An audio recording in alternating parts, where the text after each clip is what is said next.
Chapter 701. The skinny dark woman tugged on the chain in her hand. After a series of rattling noises, the level 4 zombie in the cage threw itself against the iron cage, smashing against the pillar as it roared angrily. A group of demonic cultivators stood up with excitement in their eyes, raising their hands one after another as they shouted, "Me, me, me. Let me do it, let me do it. Why don't I see Mute? Where's the little sister that Mute brought back?" The snake beauty walked over from the center of the plaza, twisting her slender waist as her gaze slowly swept over everyone. When her gaze fell on Arbor, her eyes clearly brightened. But when she saw Mo Lien sitting beside Arbor, her brows involuntarily furrowed. She had a premonition that this man didn't look simple. "Where's your master?" The snake beauty twisted her enchanting slender waist as she approached Arbor and Mo Lien step by step. According to the rules of their village, whoever picked up someone would be that person's slave. Of course, if you wanted to present it to the village chief, that was also fine. If it was some good prey, presenting it to the village chief would make him happy, and perhaps even exchange it for better treatment. "Where's that Mute?" The snake beauty looked at the two of them suspiciously. She raised a slender finger, tilted her neck, and lightly tapped her fair chin. "There's no way that Mute would let the two of you come here alone. What's going on?" Arbor didn't pay attention to the snake beauty's thin screeching. Her gaze was fixed on the face of the skinny dark woman behind the wheelbarrow. A faint ripple appeared in the depths of her cold eyes. Although that woman had slimmed down quite a bit and tanned quite a bit, Xiaomu still recognized her with a glance. The skinny dark woman gestured for the two of them to come forward and drag the level 4 zombie out of the cage. That level 4 zombie shook its two arms with all its might, vainly trying to break free from its bindings. Its two tightly bound claws were twisting and scratching randomly. The two demonic cultivators wore iron wrist guards on their arms, so they weren't afraid of the level 4 zombie's touch, but their faces still carried a bit of disgust. "Huh!" The female demonic cultivator by the name of Jinji pulled the rolling and crawling bald little fatty forward. "Let this little slave of mine test the waters first. Jinji, how can you be so shameless? It's not your little slave's turn. Me, me, me. Let my slaves come." The demonic cultivators screamed excitedly, their hands gripping the iron chains and swinging them. On the other hand, the numb faces of the many ordinary people who were being held by them finally showed a trace of fear. If they were allowed to go up and fight with this level 4 zombie puppet, they would undoubtedly become food in the zombie's mouth. It would definitely be a dead end. Jinji, go down. According to the rules, we have to draw lots. The village chief raised his hand and glanced at the female demonic cultivator, Jinji. He then lowered his head and looked at the iron walk brat who was lying on the ground, panting like a dog. "Hee, are you sure you wanted to go up?" "That's right, village chief." Jinji raised her chin high. "I've helped Mother Zhen catch many lambs these past few days. Even if there's no merit, there's still hard work. Can't you agree to such a small request?" The skinny dark woman by the name of Mother Zhen didn't even bat an eyelid. She only pulled the iron chain in her hand. "Anyone is fine." Chapter 702. But if your slave is eaten by the corpse puppet within minutes, you will also be punished. Mother Zhen says with a sneer. That's right. The crowd of demonic cultivators below churns and screams. "We want to watch an exciting match." That's right, that's right. If there's nothing to watch, you will also be punished. Go down, Jinji. Don't talk about a minute. I think your little slave won't even be able to hold on for a second. Facing such a strong level 4 corpse puppet, how can the bald little fatty be its opponent? Hearing that, Jinji is very angry. She heavily kicks the bald little fatty. You better buck up. Go up. If you dare to lose within a minute, I will skin you alive. The bald little fatty groans and slowly climbs up from the ground. He shakes the chains on his hands, and his eyes emit a crimson cold light as he stares fixedly at Jinji. That's right, it's this kind of warlike gaze. Jinji smiles enchantingly. She stretches out her hand and pats the little fatty's chubby face. She giggles and says, I think highly of you, little fatty gidge. You can definitely do it. Bah! The bald little fatty spits at her. Everyone bursts into laughter. Jean G's face instantly turns green. Without thinking, she swings a slap towards the little fatty's face. Slap! The little fatty straightens his neck and gnashes his teeth as he stares fixedly at Jean G. Right now, the depths of his heart is filled with hatred. This group of filthy, perverted, and twisted bugs. They killed 3 of his brothers. He hated that he couldn't drink their blood and eat their flesh. He wanted to grind all of their bones and scatter their ashes. Let the little fatty go. Let the little fatty go. Ha ha ha. This group of neurotic, demonic cultivators start to shout again. They excitedly clap their hands and vigorously cheer for the bald little fatty. Look, the little fatty is carrying a big iron pot on his back. He should be a chef. Ha ha ha ha ha. Arbor's gaze falls on the bald little fatty. She has also met this little fatty once. It was that day when she made up her mind to leave Paradise Planet.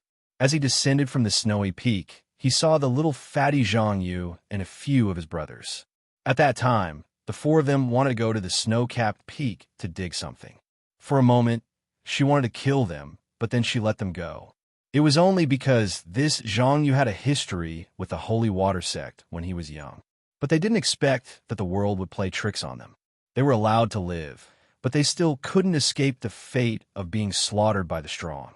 At this moment, only the little fatty Zhang Yu was left in the 4-man adventure team. His 3 brothers had all become food on the disgusting grill. These deranged, demonic cultivators simply could not be called human. Activate the defensive barrier. At the village chief's command, for level 6 mystic cultivators wielding defensive mystic weapons walked forward. At the same time, they injected a wisp of mystic energy into the defensive mystic weapons. Faint rays of light crisscrossed in all directions and propped up a defensive barrier in the center of the plaza. The village chief crossed his arms and looked at the little fatty in amusement. Old rules. If you can survive this game, then we'll let you leave this place. Oh. The demonic cultivators below all let out excited shrieks. This sideshow truly made people so excited that their blood was boiling. Chapter 703. Little girl, are you also mute? The snake beauty glanced at Arbor and Mo Lien with a strange gaze. She shot a glance over, and one of the ordinary people mixed in with the crowd received her instructions and quietly went into hiding. Arbor slightly hooked up the corner of her lips. Stupid woman. Even if they killed someone, they wouldn't let the mute's corpse lie in his own house for nothing. Of course, they would use some medicine to dissolve it. That wouldn't it be a bit too late to find the mute now? Since little girl is also interested in this game, then okay, big sister won't hinder you from watching the show. I'll watch it with you. The snake beauty smiled enchantingly as she glanced at the middle-aged man sitting next to Chiao Mu, who was a stool away. That man saw the snake beauty's gaze and promptly stood up respectfully. He bowed slightly and saluted her. Vice-Hall Master, please sit here. Vice-Hall Master? Arbor and Mo Lien glanced at the snake beauty without batting an eyelid. This form of address was a bit interesting. It didn't seem like a form of address for a villager. Could it be that this snake beauty wasn't from the village, or was she someone above the village chief? The snake beauty giggled and twisted her slender waist to sit on the stool next to the middle-aged man. Then, she glanced at Arbor, who was some distance away, and felt that the stool was a bit too far away. She simply dragged the stool over and sat down next to Arbor. Mo Lien looked over with an icy gaze and met the snake beauty's disdainful gaze. The latter rolled her eyes at him and completely ignored him. She just smiled and approached Arbor, saying, Little girl, big sister will tell you. This program of the battle between humans and corpses was personally designed by the village chief. He's a capable person and can often come up with some ideas that others can't think of. The disparity in strength is so great, it's not good to watch. Arbor turned her little head and snorted. The snake beauty patted her long, bare legs. That's right, little girl. Big sister has decided to let Jean G also enter the arena. What do you say? I don't want to watch the fatty. I just want to watch G and the corpse puppet fight. The fight between a beauty and a corpse is very interesting. Little Rascal gave the final word. On the side, Emolien twitched his mouth. The snake beauty suddenly stood up and raised her hand. Throw the little fatty out. Let G go up. The group of demonic cultivators were instantly dumbfounded. What was going on? What are you doing? What are you doing? Upon hearing this, several level 6 and level 7 mystic cultivators immediately twisted G's arms and dragged her into the defensive barrier. G's beautiful face turned pale. She turned her head and angrily glared in the direction of the snake beauty. Fuck you. Snake beauty, what are you doing? Hurry up and release me. I'm a second-grade demonic cultivator in the village. You can't do this to me. Fuck. Fuck. While they were talking, the bald fatty had already been dragged out of the defensive barrier and thrown out of the assembly. Mother Jeanne also threw away the chains in her hands and walked out of the defensive barrier with the village chief, leaving behind the tied-up rank 4 zombie alone. It hopped around in circles in the center of the plaza and roared angrily. Go in. Those mystic cultivators forcefully pushed G, causing her to stagger and stumble into the defensive barrier. Fuck.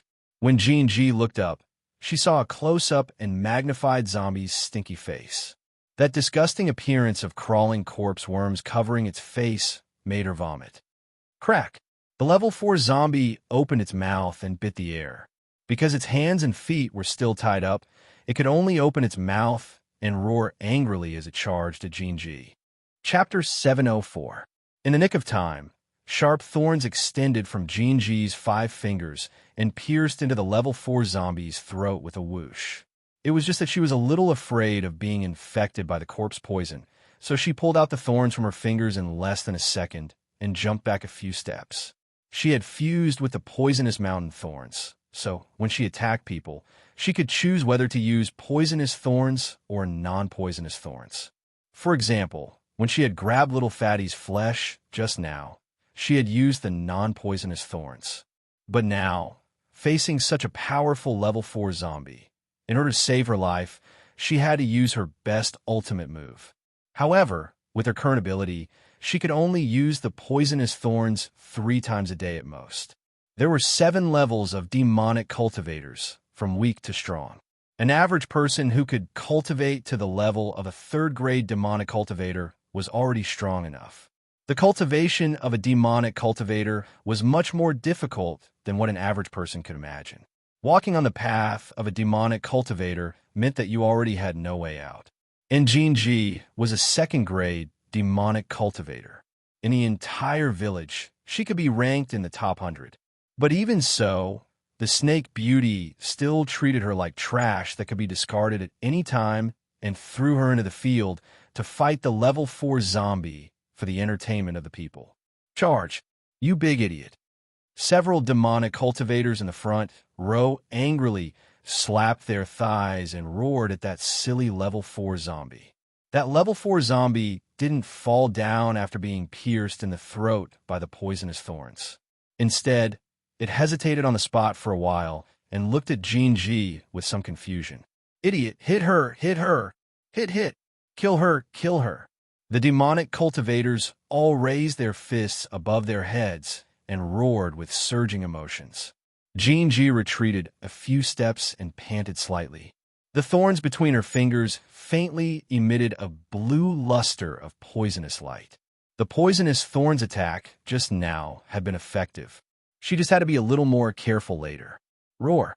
The level 4 zombie fiercely struggled free of the broken bindings on its body, revealing its naked body. The ropes that were originally tied to its body were all broken by it. It roared angrily and suddenly pounced in G's direction. How could a delicious snack not cause the zombie to roar angrily in front of it? It wanted to eat. Roar. The level 4 zombie abruptly stretched out its 2 stiff arms and went straight for G. G staggered backwards and rolled along the ground. She jumped to the back of the level 4 zombie and stabbed her 10 fingers, which were equipped with poisonous spikes, into the back of the level 4 zombie. Roar. The Grade 4 zombie stretched out its hand in pain and slapped Jean G's head. Jean G only felt a huge force hit her, making her dizzy. She spat out a mouthful of blood and fell heavily backwards. Good, good, all right. The demonic masters cheered crazily. Some of them even stood up excitedly and applauded heavily. Their faces were filled with bloody smiles. Kill her, kill her, kill her. The snake beauty covered her small mouth and giggled. She turned her head to look at Arbor and couldn't help but twitch the corner of her mouth. What's wrong with this little girl?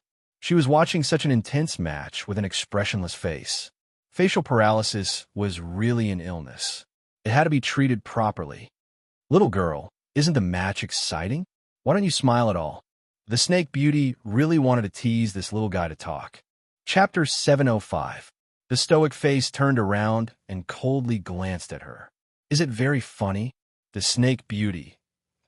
It was originally very funny, but as soon as I saw your expressionless little face, I suddenly didn't want to freaking laugh anymore. At this time, the level 4 zombie shook its head. Because its back had suffered a heavy blow, it swayed its body in place, feeling a bit dizzy. When it turned its head and saw Jean G lying on the ground, it pounced at her with a roar. Fierce shouts erupted from the audience. Every neurotic, demonic cultivator couldn't sit still. The people in the back even stepped on the long bench, waving their fists to encourage the zombie. Tear her apart. Tear her apart. Tear her apart. Okay. Ha ha. It's time to eat. Ha ha. Arbor swept a glance over the large group of lunatics behind him. Were these people all sick in the head? Little girl, don't look at us like we're lunatics. The snake beauty cutely pouted her small mouth and called out softly, we're not lunatics. It's just that life is too boring. If we don't find some entertainment for ourselves, then wouldn't we have no goals in life at all? Arbor snorted disdainfully. Your goal in life is to stay in this underground world in decadence and kill for fun every day. The level 4 zombie finally got its wish and pounced on Jean G's body. It opened its huge mouth, and its sharp fangs tore open a piece of flesh on Jean G's chin. Jean G only had one last chance to use her poison stinger today. She knew she was dead for sure. Even if she didn't die for the time being, she had already been infected by this level 4 zombie. In a few days, she would also become a monster like him. Her 10 fingers, which had turned into highly toxic poison, were already aimed at the level 4 zombie's head. Even if she died, she had to avenge herself first. But at this time, her line of sight suddenly froze. A copper ring strung together by a rotten rope suddenly fell out from the pile of rotten flesh on the zombie's neck and swayed back and forth in front of Jean G's eyes.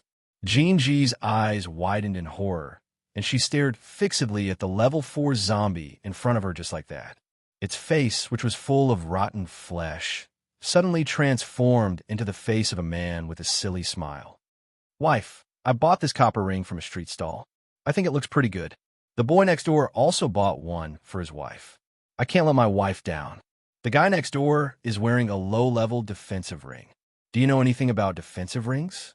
Buy me a knockoff. Wife, when I have money, I'll buy you a better defensive ring than the one next door. Al, why is it you? Why? Jean G's eyes were filled with tears, and the poisonous thorns on her 10 fingers gradually retracted. She could feel her body being gnawed away by the zombie. The physical pain was nothing, but the pain in her heart was indescribable. Her tears fell onto the head of the level 4 zombie puppet. The level 4 zombie glanced at Jean G in confusion. Although it had gained some intelligence, it was not enough for it to recognize that the woman in front of it was once his wife. The undead had only continued to bite at its food out of instinct. And it's just food. Husband, are you hungry? Jean G's voice trembled slightly. Because she had lost too much blood, her vision was already a blur. Then you can eat me. Chapter 706. Arbor's fingers clenched tightly. When the snake beauty at the side saw this, she giggled enchantingly. Little girl, are you a little regretful? You shouldn't have pushed Jean G out to die like this? TSK, TSK, TSK. Look at how tragic and pitiful they are. They were originally a very loving couple. But now, it has actually evolved into a situation where they kill each other. The Snake Beauty laughed in a cadence. At this time, the assembly hall had long erupted into an uproar. Everyone jumped up and applauded jubilantly because they had watched a great drama. It was as lively as New Year's. Get lost. Emolian impatiently brushed away the Snake Beauty's approach with a flick of her sleeve.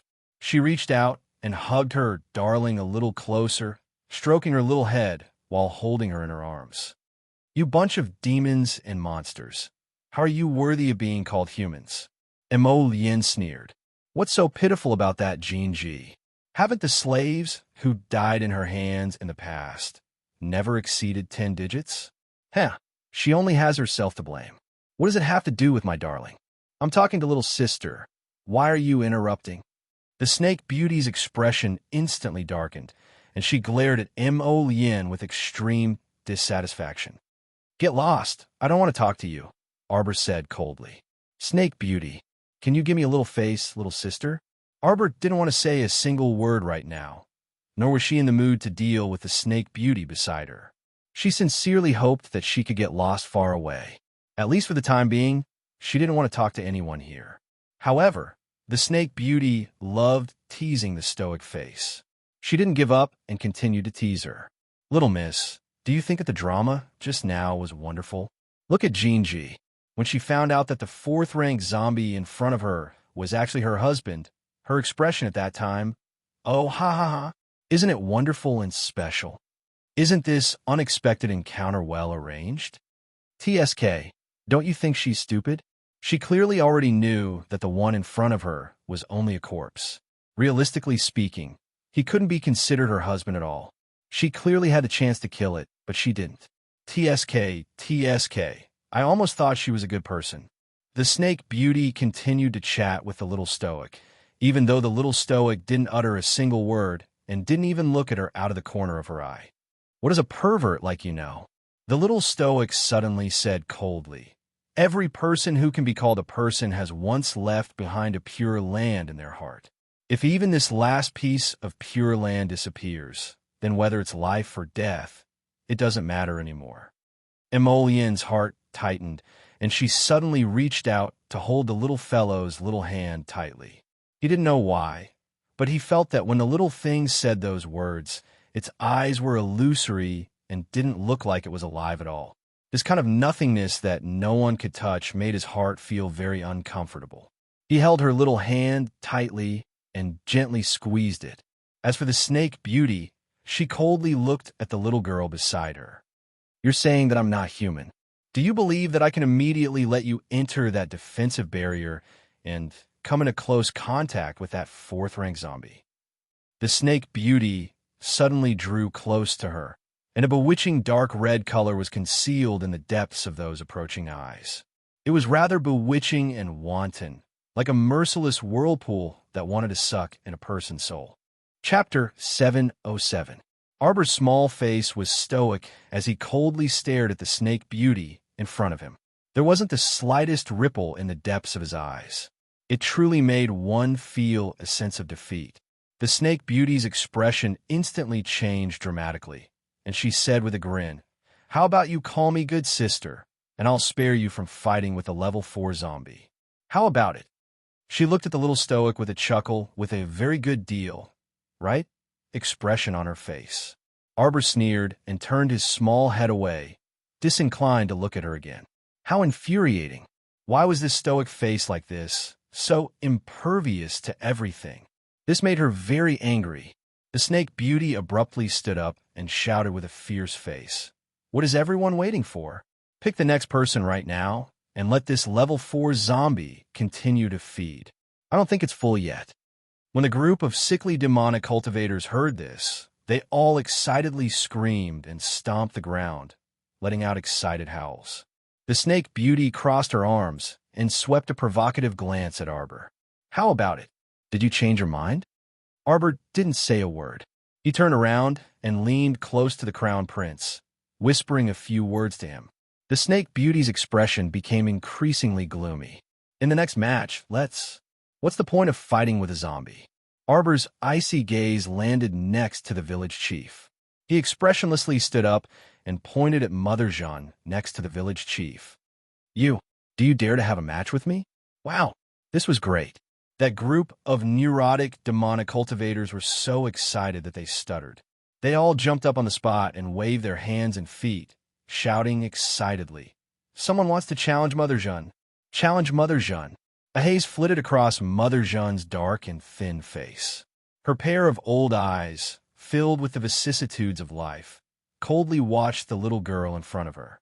Why did she feel that the girl in front of her looked a bit familiar?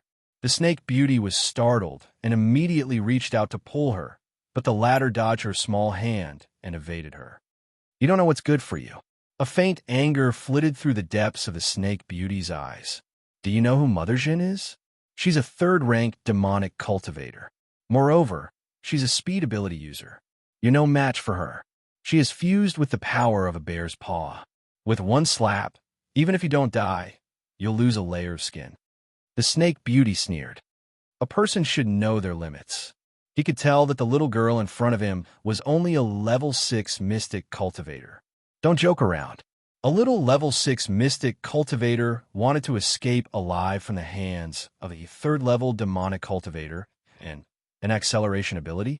Wishful thinking. Arbor ignored her and walked out of the crowd, slowly walking towards the defensive barrier. "How about it? Do you dare or not?" Arbor rubbed her small hands and looked at Mother Jeanne with cold eyes. Mother Jeanne angrily snorted, "You're simply courting death." Emolien curled his lips into a sneer. Just now, the little fellow had whispered a few words into his ear, and one of them was, "Wu Yinjin's life is mine today." That was right. The little guy recognized Mother Jeanne as soon as they met. She was precisely the Annie Wu that Prince Emo had sent to Black City to do hard labor back then. It was unknown why Annie Wu would escape from Black City, and the little fellow didn't want to find out too clearly either. She only knew that Wu Yinjin would undoubtedly die today. There was no need for this filthy underground village to continue existing, that after all, it had already been 7 to 8 years. So Wu Yinjin only felt that the little stoic's face was familiar. Chapter 708. In reality, it was naturally impossible for Wu Yinjin to recognize the 7-year-old Arbor and the soon-to-be 15-year-old Arbor at a glance. It was also because her stoic expression didn't change much that Wu Yinjin only felt that she looked familiar. The little fellow was used to sticking an aura-restraining talisman on herself when she went out. This kind of aura-restraining talisman was drawn when she first learned how to draw talismans. They were all beginner-level talismans that could lower one's cultivation by 5 levels.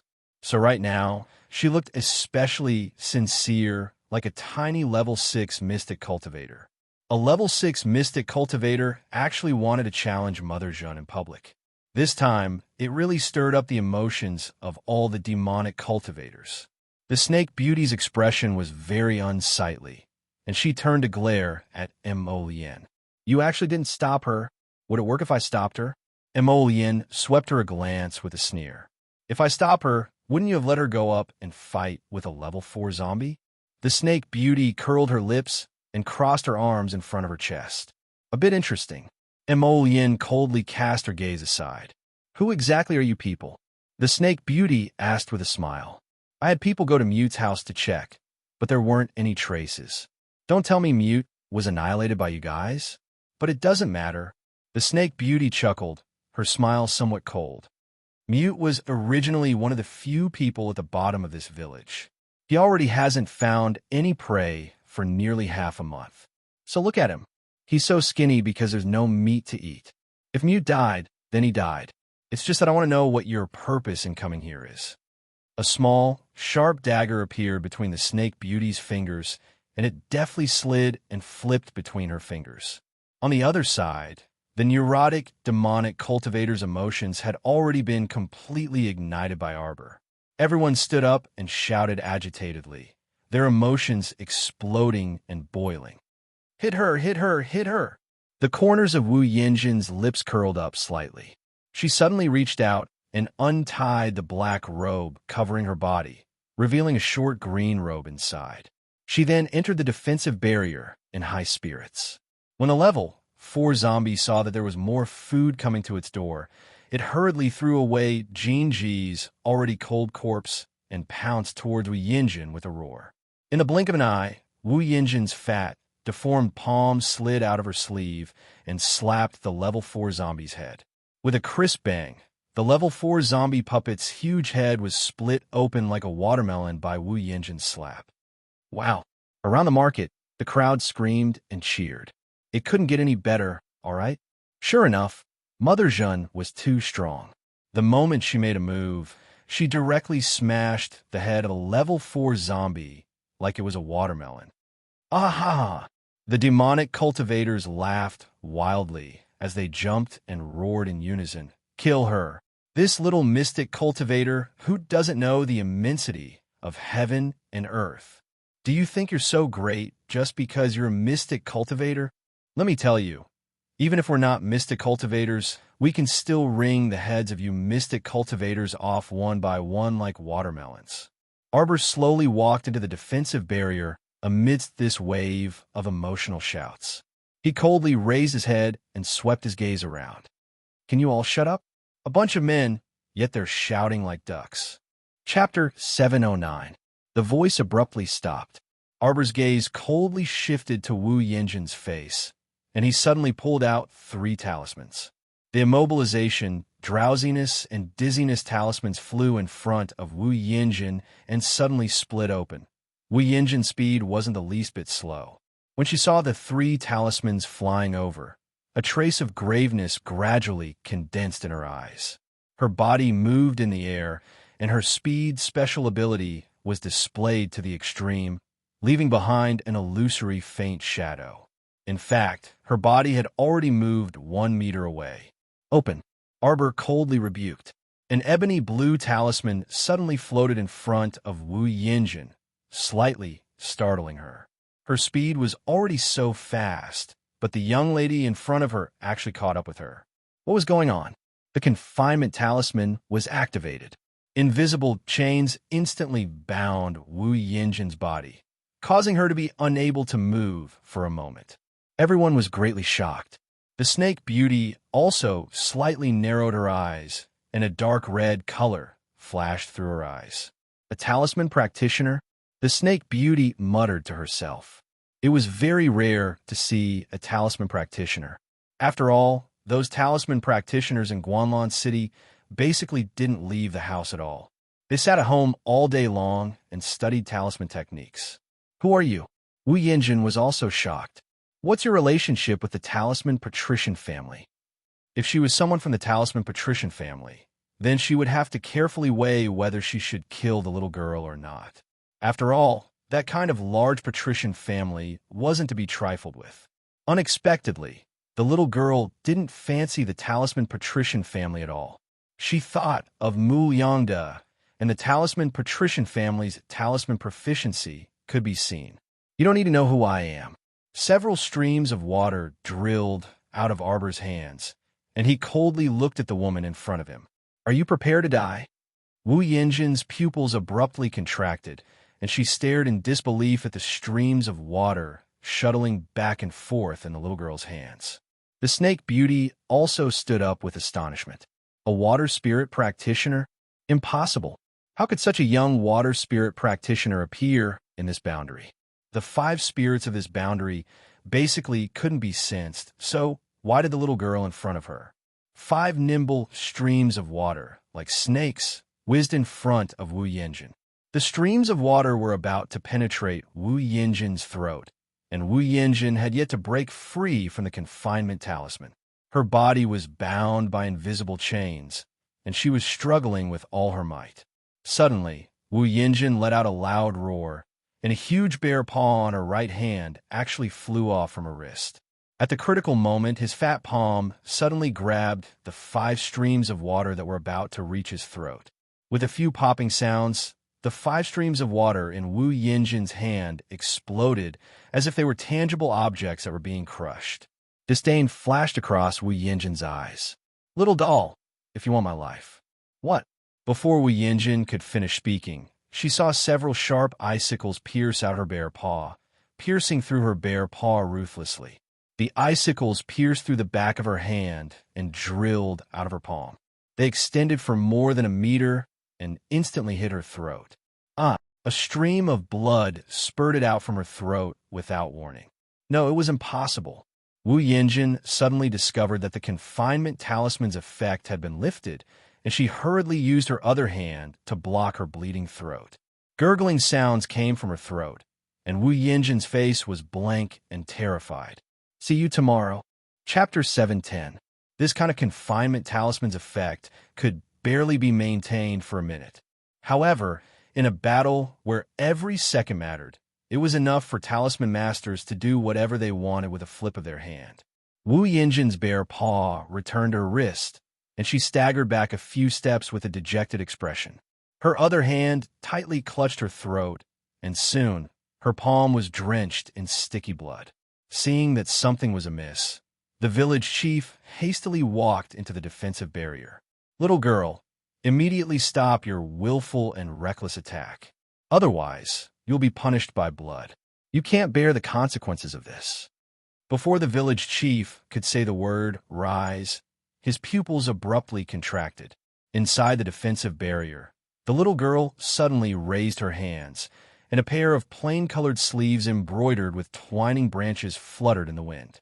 Water continuously flowed from her hands and landed on the ground. "Kacha! Kacha! Kacha!" For ice walls rose from the ground, locking herself and Motherjin inside. The ice walls rose higher and higher, faster and faster. Just as the village chief and his subordinates wanted to scuttle into the defensive barrier, they were firmly held down by an extremely thick and terrifying aura. That aura was like a mountain pressing down on the village chief and the others. They had all tried to barge into the defensive barrier and stop Arbor from building the ice walls. But now they were pinned to the ground by that aura, and cold sweat broke out on their foreheads. When the entire ice wall sealed off all directions, the ice wall began to move. Everyone in the plaza, regardless of whether they were demonic cultivators, mystic cultivators, or ordinary people, all looked at this scene in astonishment.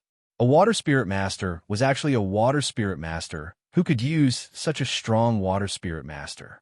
The snake beauty muttered to herself as she looked in Arbor's direction, slightly raising her long eyebrows. She actually made an error in judgment. At the top of the 4 ice walls, a transparent ice wall was slowly sealing the space above the 2 people's heads. Finally, it was seamlessly sealed. The 2 people were isolated from the crowd and sealed within a rectangular, transparent, sparkling ice wall. The circle of fire on the periphery illuminated this ice wall, making it seem somewhat dreamy. Wu Yinjin wanted to speak, but as soon as she opened her mouth, blood gushed out from her throat.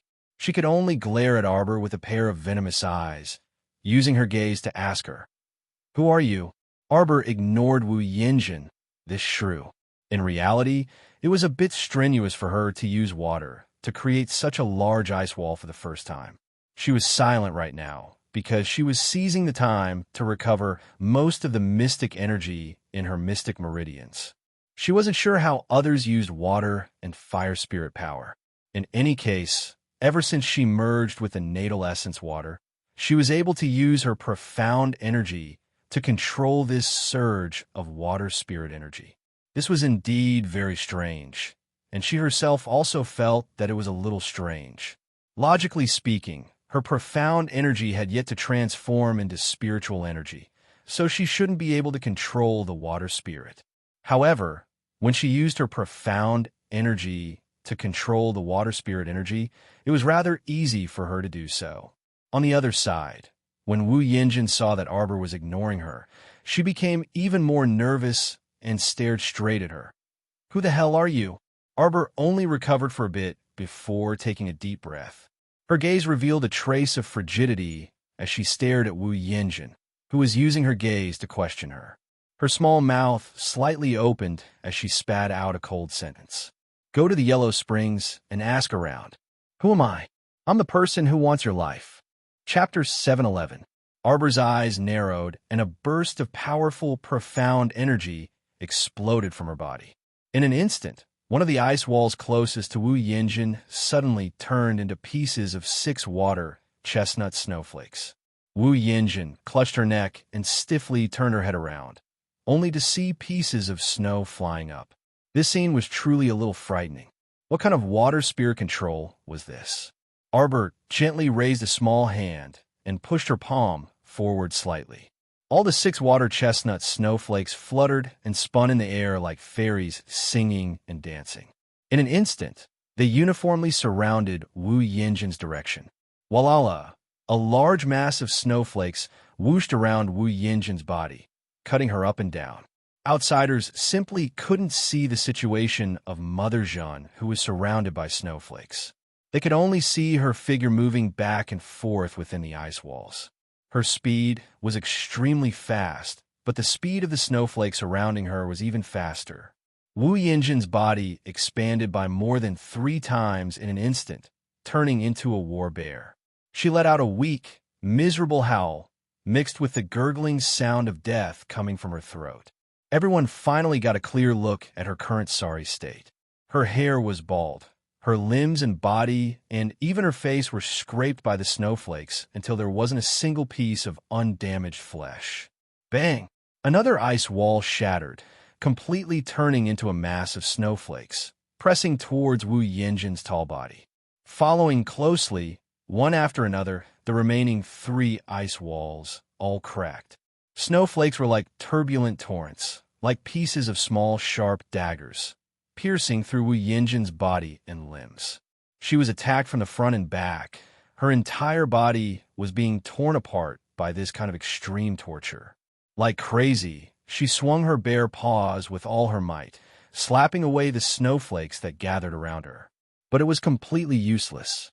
These snowflakes were extremely crafty and terrifying, even extremely spiritual.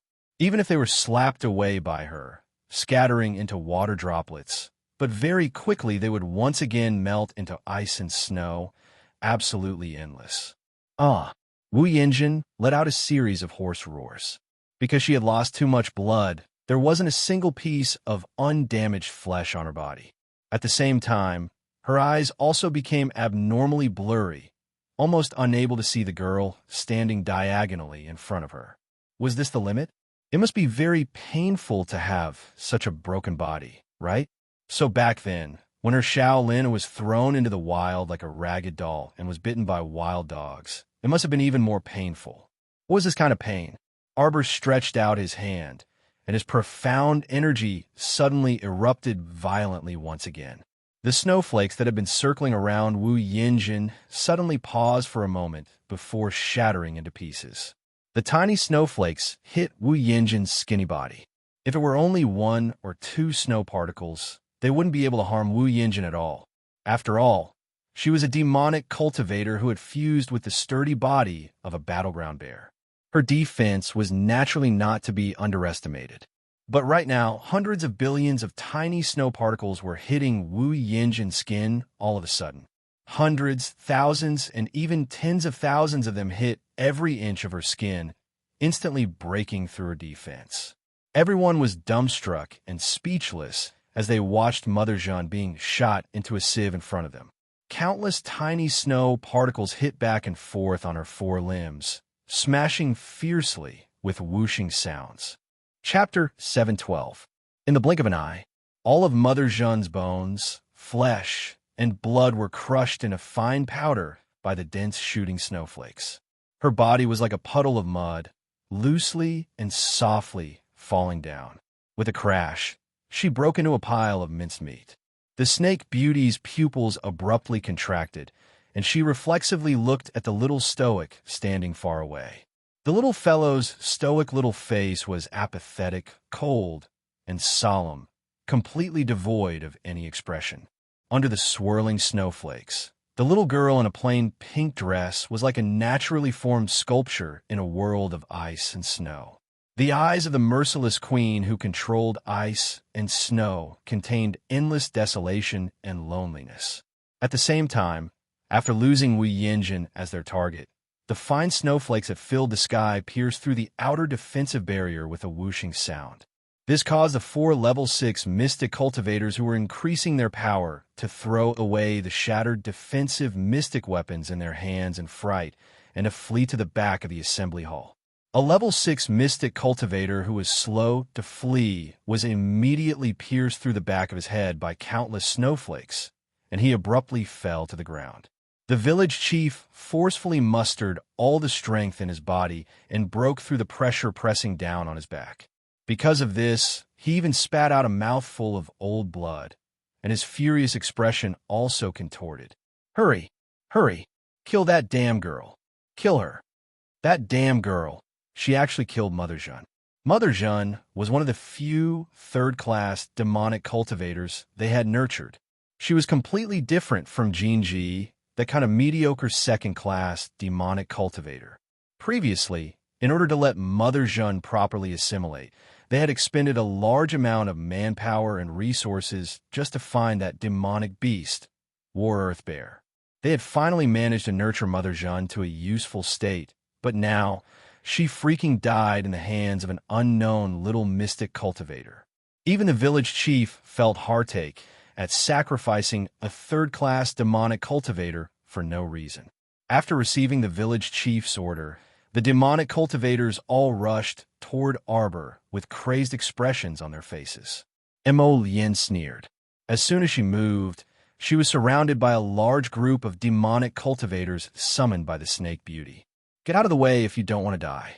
A whip condensed from a line of fire, burning with raging purple flames, drew an S-shaped crack on the ground, sweeping across with an unstoppable strike. The bodies of the demonic cultivators who were touched by the purple flames suddenly ignited with a trace of purple flames. As the purple flames burned more and more vigorously, the demonic cultivators screamed as they rapidly retreated. "A bunch of demons and monsters! How dare you block my path? Go to hell!" Emolien's eyes turned cold. There seemed to be two pitch-black lotuses spinning in the depths of her eyes like whirlpools, faintly pulsing with two cold and evil lights.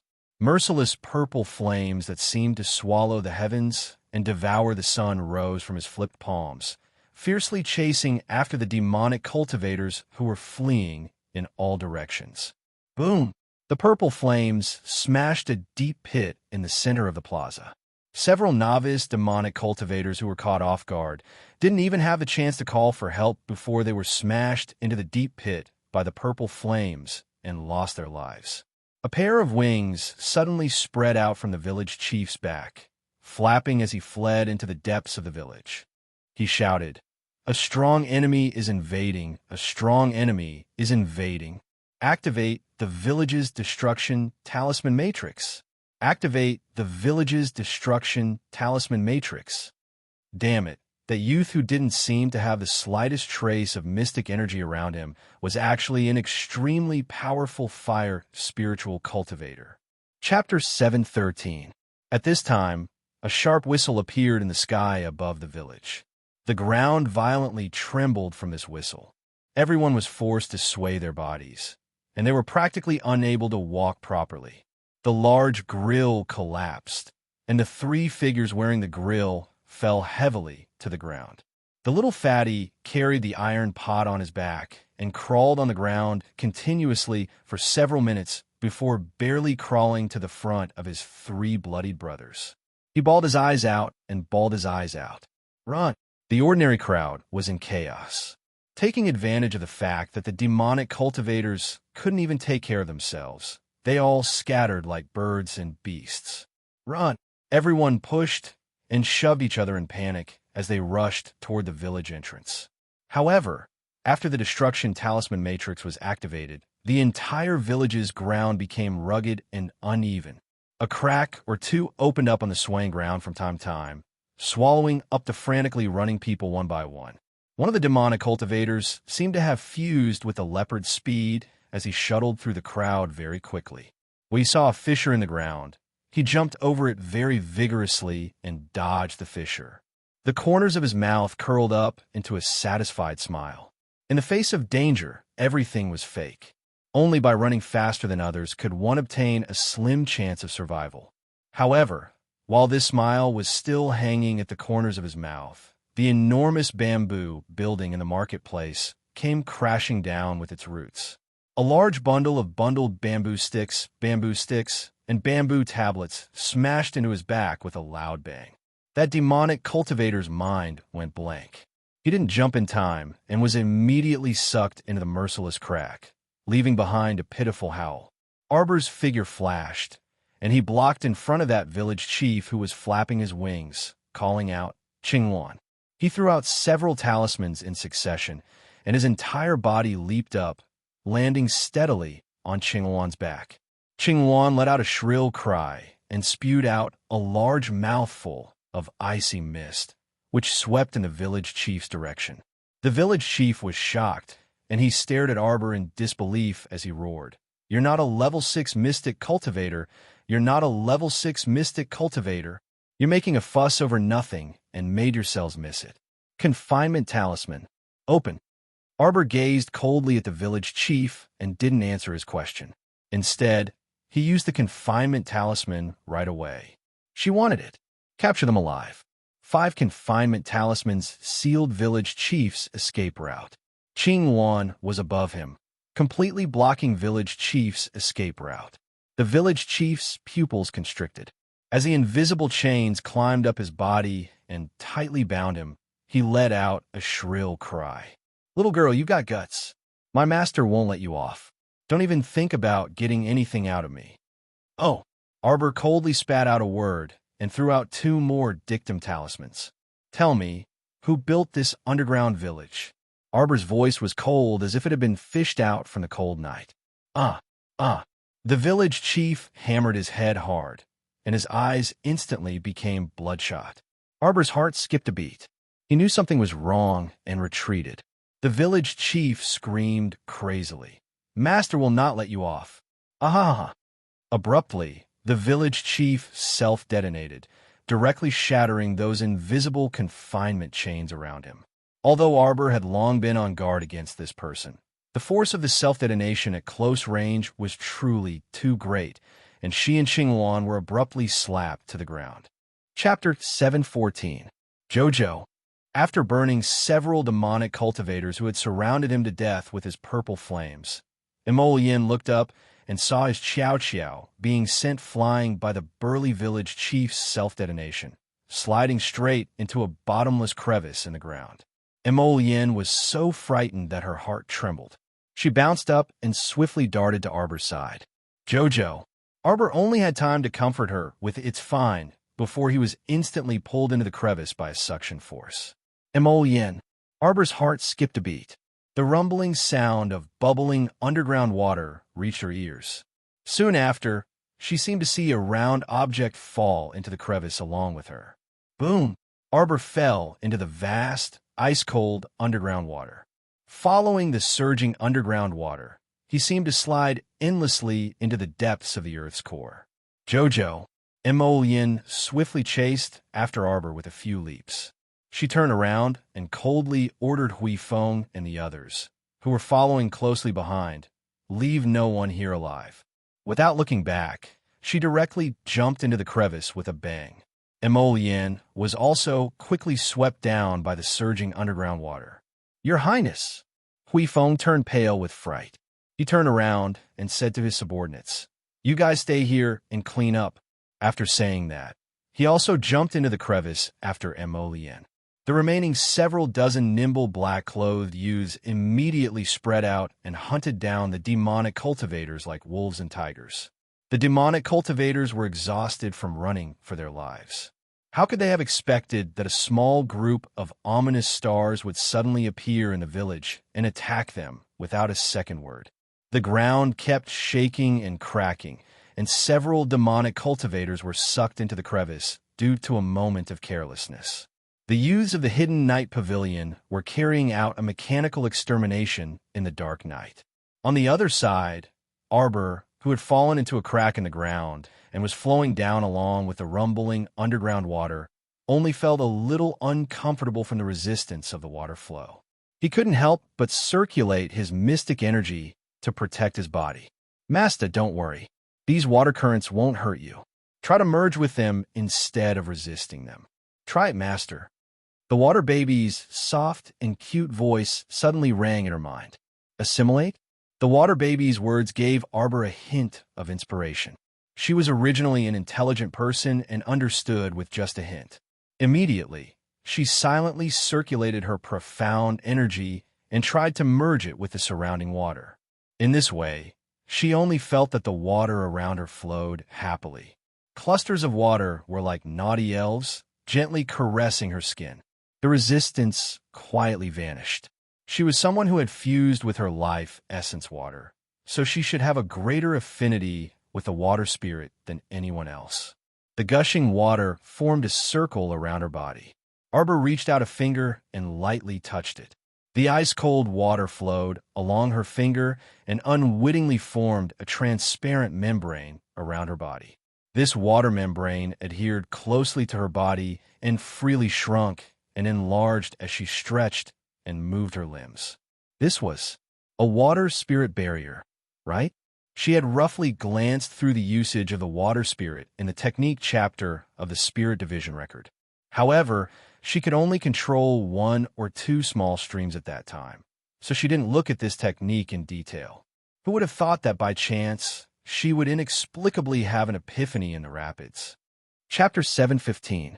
It was different from the defensive barriers produced by external mystic artifacts, which required a large amount of mystic energy to activate.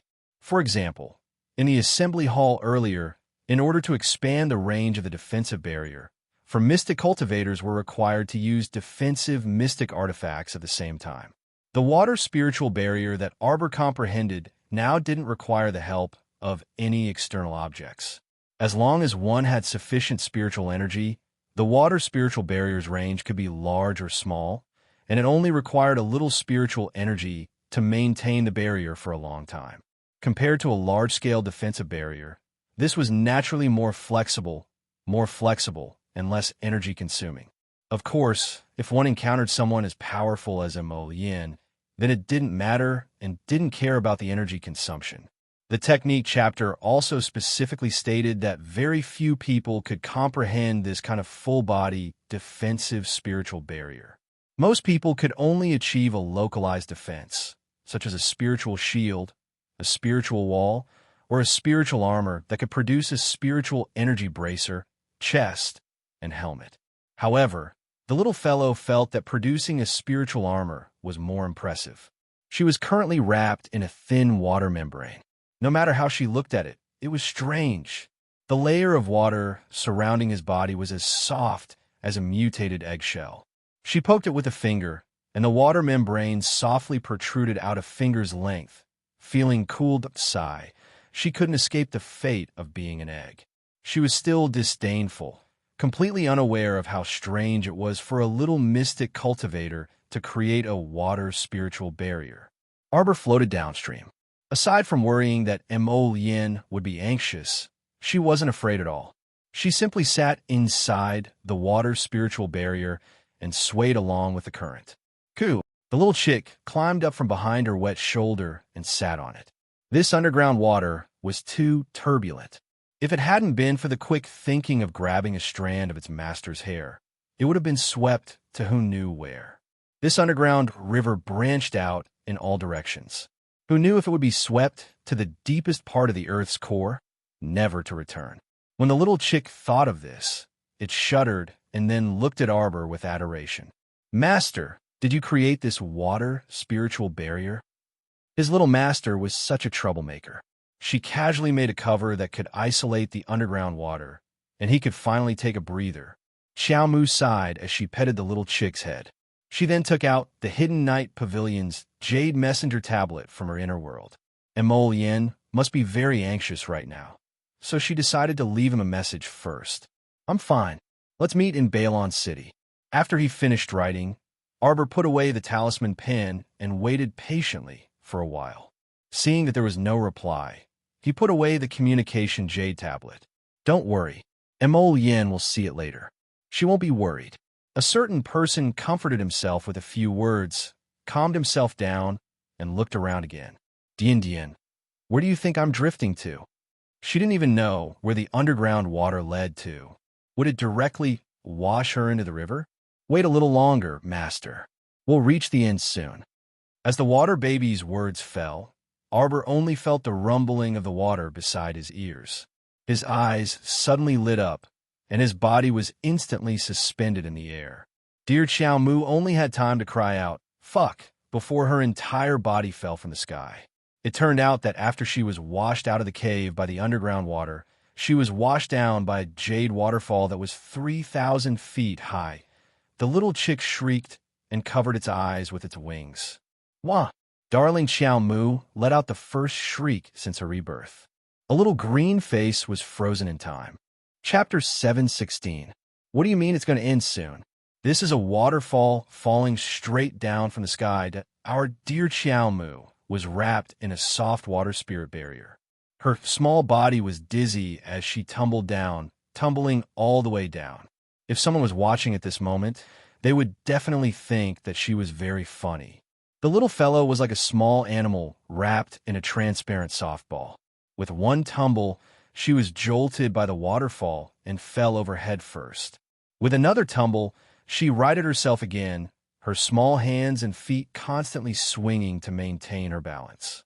Arbor was speechless. The waterfall was abnormally steep. Arbor fell from the sky in a straight line to the lake below with a bang. It was only a matter of seconds. Her heart went through a hair-raising roller coaster ride. When her entire body fell into the lake, she couldn't react for a long time. Her body kept sinking in the lake water.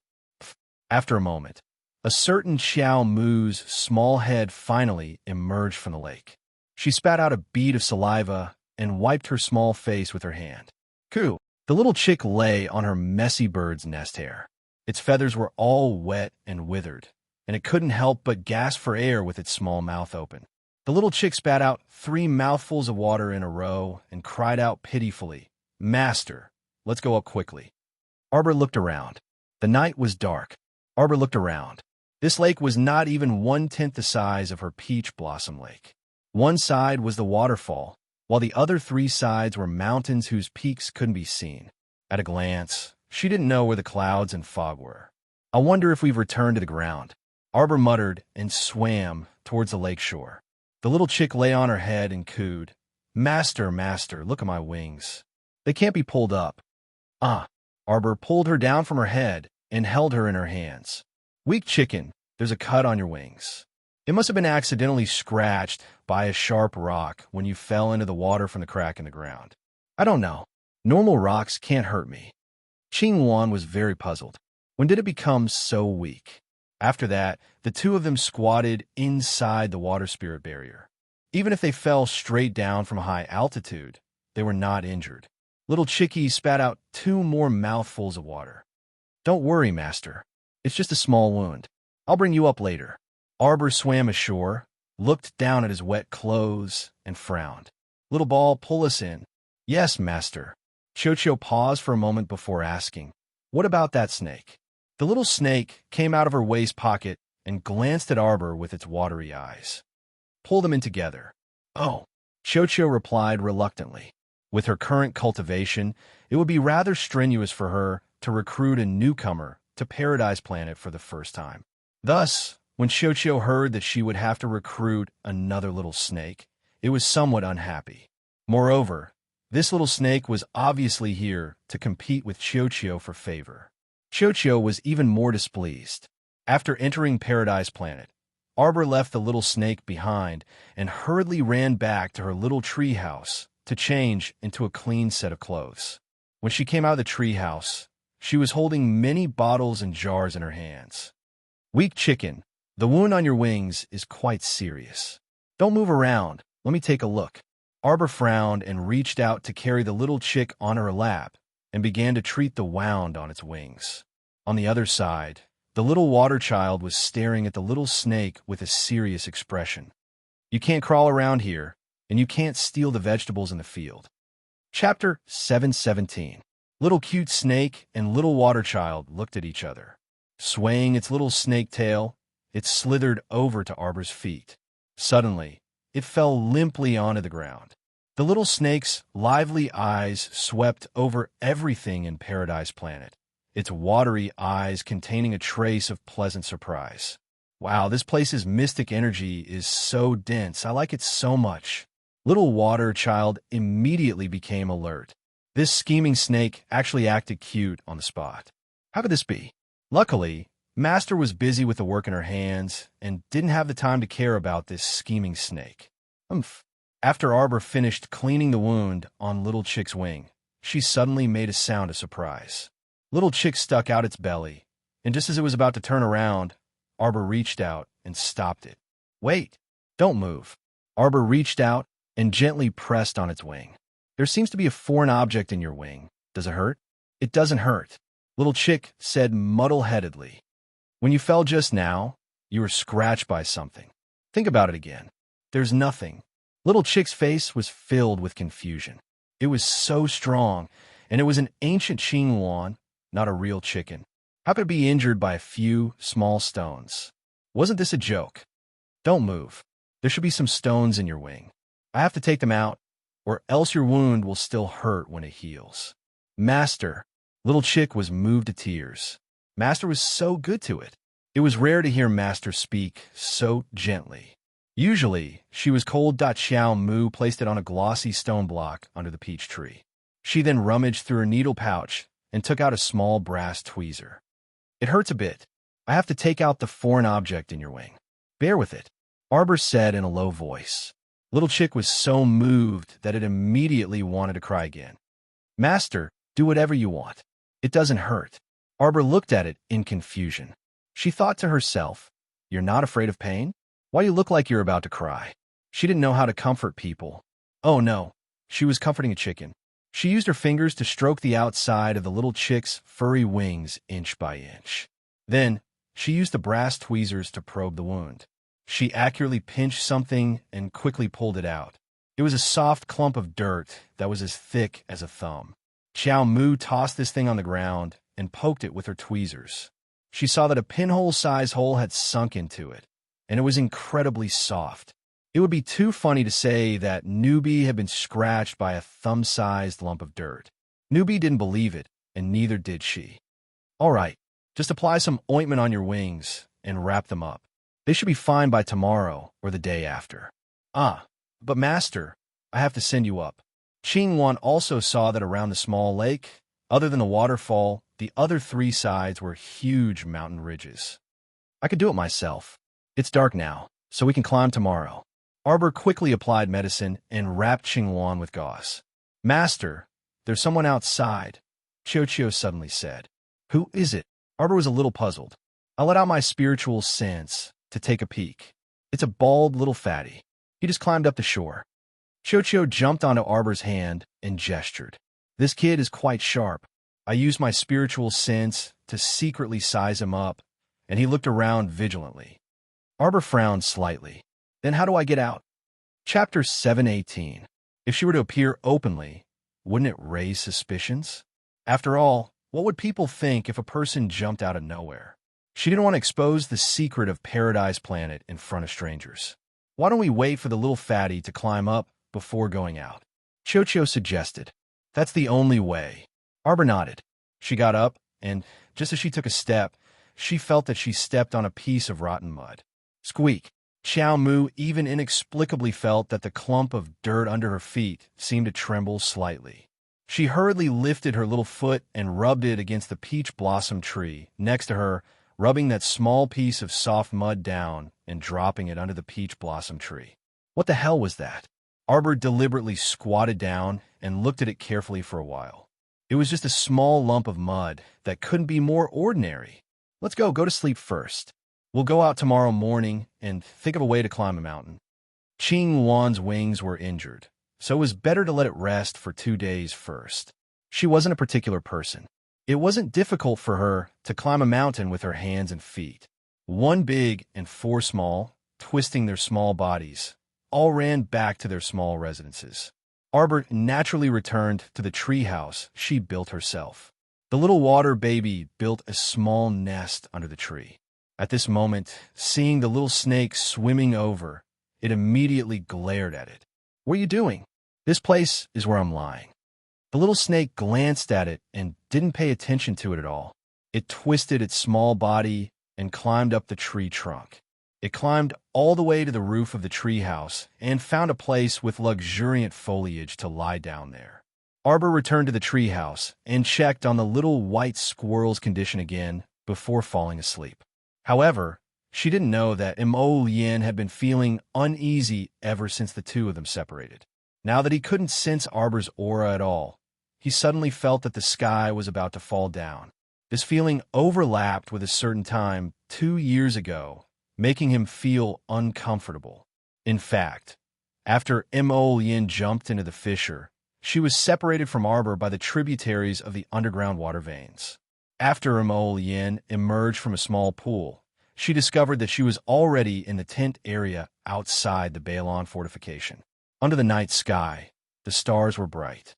Although it was already late at night, there were many people in the tent area, and it was noisy. It was impossible to calm down. By the time Feng Mannion was called over to examine the patient, it was almost late at night. When she walked out of the tent after washing her hands after seeing the patient, the sky was already filled with stars. "Dr. Feng, is there really nothing wrong with the patient?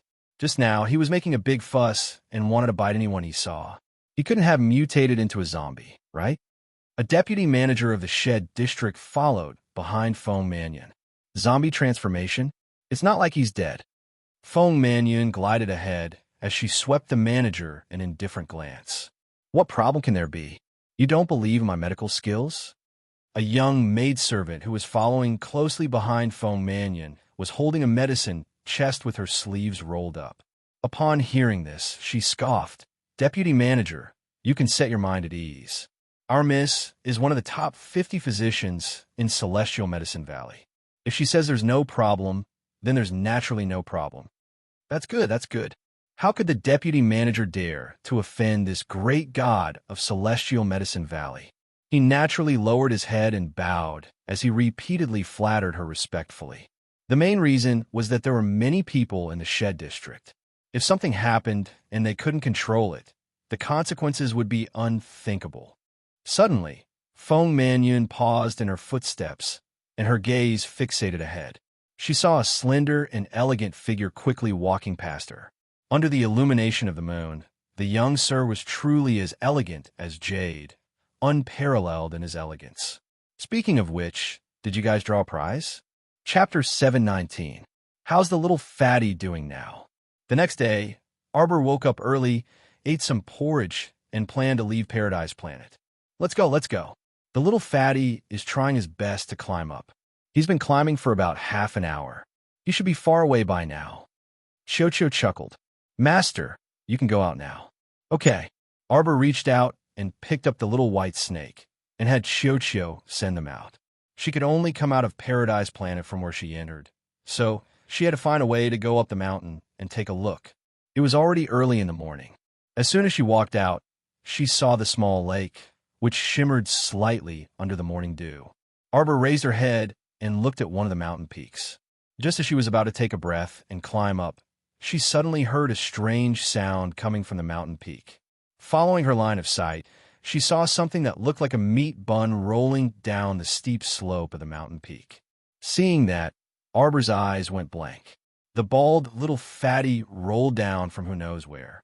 He rolled and rolled, and he didn't have any defensive barrier on him. With a bang, he fell in front of Arbor with his butt facing the sky. Arbor couldn't help but twitch the corner of her mouth. She took a closer look and saw that the little fatty was in a daze from a fall. He was covered in cuts and bruises, and his entire person seemed to be in a daze as he lay on the ground for a long time. Only when Arbor couldn't help but cough lightly did he move his head slightly and look up. They saw that there were scars here and there on his chubby face. His face, which was originally like white flour, was now shaken by the rubble. This little fatty looked rather pitiful. "Why are you here?" The two couldn't help but ask in unison. The little fatty looked at Arbor with a confused expression, as if he didn't understand how a girl had appeared in the blink of an eye in a deserted place. Arbor didn't know that the bald little fatty Chocho was talking about was actually Zhangyu. Could it be that when she fell into the crevice, she caught a glimpse of that round thing from the corner of her eye?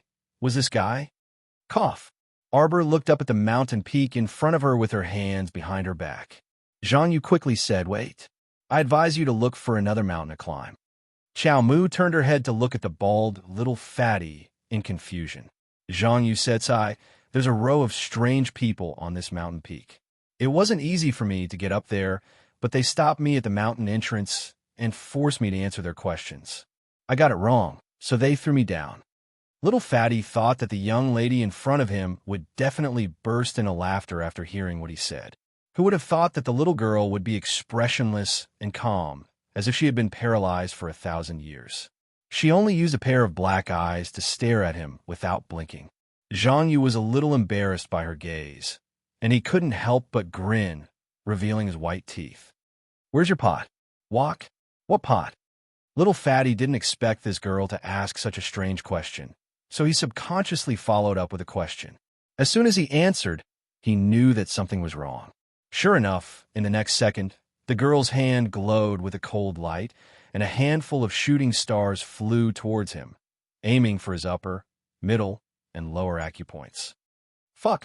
Little Fatty jumped in fright and immediately dodged to the side nimbly. He cried out in alarm, "Oh my God! The little girl killed someone! The little girl killed someone!" Arbor waved her hand, and DeBeo suddenly appeared. Chapter 720. Arbor did not need to make a sound as DeBao's body flickered with an ink-colored light. It was telepathic with its master. DeBao did not need to hear DeBao's order and immediately threw a punch at DeBao's face. If DeBao's punch landed, even if DeBao did not die, DeBao would be half dead. TSK, what a little fiend, little devil, little monster. Little Fatty teased as he quickly dodged to the side. DeBao did not waste any time with him. DeBao immediately tangled with DeBao and threw a flurry of punches at him. DeBao had been completely modified by Emolien. It now possessed the strength of a 5th-level body cultivator. Although it was just a mechanical puppet, its limbs were very flexible. It was almost no different from a real person. After DeBao and DeBao had exchanged more than 100 blows, DeBao became more and more amazed at how talented the person who created this mechanical puppet was. If it were not for the metallic texture on DeBao's face and body, DeBao would have thought that it was a real person. DeBao's moves were smooth. Its attacks and defenses were as smooth as flowing water. DeBao did not even see DeBao thinking. It could almost block his attacks in an instant. After such a fight, DeBao's heart was bitter. He cursed in his heart. When he looked up, he saw that the little girl's nimble figure was already halfway up the mountain. Fuck! This girl is not a human. DeBao panicked and wanted to rush up the mountain. However, DeBao had already seen through his movements. DeBao jumped up a few steps behind him and reached out to grab his left shoulder. Get down! DeBao did a backflip and kicked DeBao. DeBao did not expect DeBao to rush over and take his kick. DeBao gave DeBao a bear hug and threw DeBao onto the mountain. Bam! DeBao felt that his doughy face was about to be crushed. He really wanted to turn around and give DeBao a big slap in the face. Is this the way you hug a man? DeBao and DeBao were still fighting at the foot of the mountain. Arbor had already climbed to the top of the mountain. She paused and suddenly activated an invisibility talisman on herself. Then, she calmly continued to climb up. When she was about 3 or 4 steps away from the peak, she suddenly saw a big red morning glory standing on the edge of the peak, facing the wind. Arbor stealthily made his way over. The big morning glory seemed to have sensed something and turned towards Arbor's hiding place. The big blooming morning glory spat out a continuous stream of poison. Then, as if a little puzzled, Venom gurgled back. There was no one. This damned little fatty. He still wanted to deceive her. He knew that there was definitely something extraordinary on this mountain peak. Just now, little Fatty must have been caught off guard and was hit by the poisonous morning glory's venom. He had dodged in a hurry and rolled down the mountain peak. Arbor hurriedly swallowed 2 antidote pills and rubbed his little hand subconsciously. He excitedly touched the back of the morning glory and revealed 2 white little teeth to the morning glory. Chio, did it take a lot of effort to bring it into Paradise Planet? Master, it doesn't take a lot of effort to collect plants. Chio immediately extended 2 small branches and whipped the big morning glory with lightning speed. The bow then effortlessly dragged it into Paradise Planet. Chapter 721. Chocho, you're awesome. Arbor gave Chocho a rare compliment before using her spiritual sense to take a look. She saw that Chocho was currently violently beating up the poisonous morning glory until it was completely docile. If Chocho could even beat up holy water, what else couldn't it beat up? This morning glory's scientific name was the 6-yang poisonous flower. It was one of the most poisonous poisons in the world, and it had a lot of practical value when stored on Paradise Planet. If one came into contact with even a tiny bit of its yang poison, their skin would feel as if it had been severely scalded. It would blister, rot, and heal continuously. In the end, the person would be tortured to death by this pain. This process wasn't the least bit pleasant. If she had added this 6-yang poisonous flower to the beautifying pill back then, it would have been even better. Consort Jung would have been in so much pain that she wanted to die. In comparison, the nether star seed that she had added wasn't as poisonous as the 6-yang poisonous flower. Arbor was in a great mood after taking care of the 6-yang poisonous flower. Her footsteps moved slightly, but she suddenly stopped. She raised her small foot and lowered her head to pick up a seed. Chocho, what is this? Everything was related to plants, so asking Chocho was always the right choice. As expected, Chocho cried out excitedly when it saw the seed in Arbor's hands. Master, you've hit the jackpot. This is the seed of a longevity tree. Heavens, I haven't seen a longevity tree in a very, very long time. I didn't expect this 6-yang poisonous flower to be guarding a longevity tree seed on a cliff. Oh, my longevity tree. Longevity tree? Could it be that it was being refined? Arbor was thinking to this point when she suddenly heard a huge tremor from the bottom of the mountain. Her heart tightened, and she hurriedly handed the seed to Chocho to bring back. She was already flying down the mountain. Her Taboo had just been repaired, so she hoped that something didn't happen again. Arbor quickly flew down the mountain and saw Taboo lying on top of the little fatty. The two of them were stacked on top of each other by the lakeside. The loud tremor just now was probably caused by the two of them falling down from the mountain peak and landing heavily on the ground. Taboo shook his butt and got up from Little Fatty's body. He turned around and ran towards her while shouting, "Little Master, Taboo is going to be beaten to death by this person." Arbor's lips trembled. He hurriedly dodged and avoided Taboo's hug. With a thought, a short, glowing ferrule appeared in her hand. The ferrule suddenly elongated, and Xiao Mu swiftly dashed to the little fatty's front. Without a second word, she smacked the little fatty's head with a devastating strike. "Fuck, you fierce woman." Little fatty's pupils suddenly shrank. He quickly rolled and crawled towards the lakeside. Then, he suddenly stood up like a carp. However, just as he was about to stabilize himself, Arbor waved her hand, and a stream of water flew up along her small hand. By the time it reached Little Fatty's neck, it had already completely condensed into a sharp ice spike, stabbing straight towards his throat. This was really too savage. She never wasted words with you, nor did she explain anything to you. She just fucking directly attacked you. Stop. I admit defeat. I'll return to my original form. Okay? Little Fatty's voice suddenly became thin, long, and gentle. A chubby face that looked like a round dough abruptly slimmed down, and all the bones in his body returned to their original positions. Soon, a smiling face appeared in front of Xiao Mu. See you tomorrow. Chapter 722. Arbor swung her little hand and directly rewarded her with a handful of small nails. I'll go. The woman's slender waist swayed slightly, and in an instant, she changed her position and swiftly jumped to the side, glaring angrily. Little girl, you're really vicious enough. I've already returned to my original state. What else do you want? The woman in front of her had the appearance of 27 or 28 years old, and her figure was very voluptuous. At this time, her body had become longer and slimmer, and a large robe was loosely covering her body, revealing 2 legs that were as smooth as jade. Wasn't this the snake beauty that they had bumped into in the underground village earlier? Her bare feet gracefully walked a few steps towards Arbor's side and asked in a negotiating tone, "Little girl, our top priority right now is to leave this damn place." If there's anything, how about we talk about it after we get out? Arbor glanced at her with an unpleasant expression, then turned her head and quickly climbed up the mountain peak. The snake beauty was so angry that her face was crooked, and she also climbed up the mountain peak. That damn brat, his tone was so stubborn that it was really annoying to look at. When the snake beauty reached the peak, she couldn't help but let out a sharp cry. Arbor turned her head to look at her, only to see the woman reach out to cover her small mouth, looking at her with a shocked expression. "Hey, little girl, where's that man-eating flower?" "What man-eating flower? It was just a 6-yang poisonous flower." Arbor wasn't willing to talk to an illiterate with shallow knowledge, so she proudly turned her pink and tender little face away. The snake beauty actually giggled enchantingly. With a sway of her slender waist, the snake beauty walked towards Arbor's side.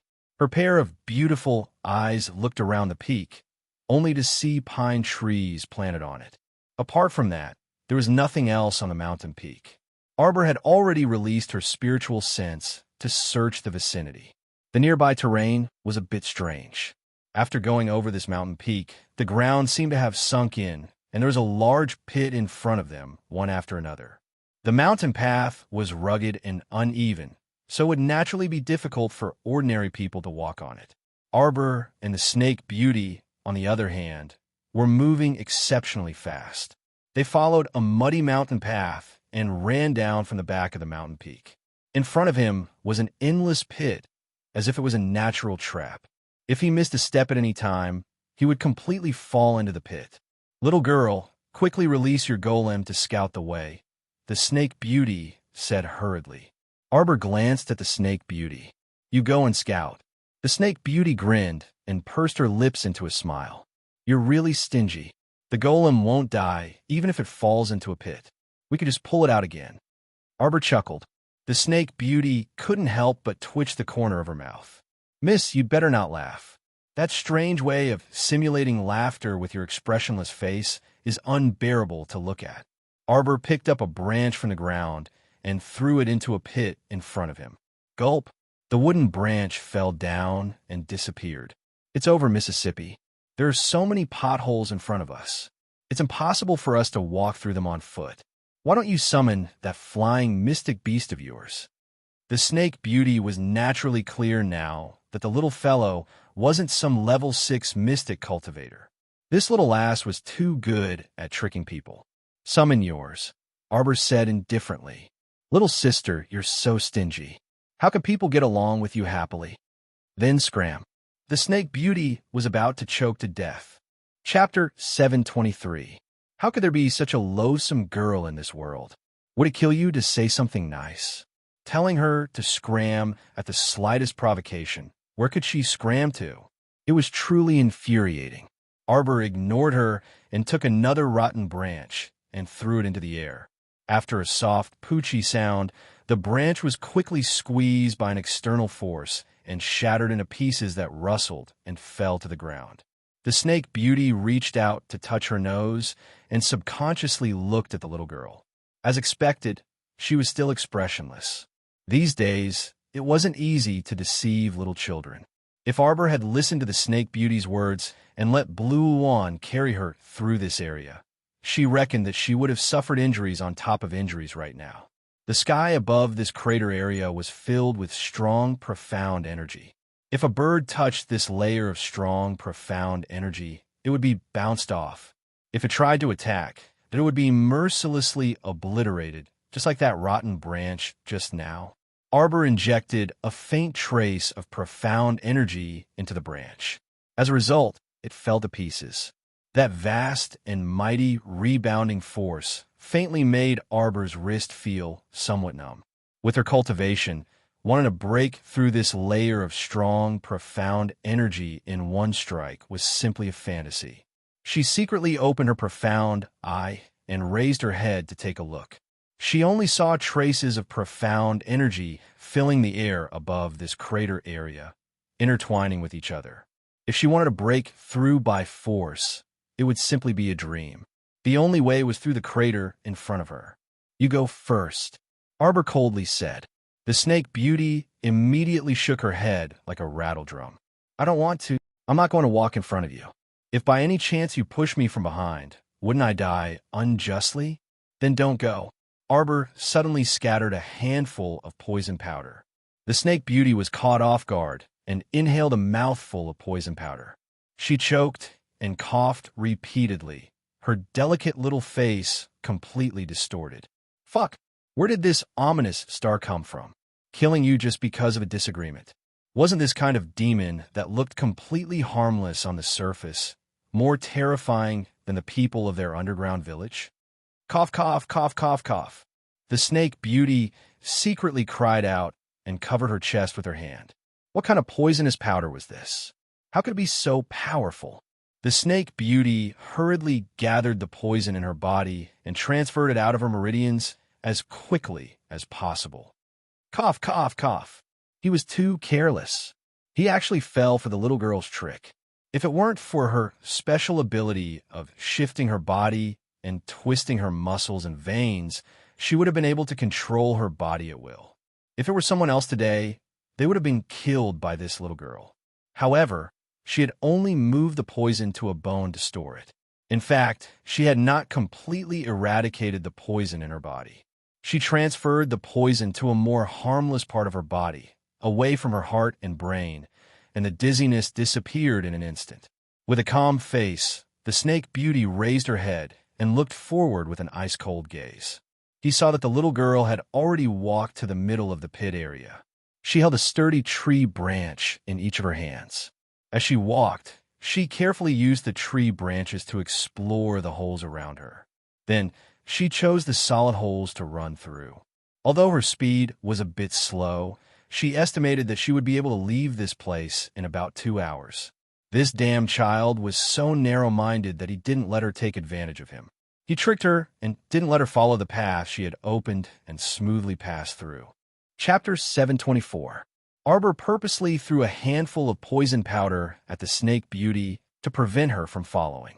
She wanted to prevent the snake beauty from reaping without sowing and taking advantage of her. Arbor's thoughts were, what a joke.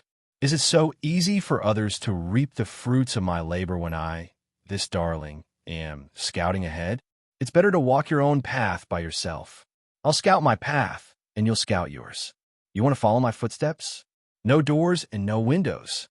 How could you have found this kind of scheming child interesting and cute back then? The snake beauty was perplexed after much thought. How blind was she back then? The snake beauty pursed her lips and walked forward without saying a word. At first, the distance between the two was quite far, but gradually, Arbor discovered that the snake beauty was swimming up. Yes, she was swimming. Those pink and white legs slid on the ground very quickly, soft and boneless. Arbor simply stopped and turned to look at her. She discovered that the snake beauty's naked legs were covered in a thin layer of snake scales. Upon closer inspection, those snake scales didn't directly touch the ground, but were slightly more than half an inch away from the ground. It turned out that the snake beauty was a demonic cultivator who had fused with a type of demonic snake. Arbor mused that she had been tricked by this fellow. It turned out that she could pass through this pit area so easily, but she had pretended to be delicate before. Arbor watched as she swam forward and glanced at her back and forth in confusion. She was very clear about the poison she had used. Not to mention a mere demonic cultivator. Even a powerful mystic cultivator would have to drink a pot of poison powder after inhaling it. But why was the snake beauty completely fine in such a short time? This body was too strange, right? Her recovery ability was actually so good. Little miss, are you very curious about my body? The snake beauty suddenly smiled at her. She abruptly opened her mouth and sprayed out a poisonous mist mixed with a fragrant wind. This was the venom that she had completely mastered after fusing with the demonic beast, Fire Qilin Fang Snake. Now that she had modified it into a poisonous mist, most people would collapse upon inhaling it when she opened her mouth and spat it out, completely unprepared. TSK, stinky girl, you sprinkled a handful of poison powder on me, and I sprayed a mouthful of poison mist on you. Let's call it even. The snake beauty smiled wickedly at Arbor and stretched out her soft arms, intending to catch Arbor's body to swoosh. A silver needle dipped in poison shot towards the snake beauty's eyes at close range. Startled, the snake beauty hurriedly bent her delicate waist, her entire body almost sticking to the mud, avoiding the silver needle that brushed past the tip of her nose. In the blink of an eye, Arbor had already summoned that club from his consciousness and furiously swept it down with a thunderbolt. Dang! A pair of short swords appeared on top of the snake beauty's head, and they crossed each other above her head. After blocking Arbor's ferocious attack, his body sank into the crater. Arbor flew up and bombarded the snake beauty's body 3 times in succession. Clang, clang, clang, clang. He actually knocked half of the snake beauty's body into the crater. The snake beauty angrily glared at him. "Little fellow, you didn't kill me when you sprinkled poison powder on me before. This time, you neutralized my poison mist, so we're even. Did you have to bury me in a crater?" If it weren't for the fact that the situation was urgent, the snake beauty really wanted to laugh. Chapter 725. The 2 short swords above her head were clearly inferior to Arbor's club. They were already somewhat deformed from the club's smashing. "Stop hitting." The snake beauty was flustered and exasperated as she called out softly, "My head has been smashed by you, you brat. Can't you be a bit gentler with me?" Clang! After Arbor smashed the last blow, she finally found the time to glance at the snake beauty. Half of this guy's body had been smashed into that pit by her. Unfortunately, this pit was solid. It would be even better if it was a trap pit. Who knows where the snake beauty would fall into this pit? Hey. Look at your sneaky eyes. Are you trying to trick me again? Could it be that you're thinking that if this was a trap, it would be even better if you directly threw me into the river of hatred? The snake beauty mumbled. River of hatred? What, you're still playing dumb? The snake beauty snorted. This area is full of potholes and continuous traps. Isn't this the Valley of Hatred? So this is the Valley of Hatred. Arbor muttered to herself. Then that means the long, sparse forest is in front. That's right. The snake beauty glanced at her suspiciously. Although the long, sparse forest isn't big, ferocious beasts roam freely within. It's very difficult to break through. The monks of the Hidden Moon Temple who live in seclusion hate being disturbed by outsiders the most. It's useless even if you go, they won't see you. The traps at the Valley of Hatred were made by the monks? Of course not. This is a natural barrier. The snake beauty rolled her eyes. This Valley of Hatred has been formed for who knows how many hundreds of years. These monks just found a pretty good, secluded residence. Liar. Arbor snorted coldly. There's clearly a dense mystic energy cover above this Valley of Hatred. It simply doesn't allow flying mystic beasts to pass through. You still dare to say it wasn't set up by humans? You don't understand. It said that the powerful mystic energy above this Valley of Hatred was set up by an extremely powerful great spiritual master. What does it have to do with the monks? Xiao Mu found a rag from somewhere, and under the snake beauty's panic-stricken expression, she directly stuffed the rag into her mouth. Long-winded. Woo. There was no justice in this world. She was the one who had asked the question, and she had answered it out of kindness. Yet, in the end, she had received such inhumane treatment. The snake beauty glared at Arbor angrily. Since it was the Lake of Hatred, it was perfect. Arbor didn't need this snake beauty to follow her anymore. She had to go to the Hidden Moon Temple to look for the startled swan dagger, so it was better for her to get lost. Just like that, the snake beauty was planted in a pit. Arbor naturally didn't care about her life or death. He directly bypassed her and continued to walk out of the river. The little guy imitated the snake beauty and stealthily raised his aura, allowing his legs to float half an inch off the ground. In this way, not only would he not be oppressed by the heavy, profound energy above his head, he also did not need to go through the trouble of repeatedly exploring the path. Taking advantage of a loophole was actually an extremely ingenious method. The beautiful serpent woman was not much, but her brain was quite active. Arbor muttered to himself as he sped up and left the territory of the River of Hatred. On the other side, the snake beauty was so angry that she exploded. She was stuck in a pit and moved her body. A series of bone-cracking sounds could be heard. Not long after, a pile of clothes was scattered on the ground. A shiny little head poked out from the pile of clothes. The little monk raised a smooth little hand and rubbed his shiny little head. Ha ha ha. Chapter 726. The little monk looked to be about 5 or 6 years old. His lips were red and his teeth were white. If the little girl didn't like this innocent and cute appearance, then she must be a pervert. She had taken a wrong path before. Of all the people she could transform into, she had to transform into that little fatty with an iron pot on his back. All right, she had also forgotten to take Fatty's iron pot. Thus, the little girl had seen through her at a glance. This was really a technical mistake. The snake beauty shook her head and straightened her clothes. At this moment, her body was extremely small.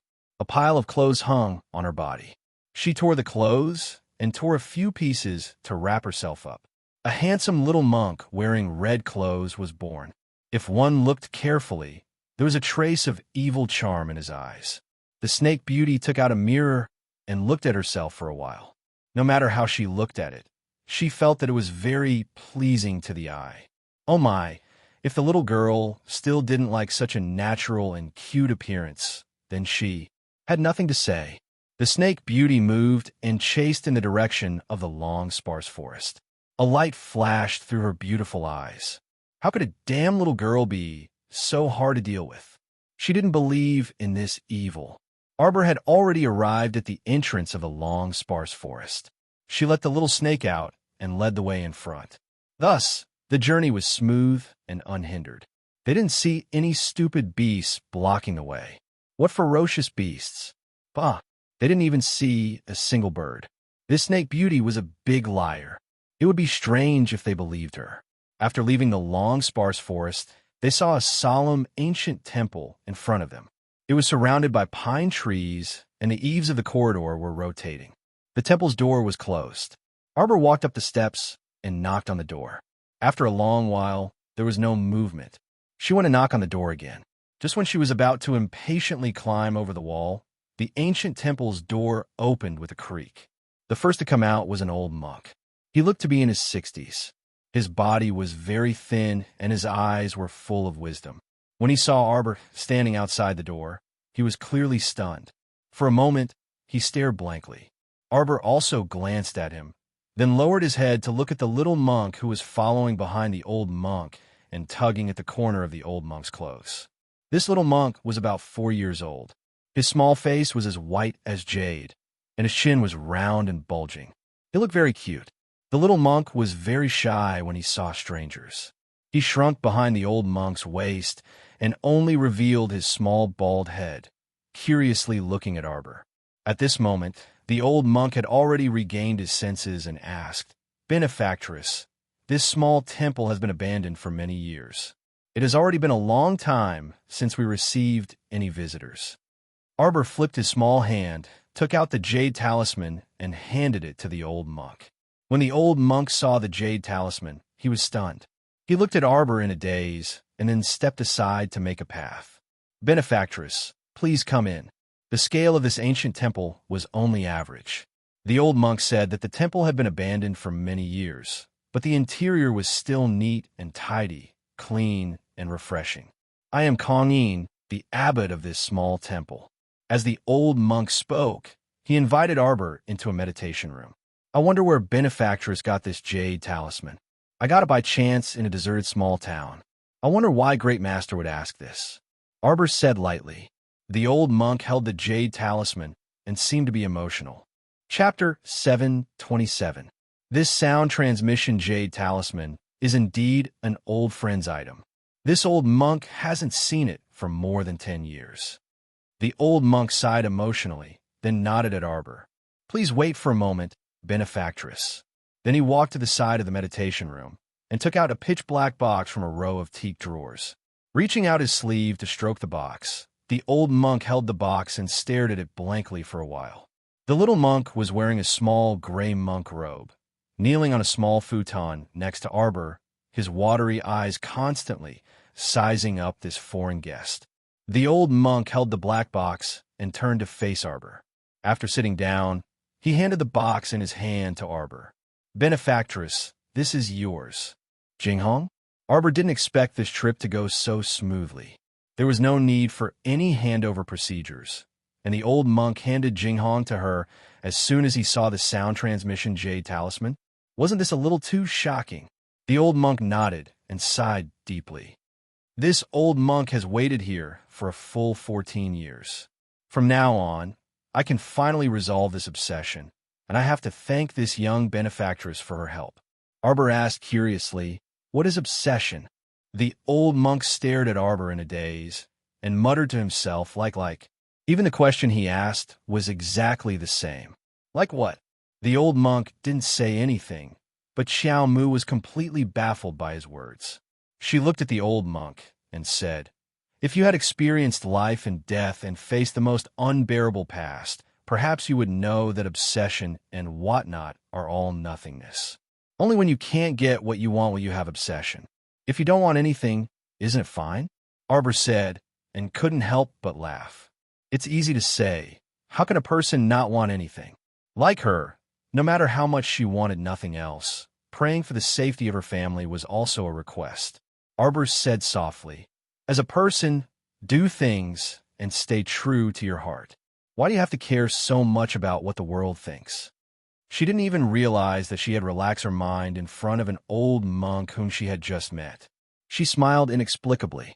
It was as if the old monk was an old friend that she had not seen for a long time. In front of the old monk, she did not need to set up any defenses. The old monk looked at Arbor in a daze for a long time, and then he laughed. "Yes, but no. Good child, you are much more carefree than her, ha ha ha."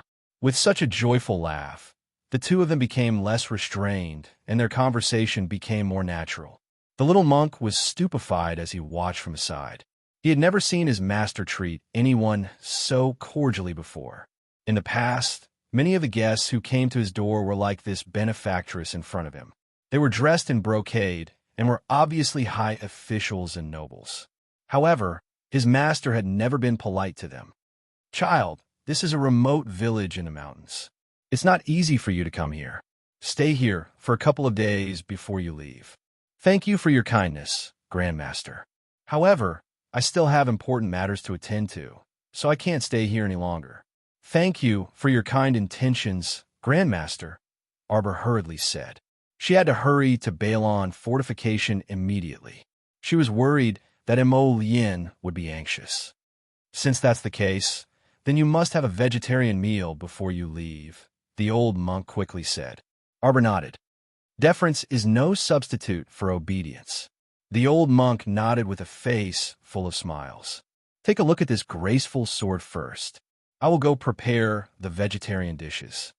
Chapter 728. Thank you for your trouble. Arbor nodded. After watching the great master leave, she raised her hand and touched the pitch-black box. From the outside, this box was as warm as jade, without the slightest peculiarity. However, after opening it, a strong murderous aura, accompanied by the spiritual energy of heaven and earth, gushed out. Only then did Arbor realize that this seemingly ordinary box was actually able to completely lock the aura of a divine weapon inside, not letting the slightest bit of it leak out.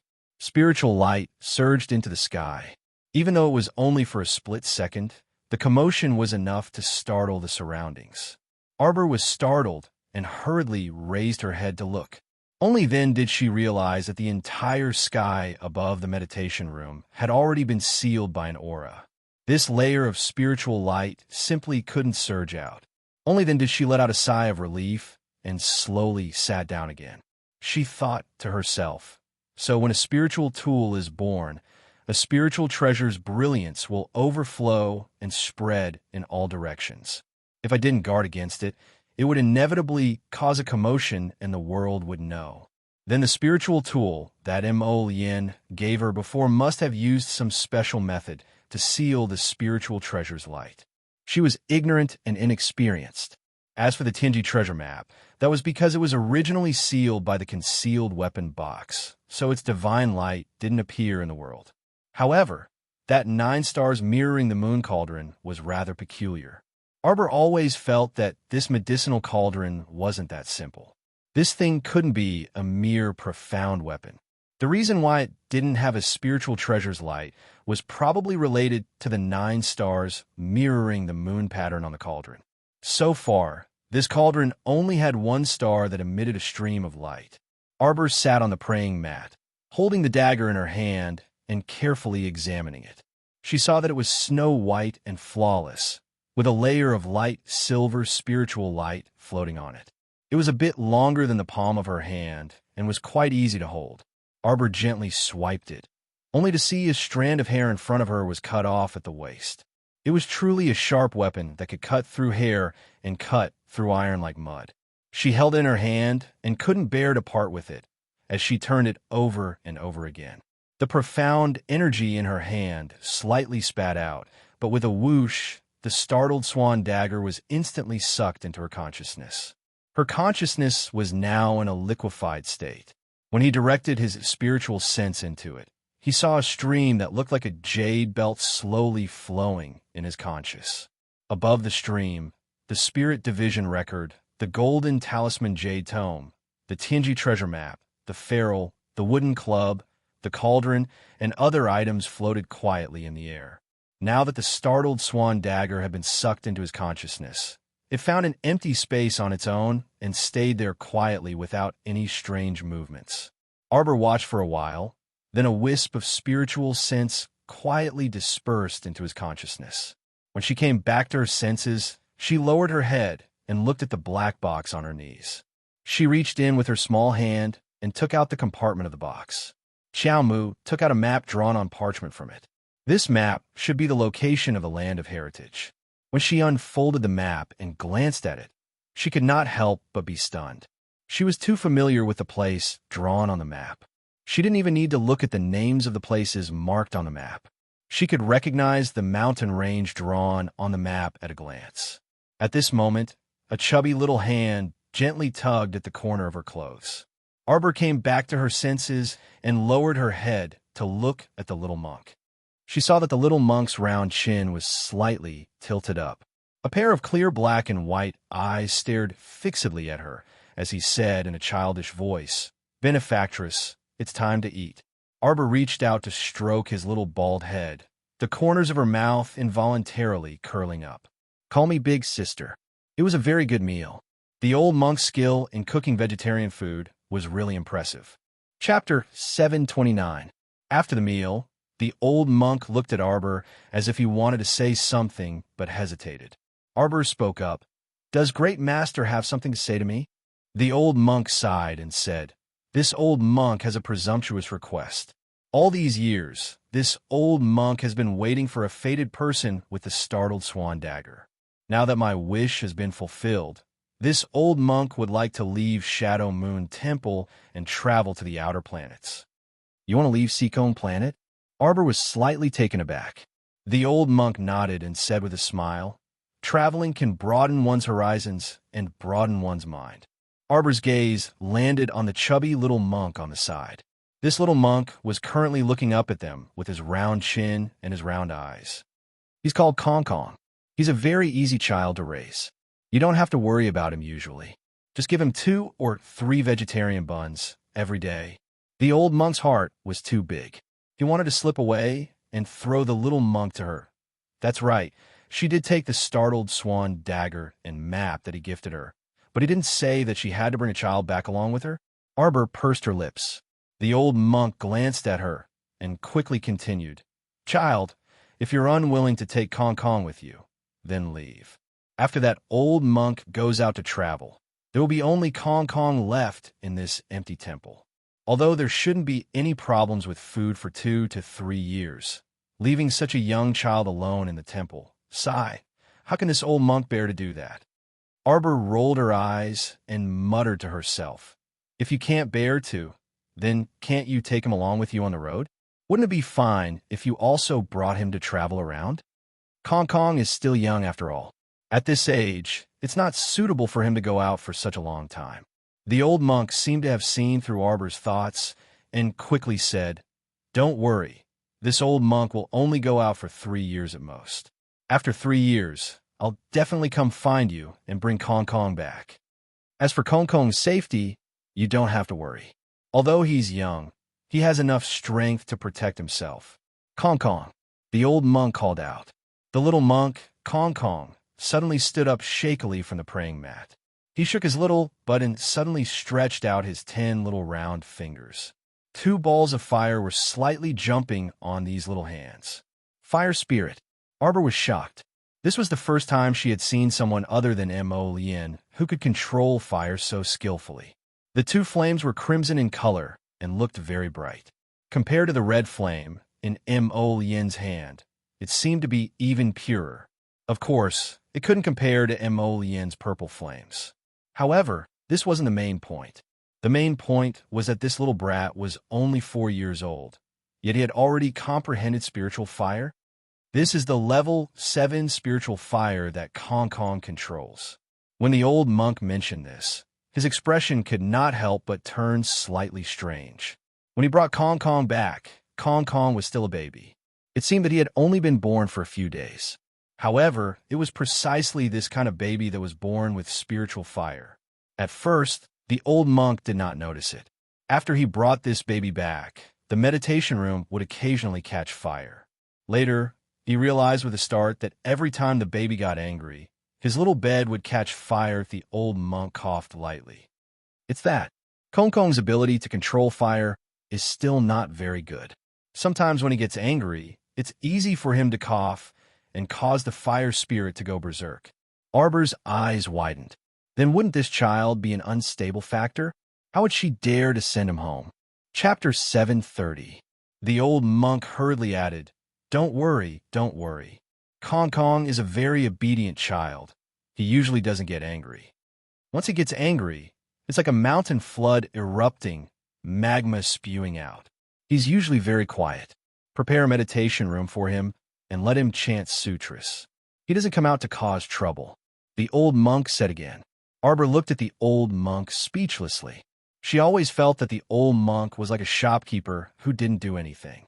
When he saw her, he hurriedly threw the little monk, this little burden, to her. The old monk smiled and said, Child, you definitely won't lose out by bringing Kong Kong along. You will know in the future. Although Kong Kong is still young, he has done a lot of research on Buddhist hand seals. Not only can he control the fire spirit, he can also perform various Buddhist hand seals. If you bring him along to the mystic realm, it will be of great help to you. The meaning of these words was revealed. The old monk was implying that it was useless to just rely on the map in her hands. If she wanted to enter the mystic realm, she still needed to undo the Buddhist seal. In other words, that mystic realm might have been sealed by the old monk's secret hand seals. No wonder she didn't discover it the first time she went there. The little monk staggered in front of Arbor and put his palms together to bow. Benefactress, please take care of me in the future. Arbor's mouth twitched and lightly pressed her head on the little guy's bald head. Call me sister. The little monk covered his bald head and looked at the little girl in front of him blankly. The old monk laughed a few times. After bidding farewell to the old monk, Arbor held the little monk's hand and walked out of the temple. She turned back to take a look. The old temple was still as solemn as before, but lacked some incense and people. Benefactress, the senior brothers have all gone out to travel. Now that Master is leaving, from today onwards, there will be no one in this small temple.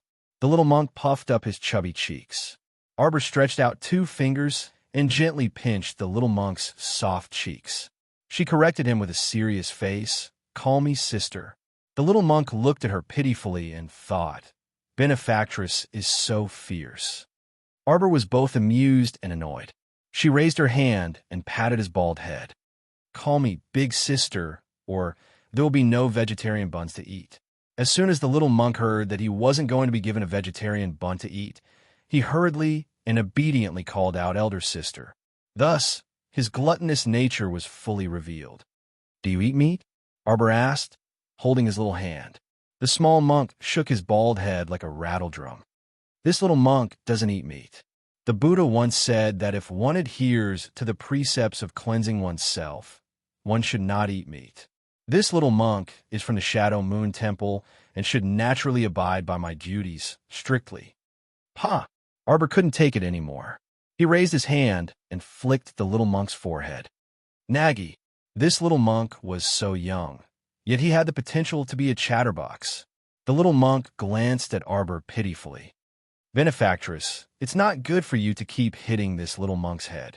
First, the little monk will be stupid. Secondly, men and women should not touch each other. Arbor threw away the little monk's hand and ran off. Go back to the Shadow Moon Temple. This child was so smart. He shouldn't starve to death. She had to harden her heart and throw this chatterbox away.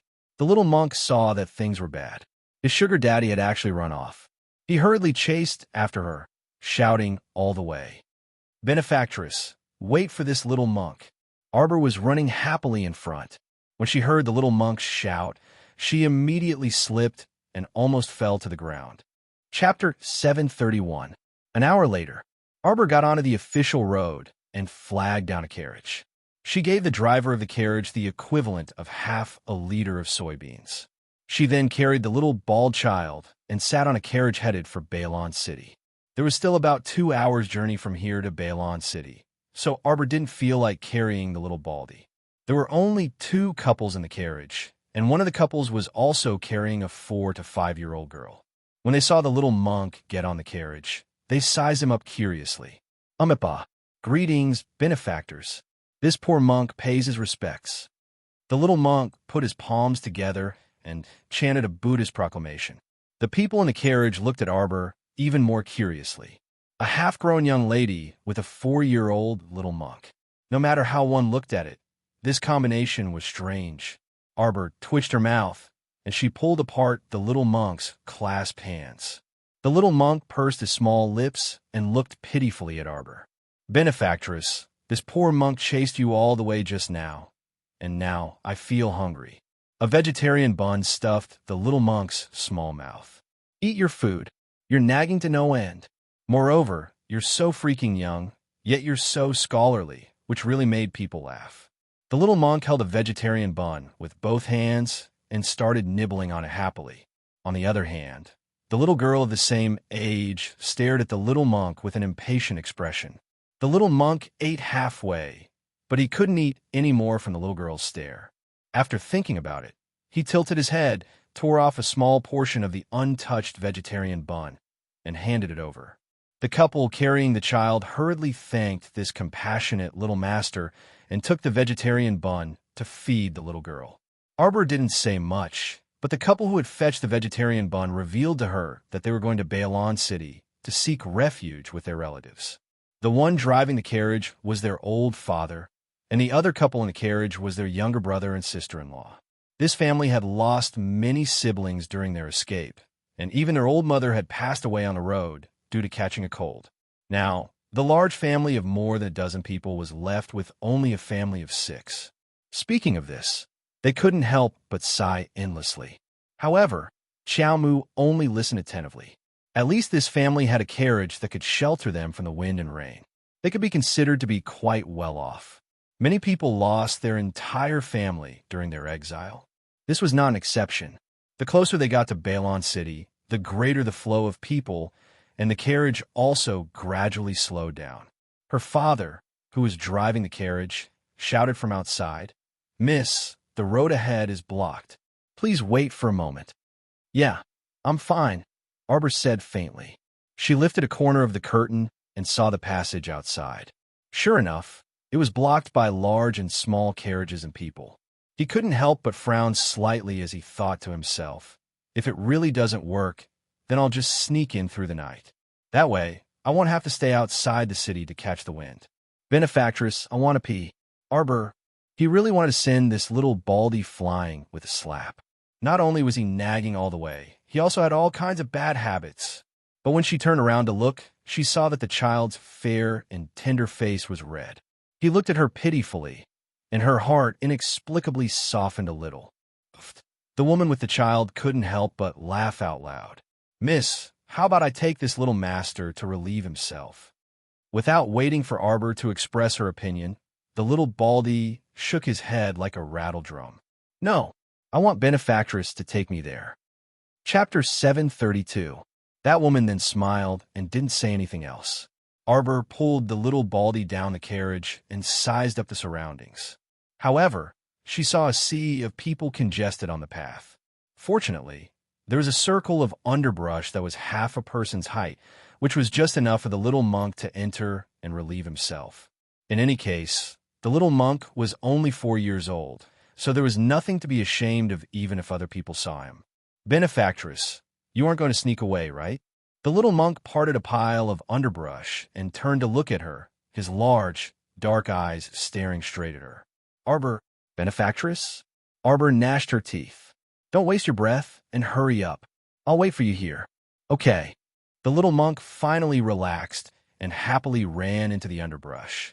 Arbor shook her head speechlessly. Although she wasn't a good person, she wouldn't go so far as to deceive a little imp, right? She had said that she would bring him along on the journey. So how could she abandon him halfway? There were quite a few people coming and going, and when they passed by Arbor, their gazes couldn't help pausing on this little girl in snow-white clothes for a moment. This little girl was truly too good-looking. Arbor wasn't accustomed to being stared at, so she turned around. With a slight movement of her mystic conscience, she took out that jade messenger talisman from her inner world. There's actually a line of words that Mo Lien had left behind on the jade talisman. Jojo, where are you right now? Oh crap. She had left a message for him, and then left the jade messenger talisman in her inner world without checking it. Mo Lien should be worried to death, right? The little fellow lightly patted his head and hastily took out a talisman pen, hastily leaving a message on the jade messenger talisman. I'm outside Balon City and will enter the city soon. Don't be anxious. Just as she put down the talisman pen and put away the jade messenger talisman, she heard a shrill voice. Mother, woo. She saw a ball of fiery red pounce over, and in an instant, it threw itself under her ankle, hugged her leg, and began to cry.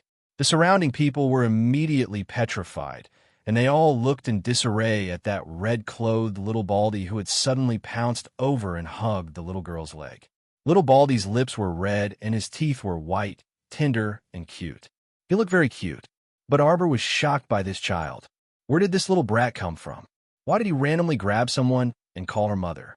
Mother!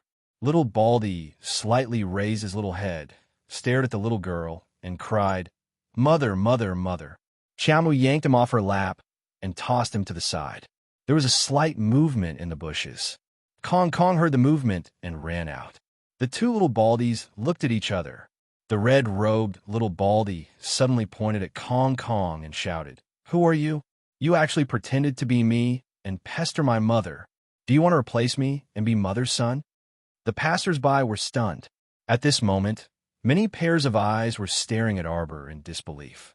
Fuck, this little girl herself is not young, but her son is already so old?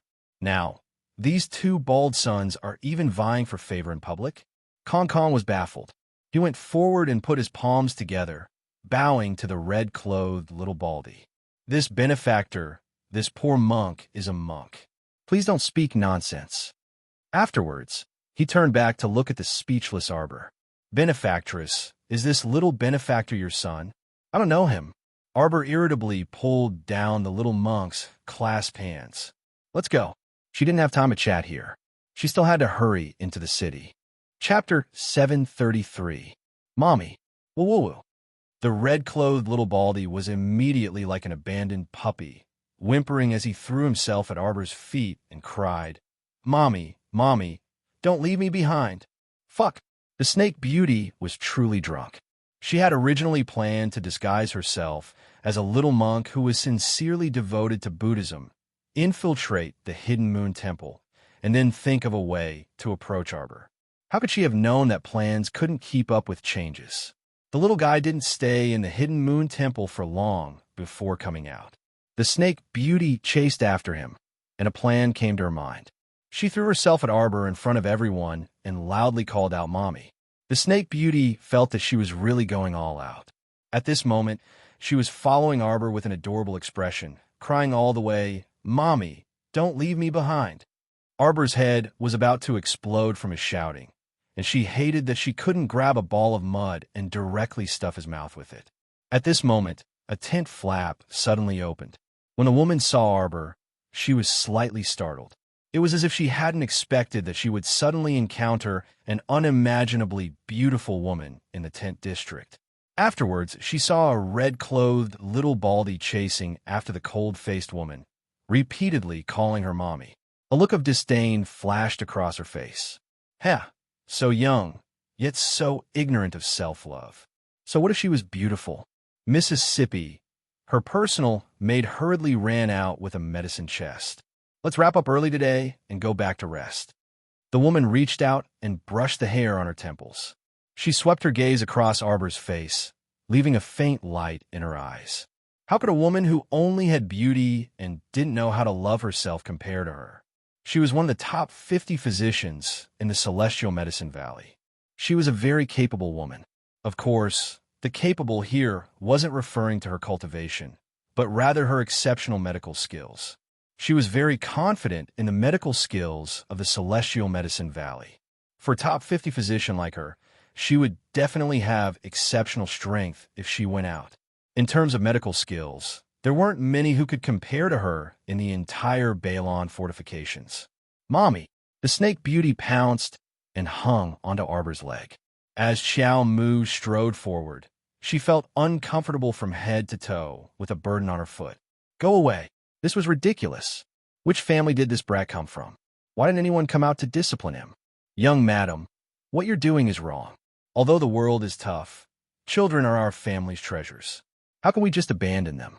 A middle-aged woman shook her head, her face full of disdain. Arbor was expressionless. Mother, the snake beauty secretly ground her teeth.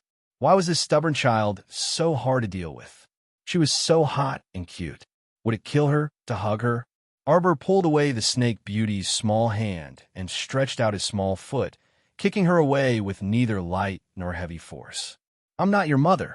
Fuck, where's your love? The snake beauty raised her head. When she met Arbor's cold gaze, she couldn't help but shiver. Fuck, it can't be. Did the little girl recognize her? Benefactress, this isn't right. Just as the little monk was about to speak, Arbor pinched his soft cheeks. Creak. At this moment, Balon City's city gates suddenly opened. 2 rows of soldiers with solemn expressions rushed out, rudely parting the crowd. A tall white figure appeared at the city gate. The young maidservant excitedly tugged at the miss of the Celestial Medicine Valley. Miss, the young sir has come to pick you up. Happy New Year, everyone. Eat, drink, and have fun. See you next year in Wax. Chapter 734. A black jade belt bound the man's black hair up high. His thin lips were tightly pursed, and it was hard to tell whether he was happy or angry. His phoenix eyes were awe-inspiring without being angry. It just so happened that the sun was setting, and the sky was blanketed in red clouds. The wind was blowing, and the clouds were undulating, and the chill seeped in. Mo Yin strolled out of the city gate, and he caught sight of the little fellow in a plain gown among the crowd at first glance. His eyes narrowed slightly as he stared intently at the little thing. Meanwhile, when Feng Manyun heard the maidservant's words, she hastily shifted her gaze in the direction of the city gate. With this look, her maiden heart practically flew into the air. It was him, it really was him. That graceful and elegant young Master Mo. Could it be that it was as Xiang Qin said, that the young master came out this time to pick her up? Feng Manyun chuckled lightly, and her cheeks were dyed a captivating shade of red. Her elated maiden heart couldn't resist thumping faster and faster. Ever since she met this young Master Mo by chance last night, Feng Manyun's proud maiden heart, which she had carefully guarded for 18 years, couldn't help but fall for this young and handsome sir. When she discovered that this young Master Mo was also staying in the city lord's estate like her, she was overjoyed. Although the two of them hadn't interacted much since last night. After all, the young master was a jade-like gentleman, so he naturally abided by the rules in front of an unfamiliar young lady. But Feng Manyun felt that as long as she was given enough time to interact with him, this young noble sir would definitely develop a favorable impression of her. She was very confident about this. After all, a kind-hearted woman with exceptional medical skills like her was clearly rare in the current world. She was a doctor who had volunteered to go to the Shanty district to treat the civilians' injuries and heal the wounded. She was revered and worshipped by countless people in the Shanty district. At this time, sure enough, this graceful young master was walking in her direction. He was getting closer and closer, almost stopping right in front of her. Feng Manyun put on her most confident and beautiful smile as she took 2 small steps forward. She had just curtsied halfway when she murmured, "Young Master Mo." Prince Mo then drifted past her, not even sparing her a glance out of the corner of his eye. When Feng Manyun discovered that Prince Mo had directly dashed past her, the beautiful smile on her face instantly froze, as if it had been glued to her face. Feng Manyun's pitch-black pupils seemed to be whirling rapidly, and she only felt her neck turn abnormally stiff. Slowly, she turned her head around. Then, his pupils contracted and gradually enlarged. She saw that the noble young master, who had always been modest and arrogant in front of her, flew like a gust of wind in front of the cold and beautiful young lady. Under the watchful eyes of the crowd, the young master suddenly stretched out his arms and pulled the little girl into his embrace. She stuck close to his body and gently lifted her up. He even lifted the little girl's chin with one hand, lowered his head, and bit her lips gently. Such a willful way of doing things, as if there was no one around. Feng Manyun only felt like the sky had collapsed in front of her. How could this be? This was poles apart from the image of the noble young master in her mind. This young master didn't have the slightest bit of a gentleman's style right now. He was simply a living rogue. Feng Manyun's lifeless gaze was fixed on the 2 people, as if she had been struck by lightning. Chapter 735. Emollient. Xiao Mu was caught off guard and was bitten by him, and her eyes abruptly widened. He bit her. He bit her in front of everyone. Arbor's little face was full of vigilance. This guy couldn't be thinking of beating her up, right? Why are you here? Before Xiao Mu could finish speaking, she saw the man pick her up by the waist with a cold expression and stride toward the city gate. What are you doing? Arbor moved her little hand, but he suddenly pressed it down. Arbor keenly sensed that the man was very angry. Yes, he looked very, very angry. But why? Our dear Xiao Mu lowered her little head and racked her brains, but she couldn't figure it out. Logically speaking, she should have been very obedient and sent him a message. What reason did this guy have to be angry? Moreover, they had only not seen each other for 2 nights. It wasn't like she wanted to fall into the crevice. If there was someone to blame, it could only be the underground village chief's fault. Benefactress. When the little monk saw that his patron was actually carried away by a fierce and domineering man, how could he tolerate it? He hurriedly took small steps and ran over to their side. Benefactress, what you're doing is wrong. Hurry and let go of my benefactress. Don't act recklessly.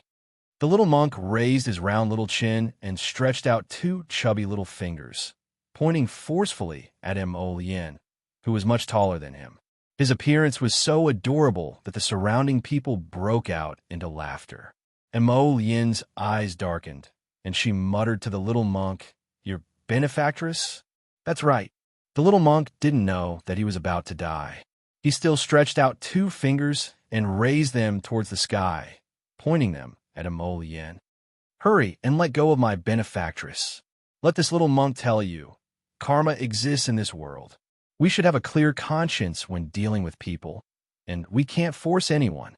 You have to know that the cycle of karma is not about to end. It's just that it's not time yet. Emollient cast an indifferent glance at him. Huifeng coughed softly and immediately flew to the little monk like a whirlwind.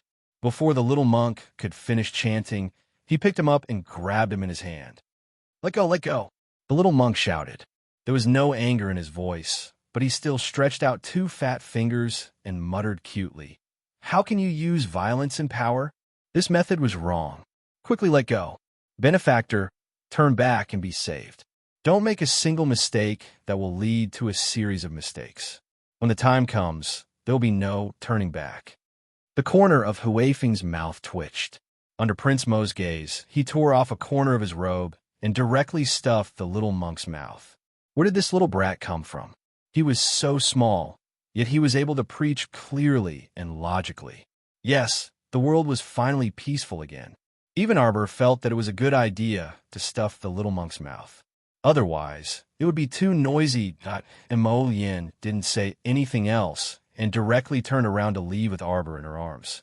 However, she hadn't taken a few steps when Feng Manyun, who had plucked up her courage, stopped her. Young Master Mo, Feng Manyun gave Emollient a standard ladylike curtsy before looking up.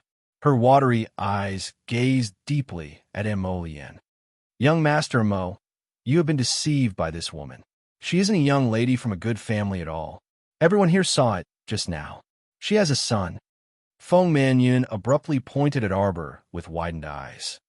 She's so young, yet she's already fooling around with people everywhere. She even shamelessly had illicit sexual relations with others and gave birth to a son. Chapter 736. And what was with the son?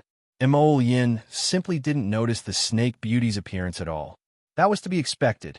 As a crafty person like the Snake Beauty, when she saw Emollient appear, she was very clear that she had already lost the best opportunity to stick to the little lady. She had to leave quickly. Moreover, the little lady's stern gaze just now might have actually meant that she had long seen through her identity as the Snake Beauty. But was that possible? This wasn't some simple disguise technique. This was a very rare, special ability. She was probably the only person in the entire Seacone planet who could shift one's appearance, alter one's bones, and distort one's meridians. This special ability to change a person's bones, appearance, and even meridians wasn't something that other cats or dogs could possess. Her red-clothed little Baldy's appearance was worlds apart from the iron walk brat from before, be it in terms of appearance or figure. If this little girl was able to recognize her at a glance, then there was really no justice in this world.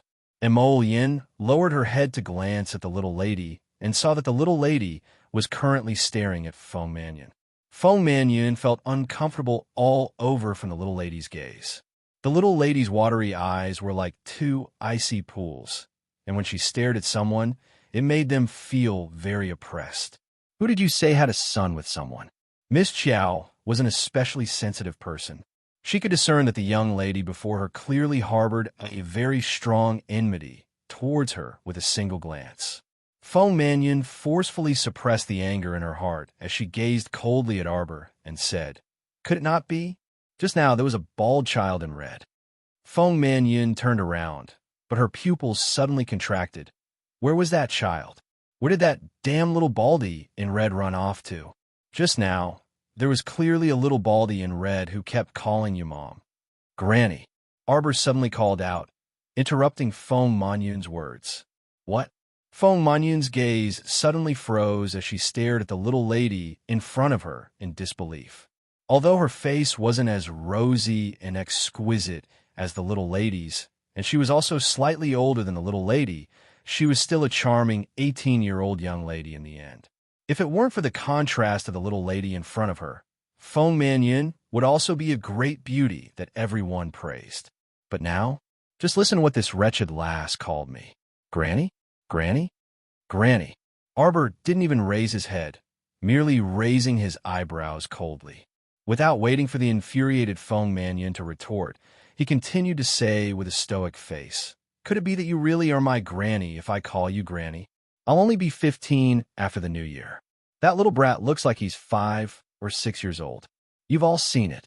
Arbor said expressionlessly, "Do you think I could have given birth to such a big son 5 or 6 years ago?" "Huh."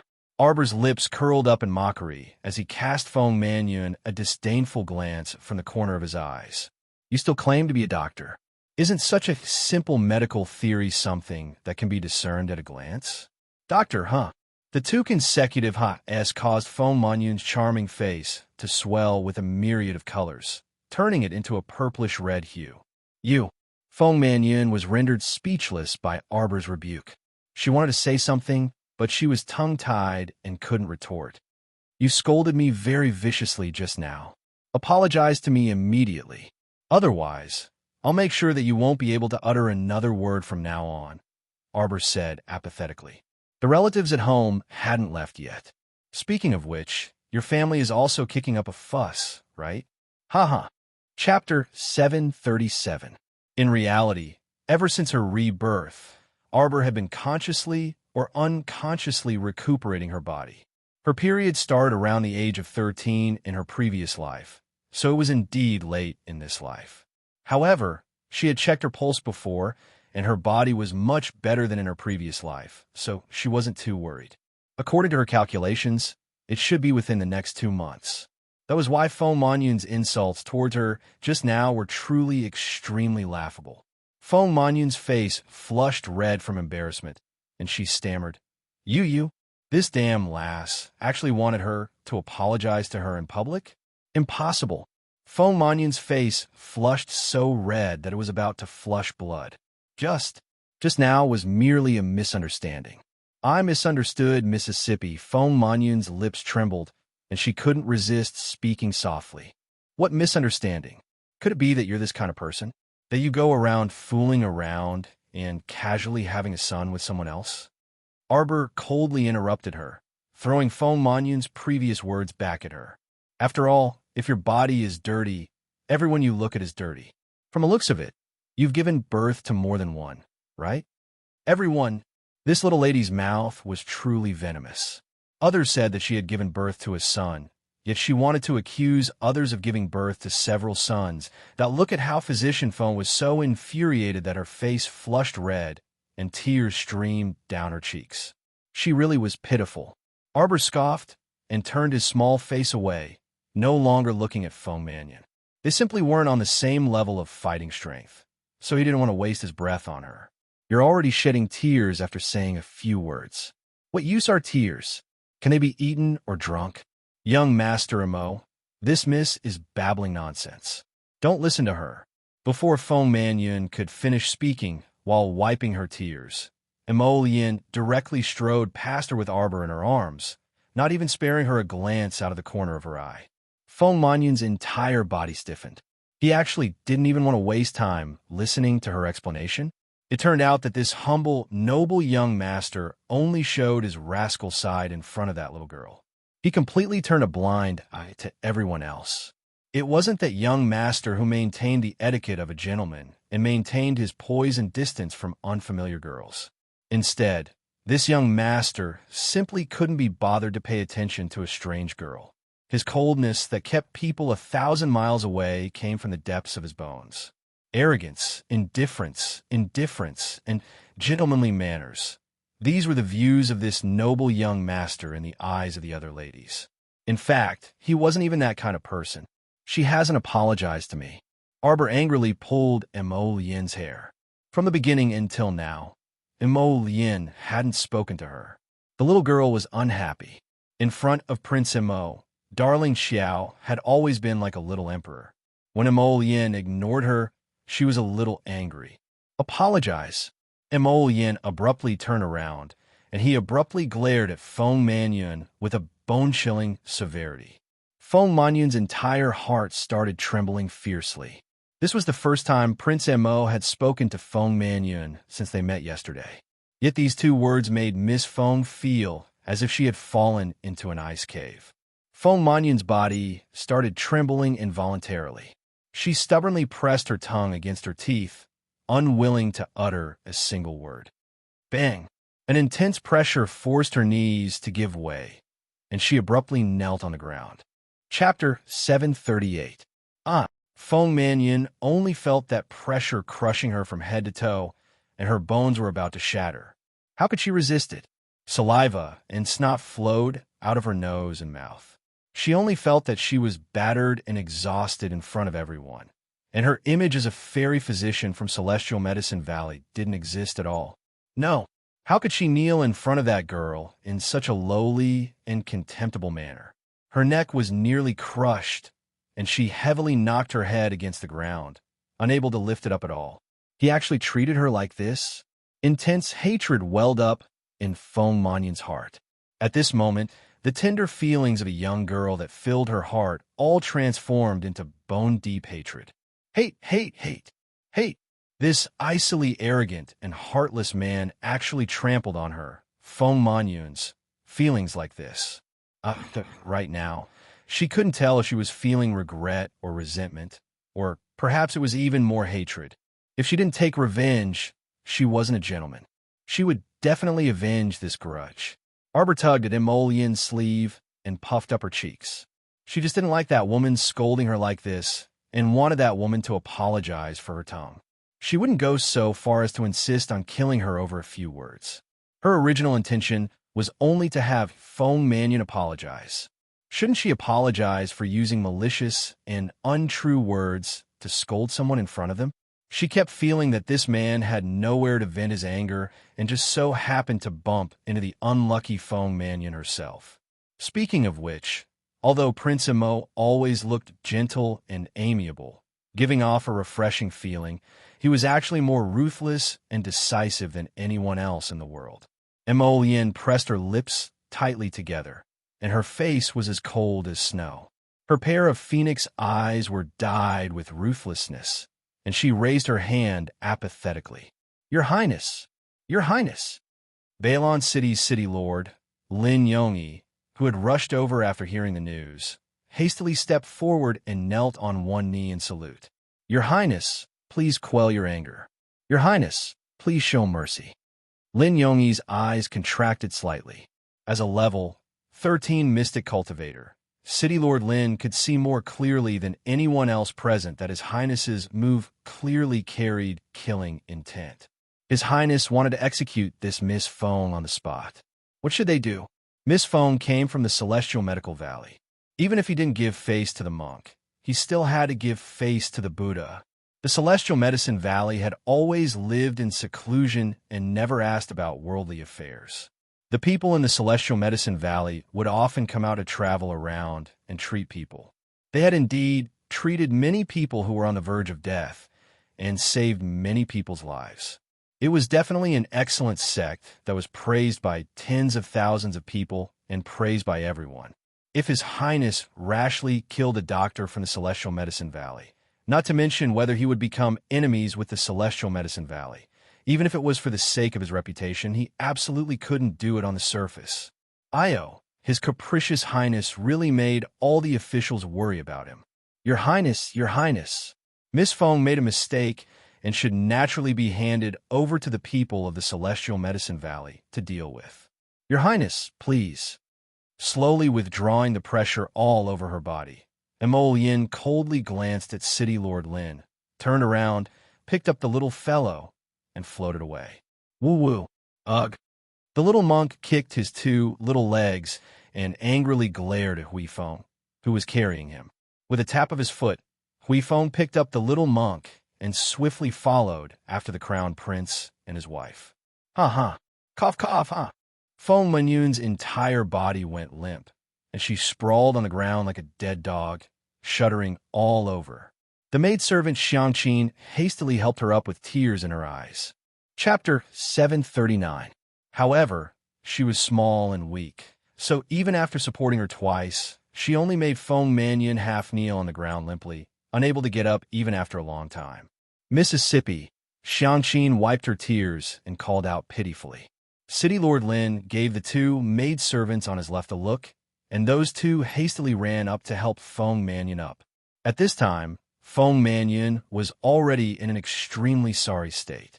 Her dress was covered in sand and mud, and her face was also extremely filthy from snot and tears. City Lord Lin sighed. Miss Feng, let's have someone send you back to rest first. This Miss Feng just had to provoke the willful His Highness the Crown Prince out of all people.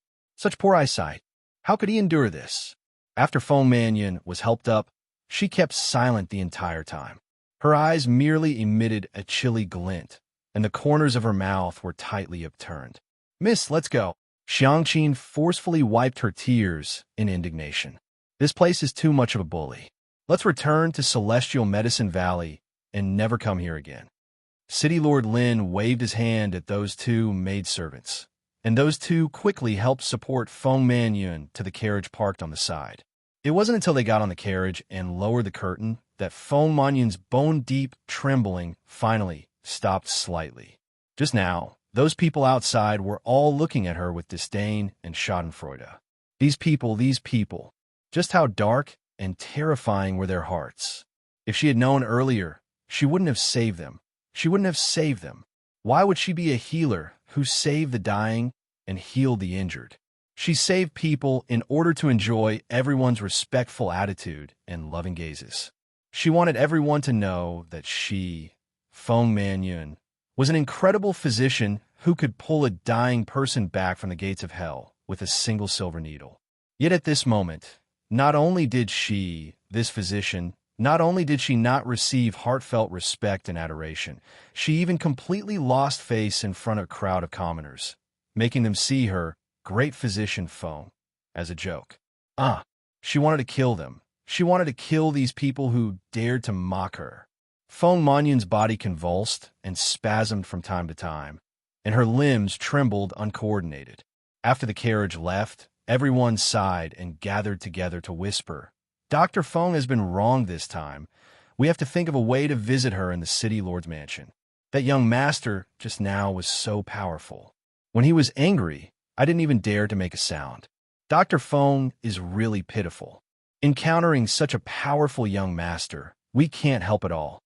But just now, Dr. Feng, she spoke without thinking and insulted a young lady. She was an innocent young lady, and her reputation was almost ruined by her. This isn't too good. Sigh. Maybe it was a misunderstanding. Dr. Feng didn't do it on purpose. The crowd dispersed as they chatted. They didn't know that the Dr. Feng they spoke of had a twisted mind. Now, she wished she could kill all of these people who had seen her in such a sorry state. Crown Prince Mo wordlessly carried Darling Xiao back to the city lord's estate and headed for his residence inside the city lord's estate. The little emperor baby was unhappy. "Why aren't you talking?" Arbor angrily moved his little hands and feet. Stinky Mo Lien. He didn't say a single word to her the entire way. This darling also doesn't want to talk to him. Mo Lien was like a saw-toothed gourd as he carried Darling Xiao all the way back to the dormitory. Once he stepped through the door, he kicked it shut with a bang. "See you on the second day of the new year. My head hurts so much." Chapter 740. You. Xiao Mu had only spat out one word when Mo Lien pushed her down onto the bed. The man then thoroughly sealed the second half of her sentence in her small mouth. The man's kiss came like a storm, a sudden burst of thunder. In an instant, Arbor's breath was taken away. The man's hot breath hit her in the face. It was different from the light kisses in the past. This kiss was gentle, elegant, reserved, and warm. Today's kiss was simply crazy. In an instant, he pounced on her and pressed his lips tightly against hers, grinding and tossing, not giving her a chance to escape again. Xiao Mu grunted and secretly tried to break free, but she only felt that the man's arms were scorching hot and shockingly strong. How could her soft and small body break free from his grip? She only felt that her heart was beating violently, as if it was going to jump out of her chest. Thump, thump, thumped at what should she do? This evildoer in front of her was too eye-catching. Even when he was angry and pounced on her, he was still so seductive. In front of such beauty, one would lose the ability to think. Emollient I. Arbor's breathing was a little rapid, and her heart was in a mess. The man answered in a deep voice and slowly lifted his face. His eyes were slightly upturned, and his handsome face was slightly red as he looked at her from a few inches away. When she struggled to sit up, she saw the evildoer on top of her leaning over. His water-like black hair fell down and fell on her little face. His hair brushed against her neck, tickling her face. The man opened his mouth slightly and spat a mouthful of medicine into her little mouth. Arbor was speechless. "Do you still remember what I said before?" The man pressed his lips against hers and rubbed gently. "If you disappear without a word again, I will tie you to my side and never allow you to leave my side again." "I didn't disappear." Arbor widened her round eyes angrily. Now, other than her head and mouth, she couldn't move her body and limbs. She was so angry. "It disappeared." Emollient spoke faintly as he bit her small mouth, neither lightly nor heavily. "It was the night before yesterday. Your aura disappeared in an instant." Arbor suddenly fell silent. The night before yesterday, that was when she went to Paradise Planet to stay the night. The man turned his head slightly, one hand supporting his head while the other caressed her little face. He murmured softly, "I don't like the feeling of you disappearing." It's as if everything in the world has turned into nothing. It was as if he had turned into ashes in an instant. Yin's slender fingers caressed her tender cheeks inch by inch as he gazed at her with a slightly dazed gaze. My heart feels empty, as if someone dug out a large piece of it. It's so unbearable. That kind of feeling, even if he wanted to cry, he couldn't shout. It was as if the heavens and earth had turned into nothingness for a moment. He desperately tried to grab hold of something, but in the end, he couldn't grab hold of anything. His face drooped down, suddenly burying it in Xiao Mu's hair, and his breathing also turned more oppressive. "Jojo, what do you want me to do? Don't disappear. Don't leave me. Don't ever leave me, okay?" he said softly, his head slowly rubbing against her hair twice. Xiao Mu's heart melted because of this man. Chapter 741. This man looked noble and proper on the surface, but he was so good at whispering sweet nothings in secret. It was so soft that she couldn't help blushing and her heart beating faster. Arbor's lips were numb and soft. Her little face was red, and her little mouth couldn't help but open slightly. She was like a beautiful little flower, waiting to be gently plucked. The two of them kissed each other with their lips and teeth, as if they were going to fuse together. They kissed for a while. The temperature in the room rose quite a bit. Arbor suddenly realized that her little hands and feet could move. She couldn't help but let out a sigh of relief. She gently raised her hand and touched the man's furry head. "Yin," Arbor called out softly. The man raised his head slightly. His gaze was so deep that it was as if he could see through her. His gaze was so deep that it almost sucked her into the abyss. "Baby." He gently rubbed his lips on her little face and reached out to hold her face. He looked straight into her eyes. "Have me in your eyes, okay?" He was most afraid that he wouldn't be able to imprint his figure in those beautiful eyes. He wanted her eyes to have him, to have his reflection, to have his existence. Even if at this moment, this baby's heart might not be like his, loving so intensely and deeply that he couldn't extricate himself. It didn't matter. He had the patience to integrate into her life bit by bit. Like the spring wind and rain, he seeped into her world and her life. He firmly grasped her heart and took it for himself. He wouldn't let her escape even half an inch. Arbor gave a muffled She subconsciously reached out and secretly touched her heart. What was going on? Her heart kept pounding nonstop. It was beating so fast that she was in a mess. She kept feeling that the current her didn't seem like herself anymore. "I'm sleepy." Xiao Mu abruptly pulled over the bedding beside her and covered her head with it, blocking his scorching gaze. His gaze was too burning. It burned her whole body and made her cheeks unbearably hot. The little fellow wrapped herself up like a little cicada pupa. Her neck and head were all buried in the blanket. It wasn't until Yin tugged lightly that he dug her small head out from the thick blankets. "Why are you wrapped so tightly?" Yin sighed softly and stuffed her two small hands into the blankets. He pulled the blankets up to her neck and leaned over to plant a kiss on her forehead. "Go to sleep." Just as he got up half an inch, a soft hissing sound came from his mouth. It turned out that a strand of her hair had been caught by the button on her clothes. Arbor lowered his head. His little fingers moved slightly as he silently untied the strand of hair. When he raised his head, his eyes met with the boy's watery eyes. "Jojo," he called out to her in a low voice. His eyes were filled with love, as if he wanted to melt her whole body. Arbor felt his heart skip a beat. He cried out in alarm and pulled the blanket up like an ostrich, covering his head with it. Yin giggled and hugged the blanket wrapped around the doll. Her mood was lifted. It seemed like his little fellow still had feelings for him. Looking at her shy little face, it really melted his heart. He reached out and pulled her little head out from under the blankets. Then, he lifted her blankets and shamelessly laid down. He reached out and hugged her tightly. "All right, it's late. Let's sleep," Yin said as he rubbed against her soft little body. "It's freezing outside." Chapter 742. Xiao Mu's eyes abruptly turned round. This guy wasn't going to leave today? Him? Was this guy acting coquettishly with her just now? Arbor's little hand naturally reached over and patted Yin's head. Then she rolled onto the bed, as if she wanted to wrap herself into a cocoon again. Yin realized that this little fellow's sleeping habit seemed to be that she liked to wrap herself into a cocoon. He reached out and pulled her to his side. He hugged her and patted her. "You're cold." "Eh." Arbor blinked and lifted her head from his embrace. "Time to sleep." Time to sleep." Yin hugged her and rubbed her little hand. "Are you cold?" "No." Now that there was another person beside her, it wasn't good for her to continue wrapping herself in the blanket. Moreover, Yin's body was pressed against hers.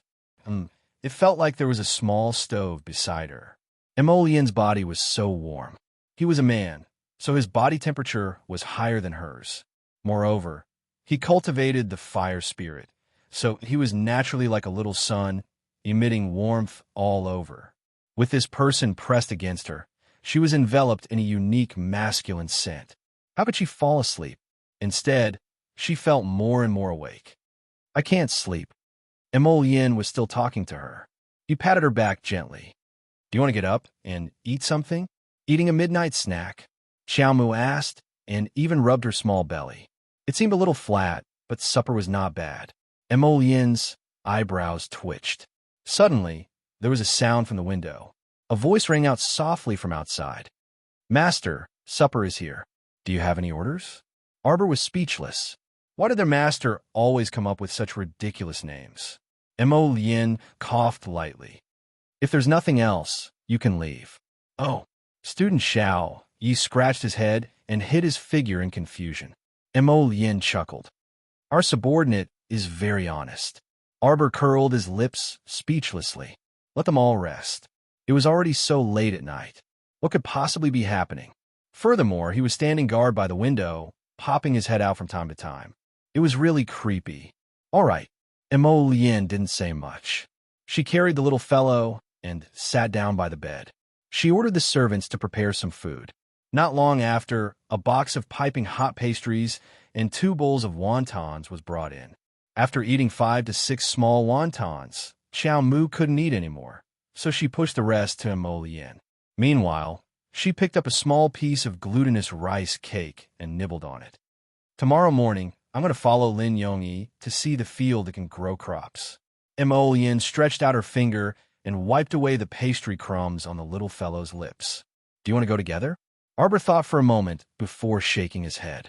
He took out a level 11 mystic breakthrough pill from his bag. "I'll take this tomorrow and enter closed-door cultivation to advance first. Okay?" She had long wanted to take this level 11 mystic breakthrough pill, but it had been delayed until now by a bunch of things.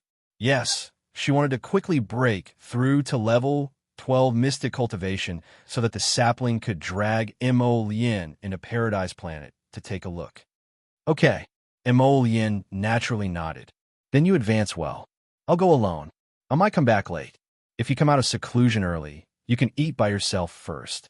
Arbor nodded. "I might take quite a long time." It was only 10:30 p.m. when the banquet ended. Chapter 743. Okay.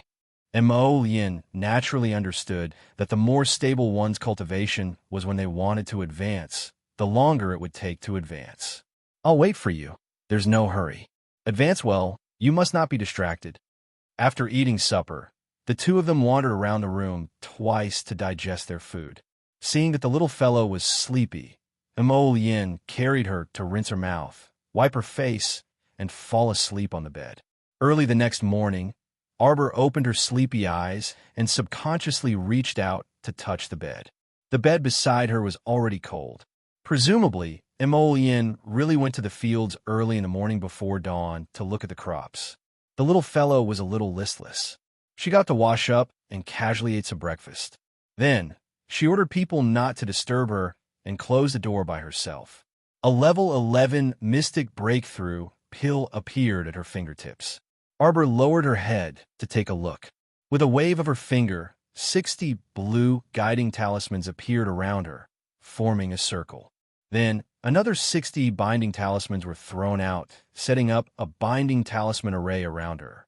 Following several pung-pung sounds, the doors and windows were all sealed by the mystic energy restriction she set up. This manually created a sealed cultivation room. After Chiao Mu swallowed that level 11 Mystic Breakthrough pill, it instantly attracted mystic energy from all directions, which all flocked toward this cultivation room in unison. The level 11 Mystic Breakthrough pill was indeed extraordinary. Especially this purple vein pill of hers, its effect was very good. After taking it for a short while, it began to show its effects.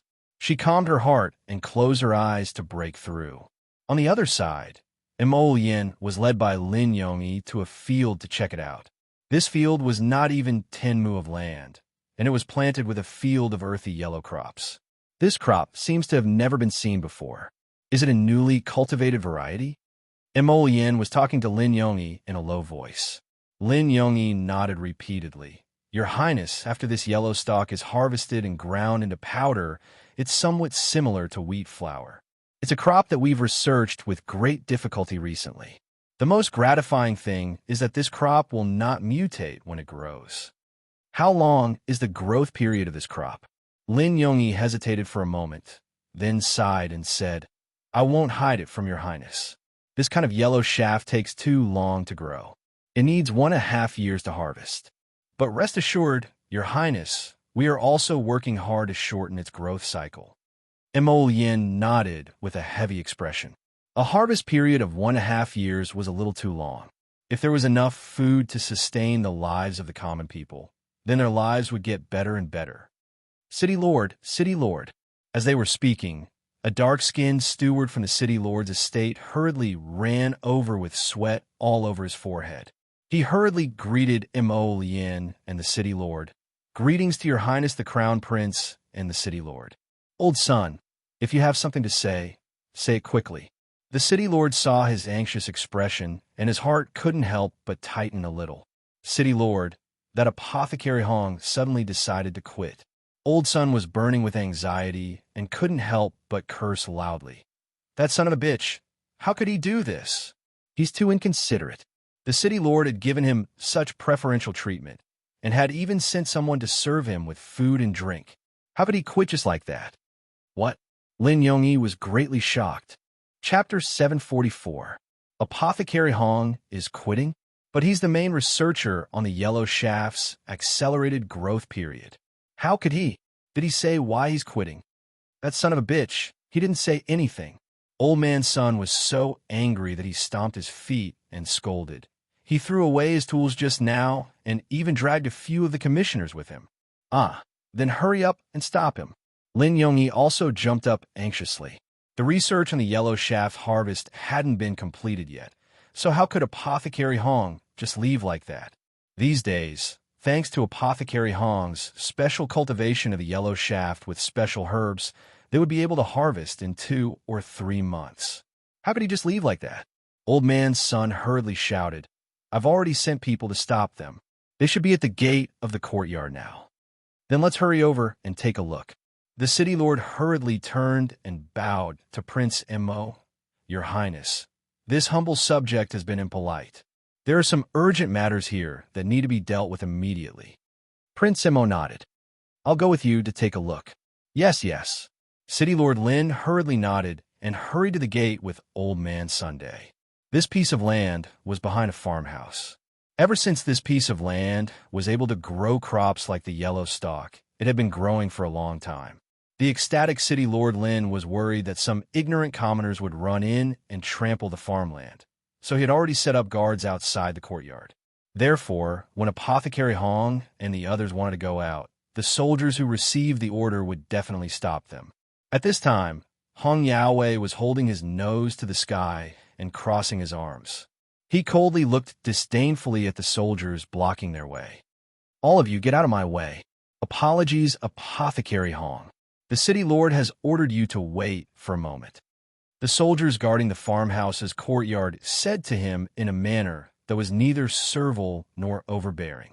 This Hong Yaowei's character really wasn't very good. Usually, because he was one of the most important commissioners who mainly studied the yellow shaft's growth period, the City Lord and the others were very courteous to him and were in fear and trepidation. This Hong Yaowei was a bit arrogant.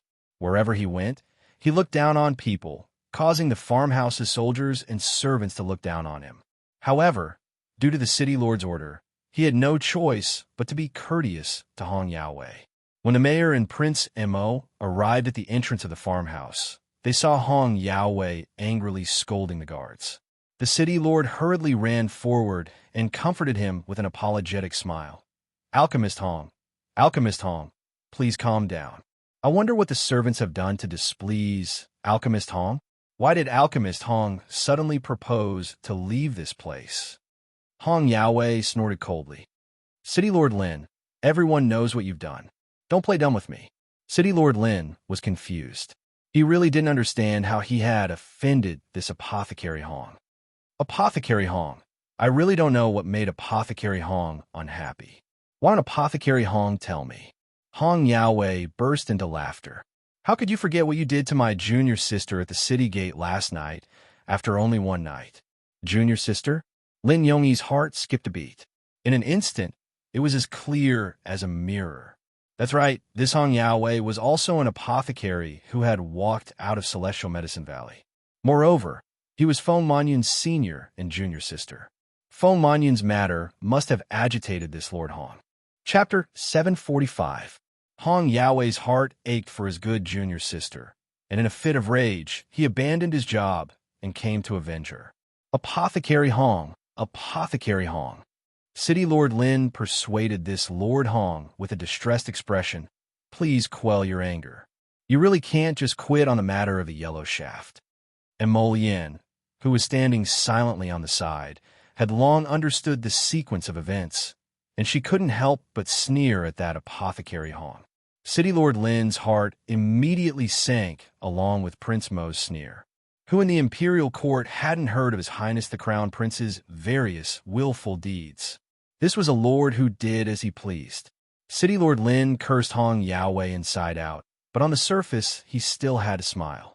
Apothecary Hong, how about you reconsider? We have already signed an agreement. You have to help me cultivate the yellow stem and shorten its growth period. If we were to take out the agreement to do things, wouldn't that be a bit unsightly? You dare to threaten me? Hong Yaowei rolled up his sleeves, looking like he was about to immediately pick a fight with City Lord Lin. Do you know who I am? I'm a member of the Hong family. A member of the capital's Hong family. Hong Yaowei shouted coldly. Not only that, but I'm also a member of the Celestial Medicine Valley. Hong Yaowei said angrily. You actually dare to treat a member of the Celestial Medicine Valley like this? Aren't you afraid of being drowned by the saliva of everyone in the world? My junior sister came to your Bailon city as a traveling doctor out of the goodness of her heart. She didn't collect any treatment fees, only the fee for medicinal materials. She saved so many of your people. Hong Yaowei became more and more spirited as he spoke, berating repeatedly. What about you? You people, not only don't you respect her, you even crushed her face into the ground in public. I'm telling you, Lin Yongyi, today, I'm leaving for sure. Not only am I leaving, these people are also leaving with me. Let's go. Miss Feng's diehard fans clenched their fists as they berated loudly. After hearing Hong Yaowei talk about Miss Feng, each and every one of them cried injustice for her, and their hearts ached terribly. Miss Feng was such a fairy-like person. How could someone be so ruthless to her? As soon as Hong Yaowei said that he was going to quit, several of Miss Feng's diehard fans responded at the same time. They immediately threw down their hoes and seeds and followed Hong Yaowei to leave. Humph! What a joke! Did they think that Bailon City's treatment was very good? For people like them, who were able to research and grow a crop like yellow stock, they would be able to make a living wherever they went. He could even negotiate with the city lords of other cities. Maybe he could get better treatment. Prince Mo narrowed his eyes and sneered. Men, surround him. Fight. Hit him hard. As soon as he finished speaking, almost 20 young men in black swarmed over from all directions like phantoms. Holding heavy sticks in their hands, they surrounded Hong Yaowei and the 7 commissioners who came with him and pressed their sticks forward without saying a word. Grabbing their arms, they waved their sticks brutally and hit them hard. Bang, bang, bang. On the side, City Lord Lin was hopping about as he watched, and his eyelids rolled back repeatedly. He could only murmur in persuasion, Your Highness, Your Highness. Go fetch that agreement you were talking about. Mo Lien harumphed angrily, shooting a severe gaze at Lin Yongyi. Is this how you indulge these people? No wonder there hasn't been any progress or efficiency after so long. Lin Yongyi's heart thumped heavily, and he only felt that his bad luck was pressing down on him. End of 6 p.m. See you tomorrow. Chapter 746. Preposterous. Hong Yaowei panted heavily as he cursed with a flushed face. At this moment, his arms were lifted up with wooden sticks, and he was being beaten by several black-clothed youths. His back was bruised by the sticks, and it hurt and itched, making him anxious and angry. You, who are you? Hong Yaowei shouted angrily. He felt that these people were fierce and unreasonable. He didn't want to admit defeat so quickly, but unfortunately, he was weak and had no choice but to lower his head under the eaves. Hong Yaowei, together with the other 7 commissioners, was forced to kneel on the ground. No matter how they roared, their arrogance was greatly diminished after the collision of the sticks. The crowd parted slightly to the sides, making a path for the crown prince to pass through. Prince Mo coldly reached out and took the agreement that Old Man Sun respectfully presented. He only glanced at it briefly before throwing it heavily at Hong Yaowei's face. He sneered and said, "Within 10 days, I want to see significant results in this farmland. Otherwise, there's no use for you to keep it. Not only do I want you to die, I also want to execute your entire family and punish you for the crime of deceiving the monarch. All of you, take care of yourselves." Mo Lien's phoenix eyes narrowed as he coldly threw down these words. He turned around and gently raised his hand. The youths of the Hidden Night Pavilion respectfully bowed to receive the order. Watch them. Today is also counted as one of the 10 days. Whoever dares to incite rebellion will be killed. Prince Mo coldly glanced back.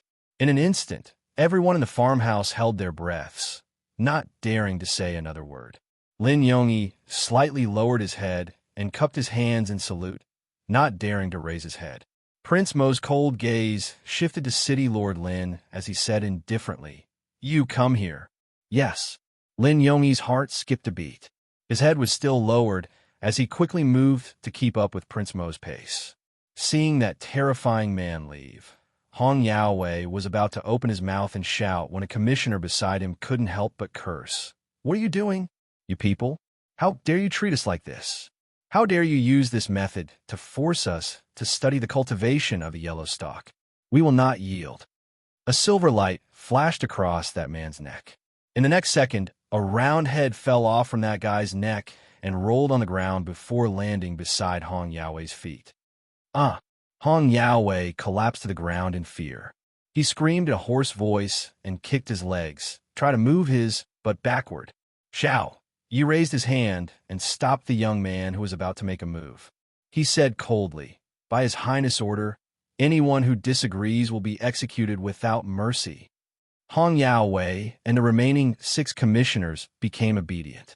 They trembled like quails and shrank into a corner, looking at the dozen young men of the Hidden Night Pavilion in fear.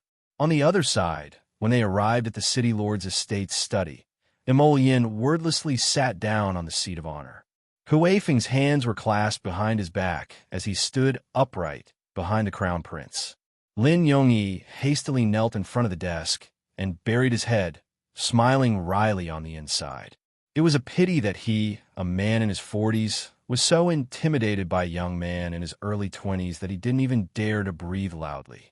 It could be seen that the crown prince was so powerful that ordinary people didn't dare to look him in the eye. "Hand over your city lord's token," Mo Lien said coldly. Chapter 747. Lin Yongyi shuddered all over. He hastily reached into his pocket and took out the City Lord token, respectfully holding it above his head. "City Lord." Old Man Sun knelt behind City Lord Lin. He was about to speak when City Lord Lin glared at him. Hui Feng flashed in front of Lin Yongyi and took the City Lord token before returning to the desk. After gently placing the City Lord token in front of the Crown Prince, Hui Feng silently returned to stand behind the Crown Prince. "Lin Yongyi, this humble subject is here. We know you are a benevolent and righteous good City Lord. All these years, Baelon's fortifications have been well managed by you, and the people have been living and working in peace and contentment. For this reason, the great king's heart is also greatly comforted. Your Highness praises me too much. The great king favors me greatly. Lin Yongyi lowered his head and said softly, "These are all things that should be done as a subject. You should also be credited with the discovery of the yellow pole. If this crop can be mass-produced in the future, it can supply most people's food supplies. You absolutely cannot go unnoticed." Emolian pointed at him as he stared at the kneeling Lin Yongyi in front of him, his icy voice softening slightly. This humble subject dares not claim credit. Lin Yongyi hurriedly prostrated himself on the ground. Emolian waved her hand at him. "It's your credit, so it's naturally yours. No need to be so modest with us. It's not good to be overly modest. We like people who speak the truth." Yes, yes, yes. Sweat was about to seep out of Lin Yongyi's forehead. However, the fact that Hong Yaowei dared to rebel today is also related to your usual indulgence. Emolian's expression turned solemn again as he picked up the City Lord token that Lin Yongyi had presented to him. What we want is someone who can do practical things for the country and the people. We don't care whether Hong Yaowei is from the Hong family or whether he has some celestial medicine valley backing him. If this person is disobedient, you can punish him accordingly and not blindly indulge him. This resulted in today's consequences. Emolian paused. Holding City Lord Lin's City Lord token, she leaned forward slightly and said coldly, "This solitude wants you to know. Behind you, Lin Yongyi, are this Gu, the great king, the entire great Mo kingdom, tens of thousands of mystic cultivator troops, and millions of brave soldiers as your backing. You, Lin Yongyi, aren't weaker than anyone else. I don't need you to be a yes man." Emolian's fingertips lightly tapped the desk surface as she icily said, "You can tell Hong Yaowei, or anyone else, that if they don't succeed today, and if they don't do it beautifully enough, they can forget about leaving Baelon City. Because you are Baelon City's lord. Under the great king and under this solitude, Baelon City is under your command. What Celestial Medical Valley or Hong Clan? If they're not convinced, they can come and find me. Do you understand?" Lin Yongyi, an old man's son, abruptly looked up, spellbound as they gazed at this crown Prince Mo, who was leaning forward to gaze at them. He only felt that the young man's body seemed to be radiating with boundless radiance, extremely dazzling. Yes, Lin Yongyi heavily kowtowed to the ground.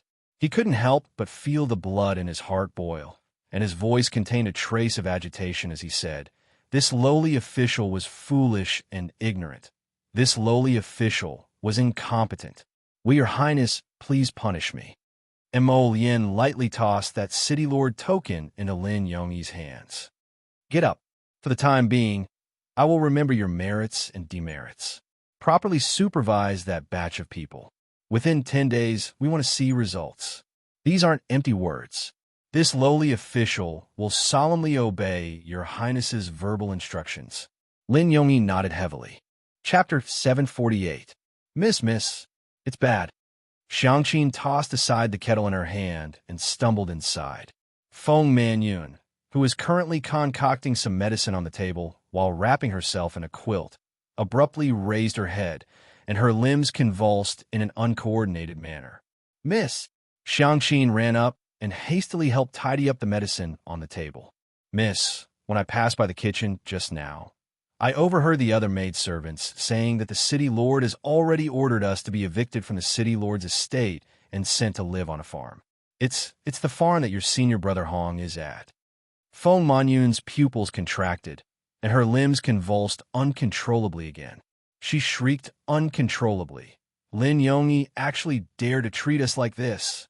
I am Celestial Medicine Valley's top 50 physician Feng. He actually dared. He actually dared." Feng Manyun was so infuriated that she nearly shattered her silver teeth from clenching them. Her entire body convulsed in the quilt, and she looked almost a bit neurotic. "Miss, I heard that senior brother Hong failed to cause a ruckus with his people this morning, and City Lord Lin has also restrained him. Miss, what should we do?" Xiangqin was a bit scared. The young miss and her were just ordinary people who did not have the strength to trust a chicken. The city lord only needed to send a few strong and powerful soldiers to throw the two of them out of the manor. Xiangqin was a bit regretful now that she couldn't stop Miss from sending a message to senior brother Hong. Originally, they could at least recuperate peacefully in the city lord's estate for a while. But now, with Miss in this state, how are they going to survive after being chased to a farm? Move aside, all of you move aside. A bang came from outside the door. The door to the room was rudely kicked open, and several burly soldiers from the city lord's estate strode inside. Amidst the master and servant pair's uncontrollable screams, they were dragged out of the room. Feng Manyun wrapped herself tightly in a quilt, completely wrapping herself inside. She kicked the soldiers in front of her in a panic and impatience as she shrieked, "Lin Yongyi, you old thief! You actually dared to treat me like this! Our celestial medicine valley absolutely won't take this lying down. Lin Yongyi, Feng Manyun let out heart-wrenching screams. Shut up! A soldier bluntly slapped Feng Manyun's face before dragging her outside with large strides.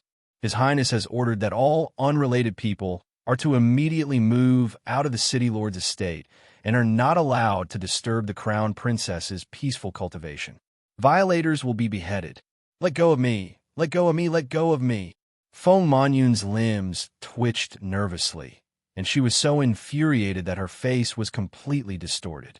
Feng Manyun's hair accessories, which were wrapped in the quilt, had all fallen to the ground as she struggled. Her disheveled hair made her look like a lunatic. I won't let you off! I won't let you off! Feng Manyun shrieked as she was thrown out of the city lord's estate. The soldiers threw the two of them into a carriage and drove them to the farmstead while screaming.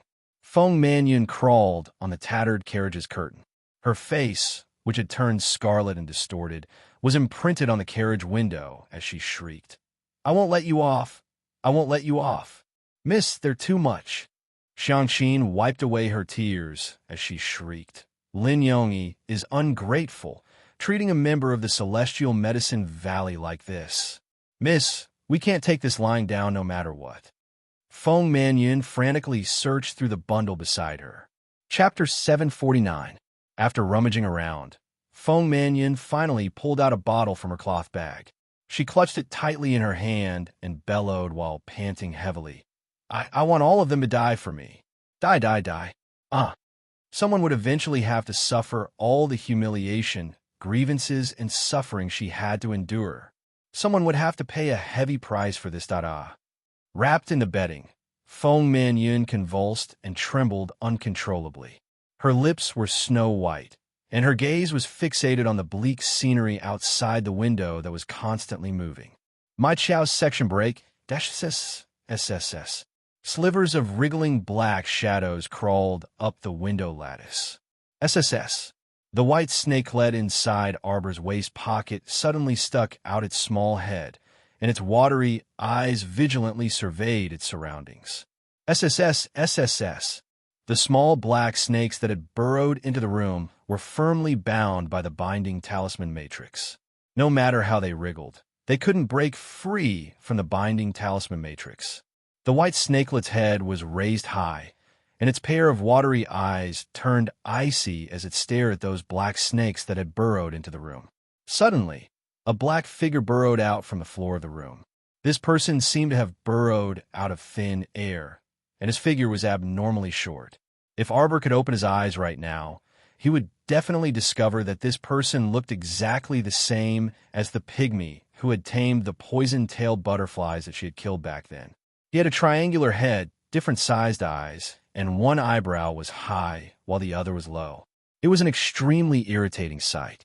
The pygmy's head and hands were covered with many wriggling small black snakes, and he was even emitting snake hissing sounds to lure the snakes to attack the talisman matrix. He was a snake exorcist, and just like his brother who tamed the poison-tailed butterflies, he also had the ability to drive and tame snakes. Actually, these pygmies were triplets who had followed Shuntian Prefecture's Lu Yiji for many years. The one Arbor had killed in the abandoned house back then was the youngest among them. their third brother. This dwarf was the second of the three brothers. The second dwarf's ability was to drive snakes, and he also had a special ability to drill into the ground. The triplets had their own telepathy. The moment their third brother died, the eldest and the second dwarf received their brother's miserable state before he died, without using any special external objects such as life lanterns. They also saw their enemy's face clearly. However, Shuntian Prefecture had been suppressed by Luigi during this period of time, so they weren't able to leave Balon fortifications to avenge their brothers. However, they had already engraved the appearance of the little demoness who had killed their brother in their hearts. Furthermore, as long as this little demon girl appeared within a radius of 100 miles, the two brothers would be able to sense her exact location. As a result, the moment Arbor set foot in Balon City, the first and second pygmy triplets had actually already sensed this little witch's existence. They had been secretly observing the situation and had only made their move now. What he wanted was this perfect opportunity. The little demoness was actually in closed-door cultivation to advance her cultivation. Ah! The heavens were truly helping him. This time, the little demoness aura would be in disorder, and she would suffer from chi deviation, even exploding and dying. It wasn't that Arbor, who was currently at the critical juncture of her advancement, didn't know what was happening in the outside world, but she definitely couldn't be distracted. At the same time, the group of people who were standing guard outside her room, led by hidden guard Lightning, had already sensed that something was amiss. With a whistle, everyone drilled out from their hiding places and pounced over with grave expressions, dealing with the snakes that were continuously flooding into the room as quickly as possible. Chapter 750.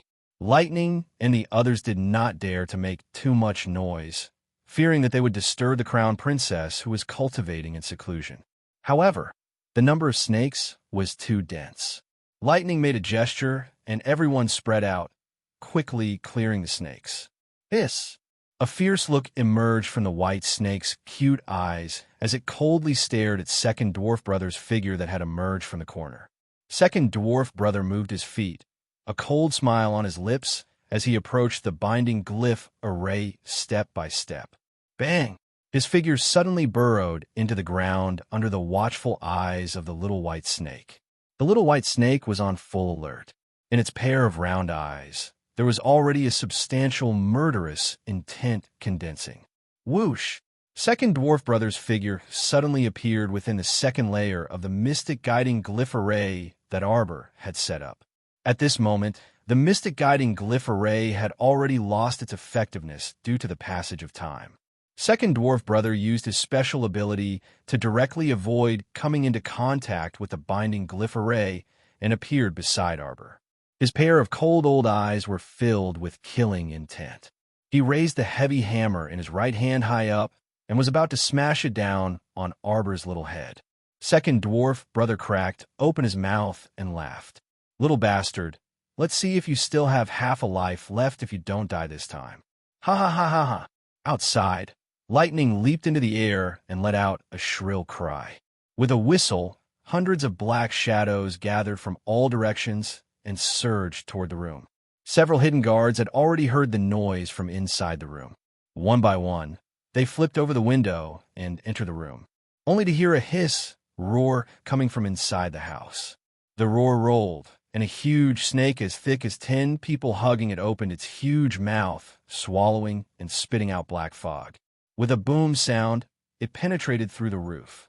Covered in black mist, the snake opened its mouth wide and stared coldly at second dwarf brother, who was rapidly retreating with a face full of fear.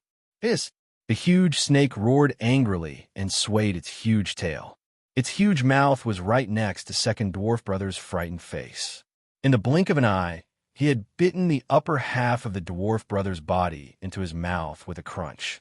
As he swung his body around, the messy internal organs fell out and scattered all over the ground. The thick body of the snake was shrouded in darkness. It spiraled through the roof and crashed into a towering tree on the opposite side. Half of the tree withered from the impact. With a series of creaking sounds, the tree broke in half. The upper half of the thick tree trunk came crashing down with a terrifying sound of wind and whistling. All the secret guards in the courtyard were so shocked that they hurriedly jumped onto the eaves. Crunch, crunch, crunch, crunch. A terrifying grinding sound came from the snake's mouth. Half of Second Dwarf Brother's body was swallowed by the snake's huge mouth, and then it spat it out in disdain. Pieces of flesh fell to the ground, and blood dripped down as if it was raining blood. All the secret guards looked up in shock at the giant snake that had suddenly emerged from the Crown Princess room. Oh my God, what level of mystic beast was this? How could it be so violent and terrifying? The huge snake spat out its tongue angrily. Its long tongue flung out and directly razed the surrounding trees to the ground. Half of the houses had collapsed. Everyone in the city lord's manor was shocked by this huge noise. What the hell is going on? All the masters and servants in the city lord's manor rushed out of their rooms. Chapter 751. When they looked up, they saw the giant snake that had drilled its way out of the roof.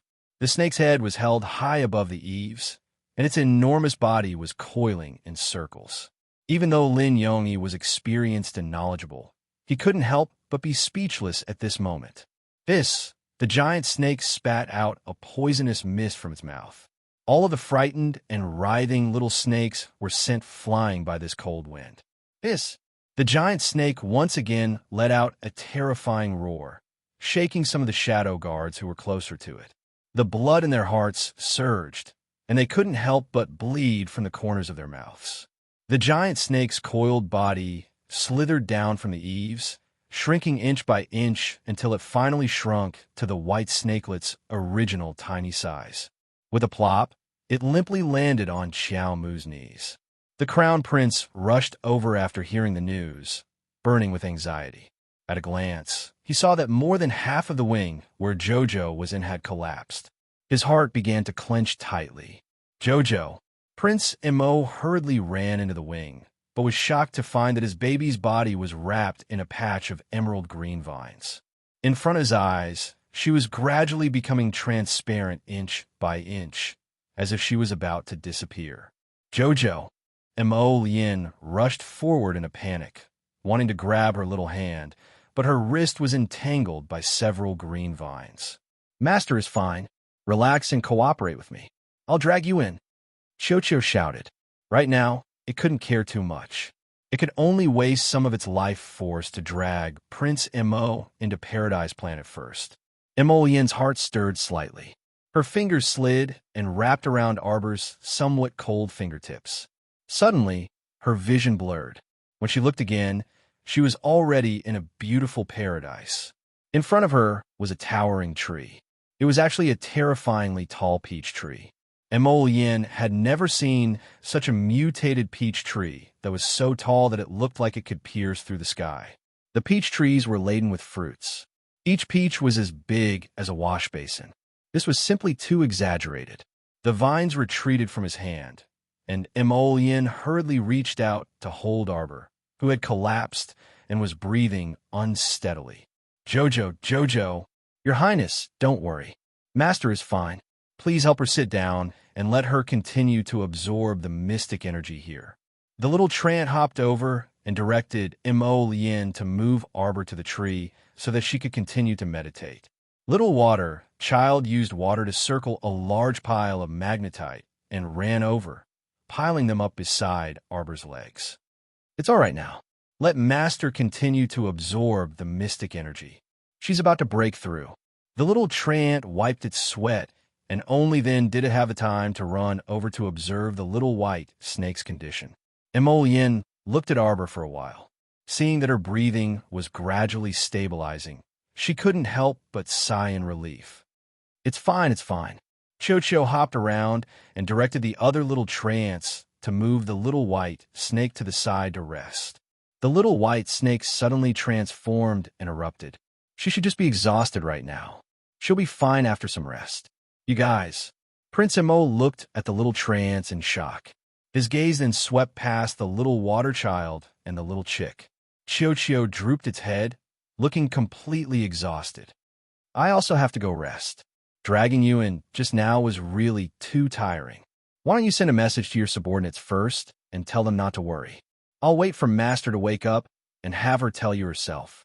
Chocho exhaled with a nah and dragged its tired little steps, falling on its back beside Arbor. Chapter 752. "This is the paradise, right?" Mo Lien muttered to herself. She couldn't help but stroll around Paradise Planet. Although she knew that the heart of paradise had been refined into a mystic domain by Jojo for her own use, she truly didn't know that this little fellow was so resourceful that she could actually merge this mystic domain into her own body. Could it be that she had disappeared for more than 2 years in this place? A thought flashed through Mo Lien's mind. After strolling for a short while, she saw that all of the mystic energy in Paradise Planet was surging toward Arbor, forming a terrifying mystic energy nebula that condensed above Darling Xiao's head. Mo Lien hurriedly strolled back to Arbor's side and saw that the little water child was earnestly moving piece after piece of mystic stone into Arbor's hands, allowing her to absorb and use them on her own. His darling was indeed formidable.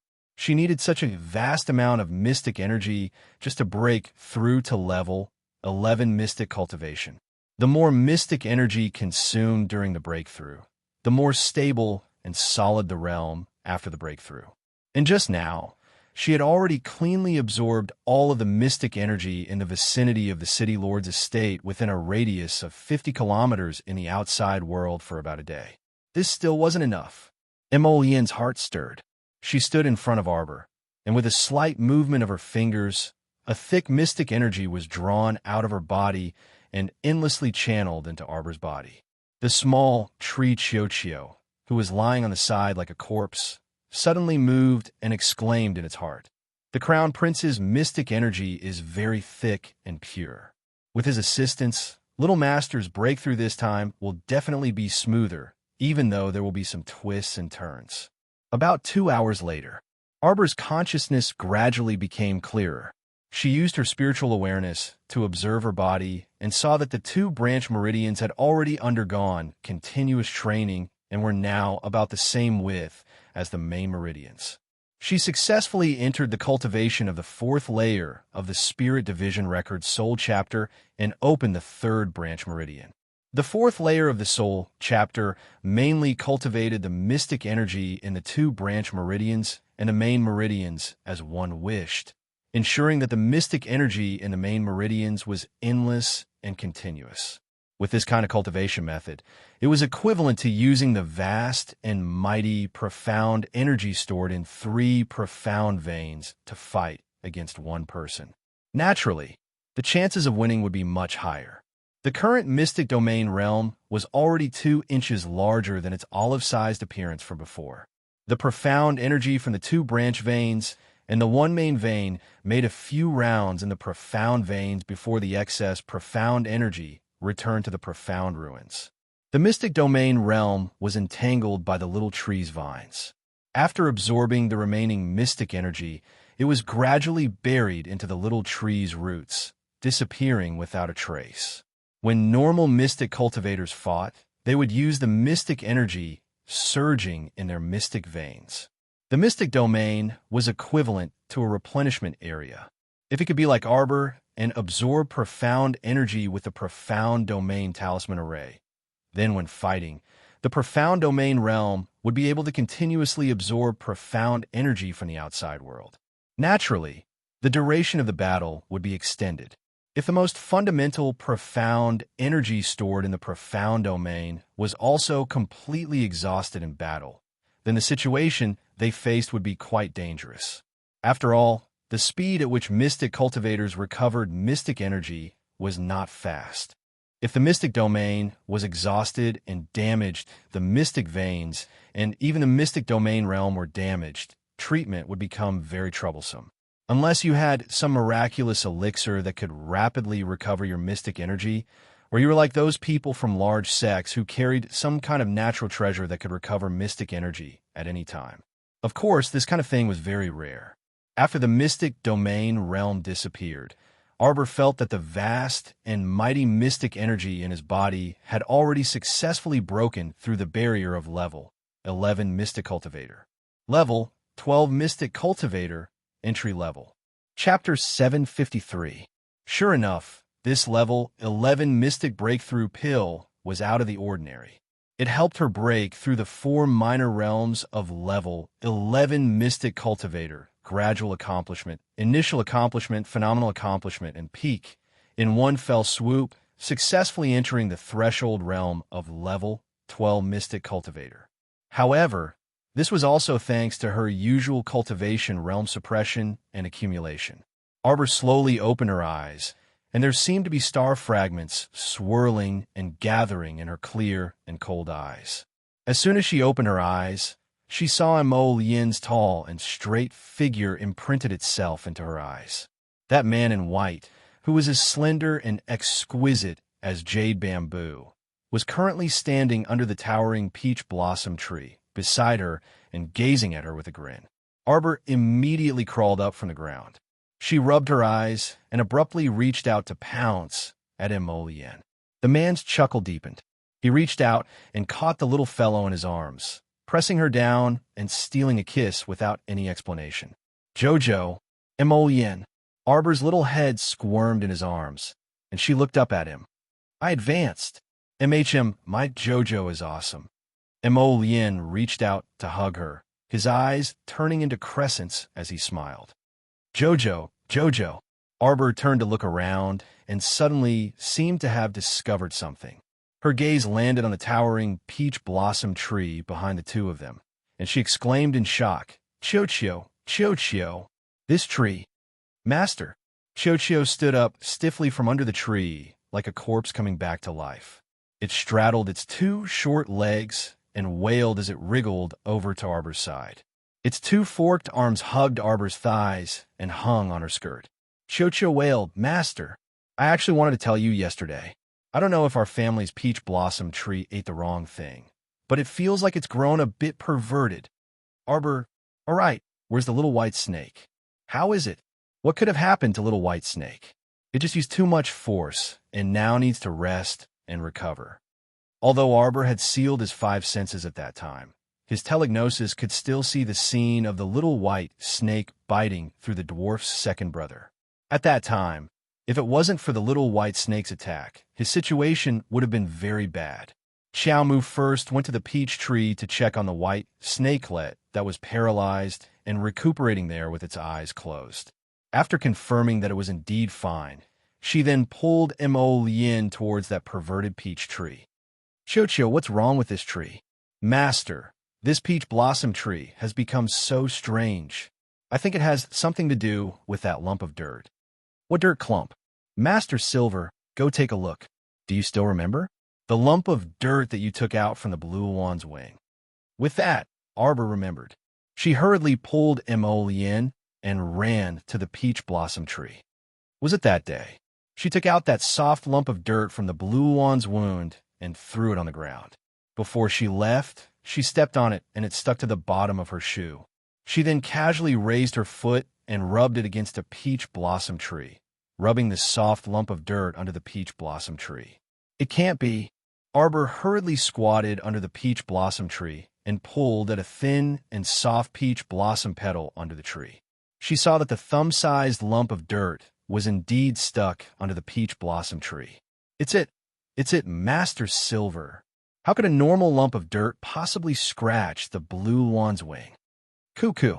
Little Chick nodded furiously in full agreement. Chapter 754. Master, if I didn't guess wrongly. The sapling stretched out a branch and propped its chin up in deep thought. This isn't some ordinary lump of dirt at all. I suspect that it's sacred earth. Arbor's little jaw was about to drop. Mo Yin was also a little shocked. She turned her head to look at the sapling's pensive expression and happened to meet the sapling's 2 little black eyes that were embedded in the tree trunk. Sacred earth. Arbor waved at the little water child lying on the side.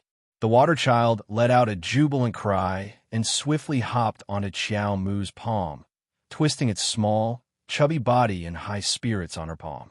You're saying that that lump of dirt is the same as sacred earth? The sacred earth that surpasses the earth origin? Arbor didn't quite believe herself when she said this. She stretched out a finger and poked at the lump of dirt stuck to the foot of the peach blossom tree. The little lump of dirt actually let out a thin sound, and that lump of dirt rolled a little. Arbor's little hand shrank back.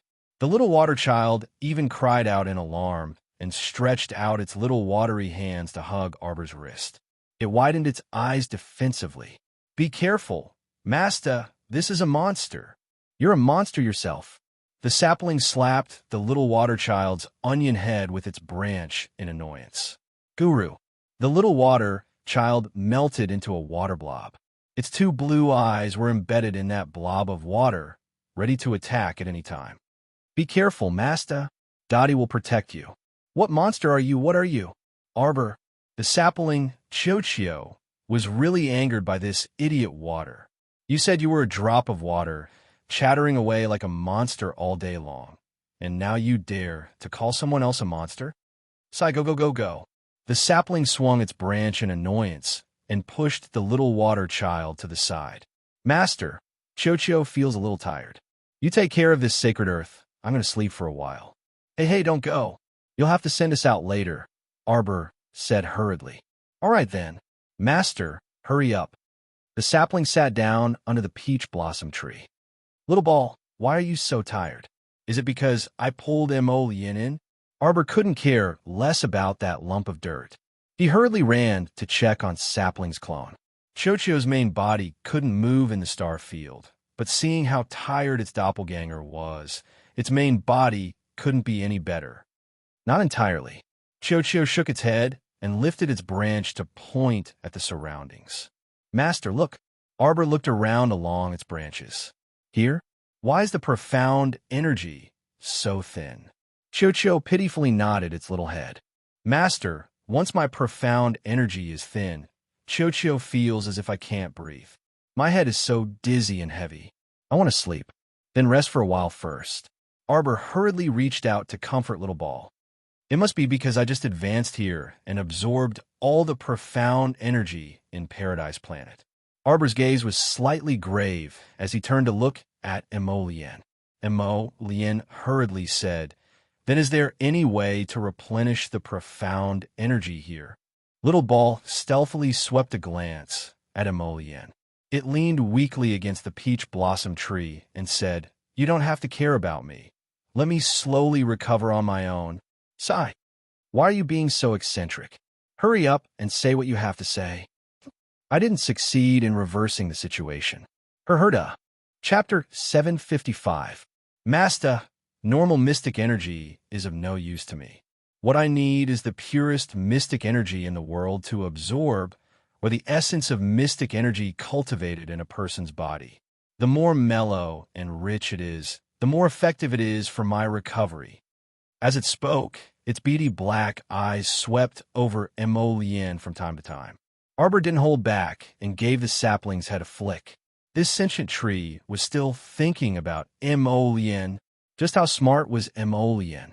When he saw the sapling in this state, he recalled that time in Qinghe Town when a tree vine had stealthily crawled up his wrist to absorb his mystic energy. That time, it was this sapling's doing, right? Lien grinned as she squatted down in front of the sapling, using a patient tone to say, "It's not that I can't give you mystic energy, but you have to listen to me in the future. If I want to come in, you have to pull me in at any time. How about it?" "Deal." The sapling didn't say another word and immediately made the decision. Arbor slanted its beautiful eyes and glared at Chochio, who was ignoring its master's will. The sapling immediately rolled its eyes and fell onto the peach tree. "Master, I'm so tired, I can't even keep my eyes open. Your acting is so fake. Doesn't your conscience hurt?"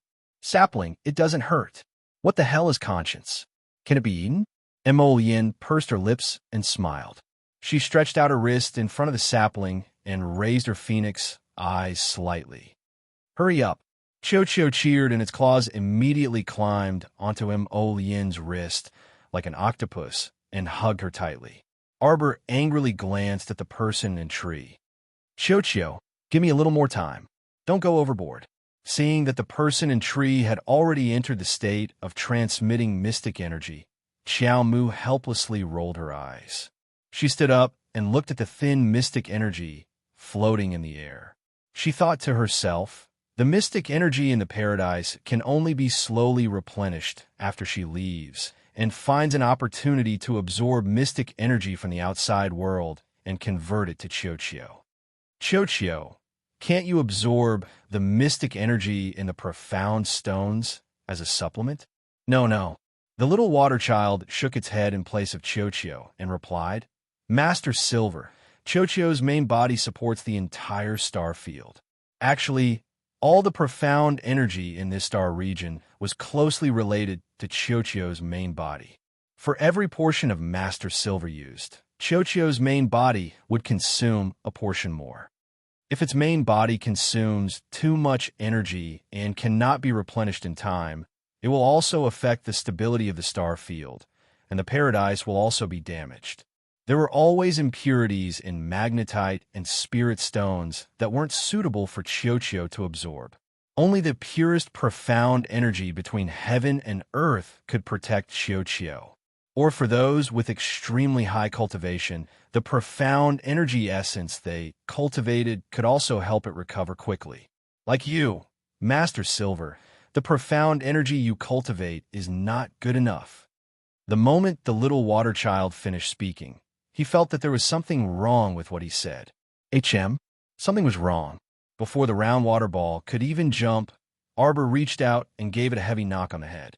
What you mean is that the Xian energy in Master Silver's body is not good enough for the Xian energy in Master Silver's body.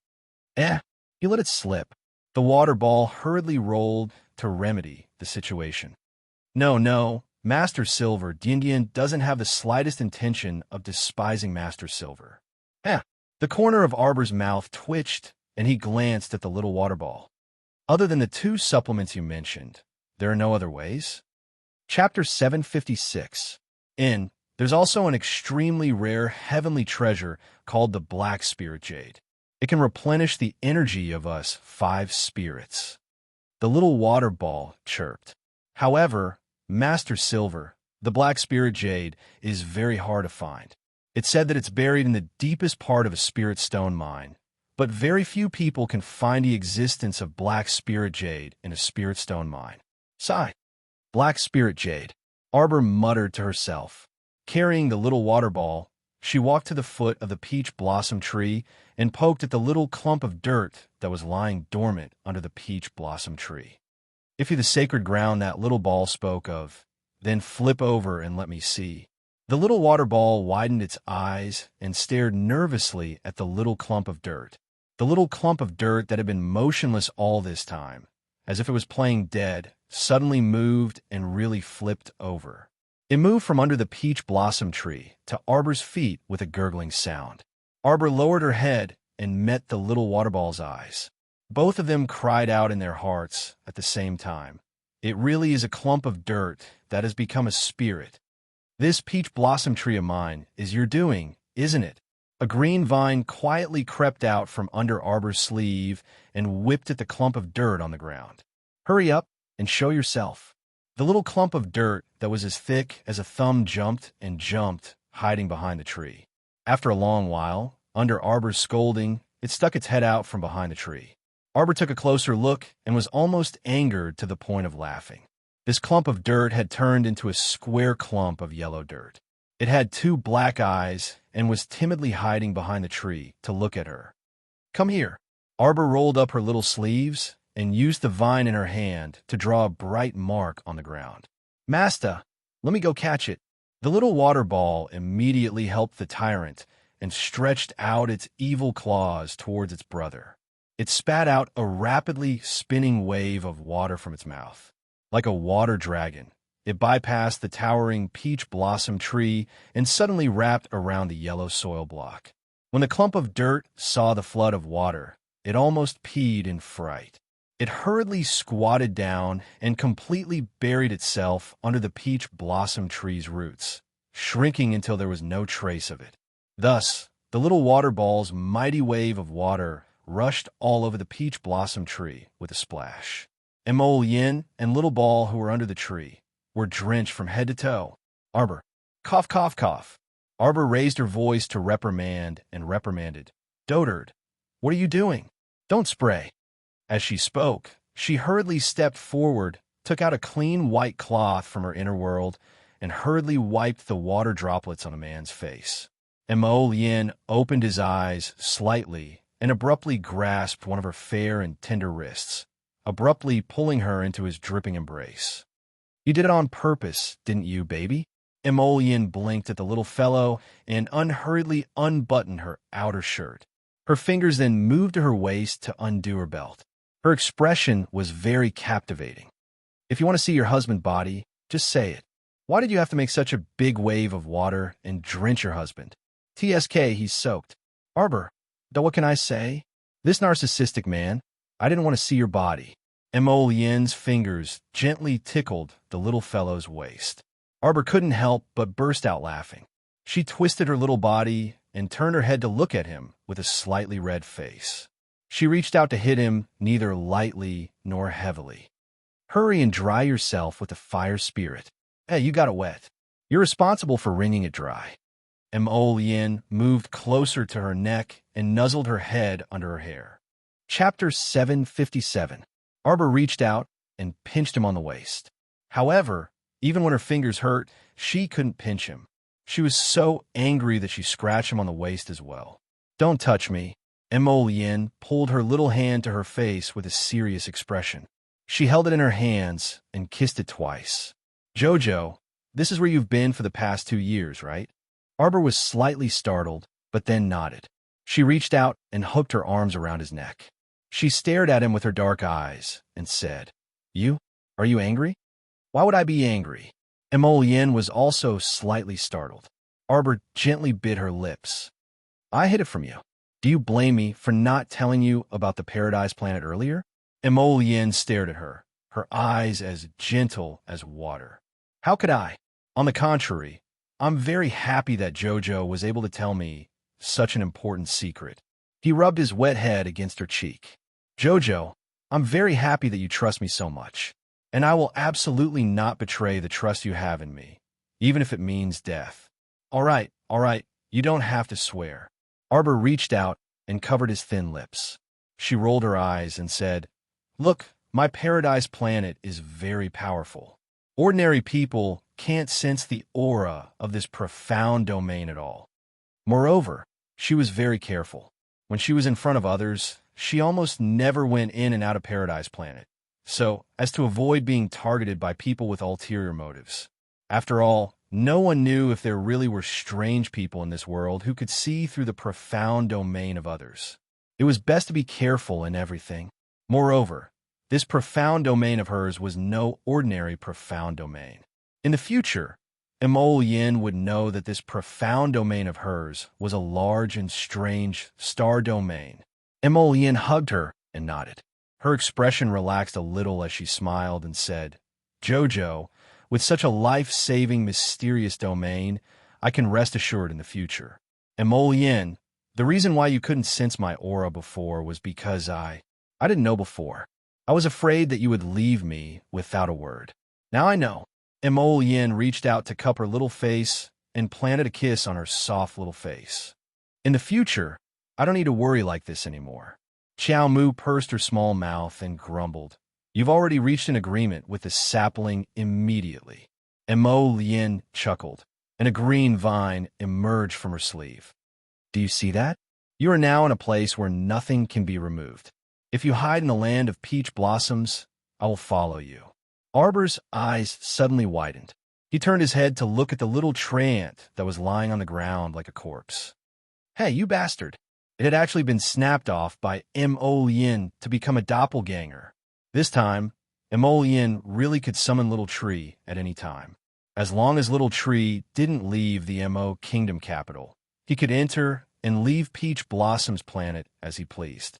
Chochio, you've recovered a little now. Hurry and dig out that dirt lump.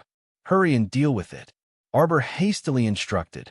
Seeing that its little master didn't blame it, Chochio quickly jumped out and ran to the peach tree.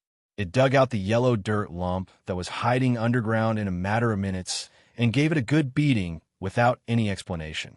It beat that piece of sacred soil until it pitifully reached out two dirt arms and hugged its square head, letting out trembling noises. Chocho, Chocho. Arbor reached out to lift Chocho to the side and irritably hit it. Why are you so violent? Are you all right, dirt lump? Arbor expressionlessly stroked Chocho's square head.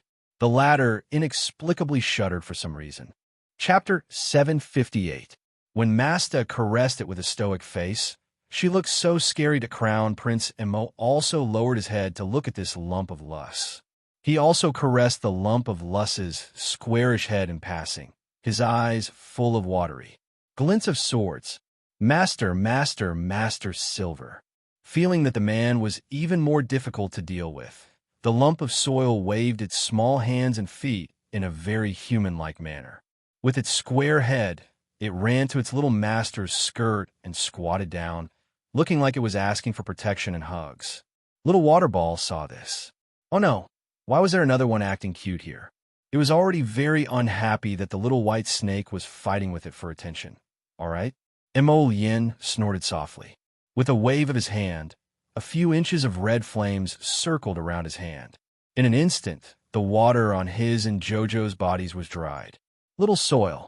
Arbor lifted the square head of the sacred soil and placed it on the stone stool under the peach tree. What's wrong with this tree? I didn't do anything. The square head stretched out two thin soil arms and hurriedly waved them in front of Arbor. Master, this is the only good thing about this sacred soil. You can plant anything on it. No matter how difficult it is to plant, it will grow quickly. The little tree suddenly reached out and patted the tree trunk. Master, wait. Arbor glanced at it, only to see Chocho go and come back quickly. She didn't know where it came from, but it quickly slipped back to her side, holding a seed on its branch. Masta, plant this longevity tree seed on the sacred soil. When it grows, I'll transplant it somewhere else. The little tree, Chocho, waved its branches happily. Masta, you're really lucky. I've been thinking about how to plant the longevity tree for a long time now. It's very difficult to plant the longevity tree.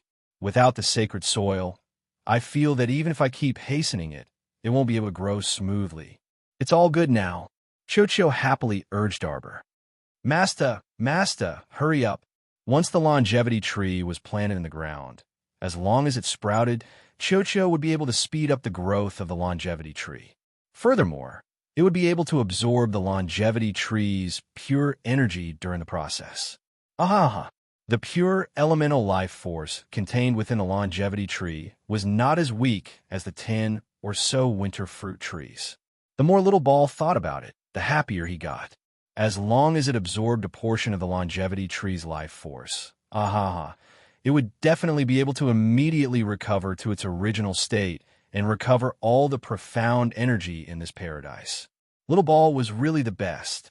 Arbor didn't know what the spirit tree was thinking, but when he glanced at it, he felt that Chocho was too enthusiastic. Master Silver, quickly plant it. Chocho hurriedly urged again.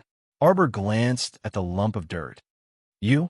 The cube of soil immediately lay flat and turned into a clump of earthy yellow soil. It rolled over very spiritually. Arbor was holding that longevity tree seed. When she was burying it in the sacred soil, her fingertip was accidentally pricked by the seed. A drop of red blood was buried in the sacred soil along with the seed. Mo Yin swiftly pulled Arbor up and reached out to wipe her injured finger. At that moment, the sacred soil in front of them emitted a faint yellow luster.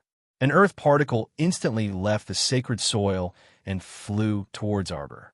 Chocho shouted, Masta, catch this essence earth. Chapter 759. Arbor's heart stirred.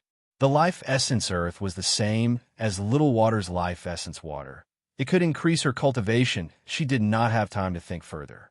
With Chocho's assistance, the life essence earth entered her body in a flash. It was quickly wrapped around by the little tree's branches and sucked into the mystic domain that suddenly opened up. At the same time, Arbor and Mo Yin felt at the same time that the paradise star they were standing on trembled slightly.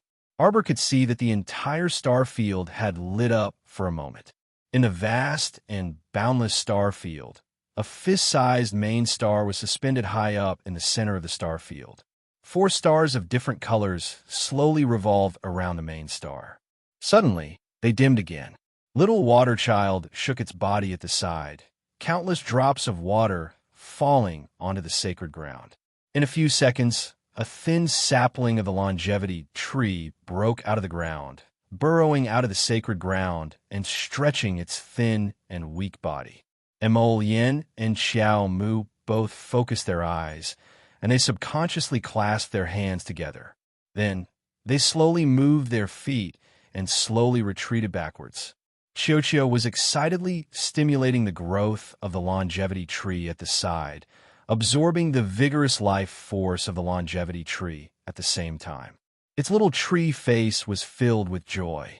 In front of them, the longevity tree sapling that had burrowed out of the sacred ground was gradually growing longer and thicker, its branches and leaves growing upwards. Countless emerald green leaves grew out of the tree trunk, until a flower bud quietly bloomed on the branch. The ball-shaped flowers released their buds one by one, releasing multicolored rays of light. Xiao Mu tilted her head up slightly, her gaze fixated on that longevity tree. The flowers of the longevity tree were actually so colorful. How could they be so beautiful? When those ball-shaped flowers bloomed, it was like countless fireworks were exploding in front of her eyes. So beautiful. His line of sight was filled with magnificent colors. It was as if the entire paradise star field had been lit up, releasing endless light in all directions. Under the longevity tree, there were clusters of flowers.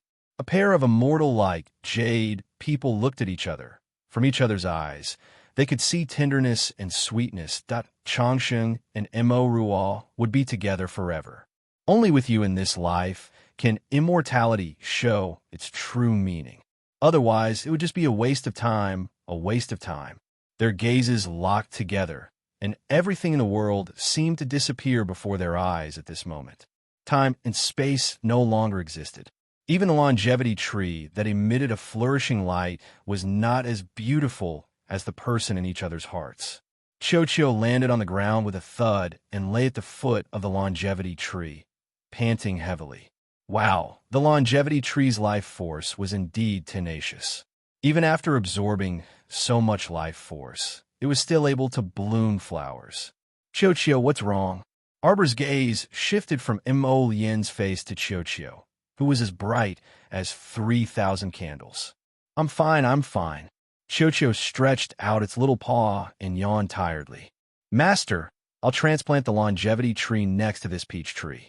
Qiuqiu blinked its black beady eyes and said, It'll take a long time for the longevity tree to bloom before it bears longevity fruits. Arbor nodded indifferently and watched as Qiuqiu easily lifted the longevity tree and buried it next to the giant peach tree. This longevity tree was really tall. Its slender figure was a stark contrast to the giant peach tree next to it. Chapter 760. Qiuqiu stretched out his hand and yawned. Master, I've sealed the essence earth in your mystic domain. You can slowly fuse with it like how you fused with the essence water. I'm afraid you'll need to spend 2 to 3 months to fuse with it this time. Are you also going into closed-door cultivation to prepare to advance? Arbor's brows twitched as he immediately sensed something. Qiuqiu nodded. I'm not the only one who's going into closed-door cultivation. Lady Holy Water and this dirt lump are also going into closed-door cultivation. Master, this time, I might need a bit more time than last time. You have to be well and not have anything happen to you. Arbor's lips curled up slightly. His face was expressionless, but a trace of bitterness flooded his heart. What can happen to me? You also said the same thing last time, but didn't something still happen in the end? And it was a major matter. The Holy Water sect was completely uprooted. Arbor's eyes gradually turned icy, and he spat out a string of cold words. That kind of thing will never happen again. The people who hurt her would eventually pay with their blood. Qiuqiu sighed and said earnestly, Master, I can't drag you into Paradise Planet in these 3 to 4 months, and you can't come in yourself either. You have to be extra careful. You mustn't get injured again and make me worry." Arbor walked up and picked up the little tray ant. He rubbed its small head that had 4 to 5 tender leaves. "Don't worry. This time, no one can hurt me again." Chocho nodded cutely. "MHM, then you can bring the little white snake out." Arbor shook his head. "Let it rest properly here. It doesn't look like it's waking up at all. Perhaps it used up too much energy from before." Caw-caw. The little chick flapped its wings and flew onto Arbor's shoulder. It held its head high and puffed out its chest, looking disdainfully at the world.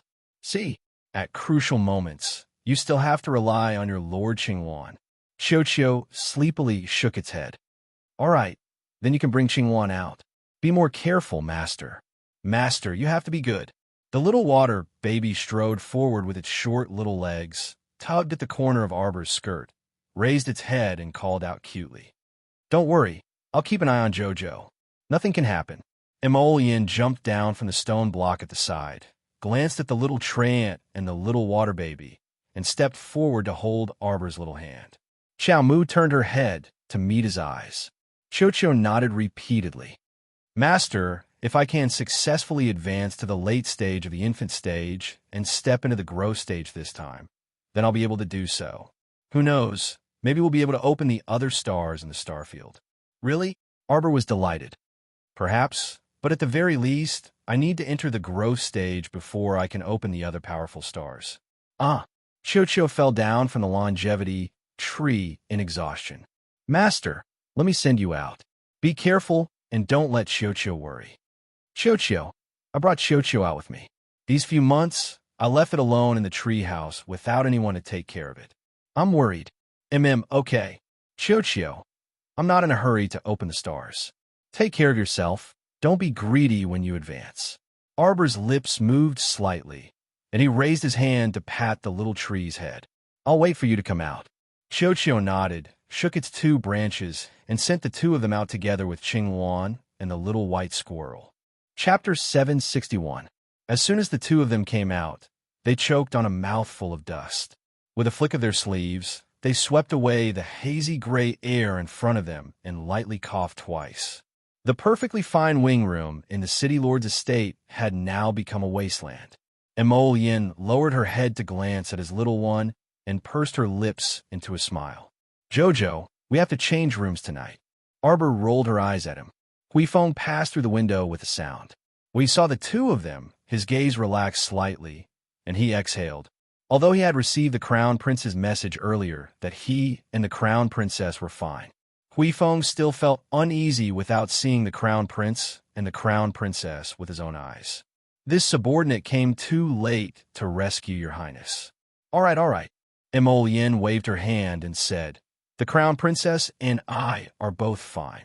Are there any casualties among the hidden guards outside?" "In reply to your highness, only a few people were bitten by venomous snakes, but they have already taken the antidote and are fine for the time being." Huifeng cupped his hands and said, "This subordinate dispatched people to search Bailon City and discovered traces of several people from Shuntian Prefecture. This subordinate was incompetent and was still a bit late, so we weren't able to catch those fish that escaped the net from Shuntian Prefecture. Will your highness please mete out punishment? Luigi's group's whereabouts are strange and cunning. Besides, you aren't their match, so don't make unnecessary sacrifices." Arbor shook her head and said, "That midget who came to assassinate me this time is from Shuntian Prefecture. He should be the twin brother of that midget who delusionally tried to poison the Crown Prince in the Qin estate last time. I think they look exactly the same." "Shuntian Prefecture again." Emolian snorted. These fish that escaped the net from Shuntian Prefecture had been hiding in nooks and crannies for the past 2 years, so it was a bit difficult to find them. "No hurry, just take your time to find them." Arbor was expressionless. What she wanted was to uproot them completely. "What about that midget?" In reply to the Crown Princess, "Only half of the midget's corpse is left. Should he be hung at Bailon City's city gate and flogged for 3 days and nights for the crime of great disrespect?" Arbor shook his head. "No need. His corpse is so ugly and bloody. If we hang it at the city gate, We don't want to scare the people coming and going. Huifeng lowered his head and chuckled as he cupped his fists in salute. Yes, then this subordinate will go and burn him, so that he won't turn into a corpse and cause trouble. Arbor nodded, and Mo Lien held his little hand as they walked out of the dusty and dilapidated room. City Lord Lin, who had heard the news, repeatedly thanked the heavens and personally led the two of them to the newly prepared room to rest. At this time, it was already deep into the night. Because the City Lord's estate had suddenly been attacked, it had been tossed around until the middle of the night. Baelon City had even issued several curfews in succession to strictly investigate the people who left the city. That dead gnome knows how to burrow. Those fish from Shuntian Prefecture that escaped the net must have left through the underground passageway. Arbor pondered for a moment before saying, City Lord, go find some experts in underground reconnaissance and find that secret passageway that leads outside the city. Hurry up and seal it so as to avoid being exploited by thieves. Yes, yes. City Lord Lin's forehead was about to break out in sweat. The Crown Princess's successive mishaps in his Baelon City made him so anxious that he was like an ant on a hot pan, constantly running in circles. Thus, he listened to Arbor's instructions and sent people to find experts in underground reconnaissance overnight to hurry to the place where Lu Yizhi and the others had previously stayed at in Shuntian Prefecture to investigate the traces of the secret passageway. Arbor and Mo Lien also felt a bit tired after being tossed around for so long, so they each washed up and returned to their rooms to sleep. Chapter 762. It wasn't until noon the next day that Lin Yongyi personally came to report that he had indeed found the secret passage leading out of the city and had sent people to deal with it. Mo Lien walked into the room. She immediately saw the little girl tilting her head and using a small spoon to feed a white squirrel a life-prolonging medicinal liquid. Mo Lien naturally recognized this furry white squirrel. What's wrong with it? 2 years ago, it blocked a fatal blow from a mystic cultivator from Shuntian Prefecture for me, and then it fell into a coma. Arbor reached out to stroke the little white squirrel's fur. I gave it life-prolonging medicinal liquid, but it was useless. Jojo, I don't think it's seriously injured. The Crown Prince walked up and pulled a stool to sit next to Arbor. He reached out to pinch the little white squirrel's small ears. This little beast isn't as simple as it appears on the surface. I feel that it is advancing in rank. Arbor opened her mouth in shock, but then shook her head repeatedly. Impossible. Chochio and the others advance in rank at most 3 to 4 months. This little guy has already been unconscious for more than 2 years. How can it be advancing in rank for more than 2 years? If it's not advancing in rank, then it's recovering. Recovering? Arbor glanced at the Crown Prince in shock. What do you mean? Prince Mo reached out to grasp her small hand. Do you think that this little beast is just an ordinary mystic beast? No. Arbor immediately shook her head and said bluntly, When I first saw it, I only thought that it was an ordinary forest little beast. It can't be called a mystic beast at all. Prince Mo immediately turned his face and couldn't help but laugh loudly. Jojo, you really need to properly train your, eyesight. Eyesight. Arbor snorted and didn't give him any face. She even rolled her eyes at him. This little beast most likely isn't a mystic beast. Maybe it's a spirit beast, or maybe a divine beast. What? Arbor's round, black eyes widened. He shook his head and said, You're thinking too much. Let me tell you, my little squirrel, it only knows how to identify magnetite and mine magnetite. Other than that, I've never seen it have any special abilities. Arbor tilted his head and thought for a while. Biting people is also a skill. It carries a deadly poison, but according to my research, this deadly poison can only kill 5 or 6 people at most. Also, mystic cultivators above level 11 will greatly increase their defense against poison. Emolien lifted the little white squirrel onto her lap and turned to look at Arbor with a smile. Jojo, why don't you feed it some strong medicine? For example, the previous batch of poisonous snakes? Cut open their bodies and take out their gallbladders. Arbor's eyes lit up. Will it work? It's better than feeding it life-extending elixir all day. That batch of poisonous snakes is considered a mystic beast with some success, so there must be some power essence left in their gallbladders. Emolien lifted the little white squirrel up. In short, it won't harm it. The two looked at each other. Arbor seemed to have made up his mind and nodded vigorously. Thus, Emolien ordered people to take the gallbladders of the dead snakes that attacked Arbor and feed them to the little white squirrel every day. In less than 2 days, the little white squirrel's body indeed underwent a strange change. Its fluffy tail grew longer, its fur became glossy, and its entire body emitted a lustrous white light. Chapter 763. Seeing that the snake gallbladder was effective, Arbor hastily carried the little white squirrel and ran to find Emolien, discussing with him how to catch more mystic beasts to feed the little squirrel. Emolien couldn't help but reach out in amusement and hug this impatient little one.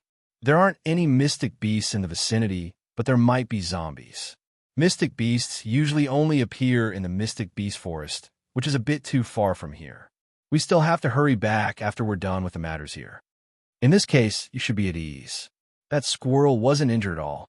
Perhaps the person's palm strike 2 years ago just happened to hit the seal on its body. It has been recovering these past 2 years. Emolien lowered his head to look at Jojo, his expression somewhat solemn. I suspect that its original body isn't like this at all. What kind of original body would need such a long time to recover? Arbor stared blankly at him. Would it be like this? Emolien laughed in spite of himself and pressed his forehead against hers. His dark phoenix eyes roamed around as he gazed deeply at her. Jojo, don't worry. Even if you don't feed it, it will slowly recover on its own. It'll just take a bit longer. If we can find something that can help it recover, such as snake gallbladders or mystic beast cores, perhaps it can help and speed up its recovery. But time is tight for our trip, and we still have to return to the Mo Kingdom capital to celebrate the new year. How about this? I'll have Morning Sunlight Pavilion search and bring over all the usable mystic beast cores for you. After we celebrate the new year, we can find an opportunity to make a trip to the Mystic Beast Forest and help find even more mystic beast cores. Arbor nodded repeatedly, gazing at Emolien with sparkling eyes. In that case, Chirpy should be able to recover very quickly and wake up, right? That's right. Emolien cupped her small face and planted a kiss on her pink and tender cheek. After the new year, I'll go with you. Your Highness. Lin Yongyi's anxious voice suddenly sounded from outside the room.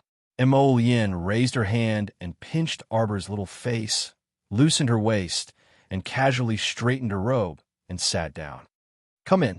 As soon as Lin Yongyi entered, he hurriedly greeted the Crown Prince and the Crown Princess. The Crown Princess was wearing a white robe and was holding a fat, snow-white ball in her arms. She sat beside the Crown Prince and glanced at him. Lin Yongyi didn't dare to look, nor did he see clearly what was in the Crown Princess' arms. He only bowed respectfully, took 2 steps back, and said with a lowered head, Your Highness, something happened at the farm this morning. For some reason, the people in the farm are all vomiting and having diarrhea. They can't get off the ground at all. Where's Hong Yaowei? Hong Yaowei has the same symptoms. Other than Hong Yaowei, the other 6 or 7 commissioners who are responsible for the growth of the yellow stems all have vomiting and diarrhea. Even the guards, maids, and servants of the farm are all the same. Emolien stood up and said, Let's go to the farm. He was about to turn around and tell Jojo that he was leaving for a while when he saw the little fellow running to his side with a chubby squirrel in her arms. She looked up and said, Let's go together. Emolien had always agreed to his little emperor baby's request. When he heard this, he didn't think much and nodded. Okay, this humble subject will go prepare the carriage for the Crown Princess. No need, just ride a horse. Arbor didn't care so much. Emolien smiled slightly, reached out to take the little fellow's little hand, and walked out quickly. Prepare the horse. See you tomorrow. Chapter 764. The two rode on the same horse and headed to the farm. Lin Yongyi followed with Old Man Sun, explaining to the Crown Prince what happened at the farm along the way. According to Lin Yongyi, Everything was fine at the farm yesterday. Those troublemakers also didn't dare to cause trouble under the Crown Prince's tyrannical suppression. Although the group led by Hong Yaowei was angry, they didn't dare to cause trouble at the farm. After all, no one wanted to lose their heads for no reason. What did they eat this morning? Prince Mo asked faintly. Lin Yongyi followed behind Prince Mo on his horse and hurriedly said, breakfast was prepared by the kitchen. But now, everyone in the farm, including the people in the kitchen, is vomiting and having diarrhea. What did the doctor say? The doctor went early in the morning. He wrote a prescription and boiled medicine, but it doesn't seem to be effective. As they spoke, the group quickly arrived at the entrance of the farm. Mo Lien dismounted and reached out to carry Qiao Qiao, who was playing with the little squirrel with her head lowered, off the horse. His arm very naturally looped around her slender waist, and he quickly walked into the farm with her in his arms. Lin Yongyi and the others hurriedly followed. As soon as they entered, they saw the guards of the city lord's estate who were originally guarding the door also collapsed on the ground, quietly crying out in pain. Arbor glanced at the guards on the ground and was gently pulled by Mo Lien around his waist. His footsteps involuntarily moved forward. Many people were lying in disorder in the farm, each of them half curled up and holding their stomachs as they rolled around. Xiao Yi led a dozen members of the night pavilion and quickly walked out of the house to greet the crown prince. They all bowed in unison. What's going on? Prince Mo's gaze swept over them. Your Highness, we didn't eat the food and water on the farm. Xiao Yi bowed and said, our brothers are all fine. The doctor is here. The doctor is here. Doctor, I'm still in pain. Can you write another prescription? When the doctor passed by the flower bed, he was stopped by a woman who begged. AI, this old man has already written all the medicine that can be prescribed. The way I see it, it doesn't seem as simple as having a stomachache. The old doctor shook his head repeatedly and said, this old man feels that this is rather similar to the symptoms of being poisoned. It hurts. My stomach hurts. Mother. A little boy who had fallen on the side of the dirt road was rolling on the ground and crying. Unfortunately, his parents couldn't even take care of themselves right now. Arbor quickly stuffed the little white squirrel in his arms into Mo Lien's hands and waved in the direction of the little boy. Bring him over. The boy was only 7 or 8 years old. At this time, he was in so much pain that he was sweating profusely. His face was dirty with snot and tears. Lin Yongyi hurriedly took out a clean handkerchief and said in front of Arbor, Crown Princess, let me do it. As she spoke, she hurriedly wiped the boy's dirty face with a white cloth and brought him in front of Qiao Mu. Where does it hurt? Arbor reached out to feel the boy's pulse. The boy kept shaking his arm as he cried and mumbled, it hurts everywhere. It hurts everywhere.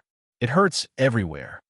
Lin Yongyi, old man's son, and the others couldn't help but twitch the corners of their mouths. Arbor didn't get angry. He raised his hand and patted the little boy's head. You're a man.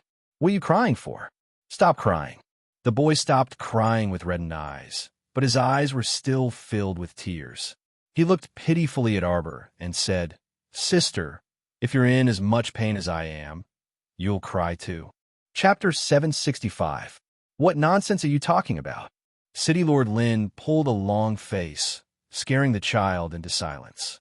Arbor waved his hand at Lin Yongyi, took out a long silver needle from his needle bag, and waved it in front of the little boy. Of course, elder sister won't cry. If elder sister is in pain, she will seal her acupoints with silver needles and seal her 5 senses. That way, she won't feel pain. The little boy's eyes followed the silver needle in Arbor's hand. Elder sister, are you going to give me a needle? Will it stop hurting after the needle? Then are you scared? No, go ahead. The boy reached out his hand and patted his chest hard. Arbor inserted the needle without hesitation. After 2 needles, the little boy drowsily closed his eyes. Move him into the room. Give me a pen and paper. Arbor stood up and said, Jojo, do you know what kind of poison they were poisoned with? Mo Lien's eyes curved slightly, revealing a trace of a smile. It's not poison. This child has no symptoms of fever, vomiting, diarrhea, and unbearable abdominal pain. I can't find any toxins in his body, if I'm not wrong. They should have mistakenly ingested Edelweiss. How is that possible? The old doctor flung his sleeves hard. This is clearly some kind of heat poison. We should buy some pills to clear away heat and detoxify for them. No need. Arbor took the pen and paper handed over by Old Man's son and wrote down a few herbs on the paper. City Lord, I'll have to trouble you with these herbs. Let the people in the pharmacy boil them into a decoction according to the prescription. Crown Princess, you're too kind. This is the duty of this humble official. This humble official will immediately send people to do it. Lin Yongyi took the prescription and hurriedly ordered 2 confidants to go to the pharmacy to get the herbs and boil them. When the old doctor saw that Arbor dared to reject his diagnosis at such a young age, he was so angry that he picked up his medicine box and walked out. What's wrong with him? Xiao Mu looked up at Mo Yin in bewilderment, and she also reached out to take the little white squirrel that she had stuffed into his hands. He saw that you were young and didn't believe in your medical skills. Seeing that no one was paying attention to him, he flew into a rage out of humiliation and could only leave. Arbor said indifferently, I don't need others to believe me. Idiot. Emolyen's heart skipped a beat. She raised her hand and stroked the hair on her little head. I don't care if others believe it or not. I believe it. Xiao Mu glanced back at him from the corner of her eye, but when she retracted her gaze, the corner of her mouth turned up imperceptibly. Soon, the pharmacy staff made a large tub of decoction according to Arbor's prescription. Arbor looked at the people lining up to get the medicine and couldn't help but mutter to himself, Don't you think it's a little strange? Why is that person making such a big fuss? Is it just to make people vomit, have diarrhea, and have stomachaches? The speaker didn't mean it, but the listener took it seriously. Emolyen's eyes narrowed slightly. She secretly pulled Arbor's little hand and turned to give Lin Yongyi a look. The 3 of them quickly walked to the fields behind the farm. Your Highness, you suspect that this person is just creating a diversion, and his main goal is to destroy a large area of the yellow pole field? Lin Yongyi's steps suddenly stopped. His body staggered slightly, and he ran forward a few steps. He looked at the withered yellow pole and cried out agitatedly. How could this be? How could this be? Lin Yongyi hurriedly jumped onto the ridge and ran into the field. Chapter 766. Someone, search the manor from top to bottom and see who isn't in the manor right now. The Crown Prince's eyes darkened deeply. Arbor could sense the Crown Prince's fury bursting forth, and she scratched his palm with her small hand to pacify him. As far as her eyes could see, a large patch of withered crops was lying askew in the field. She didn't know that before today, the yellow stalks in this field had been growing brilliantly, and it was almost time for harvest. Grief welled up in Lin Yongyi's heart, and he couldn't resist kneeling in the field and bawling his eyes out. It's over, it's over, it's over. Everything is over. The yellow stalks that he had spent so much time and effort on, enough to feed all of Bailon City's citizens, were destroyed by someone just like that. Your Highness, your Highness. Xiao Yi hastily returned with another youth and reported through gritted teeth. Your Highness, it's Feng Manyun. Feng Manyun and her maid, Xiang Qin, have both disappeared. Prince Amo was startled. He simply didn't remember this person called Feng Manyun. Your Highness, it's that. Celestial Medicine Valley's physician Feng, who disturbed the Crown Princess's secluded cultivation when you ordered her not to stay in the city Lord's estate a few days ago. Seeing that his master clearly didn't remember, Hui Feng quickly reminded him. It's her. Recalling Feng Manyun's coquettish and pretentious gaze of adoration, Prince Amo felt his stomach churn incessantly. Physician Feng, Lin Yongyi, who was sitting on a piece of barren land, suddenly jumped up and bellowed furiously. Physician Feng did it? Where's she? Where's she right now? Vicious woman. Look at what she's done. Why have all the yellow stalks in this field withered to death? Did she use some kind of vicious medicine to poison the entire land to the point that it became a wasteland? Oh, my yellow stalks. Lin Yongyi sprawled on the withered ground, gripping a handful of black soil as tears streamed down his face in dejection. Lin Yongyi was regretting his actions to death right now. If he hadn't felt some sympathy for Physician Feng back then, he wouldn't have ended up in this situation today. That day, when he received the crown prince's order to chase Feng Manyun out of the city lord's estate, he couldn't bear to let her wander the streets. So he secretly dispatched her to the manor. Who would have thought that he had nurtured a tiger that would bite him back? Lin Yongyi slapped himself in the face. At this moment, he was filled with regret, but he was powerless to reverse the situation. As expected, he was not a person who could accomplish great things. If he had received the crown prince's order and chased this poisonous woman out of the manor, who cared if she died or not? Then how could he have ruined such a good harvest today? Lin Yongyi pounded the ground and cried bitterly. Arbor's eyebrows moved slightly. Based on my conjecture, she must have ground the edelweiss into powder and scattered it into the well. She must have done something to the drinking water of the manor. This vicious woman. Old man's son spat angrily. How many wells do you have here? Take me there, Arbor suddenly said. This person is narrow-minded and vicious. I reckon he still has some tricks up his sleeve. Arbor's lips curled up slightly. Lin Yongyi raised his hand to give himself another huge slap before scrambling to the crown prince. He wailed miserably, Your Highness, it's this humble official's fault. This humble official is slow-witted. All right. Stop wailing and howling here. Go see if Hong Yao's abdominal pain has recovered yet. If it has, then have him immediately bring people down to the ground. If they can't recover the yellow stalks, we will have their heads, Mo Yin declared gravely. Lin Yongyi promptly crawled to the manor's forecourt, looking for Hong Yao with reddened eyes. Chapter 767. Crown Princess, please follow this old man. Meanwhile, Old Man's son led the way at the front, bringing the crown princess, the crown prince, and the others to one of the wells. Old Man's son ordered a sturdy man to fetch a bucket of well water and bring it to Arbor. When Arbor picked up the water ladle, Mo Yin reached over and rolled up her loose sleeve slightly. Arbor scooped up a ladle of water and sniffed it before casually sprinkling a pinch of medicinal powder in it. After a light sizzle, the water inside the ladle instantly turned a thick black color, and a foul odor wafted out, causing everyone to retreat a few steps.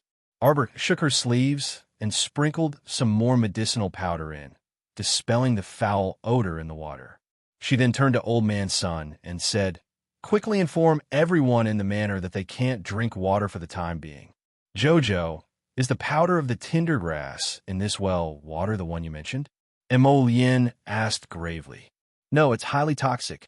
Arbor's expression also turned grave, and she said coldly with a smirk, Feng Manyun probably poisoned it again before she left. This water has been laced with a type of highly toxic poison that can cause a person to bleed from their 7 orifices and die an unnatural death with just a single mouthful. Old Man's son jumped in fright, and he hastily instructed those 2 fearful sturdy lads to bring this news to everyone in the manor in the forecourt. Isn't Celestial Medicine Valley a place to treat illnesses and save people? The poison that it has developed is different from the usual. I will need about 7 to 8 minutes to dispel the poison water here. Other than this well water, are there other wells? Yes. There's another one behind it. There's another one, which is a channel specially used to irrigate farmland. The vicious woman wouldn't have also done something to that, right? It's very possible. Old Man's son's eyes bulged, and he couldn't resist cursing, This vicious woman. She's simply deranged. All right, you don't need to accompany me here. After I'm done detoxifying the poison in the well, I'll gather all of you. After Arbor finished speaking, he winked at Mo Lien. Actually, why would she need 15 minutes to detoxify the poison? While speaking, she had already restored the well water to its original state. After Old Man's son and the others left, she took Mo Lien's hand and walked towards another well behind them. Mo Lien, I wonder if this bit of sacred soil of mine, combined with the sacred water's effects, can restore your yellow pole field? Xiao Mu took out a small cloth and unraveled it, revealing a pinch of soil inside. After exchanging glances with Xiao Mu, Mo Lien immediately revealed a smile. Quickly try it. Let's go. The 2 of them first went to detoxify the other well, then walked towards the channel beside the ridge. Meanwhile, Giddy up, giddy up. Xiangqin held the reins as she drove the carriage. She lowered her head to look at her hand, which was slightly red and swollen from being scratched by the reins. She then turned her head to look into the carriage. Mississippi, we're about to leave the city. Feng Manyun had wrapped herself in the quilt, and her hands and feet twitched from time to time. She scolded with a crooked mouth. Hurry, hurry, hurry. Quickly leave the city, leave the city. Xiangqin sighed and quickly whipped the horse, driving the carriage out of Bailon City. As soon as they left the city, they naturally arrived at a messy shantytown. Normally, Feng Manyun would still be patient enough to greet these people, but right now, she wasn't in the mood at all, especially when she recalled how she had been forced to grovel in front of that little bitch several days ago under everyone's watchful eyes. Her face was filthy and her whole body was humiliated. It was as if her heart had been scalded by fire, and it couldn't help but burn. Chapter 768. Physician Feng, Physician Feng. The assistant manager in charge of the tent district's safety saw a carriage passing by him the moment he lifted the tent curtain. The carriage curtain was lifted by the wind, and when he saw Feng Manyun's face, he hastily chased up to stop the carriage. Xiangqin could only helplessly stop the carriage. She shifted her gaze to the assistant manager and asked impatiently, "Assistant manager, why are you blocking our Mrs. Carriage?" Physician Feng, it's truly great to see you," the assistant manager cheerfully called out. Physician Feng, quickly get off the carriage and take a look. Do you still remember? The patient you visited a few nights ago. His condition seems to have worsened. Why don't you take a look again? Apologies, assistant manager, but we are in a hurry to return to Celestial Medicine Valley. Xiangqin rolled her eyes at the assistant manager irritably and raised her horsewhip. Will you please make way? Tisk, that won't do. Physician Feng, how can you be like this? You have to go all the way to saving a person, right? The assistant manager tangled with the two people and blocked the carriage, unwilling to leave. As they spoke, many commoners also walked out of their tents to watch the commotion. Upon hearing that Physician Feng had come, the commoners all gathered around in great delight. Feng Manyun abruptly lifted the curtain, and her ghastly pale, small face wrapped in the quilt abruptly appeared before the assistant manager. She abruptly cracked a crooked smile and shrieked at the assistant manager. Why are you so annoying? Scram! Scram! Scram! The assistant manager was startled by Feng Manyun's malevolent appearance, and he subconsciously retreated 2 steps back. He smacked his lips in bewilderment and stammered, Physician Feng, why? Why are you so angry? It's fine if you don't want to see him. Is there a need to treat him like this? The assistant manager grumbled before moving to the side in displeasure. Physician Feng, is it Physician Feng who came? At this time, a young woman suddenly rushed out of the tent in front and pounced to block Feng Manyun's carriage, wailing, Physician Feng, I beg you to take a look at my husband again. A few days ago, you said that he was already fine, but just now he coughed up blood again. Dr. Feng, I beg you. Feng Manyun, who was wrapped in the bed's blankets, looked askew at that young woman. Suddenly, she leaned forward and screeched with a twisted expression, Scram! Get the hell out of here! Get away from me, you piece of trash! Stupid woman! Unruly people! You only deserve to live in a pigsty like this for the rest of your life. Young miss. Xiangqin was shocked. She hurriedly moved into the carriage from the driver's seat and went forward to cover her young miss mouth. Xiangqin turned her head and saw everyone's shocked expressions. She hurriedly waved her hand and said awkwardly, Miss is also sick. Some of them are delirious. Don't force them. Hurry up and let us leave. I really didn't expect Dr. Feng to be such a person who fishes for fame. You were just pretending to be nice to us before, right? Ha! Now you've completely revealed your true colors. The group of grannies and sisters-in-law who were originally greeting Feng Manyun with smiles in front of the carriage also turned around and returned to their tents in a huff. Feng Manyun, who was wrapped in a cotton blanket, watched everyone's departing figures sinisterly. Suddenly, she lifted the blanket and sneered at the assistant manager. You? Take me there. Chapter 769. The assistant manager was naturally overjoyed that Feng Mannion suddenly changed her mind and wanted to see the patient, so he didn't fuss over her rude and unreasonable attitude anymore. Mississippi Xiangqin was the clearest about her Mrs. current state. Her mind was also a bit muddled from the stimulation she received a few days ago, and she still hadn't recovered yet. How could she still have the energy to see some patient? Feng Mannion arched her back as she got down from the carriage. The corners of her mouth and the tips of her eyes twitched unharmoniously, and she walked towards the tent in front of her with an aggressive and unreasonable expression. Underneath her sleeve was a slender silver needle dipped in poison. These lowly commoners actually dared to question her medical skills again and again. These lowly bastards should just die. Fine. Weren't they questioning her? Weren't they thinking that her medical skills were inferior and couldn't treat people? Fine then. She would thoroughly kill that lowly commoner today and just let him die. Kill him, kill him, kill him. A voice kept nagging at Feng Mannion in her mind. Feng Mannion's eyes and mouth were all crooked as she walked forward with her neck stretched out, looking like she was neurotic. Swish! Feng Mannion forcefully lifted the curtain in front of her, and the silver needle in her hand flashed onto the sunlight. Roar! An enormous mouth that grinned all the way to his ears abruptly appeared in front of her. Before she could react, that person had already pounced at her and hugged her body with astonishing strength. The other party's iron-like hand clamped down on her left arm and bit down on it, chewing the flesh raw. Feng Mannion was in so much pain that she trembled all over. Miss Xiangqin let out a heart-wrenching shriek. The young married woman also shrieked, "Hubby, hey, don't go over. Don't go over." The assistant manager reacted quickly and grabbed Xiangqin and the young woman. He took a few steps back and shouted, Someone come quickly. Someone has mutated. Someone has mutated. Let go, let go, let go." Feng Mannion only felt that the other party had bitten off a chunk of flesh from her arm, and she was so frightened that she shuddered all over. The sturdy man howled at her small face, and with a crack, he actually broke Feng Mannion's left arm. "Oh, my hand, Save me. Save me. Xiangqin, Xiangqin."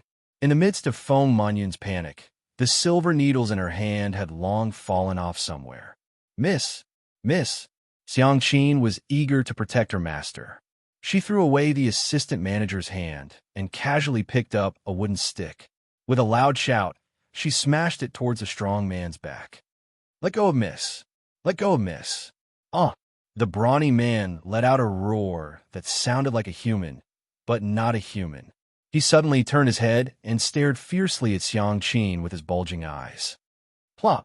After suddenly losing the brawny man's grip, Feng Mannion clutched the wound on her left arm and collapsed to the ground with a plop. The stench of urine wafted from her body.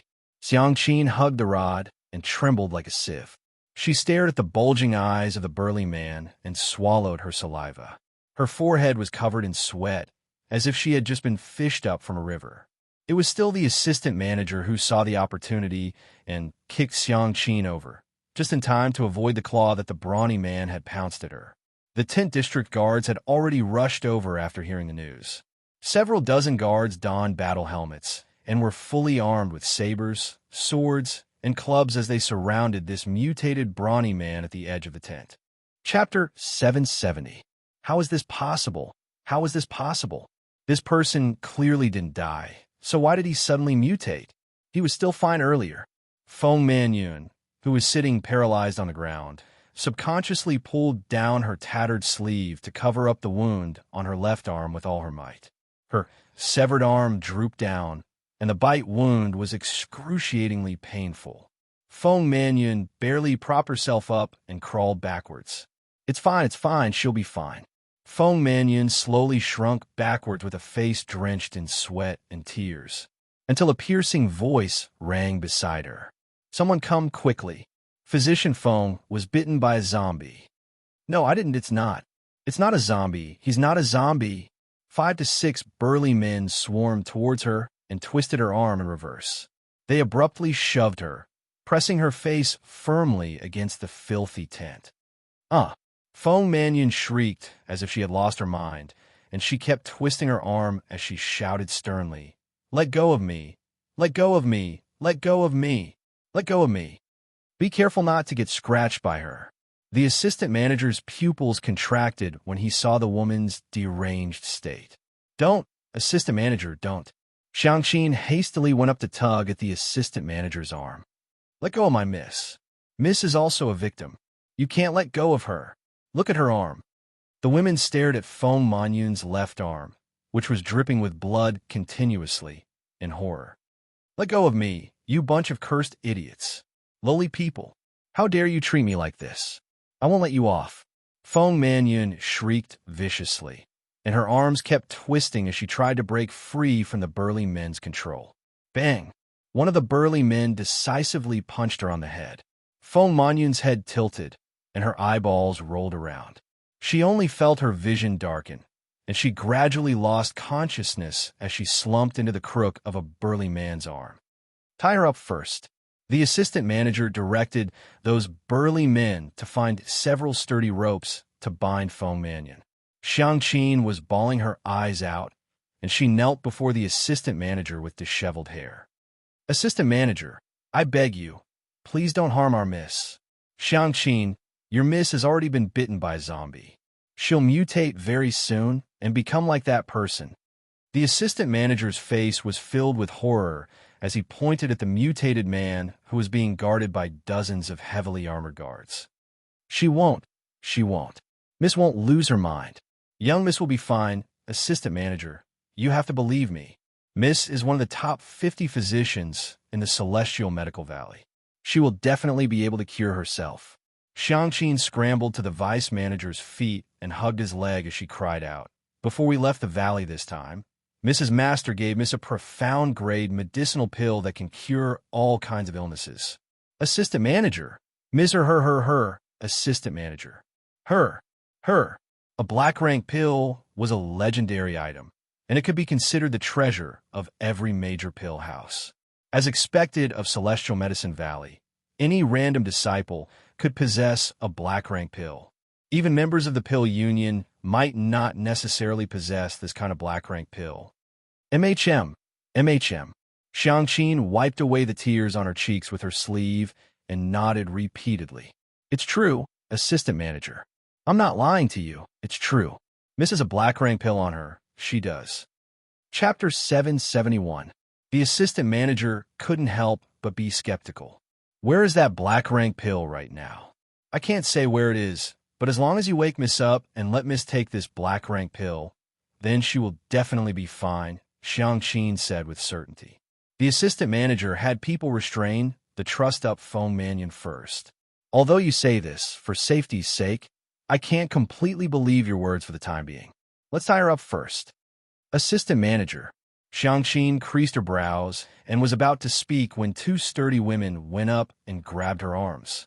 "Behave yourself." Roar. In the open space next to the tent, the mutated burly man was tied up by several dozen guards with 3 to 4 arm-thick ropes, and he roared furiously at the sky. The city lord's estate's guards each held a rope firmly in their hands, and they simultaneously exerted their strength with a roar to restrain the burly man's movements. The mutated burly man roared several times as he tugged at the ropes around his limbs with all his might. He raised his hands above his head and opened his huge mouth to roar. 7 to 8 heavily armored city lord's estate's guards were actually lifted up by the strength of his arms.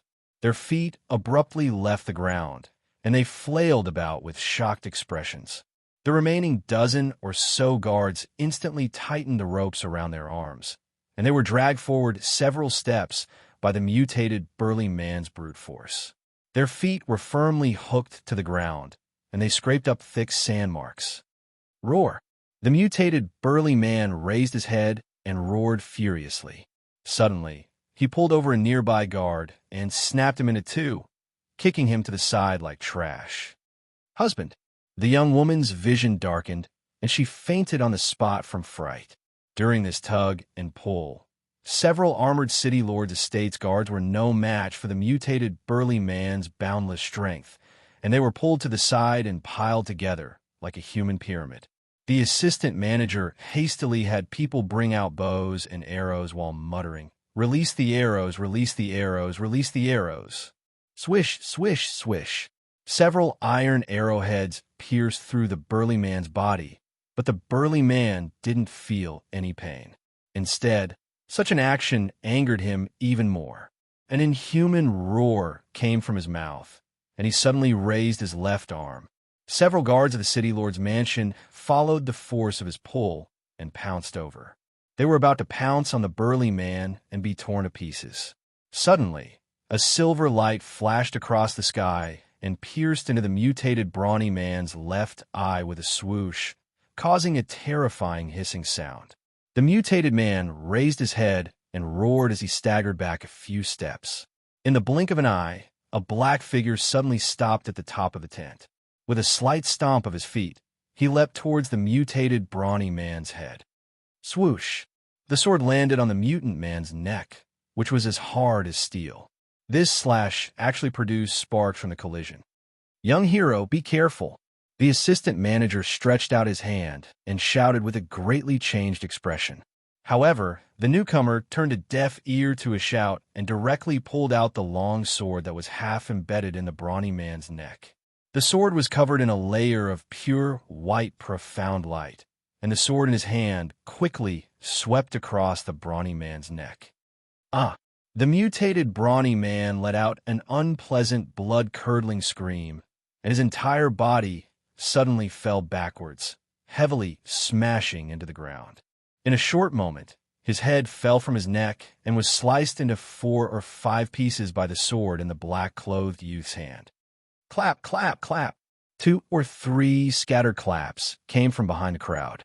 Chapter 772. The assistant manager and the others turned to look, only to see a young man about 20 years old leading a dozen or so young men and women carrying swords striding over. He chuckled as he looked at the black-clothed youth who had made a move. "Ha! I didn't expect our 6th young Master Zheng to have such a heroic complex. Sigh, to actually draw his sword to help when he sees injustice on the road. TSK, TSK. This kind of character truly isn't like a member of the Zheng family. Truly impressive." The young man who spoke curled his lips mockingly as he cast a sidelong glance at the black-clothed youth. "Make way, make way, make way." A dozen or so young men and women squeezed out from the crowd of onlookers. The man in the lead wore a brocade robe and was slightly plump. When he saw the black-clothed youth, his eyes suddenly lit up, and he hastily rubbed his hands as he walked up with a smile, calling out, "Sixth young master! 6th young master! Why are you walking so fast?" 6th Zheng sheathed his sword and calmly cast a sidelong glance at the plump young man. The plump young man cracked open his mouth and giggled foolishly. He abruptly turned his head and pursed his lips to glare at the young master who had mocked 6th Zheng. "Hey, Hui Fan, are you looking for trouble for no reason? What? You're not convinced that you lost to our 6th young master in the previous competition? Then come at me." The young man who had mocked 6th Zheng earlier was precisely the second brother of the Royal Guard commander Hui Fan, a young lady who resembled Hui Fan somewhat, also with a square face and dashing eyebrows, gave a cold snort when she heard this. She cast a sidelong glance at 6th young Master Zheng and said, "Fishing for fame and compliments, putting on an act. You old lady who can't get married. Who are you saying is coarse?" "Coarse? Who are you talking about?" The plump young man couldn't say the words "fishing for fame" and "compliments" coherently, so he could only cough lightly and smooth things over for himself. "This daddy disdains to quarrel with an old lady like you. Wu Xiao, someone with such a low cultural level like you should speak less incoherently if you can't speak coherently. It's making people laugh." Hui Ling crossed her arms and swept a disdainful glance at the plump young man. Who dares to laugh? Who dares to laugh at an old fellow?" Wu Xiaoan was so angry that his chubby face was bulging. 6th Zheng. Hui Fan led his men and walked to the front of the black-clothed youth with his head held high. Along the way, our 2 teams were almost evenly matched, and we couldn't decide who was better. How about this from now on? We'll set a day as the limit. Whoever can get a dough of food first will be the winner. Everyone, Let's rely on our own abilities, regardless of our methods. How about that? Do you dare to compete? By this time, the assistant manager had already recovered his wits, and he hastily led his subordinates to welcome sixth young Master Zheng. He repeatedly bowed and said, "Many thanks to this young master for lending a hand." Sixth Zheng cupped his fists in return and didn't say anything. His handsome face was taut from beginning to end, without the slightest hint of a smile. "Go away, go away." Hui Ling rudely pushed aside the assistant manager who was squeezing between them and looked at sixth young Master Zheng with raised brows. "Sixth Zheng, did you hear what my brother said? Do you dare to make a statement?" "Fuck, old woman, who wouldn't dare?" Wu Xiao, and crooked his mouth and slanted his eyes. He looked back at Hui Fan and his sister with a disdainful expression. "Who are you calling an old woman?" Hui Ling swung a fist over, but it was directly blocked by Sixth Zheng's sword. Wu Xiao hid behind Sixth Zheng and made a face at Hui Ling. "I'm talking about whoever responds. You're already 22, but you still haven't gotten married. Just look at the entire capital. How many old ladies are there like you? I'm going to beat you to death with your cheap mouth." Hui Ling's expression abruptly changed, and she raised her hand to slap Wu Xiao, who was behind Sixth Zheng. Chapter 773. Sixth Zheng suddenly raised his hand and pushed his scabbard in front of Hui Ling, blocking her punch. He gazed at her coldly and said softly, "Not competing. Sixth Zheng, it's not like we're scared of them." A trace of unwillingness flitted across Wu Xiao's chubby face. "Besides, we have you, so why should we be scared of them? Don't want to compete." Sixth Zheng withdrew his scabbard and turned to leave. Hui Ling abruptly shot forward to block his path, her willowy eyebrows furrowing as she reprimanded. "Sixth Zheng, what do you mean? Are you looking down on our flying rock operation team?" "Sigh, I'm just looking down on you guys." Wu Xiao's words made Hui Ling want to slap his cheap mouth again. Sixth Zheng glared coldly at Wu Xiao, causing him to shrink his neck and retreat back into the team. "Miss Hui, we still have other important matters to attend to on this trip." Sixth Zheng's bright black gaze landed on Hui Ling's face, causing the latter to blush slightly as she guiltily avoided his gaze. Yo, Hui Ling, your face is all red. Hee ha ha ha." Wu Xiao, who had a cheap mouth, reverted to his old ways and laughed loudly. "It can't be that you still have some unrealistic thoughts about our sixth young master, even now, right? You aren't married at such an old age, so it can't be that you're foolishly waiting for our sixth young master to grow up, right, haha? This is too hilarious. You're a full 5 years older than sixth young master. You're an old lady, yet you're still thinking about sixth young master, who is in his prime. Why don't you go home and look in a mirror? Go to hell, Wu Xiao, you lowly wretch. See if I can't kill you." Hui Ling threw a cold saber at Wu Xiao's mouth. Sixth Zheng suddenly reached out, grabbing the laughing Wu Xiao and irritably slapping the back of his head. Enough nonsense. When the assistant manager saw that these two teams were about to come to blows, he hastily led people forward to stop them. Everyone, please calm down, calm down. You're the manager here, right? We want to enter the city." Hui Ling took her saber and roared at the assistant manager in humiliation. Everyone, my apologies. Bailon City is currently under martial law, and the city gates only open once a day. If you want to enter the city, you have to wait until tomorrow morning. So troublesome. Hui Ling hugged her saber and walked away angrily. "Second brother, I want a separate tent." "Tisk." Wu Xiao pursed his lips. "There are many ugly people." Hui Fan swept a cold glance at Wu Xiao, who promptly rubbed his chin and sneakily hid behind Sixth Zheng. Hui Fan cupped his fists and saluted Sixth Zheng absent-mindedly. Sixth Zheng returned the salute and calmly watched the members of Operation Peng leave. "Sixth Zheng, after we resupply in the city, we still have to continue with the mission." Wu Xiao muttered. "Who would have thought that you, the sixth young master of the Zheng estate, would have to go out on missions to earn your living expenses? You reap what you sow. It's only right." Sixth Zheng sheathed his sword on his back and turned to walk towards the assistant manager to inquire about accommodations. Inside Bailon City's Yellow Pole breeding farm, When Hong Yaowei and the others were forcefully dragged by City Lord Lin to the embankment of the field, they saw the Crown Prince and Crown Princess smiling at each other as they stood in the middle of a patch of bright yellow pole field. At this time, Hong Yaowei already couldn't be bothered to look at how pleasing this handsome man and beautiful woman were to his eyes. He gaped with a stupefied expression as he dazedly looked at the suddenly ripe yellow pole field. He practically rubbed his eyes in disbelief. Chapter 774. How was that possible? It was impossible. According to their breeding records, it would take at least 8 to 9 days for this yellow pole field to reach the half-ripened stage. But it suddenly ripened today. Didn't they find it too strange? Hong Yaowei abruptly turned to look at City Lord Lin, only to see that Lin Yongyi also looked like he had seen a ghost. City Lord Lin, didn't you say that my junior sister ruined the yellow pole field? When Lin Yongyi came to find him just now, it was as if he had seen his father's murderer. He pounced on him and gave him a few punches without any explanation, beating him until the corners of his eyes were swollen.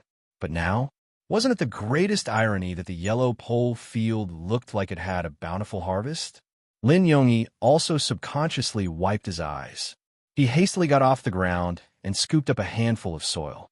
After examining the yellow poles, he couldn't resist laughing with tears in his eyes. All right, this is great. City Lord Lin, what's going on? Hong Yaowei turned to look suspiciously in Arbor and Mo Lian's direction. On the way here, he had already heard that it was the Crown Princess who had skillfully cured the symptoms of the Edelweiss in their bodies. He also heard that she had also cured the lethal poison left behind by his junior sister, Feng Manyun, in the well. Hong Yaowei was filled with shock and suspicion. The poison in his junior sister's hands must have been brought out from Celestial Medicine Valley.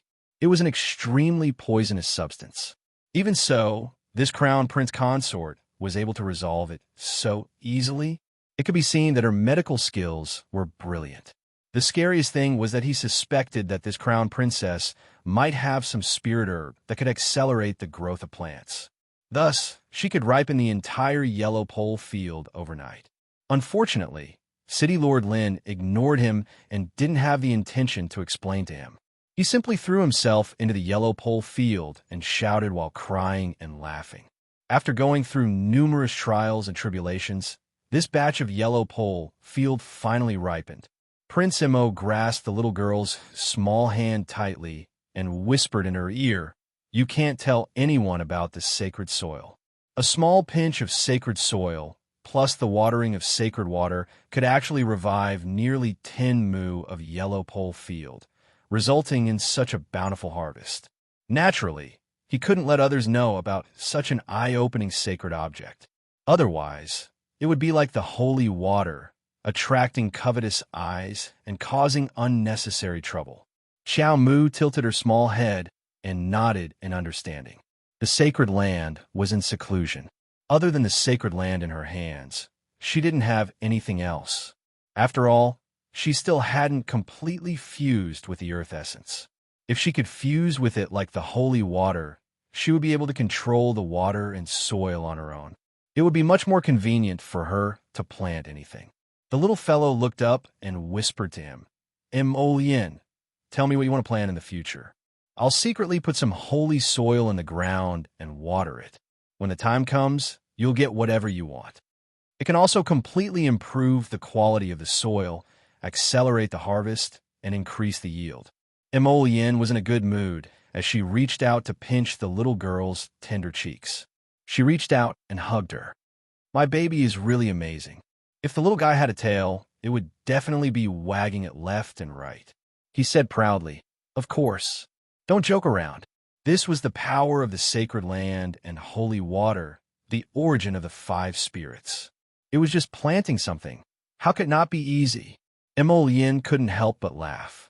He carried her and walked out of the field ridge. He whispered in her ear, "I'll get someone to collect this piece of land and plant another batch."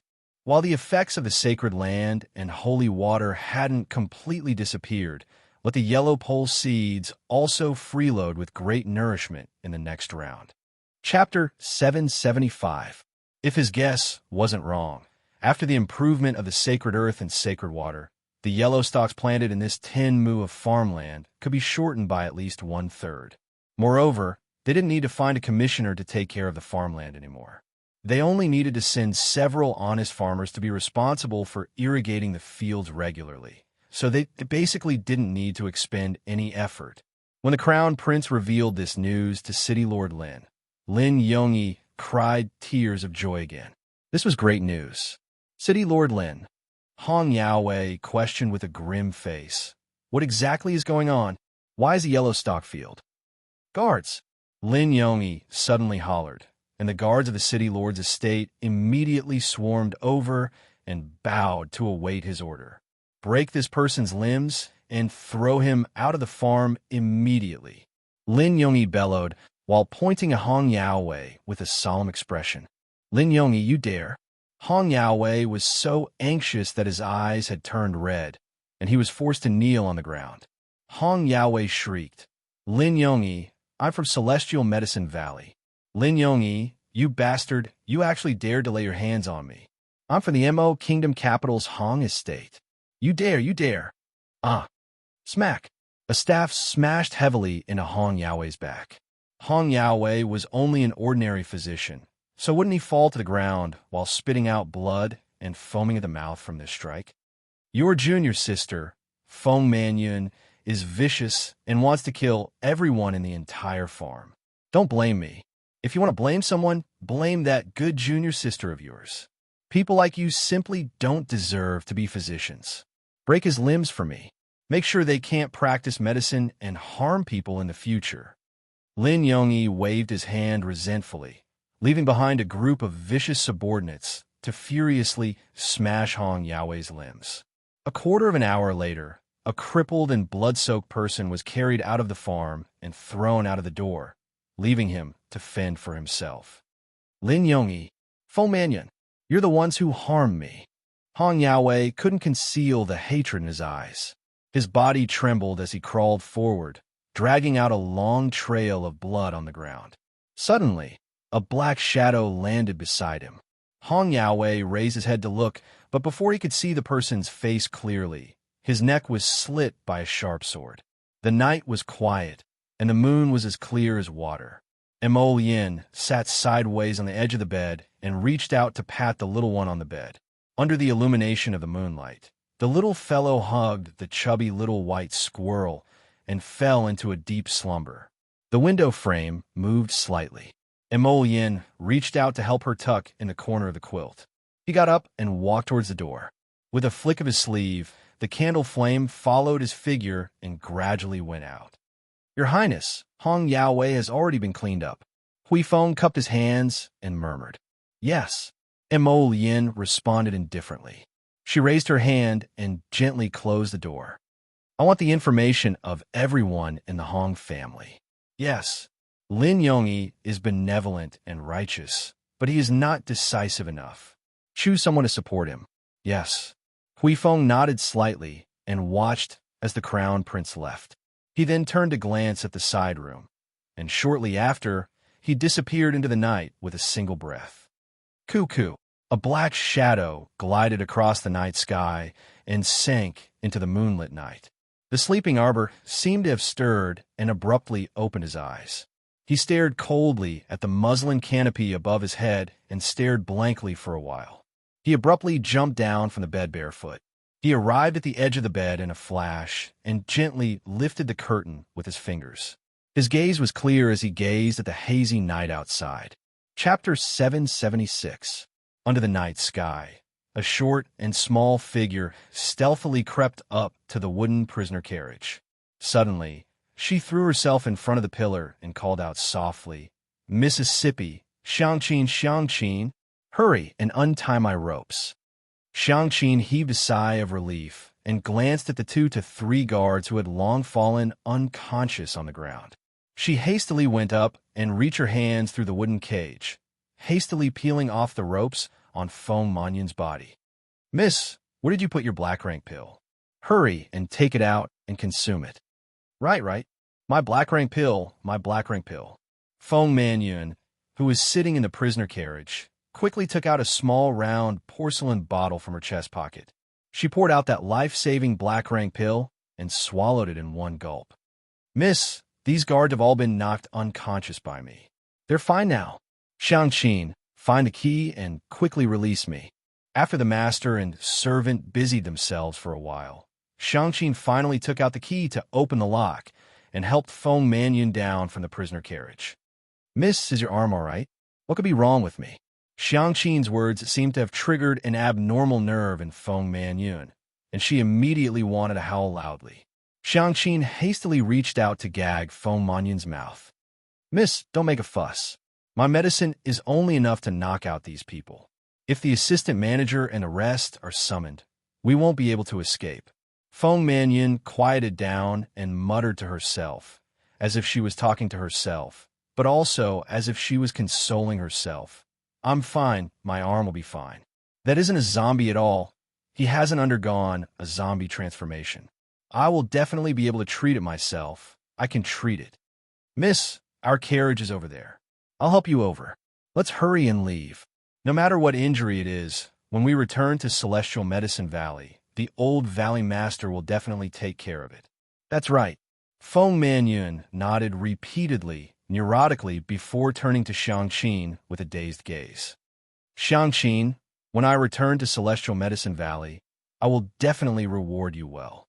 "Miss, I'm relieved as long as you're fine." The master and servant pair stealthily crept to their original carriage. Just as they were about to board, Feng Manyun raised her head, neurotically and vigilantly gazed at the horizon. After a gurgling sound, something seemed to glide across the sky. "Miss, it's only a few nighthawks. Don't worry, we can leave this place very soon." Shang-Xin helped Feng Manyun into the carriage. Just as Feng Manyun bent over and lifted the curtain, she saw a contorted and stiff face abruptly closing in on her with its mouth wide open. Half an eyeball actually fell out of its socket, and its empty eye socket stared fixedly at Feng Manyun. Feng Manyun rolled out of the carriage in fright. Her originally injured arm snapped again with a crack from his toss. 3 or 4 strange people with stiff and twisted expressions crawled out of the car one after another, baring their fangs and brandishing their claws as they pounced at the master and servant. "Go away, go away!" Shang-Xin screeched as she picked up a wooden stick and smashed it fiercely at the 2 strange people pouncing over. At the same time, screams and yells continuously rang out from several tents. The tent district was in a mess, and countless people rushed out of their tents in bewilderment. "Light the lanterns! Quickly light the lanterns!" The assistant manager jumped out of his tent and shouted loudly. "See you tomorrow." Chapter 777. What's going on? When the City Lord Manor's guards lit their torches and the assistant manager saw the scene in the shed area, he couldn't help but be shocked, cold sweat dripping down his forehead, only to see that the entire shed area was in chaos. Mutated people with stiff bodies and slow movements were everywhere, biting and tearing at the ordinary civilians they caught. Assistant manager. Not good." A guard hurriedly reported, "I don't know what's going on, but a portion of the injured people have all mutated." The injured people collectively mutated. This kind of thing had never been heard of before. This caught everyone off guard. Everyone was caught off guard. Many of the people living in the shed area were operation teams that went out to do missions. According to the rules, they had to stay in the shed area for 3 to 5 days before they could enter the city. Therefore, when the shed area became chaotic, the operation team members were the first to run out of their tents, spontaneously forming a battle line, and at the same time going forward to encircle and annihilate the mutated people. Of course, there were 1 or 2 operation teams that were caught off guard and attacked by their own team members. Hui Fan's Flying Rock Operation Team was one of the teams that were attacked by their own team members. Hui Ling's eyes were red, staring at 2 of her own team members who were firmly pressed down on the ground, constantly howling and howling, as if they had completely lost their mind. She cried and scolded, "How can it be like this? Our team didn't encounter any corpse puppets these few days. The injury on Old Who's leg was clearly scraped by the earth thorns. How can it be like this?" He's clearly almost recovered. Press him down. Hui Fan raised his sword and strode forward, grabbing the hair of the team member who was howling nonstop. The sword in his hand didn't hesitate at all as he slashed towards Old Hu's neck. Captain, second brother, he has lost his mind. He's mutated. Leaving him alive will only harm us. Hui Fan's eyes were scarlet. He roared and decisively chopped off Old Hu's head. The rest of the Flying Rock operation team members all cried out. How can it be like this? Hui Ling's tears were like a broken string of pearls rolling down. Be careful not to get hurt. Hui Fan tightly clenches fists, the veins on his neck popping out. I don't know why it's like this.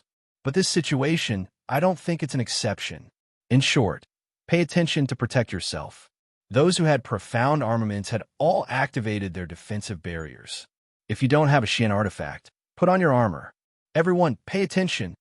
Boom! The tent door was suddenly broken by someone, and a gust of cold wind suddenly poured in. Roar!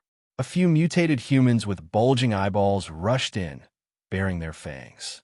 Their eyes were slightly bloodshot. Clang!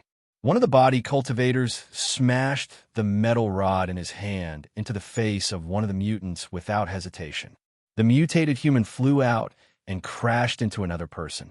Then, he rolled on the ground and roared as he pounced forward. The tent was torn apart by Hui Fan's sword, and the 12 surviving members of the Flying Rock squad all stood back to back, fending off the mutants that were pouncing on them from all directions. Why are all these people mutated? The assistant manager cried out in shock. Quick, quick! Ring the bell to warn the inner city. Quick! Assistant manager, deputy manager, a large group of people has appeared on the road ahead, and they're heading towards our city gate. Let's enter the city. Let us enter the city. A group of frightened commoners rushed towards the city gate in a panic. Chapter 778. They were too scared that a perfectly fine tent district would suddenly be filled with terrifying monsters. The common people only wanted to live, so they all rushed toward the city gate.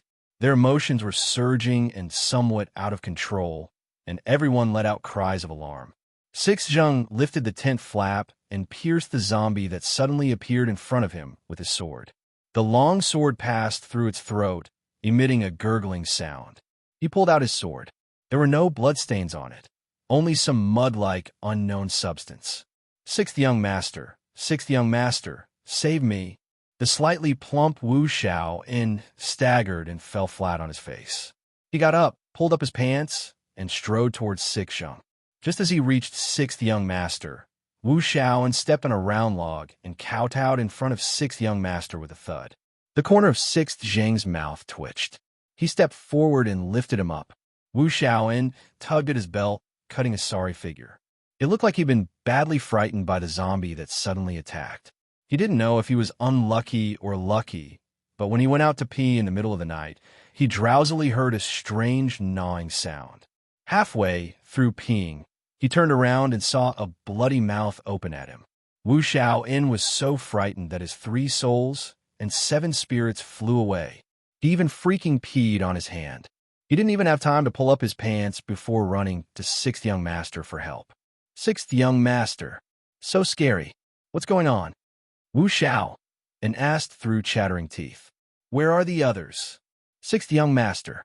Sixth young master. Wu Xiao's Earth Dragon operation team had a total of 17 members. Including him and Sixth young master, there were only 13 people who ran out of the tent. Where are those 4 people? Wu Xiao roared as he pulled up his pants. The 4 of them are. A female team member wept and hung her head. Fuck. Wu Xiao was so angry that he threw away half of his belt and casually tied a knot on his pants. What are you crying for? Fuck these guys. Fuck them to death. However, Wu Xiao's cool didn't last more than 3 seconds. Move, move, move, move. Everyone move aside. At this time, a group of people clustered around a tall and handsome young master in snow-white clothes and a fox fur coat. Behind these people was a group of fleeing commoners, no less than 500 to 600 people. This way, there are even more people in the tent district. It's second dough. It is second young master dough. A few short exclamations came from Wu Xiao's side. The members of the Earth Dragon operation all looked at the young man in the snow-white robe in disbelief. Wu Shaoan instantly cowered and hid behind Six Sheng. This second young Master Do, who was renowned throughout the capital for being brimming with talent, reportedly resided in Celestial Medicine Valley all year round. Why would he appear at Bailon City's city gate today? Mingling in the crowd, Feng Manyun, who was using a piece of sackcloth to wrap her severed arm and half cover her head, also clearly saw this second young Sir Do, and she couldn't help but tremble all over. "Miss, why did young Sir come?" Xiangqin's pupils also contracted slightly, and she leaned close to Feng Manyun to ask in a low voice. This was the disciple that the old Valley Master was most proud of. It was said that he was the most promising person to become the next Valley Master of the Celestial Medicine Valley. Normally, Feng Manyun would only glance at him from afar. With her seniority and ranking, she simply wasn't allowed to get close to this young sir. The old Valley Master's granddaughter has also come. Feng Manyun slowly shrank into the crowd. "You are this place's manager?" Wenren Ningjing tilted her head and gazed innocently at the assistant manager, whose forehead was drenched in sweat. "Open the city gate." Chapter 779. Clang, clang, clang. The warning bell rang, and everyone in the city was startled awake from their dreams. Emolian hurriedly put on her clothes and sprinted into her room in Arbor First. She couldn't help but be startled when she pushed open the door to take a look. The little lady had long finished dressing up. Under the waning light, she slowly turned her head around. Her white gown appeared elegant and natural under the moonlight. On the other side, City Lord Lin's eyelids were twitching wildly as he crawled out of bed. He hurriedly put on his clothes before rushing to the city gate. When he climbed up the city gate tower to take a look, his eyeballs nearly popped out of their sockets. The entire Shed district was rather chaotic. Originally, there were close to 1,000 people squeezed into the Shed district, and now, with the several hundred commoners that Second Do had brought over, the passageway was almost full. Countless people crowded at the city gate, wailing, "Open the city gate! Open the city gate! Open the city gate!" A man carrying his old mother on his back shouted as he banged his head against the sturdy city gate. "City Lord, I beg you to be merciful. Let my child enter the city, City Lord." Lin Yongyi was a benevolent person to begin with, and he couldn't bear to see this kind of scene the most. Even his eyes were a bit red. However, he still had a trace of reason in the end. After hurriedly asking the soldiers guarding the city, he found out that the entire Shed district had encountered an unforeseen event. All of the injured had actually mutated into zombies. As the city lord, not only did he have to empathize with the lives of these commoners outside the city, he also had to protect the lives of the several tens of thousands of people inside the city. "City Lord," Old Man Sun said gravely, "I'll send people to step up patrols inside the city. If the injured can all mutate into zombies while still alive, then what about inside the city?" Who knew if someone in the city had mutated after suffering a minor injury for no reason? Alarmed, Lin Yongyi hurriedly nodded and said, "Hurry, hurry. City Lord, for some reason, there's a large group of zombies 5 kilometers away heading towards Bailon City." Second Do's deep and calm voice slowly rang out under the night sky. "City Lord should quickly open the city gate and let these innocent commoners in." Lin Yongyi's expression changed in alarm, and he clenched his fists. "Is this true?" While Second Do was speaking, many small squads were currently fighting with the mutated people in the Shed district outside the city.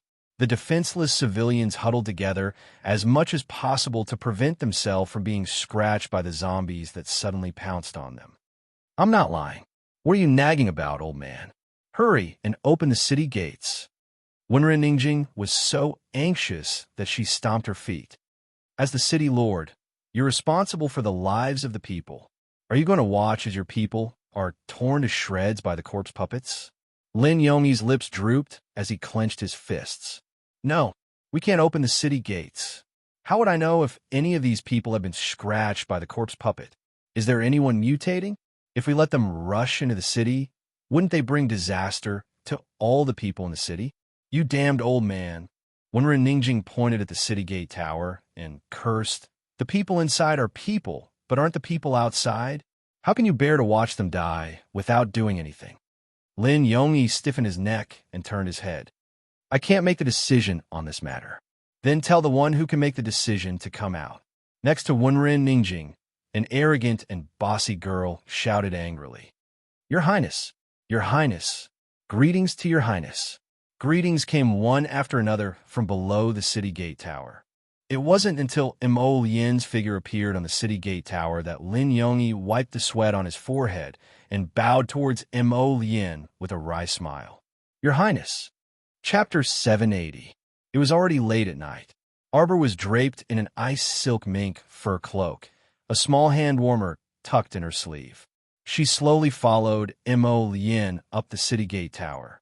She glanced down the city gate tower, but her gaze was fixed on one spot, and her small hand involuntarily gripped the brick.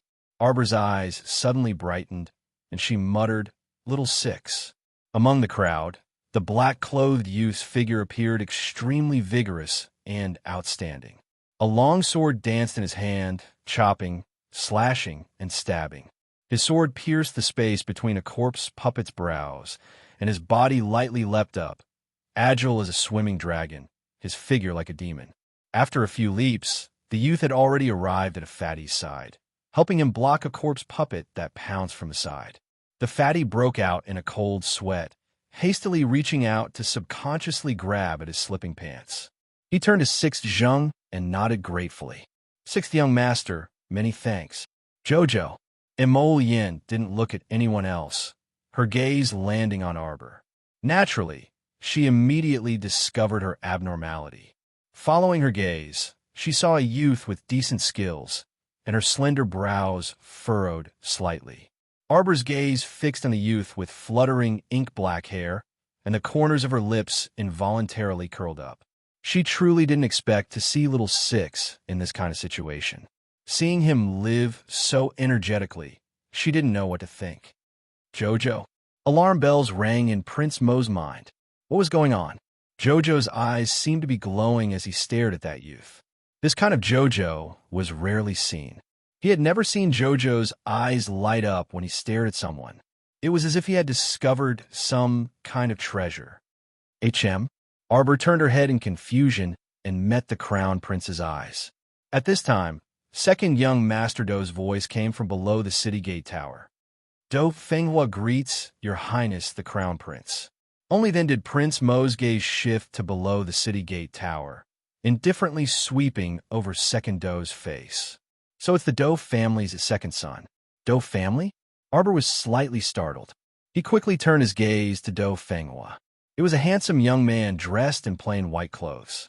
He had a graceful bearing and a noble temperament.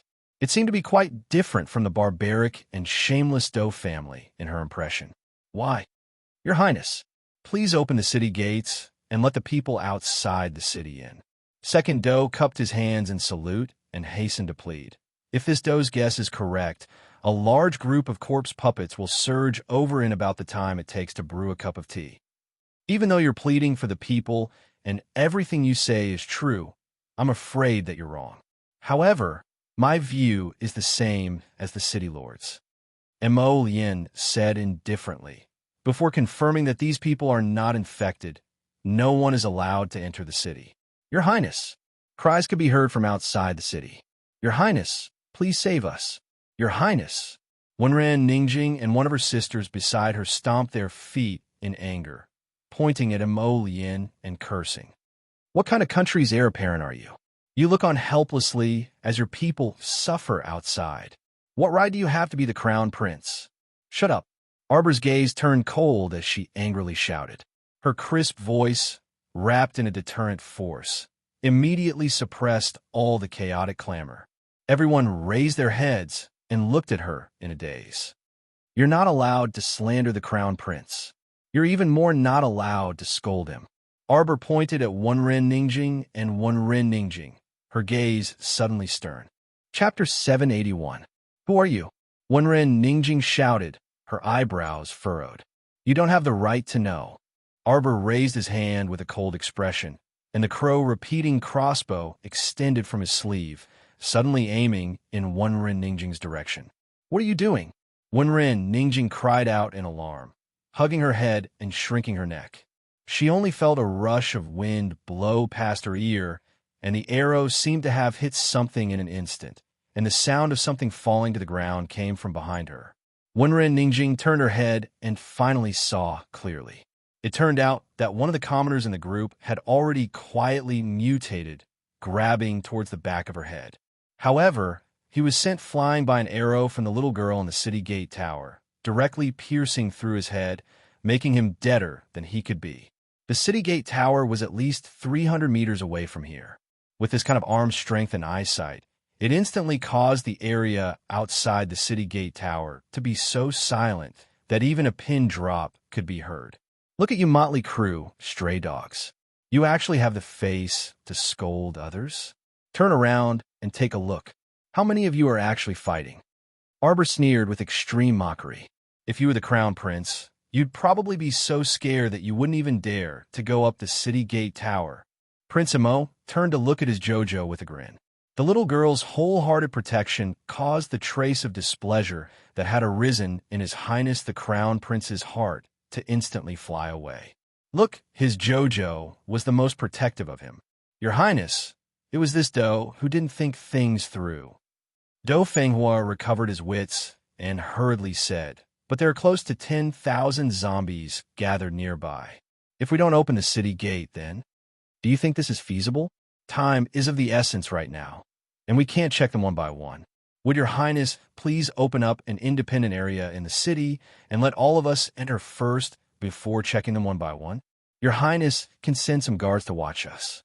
This way, if there are any unexpected situations, we can react in time." 10,000 zombies. Second young Master Do's words startled City Lord Lin so much that he immediately jumped up. "Second young Master Do, are you speaking the truth? Only more, not less." Second Do raised his head to look at Prince Emo. "May your Highness please make a decision.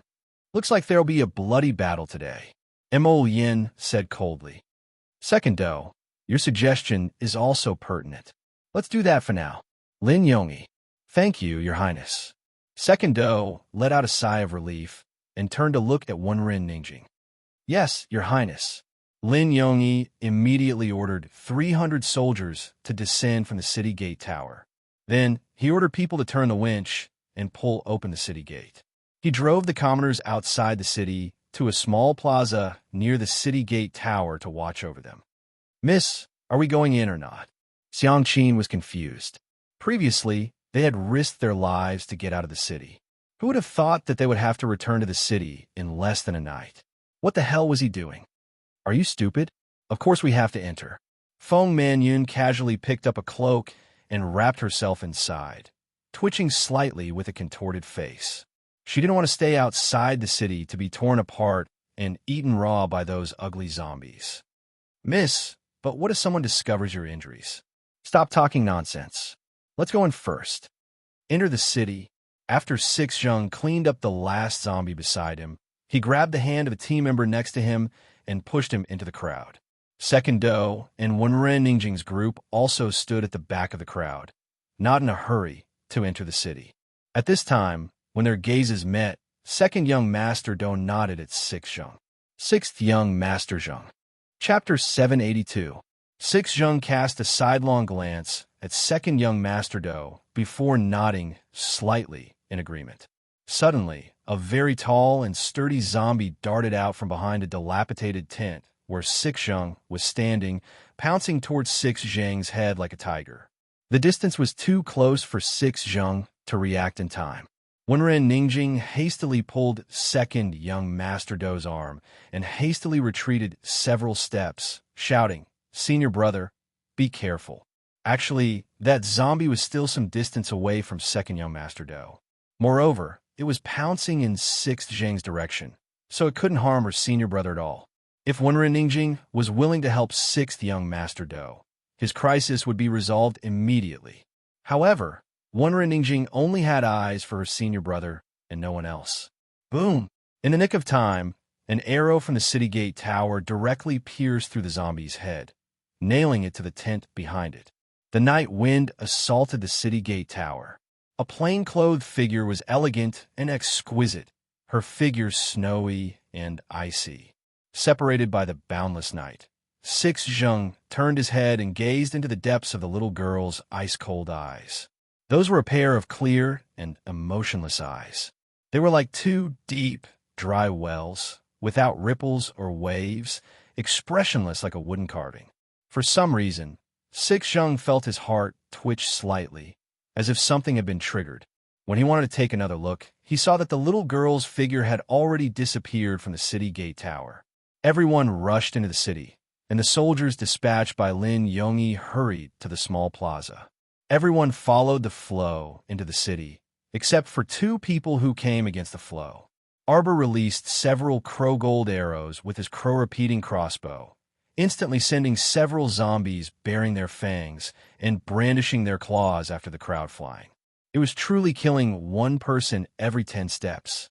His expression was as cold as frost. Everyone who passed by the crown prince and the little girl stopped in their tracks in a daze and looked at them blankly. Then they were pushed by the people behind them and ran with the flow. Second Do, Sixth Zheng, and the others were the last to enter the city gate. At the same time, under Lin Yongyi's loud shout, the city guards had already started turning the capstan in the opposite direction again, closing the heavy city gate once more. After Sixth Zheng dragged the panting Wu Xiao in and jumped through the city gates, the last zombie was shot out of the city by Arbor's crow gold arrow, and the city gates slowly closed. Sixth Zheng panted slightly, and his somewhat dazed gaze met Arbor's expressionless little face. Little Six. Xiao Mu slowly lowered the arm that was holding the crow-repeating crossbow, her gaze fixated on the bewildered Six Zheng, and her lips curled into a smile that had been missing for a long time. Mo Yin was startled. She immediately stepped forward and reached out to grasp Arbor's slightly cold hand. Her scrutinizing gaze then fell on Six Zheng's face. Her looks were considered top-notch, and her skills were passable. However, Duan Yu, Sid Yi, and even those two from the Qin family were all very outstanding people.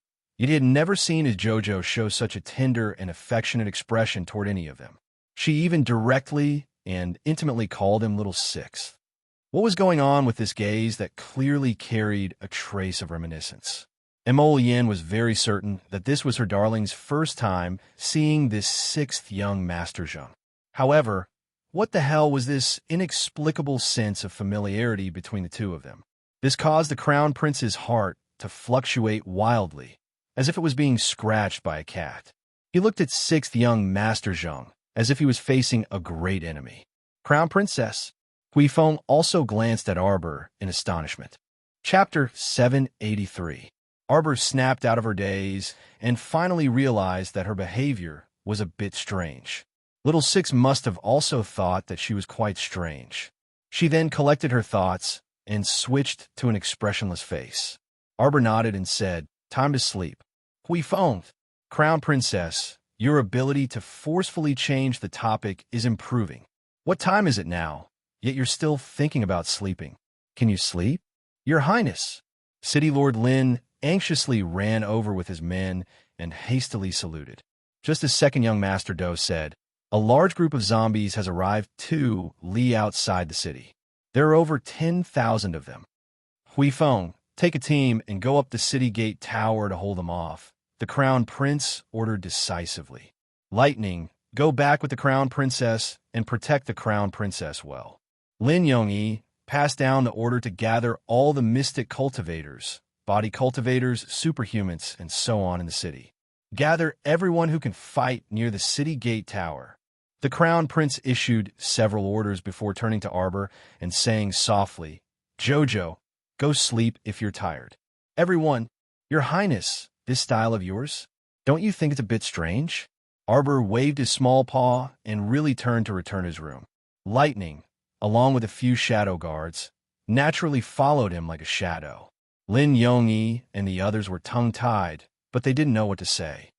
Lin Yongyi, you still need to send people to watch over the small plaza. Continue the inspection. Those who have no problems can enter the inner city, and transfer those who can fight to the city gate tower. The Crown Prince was referring to the 1,000-odd people from the 10th district who had just entered the city. Among them, there were also many small operations teams that could be put to use. Wenren was the first to be unable to continue watching. She bit her lip and interrupted in displeasure. Your Highness ordered everyone to go up the city gate tower, but does your Crown Princess have special rights? That's right, everyone needs to participate in the battle. Your Crown Princess can even go back to her room to sleep? This was too strange. This Crown Prince was so overprotective that he didn't care about the consequences. It was an eye-opener. The woman beside Wenren was called Kong Romiao. As one of the top 50 disciples of the Celestial Medicine Valley, she originally didn't have the qualifications to stand beside second young Master Do. However, she had a close relationship with the granddaughter of the old Valley Master, Wenren, so she had this privilege. Kong Rumio was very obedient and protective of Wenren. As long as Wenren opened her mouth, Kong Rumio, this brain-dead fan, would be everywhere. At this moment, Kong Rumio crossed her arms and looked provocatively at Arbor, who was walking past her. She snorted. The Crown Princess turned to look at Kong Rumio and the others. She frowned and said, "Where are the Crown Princess guards? Why didn't anyone subdue her when she provoked the Crown Princess?" Hui Feng, the Prince Emo, silently held his forehead. Lightning's group had already appeared the moment the Crown Princess finished speaking. Two black-clothed youths immediately twisted Kong Rumio's arms and forced her kneel on the ground. "Ah!" Kong Rumio shrieked. Wenren also jumped in fright and reflexively took 2 steps back. "What is the crime of offending the Crown Princess?" Arbor asked impatiently. "Kill." The expressions of the people from the Celestial Medicine Valley abruptly changed. Second young Master Do hastily stepped forward and saluted. "Crown Princess, please calm your anger. This humble one's junior sister comes from the Celestial Medicine Valley and hasn't been restrained by the secular world since she was young. Please forgive this humble one, Crown Princess." Chapter 784. So long-winded. Arbor glared at second young Sir Do. As their eldest senior brother, you don't know how to restrain your disciples and have the audacity to offend the Crown Princess. It's simply baffling. Everyone, among your disciples, how many of them can be of use? Have them step forward. Second Do, why did he feel that this Crown Princess was a bit adorable? Her manner of speech was straightforward and strange. Those of the Crown Princess's royal guards who have the guts to oppose the zombie army step forward. Voila! The Hidden Knight Pavilion's members and the 100 hidden guards hidden in the shadows all jumped out, their movements especially synchronized. Do you see that? This is the difference.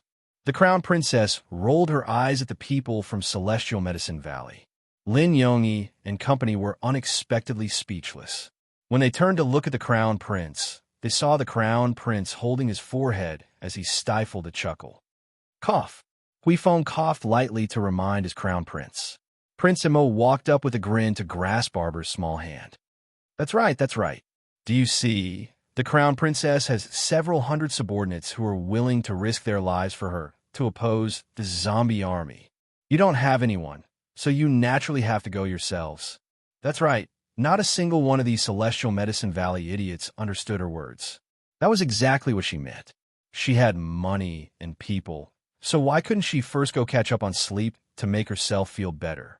Why did she have to force herself to endure her unbearably sleepy body to fight the zombies over there? Was she stupid? Only the Crown Prince could understand her meaning. A bunch of idiots. She couldn't be bothered to waste her breath with them. Jojo, I'll send you back to your room to sleep.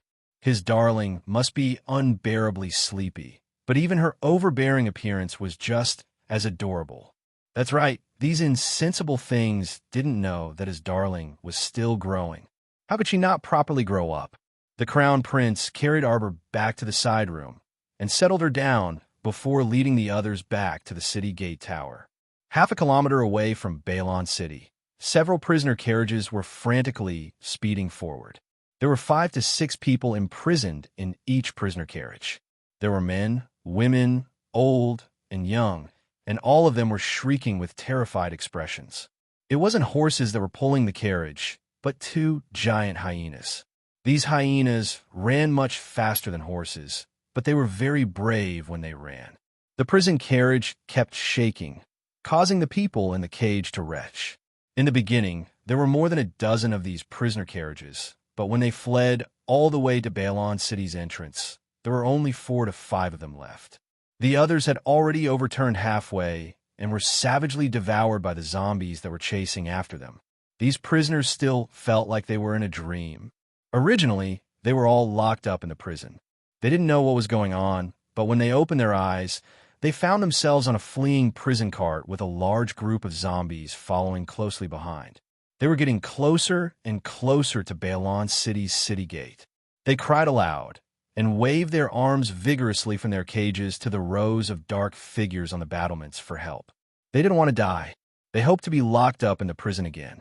Even if they had to eat pig swill every day for several years, it was still better than being inexplicably torn apart and eaten by these zombies. "Your Highness," Second Young Master Do walked to Emolian's side and whispered, "I saw it on the way here. These people seem to be the bait for wild beasts.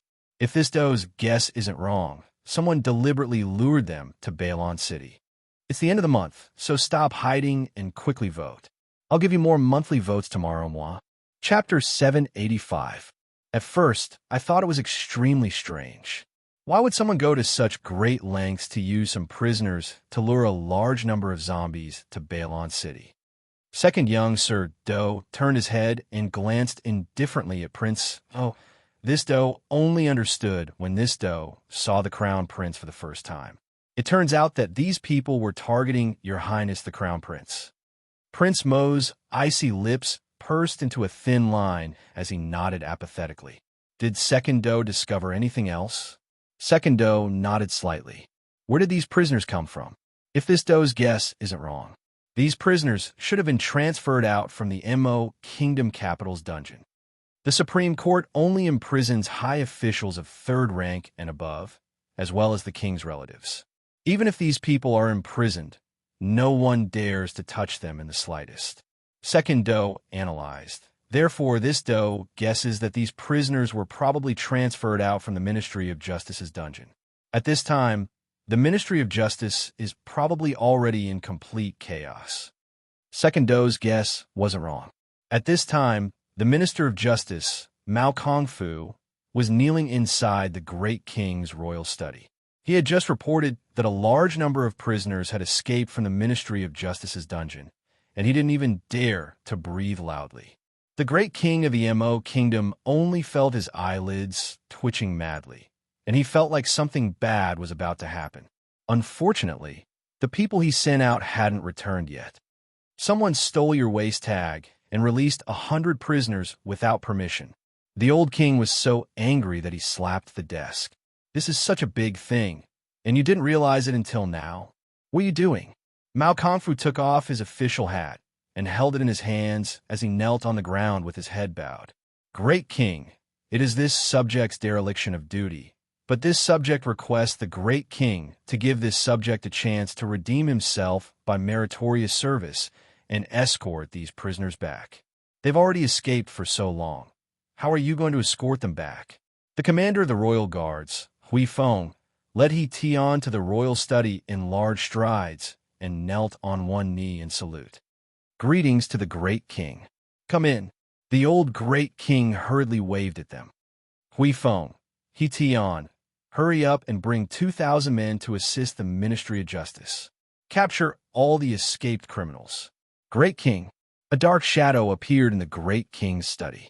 He was the closest secret guard to the Great King, who had been sent out to gather information not long ago. How is it? How is it? Tell me quickly." The shadow guard bowed before replying. "Your Majesty, the shadow guard is here. I've already sent people to investigate. We discovered that these escapees were all fleeing in the direction of Balon City." "Bastard!" the old Great King roared. "Hui Feng, Great King, your subordinate hasn't finished yet." The secret guard hurriedly added, "Your subordinate has investigated. This group of people has alarmed many zombies within a radius of 50 kilometers. Currently, More than 10,000 zombies have gathered and are chasing after them to Balon City. What? The old great king jumped up in shock, as if his but had been roasted by fire. Wasn't Balon City? Wasn't that where his royal son was? Royal father, royal father. The great king's son, Mo Jiao, had really come at the right time. He ran into the royal study with great acting and started bawling while hugging the table leg. Royal father, royal father. This subject heard that sixth royal brother has been surrounded by a large group of zombies in Balon City. This subject requests royal father's permission to allocate 3,000 elite troops to this subject. This subject wants to personally head to Balon City to rescue royal brother. Royal father. Chapter 786. Scram. The great king gave the great king's son, Mo Jiao, a kick that sent him tumbling to the ground. The tear stains on his face had yet to dry as he looked up at his old father in a daze, unable to comprehend what was going on. The old great king picked up a ruler in passing and smashed it at Mo Jiao's back. Do you think that father doesn't know that you have a belly full of cunning plots? Do you think that your father is a dotard? The great king's son was stupefied.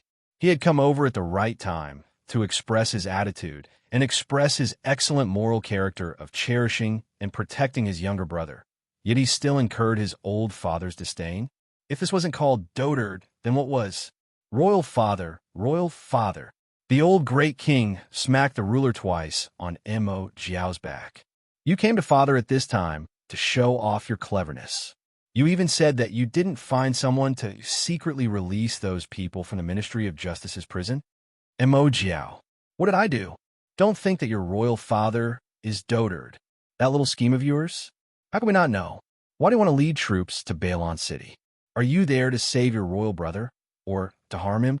The Minister of Justice, Mao Kongfu, hurriedly crawled forward and reached out to stop the great king's rough ruler.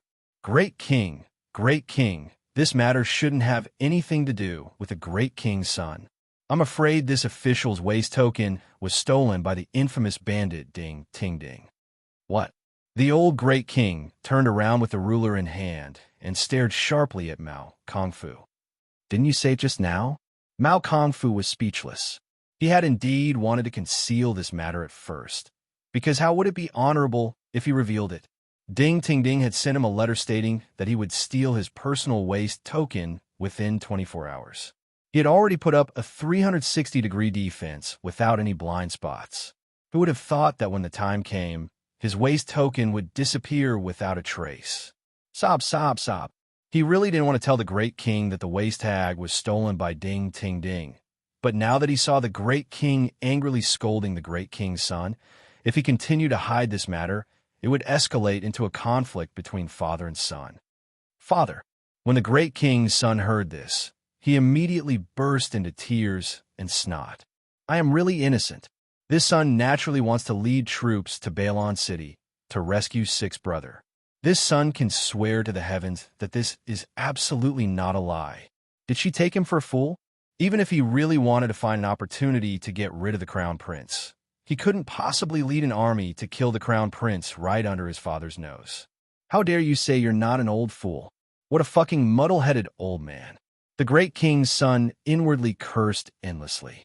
At this moment, he couldn't help but grimace from the pain and anger on his back for being beaten by the ruler. This damned old man. They were both sons, but the difference between the son of the legitimate wife and the son of a concubine was like heaven and earth. Ever since he was young, this old man had cared for the crown prince in every possible way, only believing and doting on him. His heart had already deviated to the northwest desert. It was only then that the old great king coughed awkwardly, knowing that he had wrongly blamed Mo Jiao.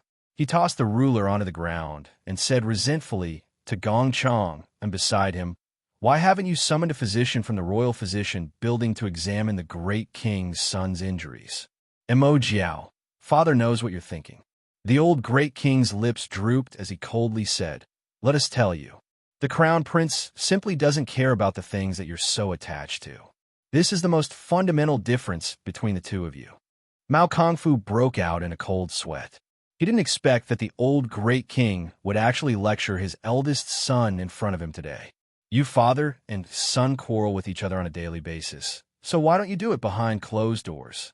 As a subject, how could he endure hearing this kind of words?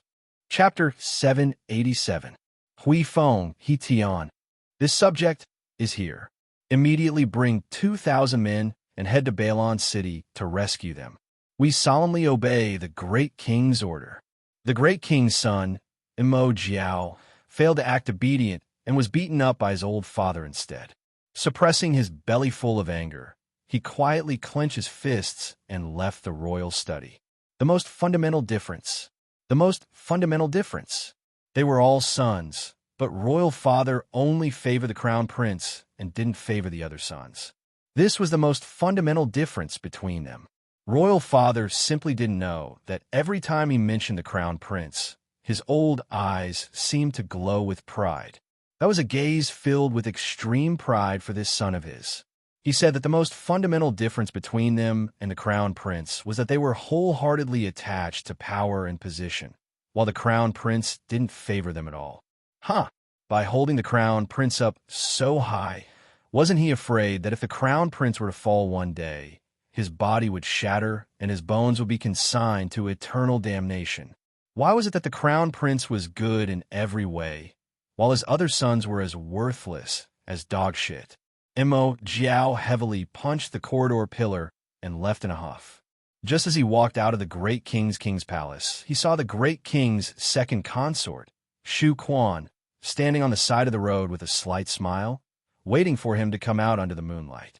The great king's son, Imo Jiao's heart eased slightly, and he felt a bit better. With a smile on his face, he went up to support the great king's second consort's hand and asked, "King consort, why have you come?" This concubine couldn't feel at ease after waiting for his eldest highness to return for a long time. So this concubine simply came to the king's palace's entrance to wait for his highness. Sigh. The great king's son, Imo Jiao, sighed and said, "King consort, you were right. As expected, royal father wasn't willing to delegate military authority to me. He is very wary of me in his heart. I don't know if it's because his second brother's previous matter has angered the great king's nerves. I think that other than sixth brother, he doesn't trust anyone else right now." The great king's second consort hastily stretched out her hand and secretly tugged at the great king's son's sleeve. How could such words be spouted so casually? They had just left the king's palace and were surrounded by the great king and queen's spies. Her husband was too reckless. The great king's consort sighed. She tidied her hair and went up on her tiptoes to fix the great king's collar. "Your Highness, your face looks a bit pale. What's wrong?" The great king's son swallowed his anger.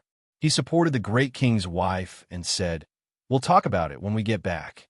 "All right." The great king's concubine nodded with a smile. She glanced at a dark corner from the corner of her eyes and saw a slender shadow flash by. A glint flashed across her eyes. Was it Queen Zhao's informant, Consort Zheng's, or another concubine's? It seemed that the news of her husband being reprimanded in the imperial study today would soon spread throughout the imperial court. The great king's son's estate wouldn't necessarily be any better off than the second prince's estate. Shu Quan sighed. She had already told him not to enter the palace at this time, but how could her husband listen to other people's advice? He had wasted a great opportunity to sell a favor to the crown prince. If her husband had listened to her advice and secretly dispatched people to Balon City to rescue his royal brother. After Balon City's crisis had been resolved, he could then quietly leak the news and divulge this matter to the great king and the crown prince. How perfect would that be? Yet this boorish fellow only had eyes for that bit of military authority in the South Camp and wanted to take advantage of this opportunity to win it over. How could the great king be willing to let him have his way? Just as the great king and his wife left the king's palace, someone went to the queen's central palace to pass on a message. Chapter 788. Sitting in front of the dressing mirror, Queen Zhao sneered, "My son just got caught up in Balon City's crisis, yet someone immediately couldn't sit still. Could it be that they think there's no one left in our Zhao family?" Earlier, The queen had swiftly summoned her younger brother, Zhao Sheng, into the palace. At this moment, Zhao Sheng should have already brought his 2 sons to Bailon City to rescue the king. Green Mammy, who was gently massaging Her Majesty the Queen's shoulders, couldn't help but interject, "Isn't that so? Your Majesty doesn't need to worry. His Highness the Crown Prince is very capable. So how could such a small matter stump him? On the other hand, that Crown Princess." Green Mammy paused, and Huxiang, who had just entered with a cup of tea, walked to the queen's side with light steps. She docilely placed the teacup in front of the queen and silently stood behind her. Queen Zhao's brows creased slightly. Whenever Green Mammy talked about her daughter-in-law, she would have a headache, and that stoic face would pop up in her mind for no reason. Green Mammy glanced at the queen out of the corner of her eye, and her lips curled into a secret smile as she continued. "This old servant heard that the crown princess's child is very playful. The reason why the crown prince left for Bailon City without saying goodbye this time might be because the crown princess had whispered something into the crown prince's ear." Queen Zhao pursed her lips in displeasure. Last time, because the crown prince had accompanied that lass from the Qiao family back to her parental home, he had encountered an assassination attempt on the way back. This time, it was also because of that lass's willful and rash actions that the crown prince was in danger. Moreover, no matter how she looked at that stoic face, she just couldn't bring herself to like it. When she recalled how Consort Chung had brought her daughters-in-law over to pay respects to her 2 days ago, she became even more envious of other families' daughters-in-law. That eldest lass of the Shu family, Shu Quan, had been well-educated and well-mannered since childhood, and she had also watched her grow up. Now that she had a son and 2 daughters, her belly was quite capable. Secondary Consort Zhang, who was by the great king's son's side, also looked reasonable and had a concubine's daughter. Vice Consort Wu, who had been taken in less than half a year ago, was the concubine's daughter Wu Xiaoli, who was ranked 2nd in the Wu family. When she came to pay her respects, she was already pregnant. Perhaps she was about to give birth to Consort Cheng's 5th grandson. This made Queen Zhao's eyes burn with envy. Compared to her 2 disappointing sons, Queen Zhao sighed repeatedly. Her youngest son was already 13 years old. He was like a wild horse that had broken free of its reins. He was always out in the wild and was nowhere to be seen. The big one was even more ridiculous. In his early 20s, he had never been close to women. Oh, he was close now, but the one closest to him was a little stoic. As the crown prince, he had no children. Wasn't this just throwing his weakness to the enemy? It was no wonder that the imperial censors were so long-winded. Queen Zhao set down the ivory finer in annoyance and cast a sidelong glance at Green Mammy. Between Commandery Princess In and the future Crown Princess, who do you think is more suitable for His Highness? It's just that the Crown Princess is rather young and has grown up among the common folk since she was young, so her personality is a bit more casual. Elderly Nanny Hua Xian, who had lifted the curtain and walked to the Queen's side with a chuckle. Hua Xian very naturally took the finer that the Queen had placed in front of the dressing mirror and gently combed the Queen's hair. Commandery Princess In has been raised by Her Majesty the Queen Dowager since she was young, so there's naturally nothing to say about her etiquette. However, oh my, just say what you want to say. The Queen cast a glance at elderly Nanny Huashuan's hesitant expression and couldn't resist urging, "There aren't any outsiders here, so what can't you say?" "Yes, then this old servant will speak frankly." Chapter 789. After all, Commandery Princess Ian's parents died when she was young. Speaking of which, she is also a person with a bitter fate. Elderly Nanny Hua Xian docilely combed Her Majesty the Queen's long hair as she commented softly, "If it weren't for Her Majesty the Queen Dowager taking pity on her as the descendant of a martyr and conferring the title of Commandery Princess on her behalf, she wouldn't have been able to survive this long. At this time, her days in the Marquis of Suin's estate are probably not easy. Although her uncle was bestowed the title of Marquis of Suin by His Majesty's grace. However, although the Marquis of Suin's estate has many heirs, they are all good-for-nothings." Queen Zhao nodded. On the other hand, Green Mammy pouted indignantly when the two people weren't paying attention. Now that you mention it, that's true. And is also not a very auspicious person. How could she be worthy of her outstanding son? Queen Zhao was pondering that her son was not young anymore, yet he was still childless. Seeing how small that little stoic was, she reckoned that her son would need to raise her for another 2 years before they could consummate their marriage. Could it be that she had to let her precious son watch over her for these 2 years? How could she do that? She couldn't bear to. Moreover, she desperately wanted to hold a grandchild. Regardless of whether it was a legitimate grandchild or a concubine's grandchild, it couldn't be better if she could give her a grandchild to hold. As a result, Queen Zhao secretly racked her brains to take in 2 secondary consorts for her precious son. Look at how Consort Cheng's son already had 2 secondary consorts. Her own son was the crown prince of the great Mo kingdom, second only to the king, so why couldn't he have a secondary consort? Prince Mo thought that his mother had already stopped, but he didn't expect that this pig of a teammate would continue to secretly drag on. Behind his legs. The eldest miss of the Mu family's eldest branch, Mu Qianqian, is also not bad. Her small face is snow white and her smile is also sweet. Unlike that expressionless stoic face. Her Majesty the Queen muttered to herself, "It's just that she didn't conform to etiquette at the palace banquet last time. I'll just have to teach her the rules in the future." It is also not bad. The eminent monk of the Honghai Temple had even read her fortune, saying that she would have many children and many blessings. Although she didn't seem to have a good life in the first half of her life, she might be a good wife who could bring good fortune to her husband. With her status as a concubine, it wouldn't be a loss of face to the Empress Dowager. The more Queen Zhao spoke, the more spirited she became. Shu family's 4th young lady, Shu Hui, is 18 this year. The last time I saw her, she was as pretty as a flower bud. The 2 girls from the Dou family were also not bad. They were the famous twin sisters in the capital. The one from the Duan clan is not bad, and the one from the Qin clan. Oh my empress! Old Nanny Hua Xian put down the fine-toothed comb and looked at the queen helplessly. Even if those girls you mentioned were as beautiful as fairies, it's useless. Your Highness doesn't like any of them. The queen immediately snorted like a deflated balloon. Why is my son so stubborn? That little stoic was so tiny. What exactly was so good about her? Your Highness, you've seen how much His Highness likes the crown princess.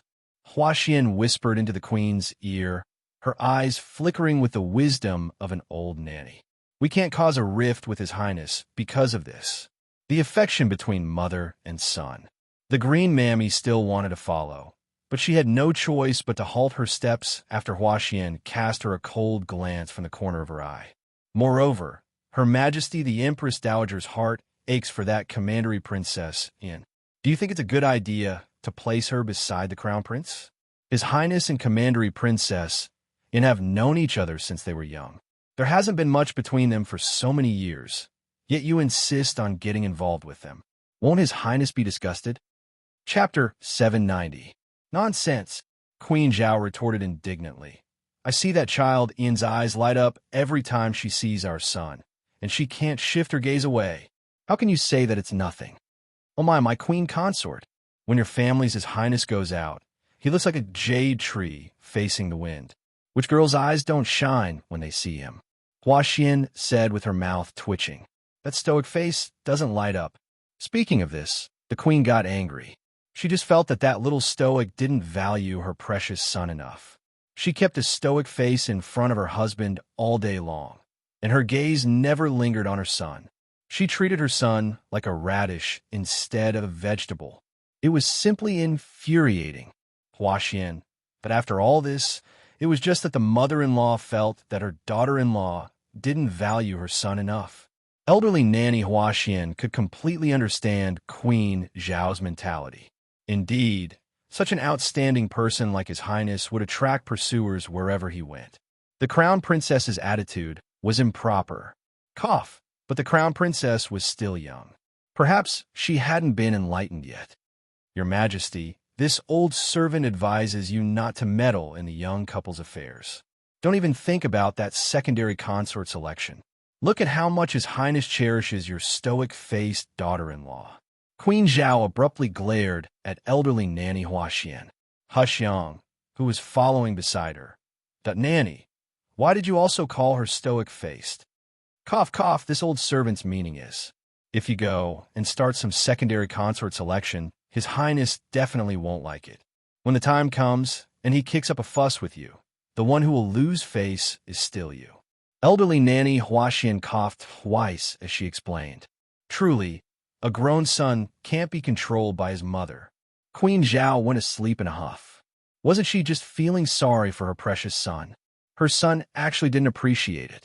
Huaxiang secretly pursed her lips into a smile and quickly served Queen Zhao to rest. After a good night's sleep in Arbor, the first glimmer of dawn had already appeared when she opened her eyes. She couldn't help but sigh when she touched her lower body. No wonder she couldn't open her eyes at night and was unbearably exhausted. It turned out that her first period since her rebirth had come. She had already prepared a clean cotton cloth a while ago, so she was not caught off guard this time. However, his body was still very tired, and his head was still a little dizzy. The lower part of his body was wet, and it was not very comfortable. He got up and fiddled around for a while, then put on a clean cotton cloth and changed his clothes. Murmurs came from outside the door. Arbor quickly ran to the door, put his hand on the door, and muttered with a red face, "You're not allowed to come in." "Jojo, you're awake?" Emolian was surprised when she was stopped from opening the door. "What's wrong?" "It's okay." Arbor still didn't let go of the door and shouted, "Ask Xiao Yao to come in." "You forgot that Xiao Yao stayed in the Mo Kingdom capital and didn't come with us."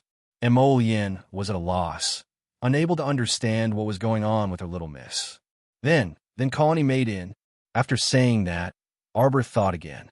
Right now, the maids and guards were probably busy elsewhere, so she said dejectedly, forget it. I'll do it myself." Her small hand moved past the door. Just as she turned around, she heard a soft sound from behind the door. Prince Emo had already pushed open the door. "Jojo." Emolian saw her complexion at a glance. "Why is your face so pale?" "Jojo, are you not feeling well?" He picked her up and walked to the bed. "Do you want to sleep a while more?" Arbor was so angry that she wanted to bite him. She covered his eyes with one hand and shouted, "You're not allowed to look, not allowed to look." Chapter 791. Her bed hadn't been properly tidied up yet. She was about to die from embarrassment. Hateful brat, hateful brat, hateful brat. Even though he wasn't allowed to look, the Crown Prince's sharp gaze still caught sight of it. He was momentarily dazed as he lowered his head to look at his little lady. "It's fine, Jojo. Don't be scared. I'll go find an old nanny to teach you." Arbor bit his chin. "Hateful brat. You're not allowed to find anyone. Bring me clean bedsheets and blankets from the cabinet." A moment later, the Crown Prince helped the little lady clean the bed. He foolishly looked at the little lady who was lying on the bed and turning her head away from him. "Jojo, do you want to eat something? I'll go prepare it for you." "How's the situation outside?" Arbor expressionlessly asked with his back facing a certain someone. "Oh, the city is under siege." "How can you be so calm when you're under siege?" "You." Arbor turned to glare at him in bewilderment. "Is the city really under siege?" MHM, it's under siege. There are a lot of zombies blocking Balon city gate. There are many more zombies than the ones we encountered in Chinatown back then. Arbor really wanted to whip something and beat this joker to death. "Your tone is so relaxed. Do you look like you're under siege and in dire straits?" "Then what should we do?" "It's fine. Lin Yongyi is here." Mo Yin's words made Arbor roll his eyes in exasperation. "Are you sure City Lord Lin isn't secretly crying in a corner right now?" "Jojo, wait a moment. I'll cook some porridge for you. Drink some before you sleep." Mo Yin hurried out after saying that. Arbor didn't even have time to call out to him. After a while, Xiaomu was still in a daze when she felt Mo Yin pick her up. His body was very warm, causing her originally icy limbs to involuntarily crawl over on their own accord. She hugged his waist and buried her small face in his embrace as she nuzzled against him. He stroked her forehead with his hand and fed her some porridge before stuffing a warm hand warmer into her arms. He softly muttered a few words into her ear But Arbor didn't hear him clearly and didn't know when he left. When she woke up, she felt much more refreshed. She raised her hand to touch the hand warmer on her stomach. It was still warm, so Mo Yin reckoned that he had changed the charcoal pies midway. She got out of bed, changed her clothes, opened the door, took a look. The entire City Lord's estate was silent. Lightning's toozes to princesses to His Majesty's tea. His Highness has instructed that you should drink some hot porridge after you wake up. Please wait a moment. Xiaoma was also a bit hungry. Mo Yin had fed her more than half a bowl of porridge in the morning, so her stomach felt a bit empty right now. They're all at the city gate tower. A portion of the injured in the city have mutated. His Majesty has brought some people to patrol the inner city. Lightning shook her head and said, City Lord Lin has ordered people to carry out the city defense cannons. The current situation is still under control. Little Master, His Majesty said that if you feel unwell, you should rest a bit more. I'm fine. Arbor found a hairband and casually tied her long hair. Let's go out and take a look. Relaxing the meridians and moving around was also beneficial to one's health. Let's go to the city gate tower. She wanted to see if the entire Balon city was really completely surrounded by zombies. Chapter 792. When Arbor appeared at the foot of the city gate tower in high spirits, she immediately received many silent looks mixed with quite a few secret eye rolls. Kong Rumio was currently feeding medicine to a young mystic cultivator who had practically exhausted all of his mystic energy.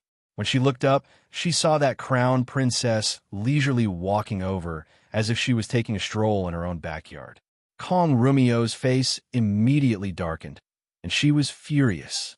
Other people were risking their lives to fight the zombies on the city gate tower. Yet this crown princess slept all the way until the afternoon and came to patrol while carrying a hand warmer.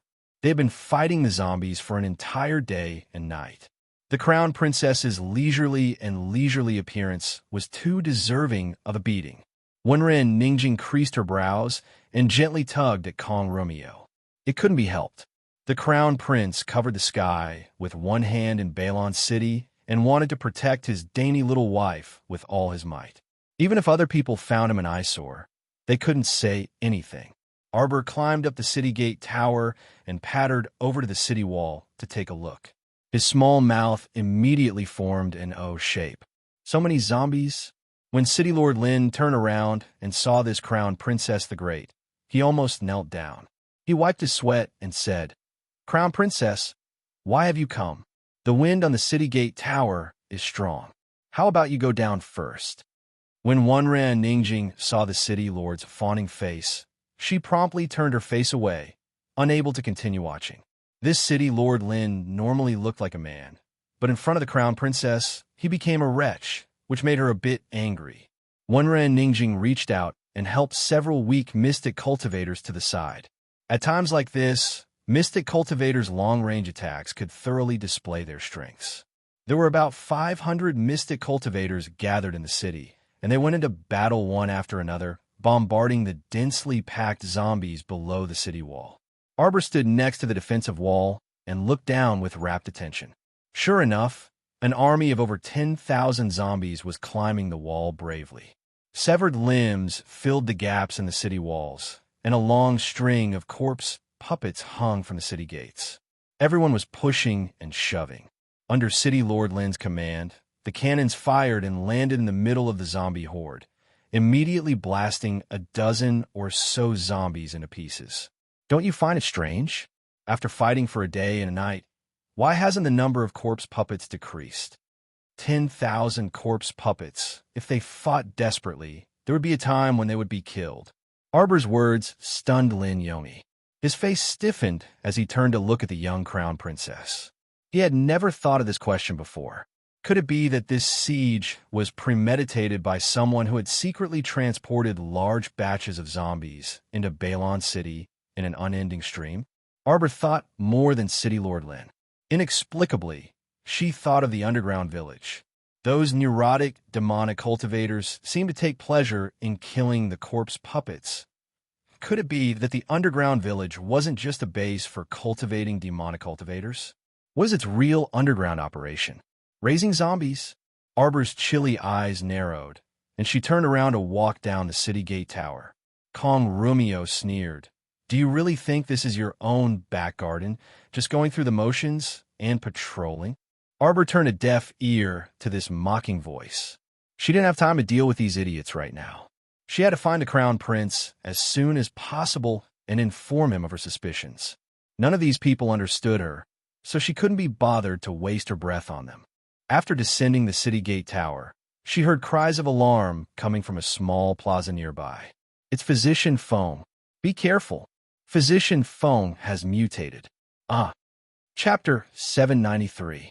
Previously, after Feng Manyun and Xiangqin had blended in with the crowd, they had been hiding in the crowd in the small plaza. 300 to 400 guards from the city lord's estate were standing guard outside the small plaza.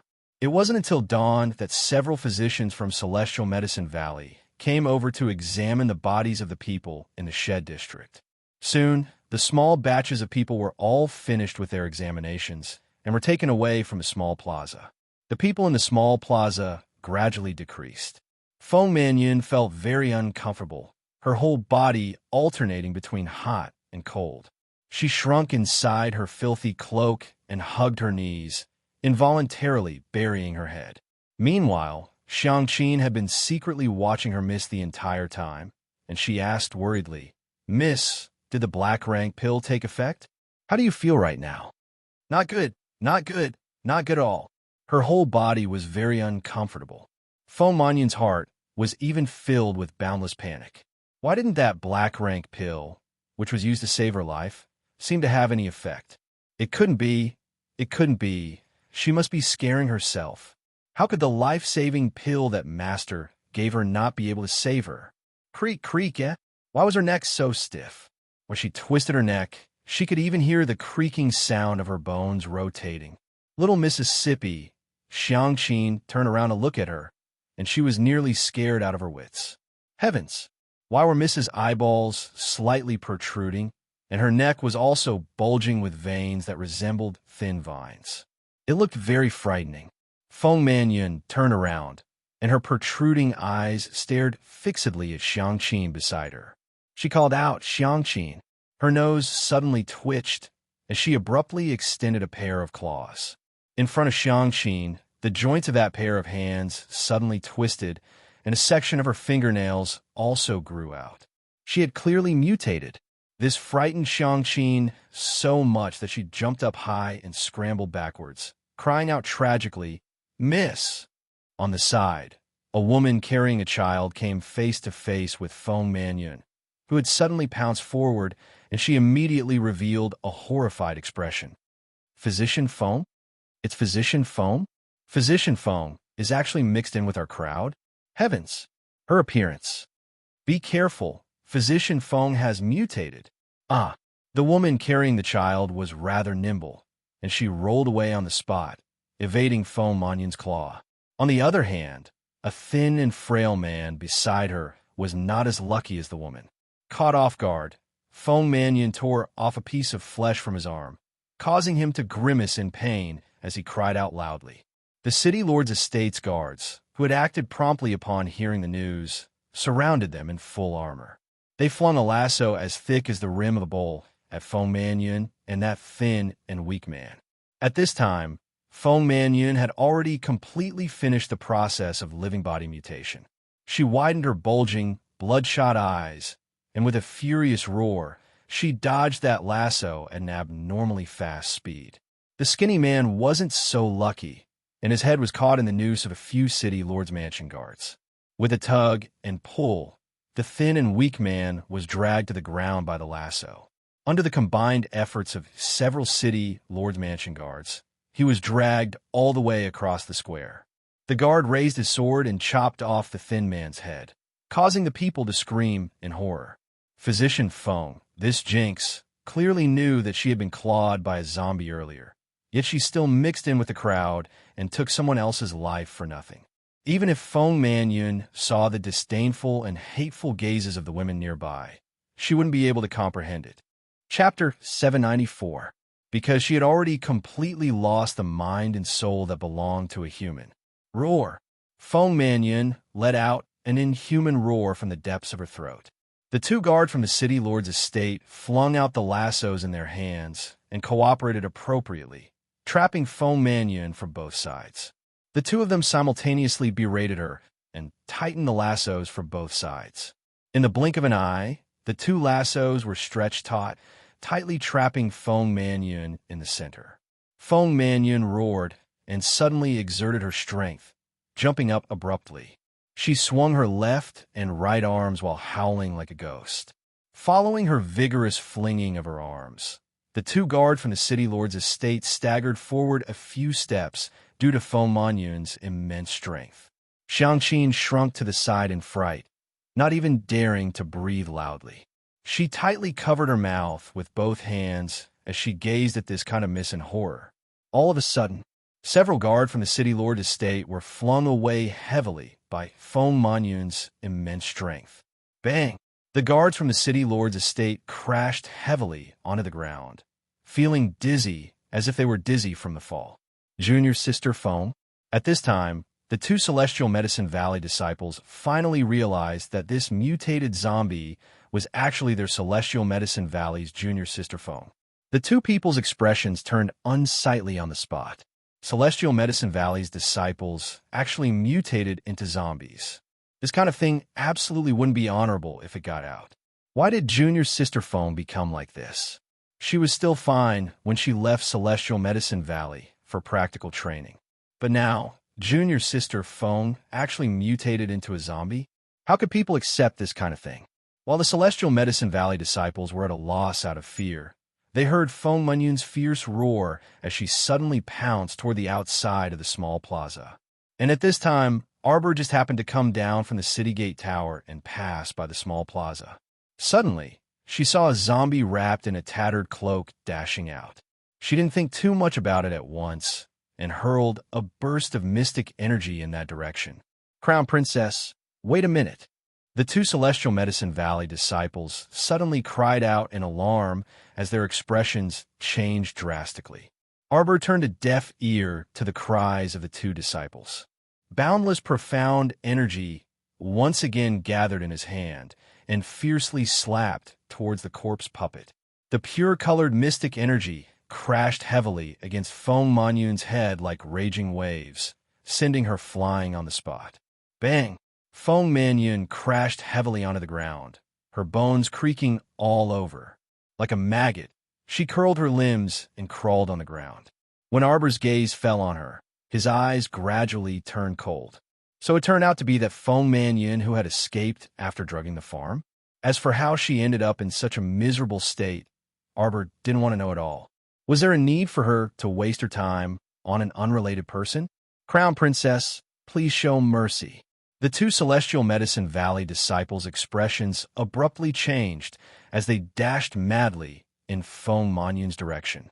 Unfortunately, before they could reach Feng Manyun, they watched as the Crown Princess summoned a black feral from her conscious pool.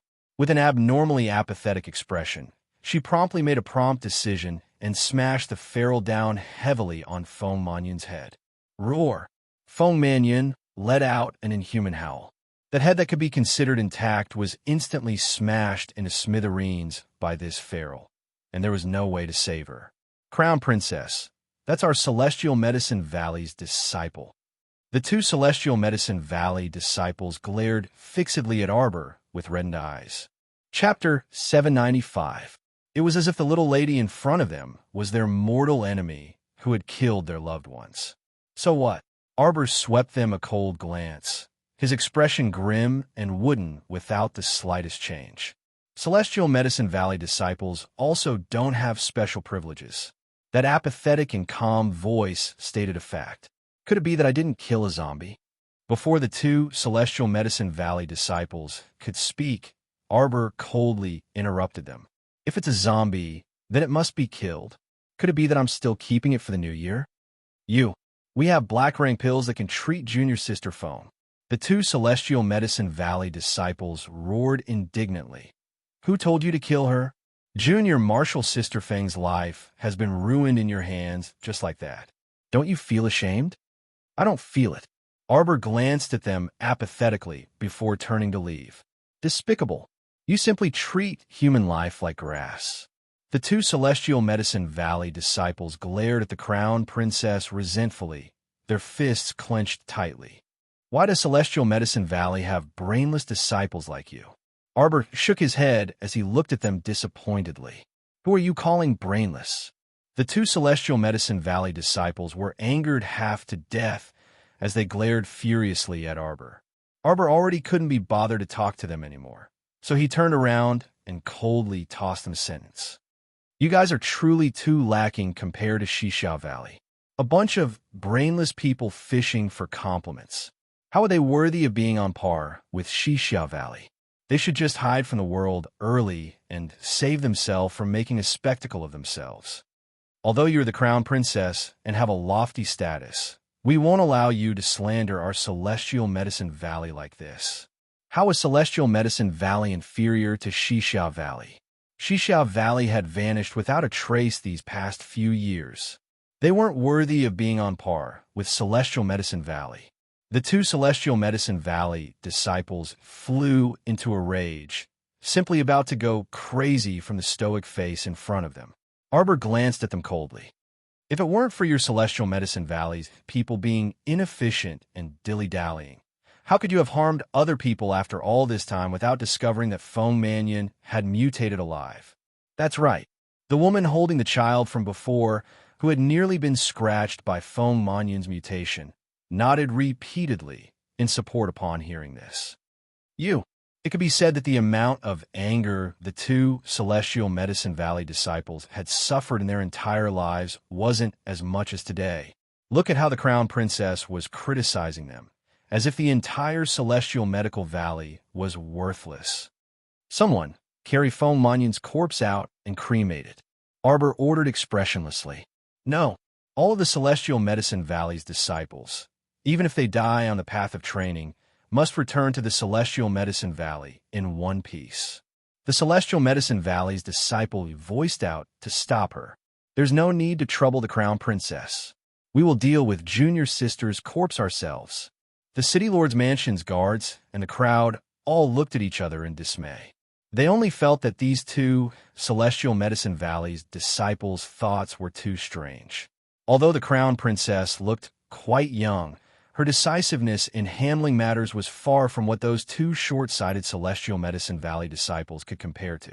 No matter if it was the guards or the crowd, everyone simultaneously stood on the Crown Princess's side at this moment. They couldn't resist criticizing the Celestial Medicine Valley's disciples at the same time as they shared a common enemy. Are the two of you sick? The Crown Princess already said that this physician Feng had mutated into a zombie. She's a zombie.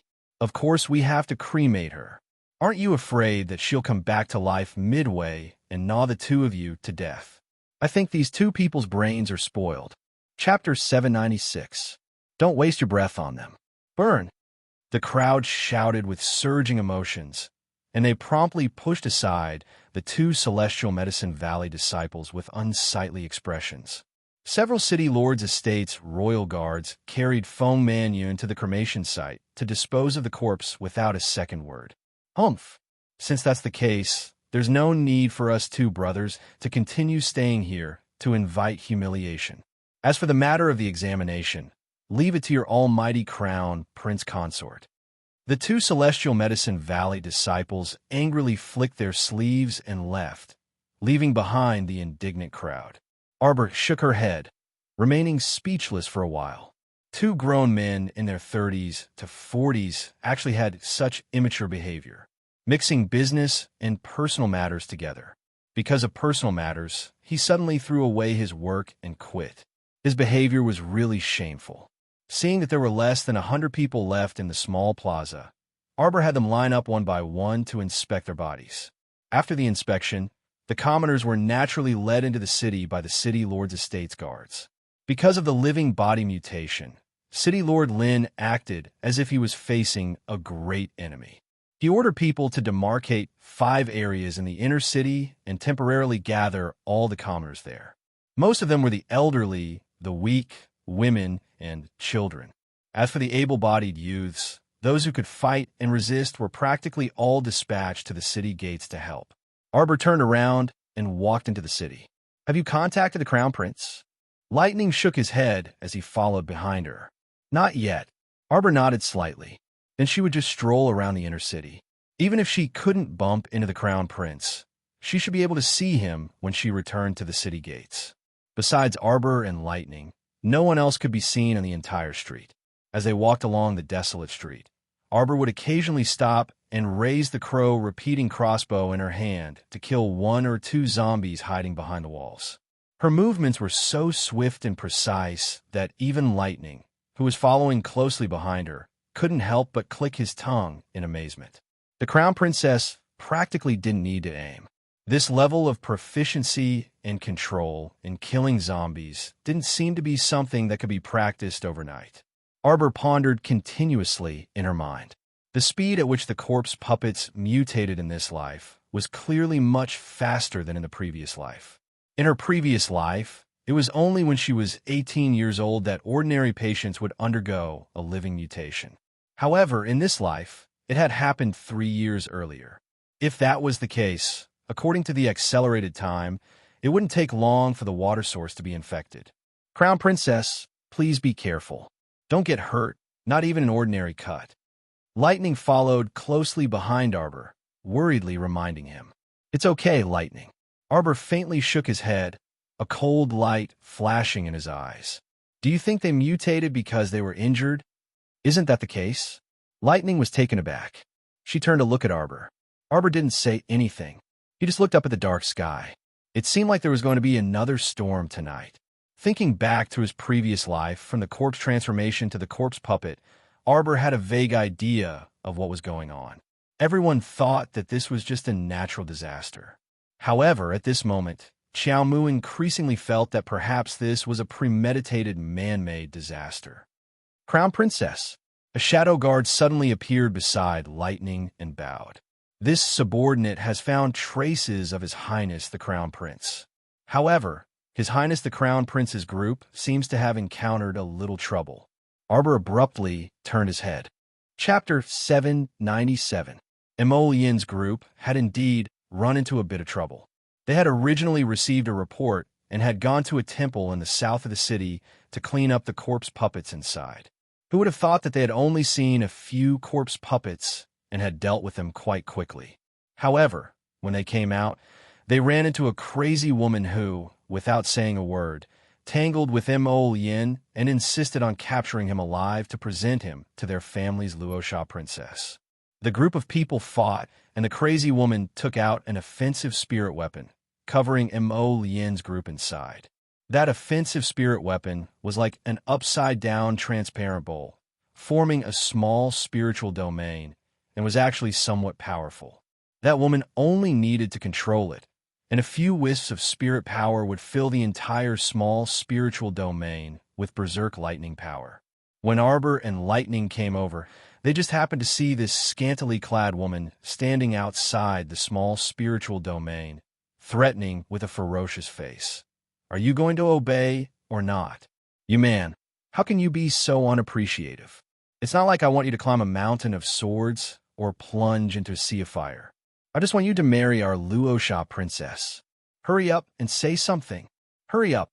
Why don't you go die?" Huifeng angrily scolded, his small eyes glancing at the crown prince beside him. Where did this crazy woman come from, actually saying that she wanted their crown prince to marry?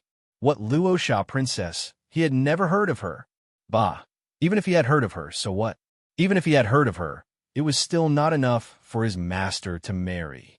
His Highness was also really strange, not reacting at all, calmly sitting inside the small spiritual domain like an old monk sitting still and counting mushrooms.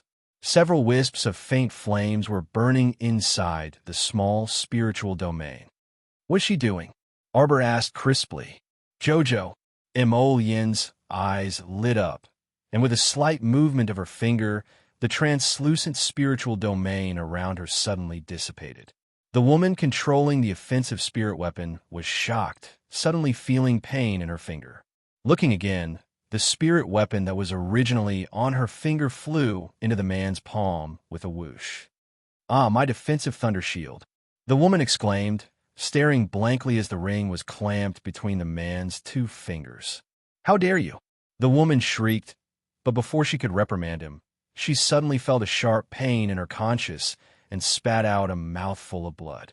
No, the faint mental connection between him and the spirit artifact had actually been erased. Yes, how could this be? The woman began to tremble all over. She had begged the princess for a very long time before the princess bestowed it to her. It had only been 2 days since he got it, and it was already taken away by someone else. Why? Even after the spiritual tool had recognized its master, the spiritual connection could still be erased? How could she know that for a spirit tool master, erasing the connection between a spirit tool and its master was a simple matter? Prince Mo's silence earlier was only because he was moving stealthily and had no time to deal with this person. Now that it was done, he took the spirit artifact and used his bare hands to roast it, then walked to Arbor's side and held her small hand, waving it in front of her eyes. "For you to play with." Arbor reached out to take it, but saw that the ring had been newly forged by Prince Mo, and now it was completely black, covered with a faint silver light. Prince Mo held her small hand, and the ring that was originally in Arbor's hand was about to disperse its spiritual light, but now quietly hid its brilliance in his hand. This spirit artifact is not bad. It can cover 15 people at once. Chapter 798. It'll form a tiny spirit domain. Jojo, as long as you imbue a wisp of mystic energy into it, the spirit domain will be filled with violent lightning energy. It'll be able to strike those zombies into ashes in a matter of minutes. Isn't that quite fun? Arbor fiddled with the ring in his hand. It is quite fun. Then how many times can it be used? Arbor fiddled with it for a while before putting the tiny ring on his finger. At most, it could be used continuously for about 10 times. Huifeng wordlessly averted his gaze. Cough, cough, cough. The woman who had lost her spiritual artifact glared resentfully at the muttering couple on the other end. A mocking expression appeared on her face. "Stinky man, did you think that you could give a defensive thunder barrier to that slut next to you just because you used some despicable methods to forcefully erase my mental connection to it? Don't let your imagination run wild. In this kind of lower star domain, not just any Tom, Dick, or Harry can comprehend the power of the 5 spirits and use it to control a spiritual artifact." A green vine abruptly darted out of Arbor's sleeve. The vine transformed into a small, emerald green claw and flew to the woman's face in an instant. Without any explanation, it slapped her so hard that 2 of her teeth fell out. Bam! The woman knelt on the ground with a dumbfounded expression, her body involuntarily trembling. How is this possible? She was a level 2 spiritual master, but she was actually slapped to the ground by an unknown little slut from the lower star domain. "I'll kill you." An extremely thin stream of water suddenly darted out of the woman's hand toward Arbor. The light of a firefly dares to compete with the brilliance of the sun and moon. Arbor coldly glanced at that person. With a quick flick of his finger, the stream of water instantly condensed into an ice blade and stabbed toward the woman's chest with a whoosh. Ah! The woman rolled on the ground several times, and her eyes almost froze in horror. In that instant, the ice blade instantly split into 9 and shot out with whooshes, all of them stabbing the dozen or so members of the team next to her. Impossible! How could such a powerful water spirit master appear in the lower star field? The woman stared at Arbor as if she had seen a ghost. "I'll let you have a taste of the defensive thunder barrier." Xiao Mu sneered. She activated her spiritual weapon, and a translucent light barrier immediately enveloped the woman and her operation team members. Crackle! Lightning bolts smashed down with a loud bang. The woman trembled, and her mouth was wide open. She stared at Arbor in disbelief. How could this be? When she first took control of this spiritual weapon, it took her at least 2 days and 1 night to familiarize herself with it. She even had to endure a lot of lightning before she was able to form a contract with this spiritual weapon with such sincerity that it could split open metal and stone. But now that little girl? The woman's intuition told her that she had made a mistake. Today, she had kicked an iron plate. Arbor withdrew his small hand, and the translucent light shield disappeared in the blink of an eye. The woman heaved a sigh of relief, and her tone softened as she hastily said, "Little girl, we're from the Rakshasa ghost sect. Today, we were blind to have misjudged these two esteemed guests." Before she could finish speaking, the little girl waved her hand, and the light shield covered the group again. "Obliterate." Huifeng's eyelids twitched, and he wordlessly turned his face away. The woman and her team looked up in horror, only to see hundreds and thousands of lightning bolts interweaving into the shape of a Chinese character. Amidst their screams, they slashed down to "See you tomorrow." Chapter 799. The Rakshasa Ghost Sect group was instantly scared out of their wits, and the woman's intestines almost turned green with regret. She didn't expect that a little girl who didn't seem to have any lethality would be able to control a spirit weapon so skillfully in minutes. Even with her abilities, she might not be able to make the defensive thunder barrier exhibit such great effects. From this, it could be seen how frightening this little girl was. Lightning filled the entire small spiritual domain and weaved into the shape of a Chinese character, pressing down on everyone's head step by step. The woman was the first to see a member's arm being swallowed by lightning. Then, she widened her eyes in horror as she watched the web-like lightning cut through her head. Arbor put away the defensive thunder barrier and turned the ring on her finger. "Not bad. This spirit weapon is rather interesting." Huifeng and the others silently glanced at their crown princess, then simultaneously looked back at the severed limbs strewn all over the ground and shuddered. Didn't they already know the extent of the crown prince consort's cruelty? What kind of place is the Rakshasa ghost sect? Arbor rubbed a ring on her finger. This ring had the same effect as the defensive ring on her finger. If one didn't look closely, they wouldn't be able to tell the difference. The Rakshasa ghost sect is a relatively secretive sect on Seacombe Planet. Prince Mo grasped Arbor's hand and turned to walk toward the city gate. They do all kinds of business, from selling illicit salt, escorting bodyguards, murdering people for their goods, assassinating officials. As long as it's a job that can earn them money, they'll take it all, Prince Mo explained aloofly. They were once wiped out by a righteous sect 10 years ago. They've vanished without a trace these past few years and haven't appeared much. Arbor looked up and glanced at the crown prince. Who is the Rakshasa princess? Huifeng and the others had actually heard of the Rakshasa princess before, and the Hidden Night Pavilion had even done quite a bit of research on her. The Rakshasa princess is their sect master. According to rumors, the Rakshasa princess is a dainty lady with unparalleled beauty, Huifeng interrupted. Her hobby is to collect all kinds of handsome men. That Rakshasa princess also uses people as vessels to suck their essence and mystic energy? The little girl asked with a curious blink. Our dear Huifeng suddenly couldn't fucking continue. Crown princess, can't you see that the crown prince is glaring at me? How could this subordinate continue to speak? This subordinate does not dare to say such words that are not suitable for children. Is Princess Raksha the sister of Granny, which from Coitus faction? Granny, which also likes different men, sucking their vitality. Arbor had an attitude of wanting to get to the bottom of things. Mo Yin was speechless. They're not sisters. They just have the same interest in handsome men. But what's so good about men? Why do they like different kinds of beautiful men so much? Arbor murmured. Could it be some kind of disease? His Highness the Crown Prince and his male subordinates looked at each other, and their mouths twitched. Although the Crown Princess was ferocious, she was strangely adorable.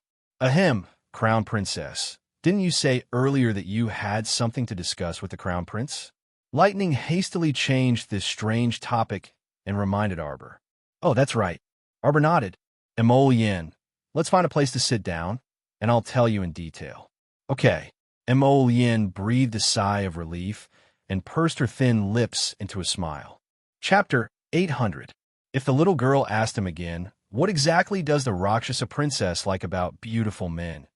Emolian didn't mind personally carrying the little fellow and demonstrating. The two casually entered an abandoned house, found a relatively clean room, and sat down at the table. Arbor used his mystic sense to open his inner world and took out 2 steaming bowls of soup from the all-purpose food box. He handed one bowl to Emolien and held the other bowl for himself. Emolien had been busy the whole day and definitely didn't eat properly. This bowl of soup was for him to fill his stomach first. Hurry and drink. Black-bone chicken soup is very nourishing. We'll talk after you finish. The little fellow handed him a spoon and held the soup in his hands, drinking it in small sips. Crown Prince Emo was extremely moved.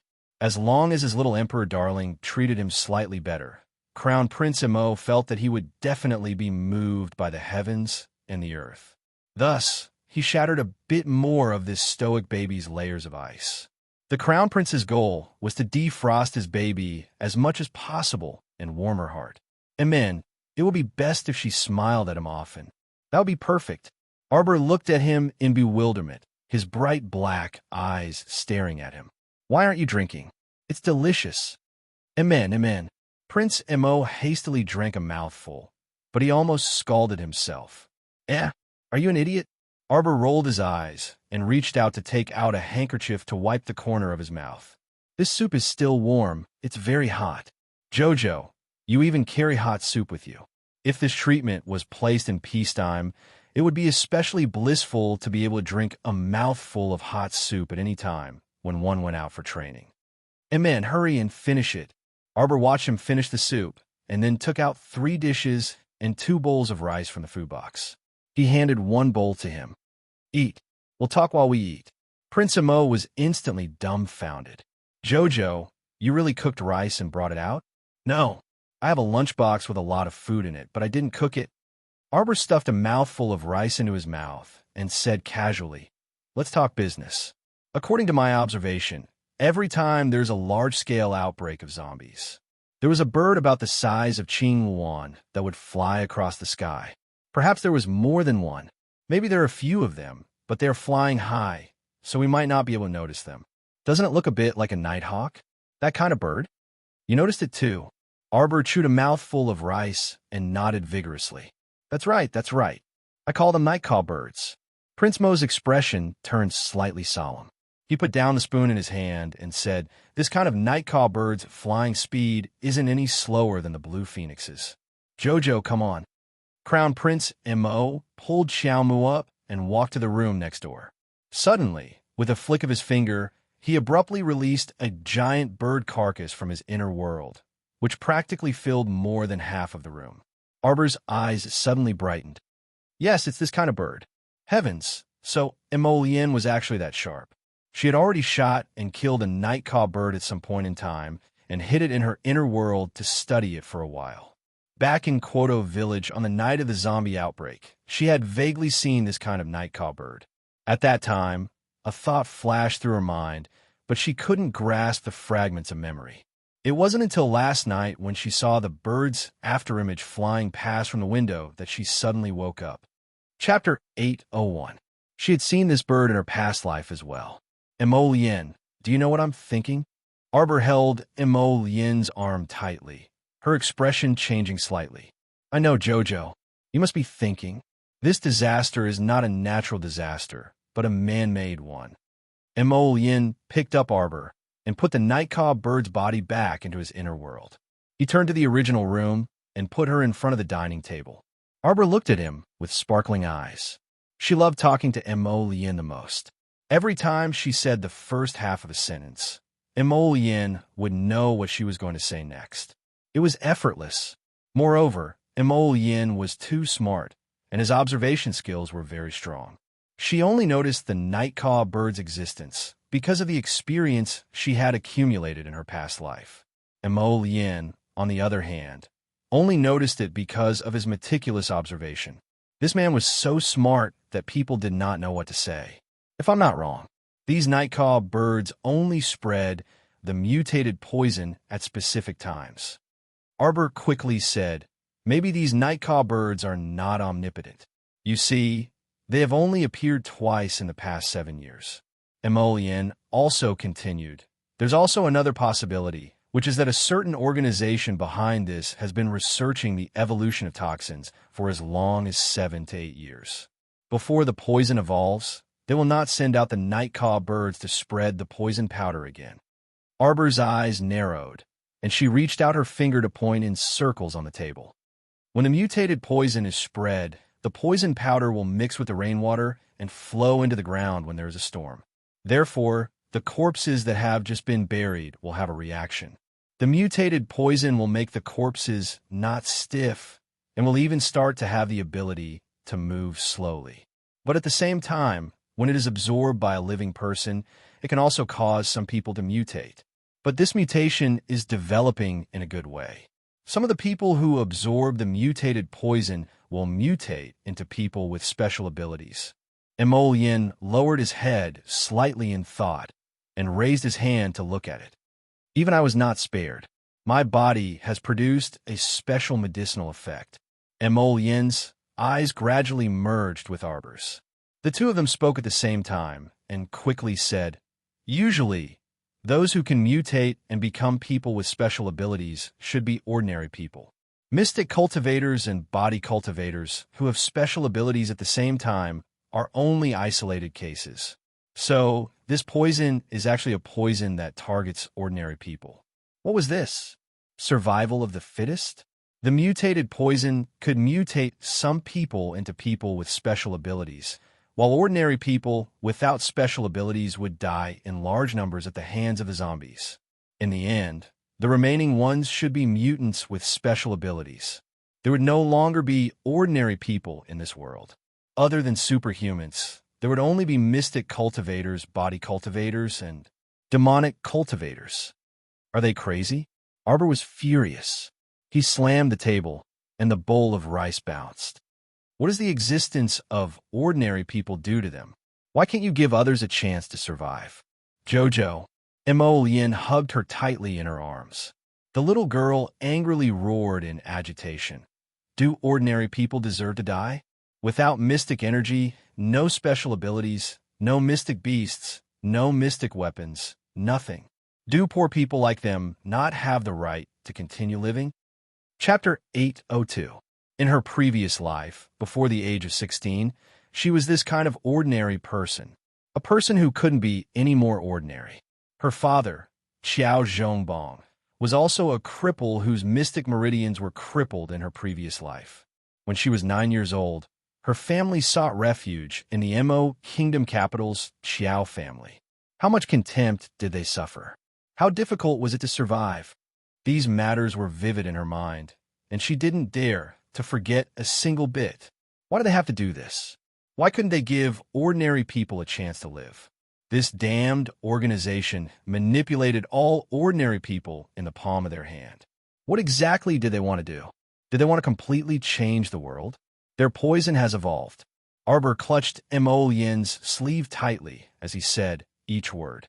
That's right. The poison powder already doesn't only mutate corpses.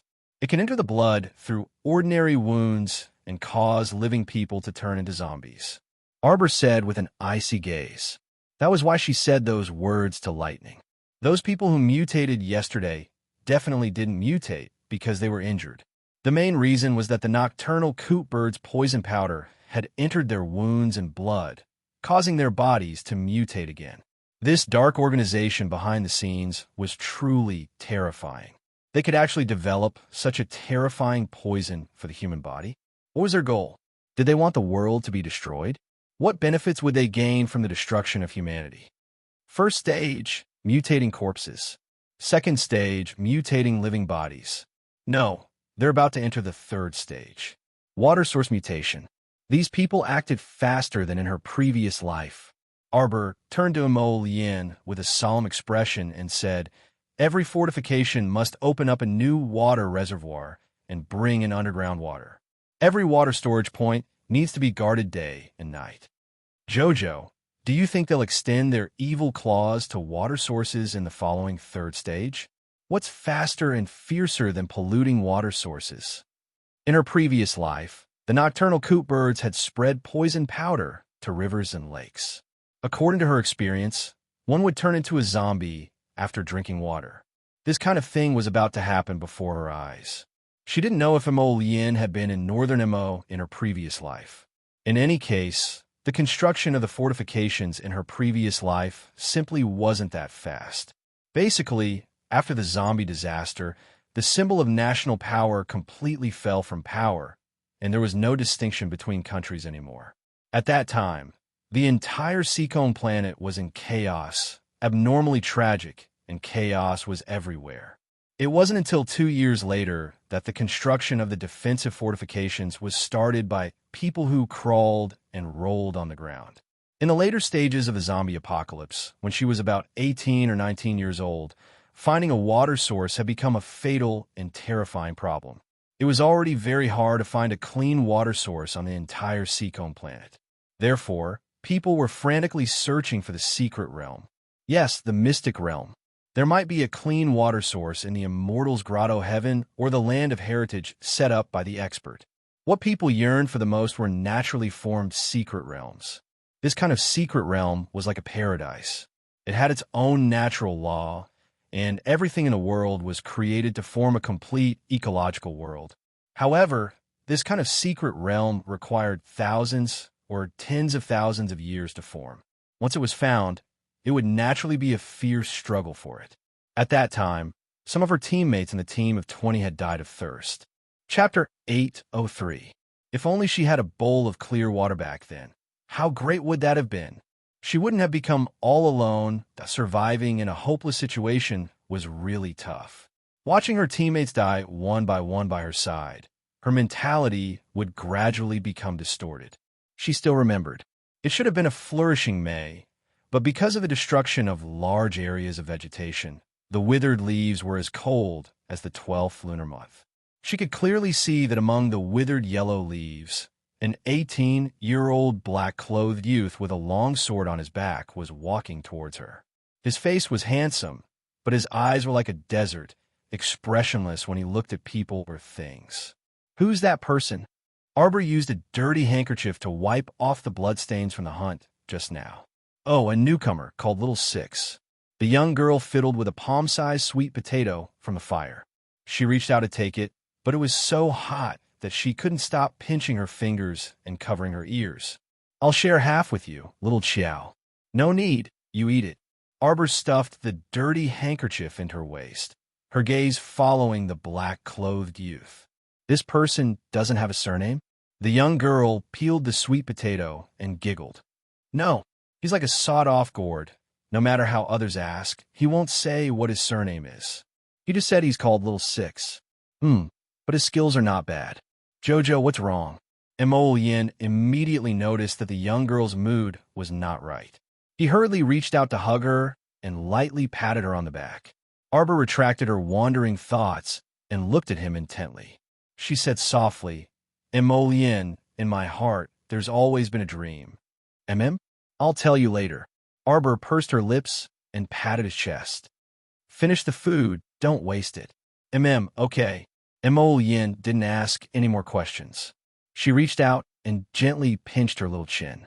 She said casually, Jojo, no matter what happens, you just have to remember that I won't leave you. Xiao Mu's beady black eyes rolled, and an idea flashed through her eyes. She picked up the rice bowl with her small hands and vigorously nodded her small head. Jojo, you said that I'm not an ordinary person. Why will my ability mutate? Mo Yin asked Arbor with a puzzled expression as she ate 2 mouthfuls of rice. Arbor looked at him speechlessly. You might be a weirdo. Mo Yin's phoenix eyes abruptly turned round. His baby was joking with him. This joke was really not funny at all. The two of them quickly finished their meal. Arbor threw the bowls and chopsticks into his inner world and pulled him out. Your Highness, Wei Feng, do you want some buns? Arbor tossed him a small bag of meat buns. Hui Feng's eyes suddenly brightened, and he naturally nodded repeatedly. My, his crown princess. She was simply a living bodhisattva who saved people from suffering. They had been tossing and turning for an entire day and night, yet they hadn't had the time to eat a single bite. These buns were still piping hot, so there simply couldn't be any more loving. Mo Yin pursed her lips. Look at this bunch of brats. They had only starved for a night, yet they acted as if she had mistreated them. Mo Yin, there's an endless stream of those zombies outside no matter how we fight. Emolienne held her small hand and led her outside. Someone must have deliberately lured them to Balon City. It's possible that it's that underground village. The two spoke in unison, and they couldn't help but smile as they looked at each other. Chapter 804. That underground village is very strange. It's so close to the Mo kingdom capital, so there must be something strange about it. Emolienne said softly. From the looks of it now, it might be an underground place where zombies are secretly raised. Could that underground village be related to the organization behind it? Emolienne shook her head. We don't know about that yet. But this organization spent 7 to 8 years just to develop the evolution poison powder, which means that it should have existed for a very long time. Are they perverts? Why must they play a bloody game of survival of the fittest for normal people? Emolienne patted her little head. Good girl, don't think so much. You've already thought enough today. I'll send you back to rest. Okay? No, I've already thought of a way to deal with those zombies outside the city. Arbor hugged Emolienne with 2 small hands and tilted her head. But I need your cooperation. Emolienne looked at her in amusement. Okay, tell me. I'll cooperate however you need me to. As he spoke, he lowered his head to search for her little mouth for a kiss. Arbor's little face swiftly flushed, and she snuck a glance at Hui Feng and the others, only to see them fighting over the bonds far away. Not this cooperation.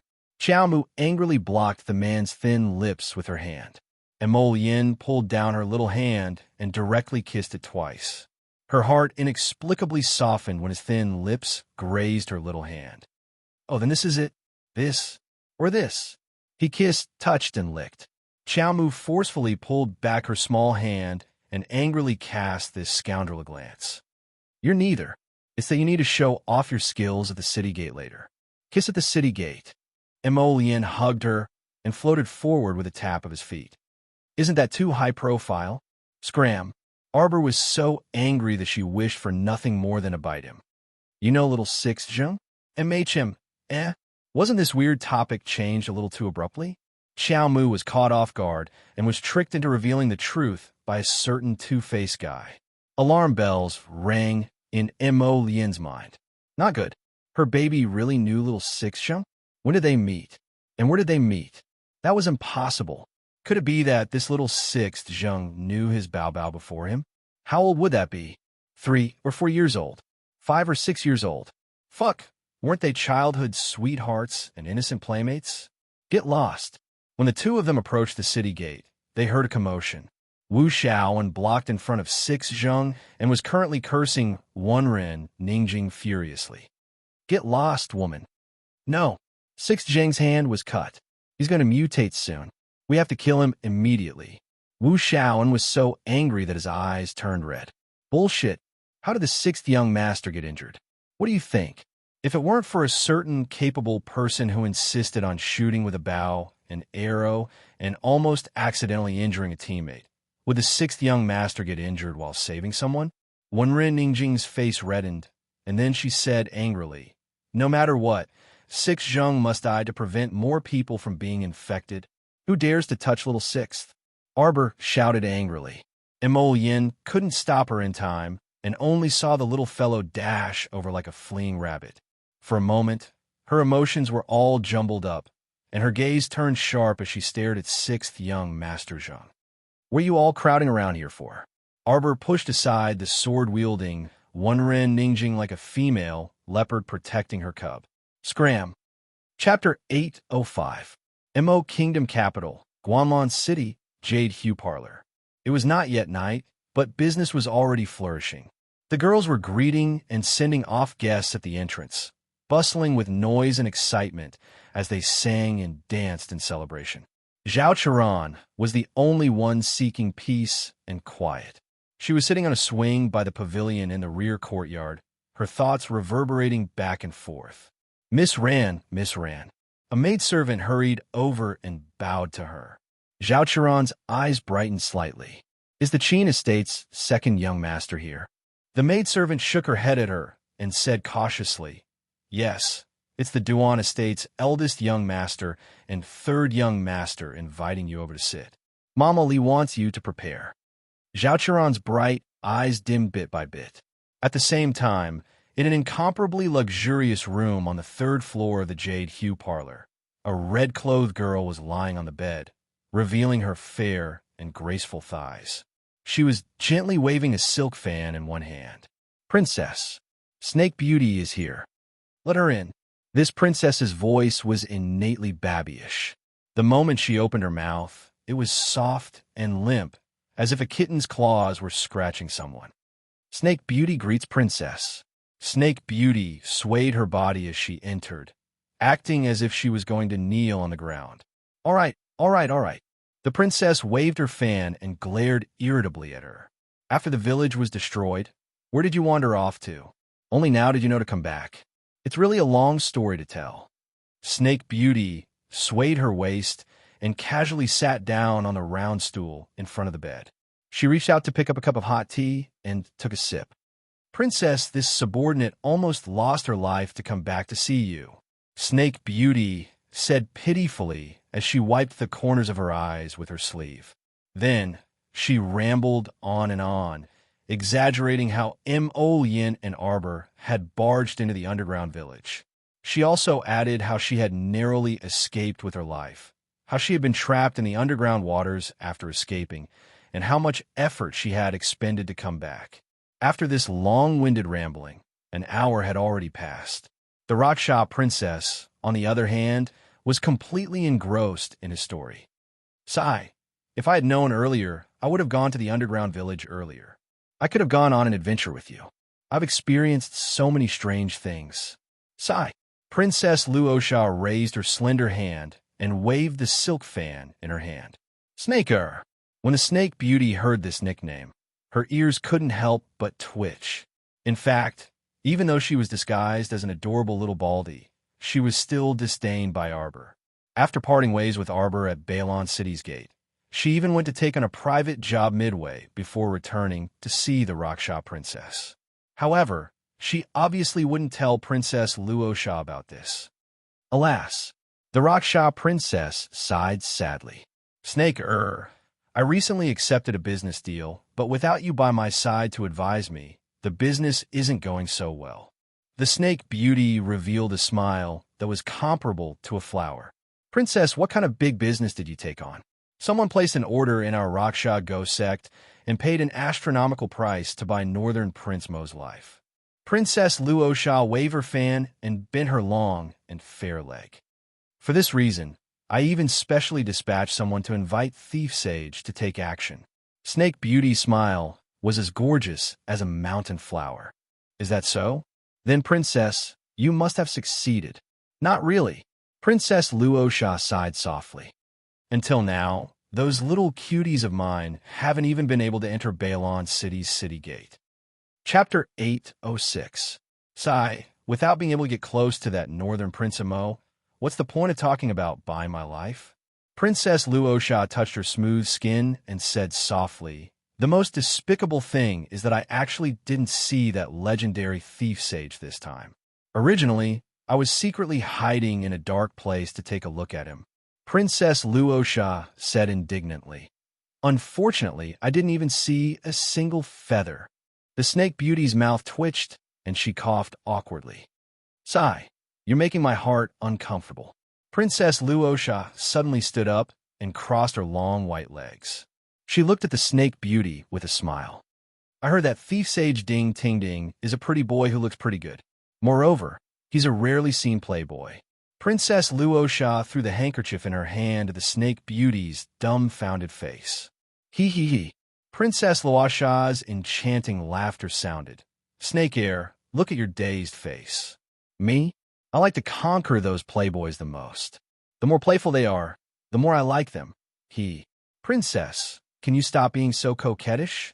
Snake Beauty coughed. "Your topic is a bit off topic. Weren't we talking about the assassination of Mo, Kingdom's Crown Prince? Why are we talking about Ding Ting Ding now? Do you think there's a playboy in this world that I haven't conquered?" Princess Luosha's curved eyebrows knitted together. She seemed to have thought of something and sighed deeply. That enemy. Snake Beauty's eyebrows trembled fiercely. She lowered her head and didn't say anything. "Snake Ear, do you think a woman like me isn't beautiful?" Beautiful, beautiful, beautiful. Princess, you're the most beautiful, elegant, and feminine woman I've ever seen. Snake Beauty didn't even blink when she said this. Hee hee hee. Princess Luosha laughed sweetly. Snake Air, I like your glib little mouth the most. This subordinate's admiration for Princess is also like the endless Wanghai Sea domain. Snake Beauty made Princess Luosha laugh. She swung her long legs and laughed. Snake Air, you're the best. The moment you came back, you brushed away all my depression from the past few days. The Snake Beauty confidently revealed her most perfect smile. Princess Luosha reached out her soft hand and touched her own face. But I'm so beautiful, but I still can't conquer the cult master's licentious heart. Princess, have you ever thought that perhaps you and the cult leader aren't suited for each other? The Snake Beauty cautiously reminded her. How could that be? Princess Luosha immediately pouted and said angrily, I'm the sect master of the Luosha ghost sect, and he's the cult master of the demonic sect. We're both black-hearted goods. We're a perfect match. Snake Beauty, that's just what you think. What do you think my cult master is doing now? Princess Raksha rolled around on the bed while hugging her blanket. Don't be reckless, Princess. It's too painful to watch. The Snake Beauty ridiculed in her heart, but she still maintained a perfect smile on the surface. Didn't you just receive 2 beautiful servants? Don't mention it. They're so weak that they're already dead. The Snake Beauty was speechless. I don't think we have anything in common to talk about. Knock, knock. A sound came from the door. Come in. The Raksha princess tugged at the thin robe that had fallen to her shoulders and looked at the door with seductive eyes. Princess, it's not good. The small team you sent to Balon City has all died, and their life lamps have all shattered. What? Princess Raksha sat up on the bed at once. Chapter 807. The Raksha princess's beautiful eyes gradually darkened. Go transfer the life lantern miniature over. In no life lantern miniature. You don't have it. The Raksha princess raised her voice slightly as she stared deeply at the trembling woman standing at the door. Useless thing, Scram. The Raksha princess flicked her sleeve forcefully, and a majestic wave of mystic energy jolted the woman at the door, sending her flying in a split second. She crashed onto the ground and spat out 2 mouthfuls of blood. Sure. Don't you think this matter is fishy? The people I sent were basically all level 7 or level 8 mystic cultivators, and there was even a level 2 spiritual cultivator mixed in with them. Isn't it strange that someone could annihilate this kind of team without a trace, and not even a trace of their life soul miniature was sent back? The Raksha princess wouldn't have imagined that the reason her team could be annihilated was all thanks to that defensive Thunder Barrier spirit weapon she had sent out. It cleanly and efficiently annihilated everyone, not even leaving behind a trace of their life soul. Before leaving, I even gave that idiot a spirit weapon. The Raksha princess said angrily, I don't know if this spirit weapon dropped in Balon City. How about you go look for it for me? That spirit weapon of hers was a spirit weapon with relatively strong attack power, so she couldn't bear to lose it just like that. Fortunately, it was a spirit weapon, so it was completely useless to normal people or mystic cultivators if they picked it up. I'm willing to serve you. The Snake Beauty bowed in greeting, a faint glint flitting through her eyes. She was still thinking about how to find an opportunity to meet that infuriating little stoic again. She didn't expect that the opportunity would be delivered to her like this. It simply couldn't be any more perfect. The Raksha princess tossed her a palm-sized stone. This item can sense spirit weapon waves within a radius of 5 li. Princess, then I'll be leaving. Take care of yourself.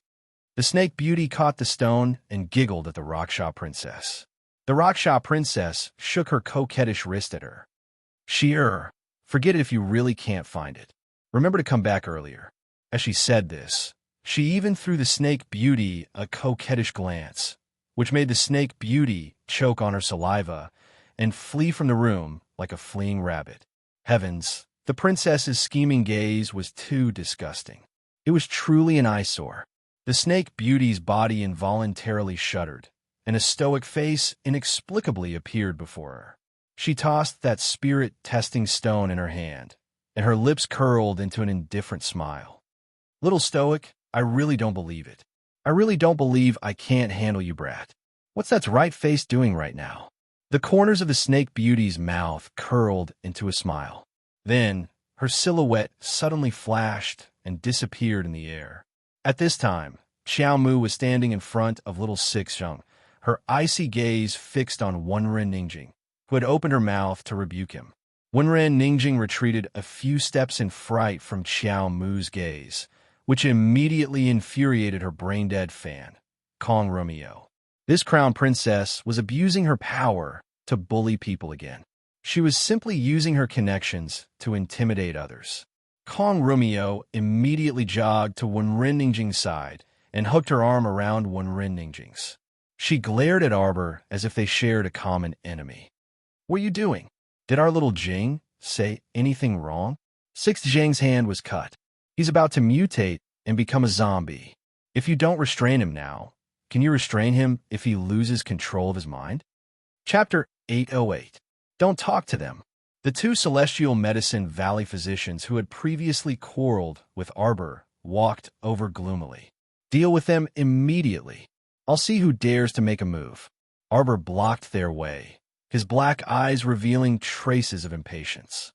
These ants from Celestial Medicine Valley were muddle-headed and especially good at stirring up trouble. They were truly too annoying. Miss Jing. At this time, a loud shout was heard, and Shangqin stumbled out from a dark corner. She threw herself before Wenren Ningjing with an aggrieved expression and wailed, Miss Jing, please uphold justice for our miss. Who are you? Wenren Ningjing didn't recognize this woman at all. On the other hand, the two Celestial Medicine Valley physicians asked hesitantly, Are you Junior Sister Feng's personal maidservant? Shangqin nodded vigorously and wailed, I beg Miss Jing to uphold justice for our miss. Those two Celestial Medicine Valley physicians sighed and turned to tell Wenren Ningjing, Miss, this is Junior Sister Feng Manyun's maidservant. I just happened to be reporting this matter to Miss Jing. Junior Sister Feng had just mutated, and she was immediately dealt with by the Crown Princess. One of the physicians gazed coldly at Arbor. Crown Princess, you also said before that no one has special privileges. As long as it's a mutated corpse, they should be dealt with. Arbor's frosty gaze landed on that physician. I see that you people from Celestial Medicine Valley not only have problems with your brains, but you're also blind. What did you say? That physician was so infuriated that his face flushed red.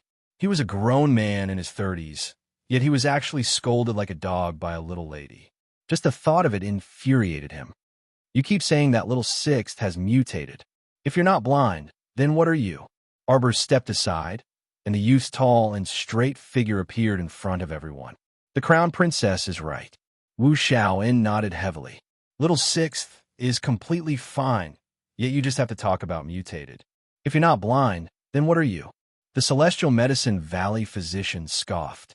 That's only temporary. That's right. Wenren Ningjing looked irritably at Arbor with a frosty expression. Sixth young Master Zheng merely hasn't mutated for the time being, but you've also seen that all of the injured have undergone a living mutation. This fact doesn't allow you to quibble. Arbor didn't wait for her to finish and suddenly attacked. A green vine drilled out of her sleeve and coiled around Wenren Ningjing's neck. In the next second, Wenren Ningjing was dragged to her side. This move could be said to be beyond everyone's expectations. Ah, Kong Romeo exclaimed. What are you doing? The dagger in Arbor's hand was pressed against Wenren Ningjing's cheek, his voice as cold as ice on a snowy night. Whether it will mutate or not, you will know after experiencing it yourself. Ah! Wenren Ningjing and Kong Romeo screamed in unison. Wenren Ningjing couldn't help but shudder all over. She felt that incomparably frigid dagger stick to her skin like a viper, abruptly slicing open a shallow wound on the side of her chin. Your Highness Crown Princess, please stay your hand. Second young Master Do, who had come after hearing the news, hastily walked up to them, his pupils constricting as he looked at Arbor. Swish! The green vine coiled around Wenren Ningjing's neck noiselessly withdrew. Arbor twisted Wenren Ningjing's arm with one hand and abruptly pushed her into second young Master Do's embrace. Wenren Ningjing staggered a few steps before falling on his second Do.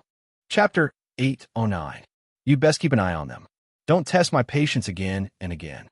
Arbor glared at second Do and the others with an impatient expression. Second young Master Do inexplicably felt that the little girl in front of him was slightly hostile towards him. But why? Ahem, ahem, ahem. Junior Marshall's sister Wenren's coughs beside him attracted his attention. Second Do lowered his gaze and looked at his Junior Marshall sister with a slightly complicated expression. His Junior Marshall sister had been so easily frightened by the Crown Princess that her entire body was trembling and her footsteps were unsteady. He reached out to support her and said, Junior Marshall's sister, it's fine. Relax, don't be too nervous. Tears gushed out of Wenren Ningjing's eyes, and she wept endlessly. Senior Marshall brother, I won't turn into a zombie, right? Senior Marshall brother. You won't. It should be fine. The Crown Princess was cold-hearted, but she wasn't someone who would kill indiscriminately. Although this little girl was young, she handled matters with great propriety and was much more shrewd and ruthless than Junior Marshall's sister Wenren. Second Do looked back at Arbor with a complicated expression, but he saw that the latter didn't even glance at them out of the corner of his eye as he led little 6th Zhang's group away. However, Kong Rumio was furious, and she scuttled to Arbor with her sword. Stop right there. Junior Marshall's sister Kong, come back. Second young Master Do shouted. Kong Rumio's sword-wielding hand slightly stiffened, and she turned around with an expression of disbelief. She looked at second young Master Do with an aggrieved expression and said, Senior Marshall brother, she was the one who injured people. She was the one who injured Miss Jing. I'm telling you to come back. No matter how good second Do's temper was, it was almost worn out by Kong Rumio. If Wenren Ningjing hadn't been on good terms with her, Kong Rumio wouldn't have been worthy of standing by his side with her character and medical skills. She simply didn't know what was good for her. She clearly knew that she wasn't the Crown Princess match, yet she still insisted on throwing her life away. Second young Master Do was a smart person, and smart people disdained associating with a group of idiots. Kong Rumio indignantly withdrew her sword. Her gaze met with Arbor's cold gaze, and she inexplicably shuddered. Second Do was now a little regretful. Why had he agreed to his master's request to bring this group of burdens out to practice medicine and gain experience? He was the last disciple of the Old Valley Master. Wenren Ningjing was the Old Valley Master's granddaughter. According to reason, Wenren Ningjing was his martial niece. Usually, she didn't need him to take care of her. However, because Wenren Ningjing was Elder De Yuan's only disciple, she was nominally his junior sister of the same generation. Martial Uncle De Yuan had given Wenren Ningjing to him for this experiential training. Under the doting of the Valley Master and Elder De Yuan, junior sister Wenren had developed an innocent and unruly character.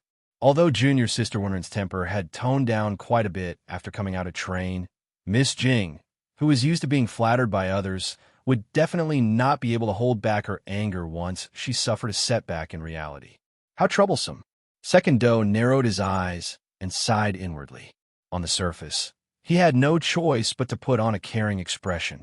He reached out to pat Wenren Ningjing's trembling body and softly comforted her. Junior sister, don't worry. The Crown Princess is probably just joking with you.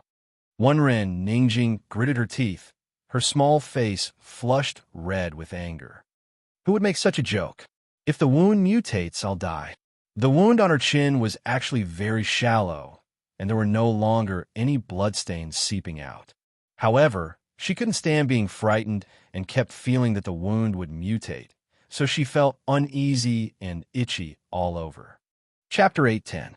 Junior sister, it's already been about an hour since 6th young Master Zheng was injured. He's completely fine, which means that you'll also be fine. Compared to the shrewd, ruthless, and decisive Crown Princess, Wenren Ningjing was more like an immature little girl.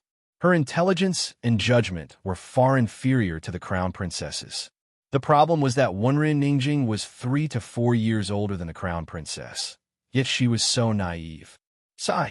Second young master, Do, sighed helplessly.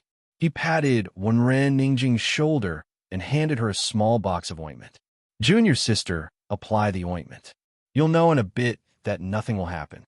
Wenren Ningjing accepted the ointment dubiously and nodded tearfully. On the other end, Wu Xiao grinned and had just given his thanks. Then he saw the crown princess grumpily roll her eyes at sixth young master Zheng. Are you an idiot? Arbor grumpily tossed a medicine bottle into sixth young master Zheng's hand. You don't even know how to resist when someone wants to dispose of you. Many thanks for saving me. Sixth young master Zheng blankly replied. It wasn't that he didn't resist, but that he was momentarily dazed by this crown princess. What a strange feeling. For the first time, little Six Zheng, who was usually not very fond of interacting with women, felt that this bright-eyed crown prince consort's affectionate way of calling him Little 6Z actually made sense. What a foolish brat. Prince Mo walked to his JoJo's side in a bad mood and pulled her small hand. This brat was very strange. Even with his network of contacts, he actually didn't know when this brat had met JoJo. Prince Mo glanced at little sixth young Master Zheng and then pulled his JoJo up the city gate tower. At this time, Arbor's attention was already on the densely packed zombies howling endlessly outside the city gate tower. City Lord Lin, who hadn't closed his eyes for an entire day and night, ran over to the young couple with a head full of sweat. Your Highness, what do we do now? Our mystic cultivators are almost exhausted. If this stalemate continues, the cannons won't be enough. Gather all the mystic cultivators who can move. I want mystic cultivators level 5 and above. Arbor glanced indifferently at City Lord Lin. Don't worry. Mo Lien raised her hand and patted City Lord Lin's shoulder. The Marquis of Stability has already rushed over with his men. In addition, Commander Huey's men should be arriving soon. We just need to hold on for a while longer. Before they come, we have to defend. Lin Yongyi was overjoyed. He wiped his sweat and nodded repeatedly. Good, good. Then this subordinate will immediately summon Mystic Cultivators level 5 and above. Not good, City Lord. There's a hole in the city gate. Zombies are jumping in from the outside. Why are you still talking nonsense? Hurry up and put on your armor to protect yourself. Have the body cultivators quickly gather at the city gate tower. City Lord Lin was so anxious that his forehead was drenched in sweat, and he rushed down the city gate tower with his men. Seeing that City Lord Lin didn't have the time to summon the Mystic Cultivators, Arbor walked up and said calmly, Mystic Cultivators level 5 and above who can still crawl, get up and gather here. Those who were lying on the edge of the city wall, those who were half lying on the ground gasping for breath, those who were holding onto their swords, and those who were holding onto their sabers, all of them slowly crawled over from where they were standing and staggered to their feet.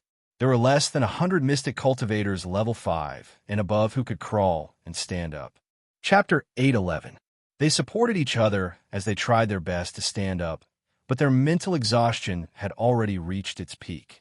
Perhaps someone only needed to poke them with a finger, and they would immediately collapse from fatigue. Arbor's lips curled as she swept them glance. You guys aren't bad. Manly enough. Whether or not Baelon City can hold on will all depend on you guys. Crown Princess, I'm not a man, but I can still crawl. A hoarse female voice came from behind a crowd. It was a very thin and petite woman who looked to be in her early 20s. Even though she was panting from exhaustion, her eyes were exceptionally bright and spellbound. Arbor raised her eyebrows. Of course, us women aren't inferior to any men. The woman laughed out loud and kicked the man next to her. Did you see that? The Crown Princess is praising me. Io, you wretch, you still want to compete with me at this point. The man shook his head speechlessly.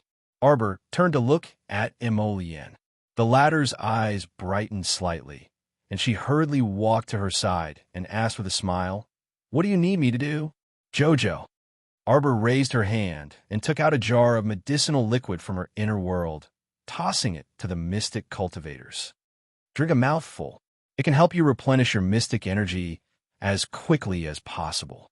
Mystic Cultivators recovered their mystic energy abnormally slowly, especially after it was depleted. It was even more difficult to recover it after it was depleted and it could even damage their mystic meridians. Hence, when she had nothing to do, she had always been silently researching the mystic returning medicinal liquid. This jar could only be considered a semi-finished product and wasn't truly complete. According to her conjecture, it was still missing 2 key medicinal ingredients. However, this semi-finished product was already pretty good, and drinking it would only bring benefits to the recovery of mystic energy. After drinking it, I need you guys to do this. Arbor beckoned to everyone, and the 100 mystic cultivators gathered around with a whoosh. After Arbor said this, everyone nodded and looked at the jar. There wasn't much medicinal liquid in that jar, so everyone consciously only drank a mouthful. Once the medicinal liquid entered his mouth, he knew whether it was good or bad. With just one mouthful, the nearly exhausted, profound energy in his body began to surge back. At this moment, all of them had excited looks on their faces as they looked at the crown princess excitedly. His profound energy's recovery speed had increased by more than 10 times. Arbor naturally saw that the effect of the profound restoring liquid was pretty good. Unfortunately, she didn't have a lot of semi-finished liquid and only had 2 jars in total. She took out another jar and handed it to the female mystic cultivator. This is for you to use after you're done. Now, I need all of you to gather your strength and follow me. Yes, everyone strode forward, their voices shaking the city gate tower. Arbor grabbed Emolien's hand and called out, "Da Qing." The 2 of them soared into the air and climbed onto the back of Qingwan. Hearing a cry, everyone looked up and saw a blue ancient divine bird carrying the crown prince and the crown princess out of the city gate tower. It spread out its beautiful wings and left a trail of green light in the air. Everyone, don't just stand there, go. A mystic cultivator raised his arm and roared. Everyone raised their spirits and followed him to the edge of the city wall. The 100 mystic cultivators level 5 and above simultaneously circulated the profound energy in their bodies and abruptly blasted it toward the ground. Bang, bang, bang. Following this, the ground rumbled. Below the city wall, the 100 zombies were smashed to pieces by the mystic cultivators on the city gate tower, and a row of densely packed pits appeared in front of the city wall. Chapter 8:12. Qingwan suddenly cried out in the air and swooped down. It stopped when it was 7 to 8 meters from the ground and hovered in midair. The group of dim-witted zombies below noticed the abnormal movement above their heads. They raised their swollen and rotten heads and stretched out their withered branch-like arms to grab at Qingwan in midair while roaring. Unfortunately, they couldn't reach it. Arbor stood on Qingwan's back and looked down at the group of zombies before exchanging a glance with the crown prince beside him. The crown prince nodded and took out 2 barrels of kerosene from his inner world with a flip of his hand. He handed one of the barrels to Arbor. The 2 of them then began to pour the kerosene into the densely packed pits below. After pouring, they directly smashed the barrels on the zombies' heads, causing 2 of their heads to explode. At this time, City Lord Lin was leading a group of people to repair the holes in the city gate. More than a dozen body cultivators wearing thick armor blocked the front of the crowd like shields. They were constantly swinging their large swords and chopping at the limbs and heads of the zombies that burrowed out of the holes like they were chopping vegetables. At the most intense moment of the battle at the city gate, this savage couple started a great performance that inspired the citizens. A wisp of purple flame seeped out of Mo Lian's fingertip, and she abruptly threw it into one of the pits. The moment the flame came into contact with the kerosene, it exploded with a whoosh. A row of fire fiercely burrowed out from the ground. Under Mo Lian's control, the fire burned fiercely. In less than a second, a row of enchanting purple fire walls burned out. The fire walls that were as tall as a person successfully blocked the zombies' path. Although the zombies' bodies had mutated and they didn't feel any pain, they were still mortal bodies after all. A row of purple flames built a line of defense in front of the city gate, successfully stopping them in their tracks. Moreover, the bottom was supported by kerosene, so it didn't consume much of Mo Lian's spiritual energy. This method worked. His little girl was truly smart.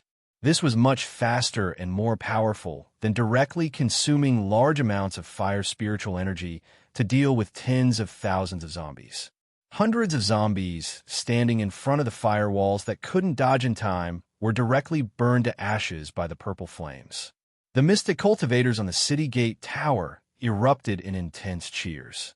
Such a method could really hold off the corpse puppet army for a period of time. If they wanted to pass through, they would have to pass through the wall of fire. But under the purple flames, how could they remain unharmed?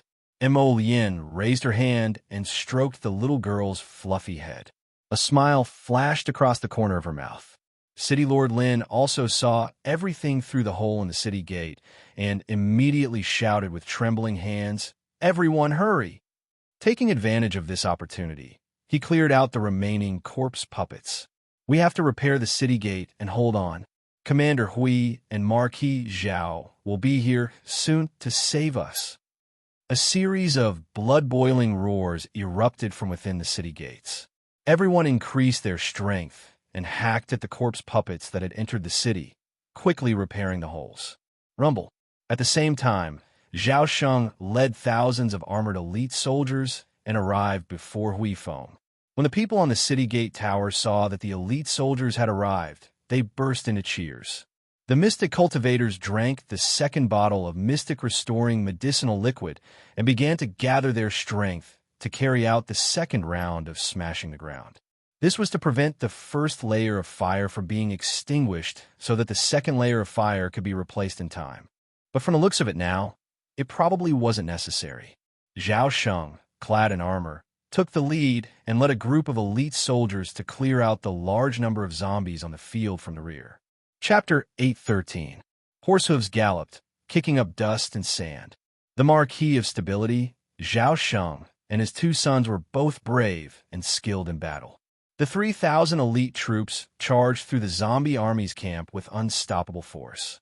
Like a sharp blade, they stabbed straight into the enemy's rear and carried out a large-scale cleanup.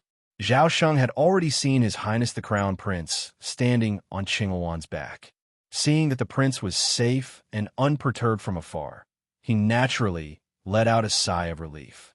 The large machete in his hand slaughtered the zombies with even greater force. "Your Highness, Uncle, the Crown Princess, and I are both fine."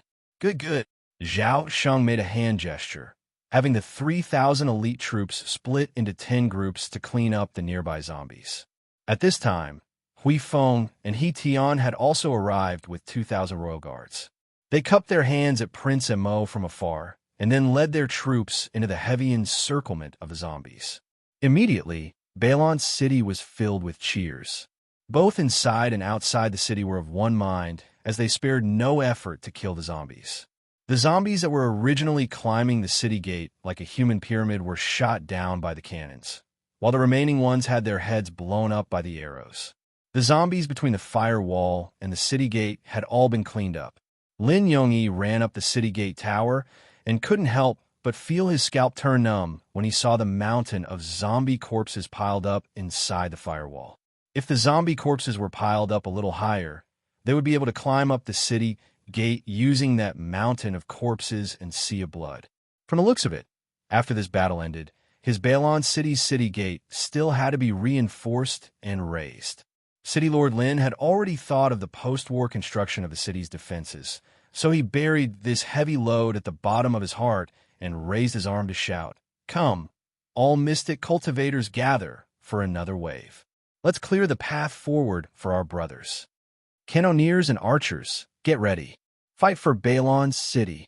Fight for Bailon City." Everyone on the city gate tower who still had a breath left roared.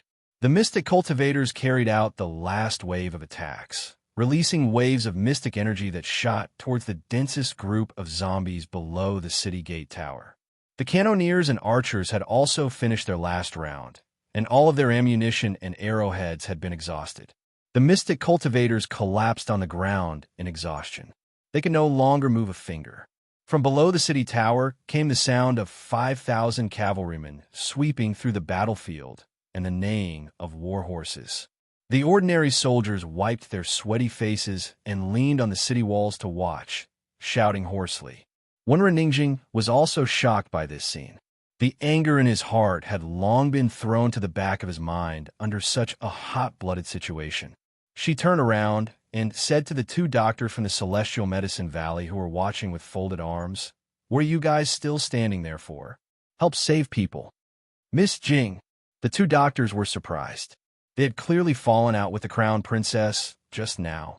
So why did the Celestial Medicine Valley still have to help treat Bailon City citizens and civilians? Saving lives is the duty of Dr. Wenren Ningjing rolled up her sleeves and helped an ordinary soldier covered in blood up, beginning to treat him. Kong Rumio was Wenren Ningjing's diehard fan. Although she was also a bit indignant, she was used to obeying Wenren Ningjing's orders.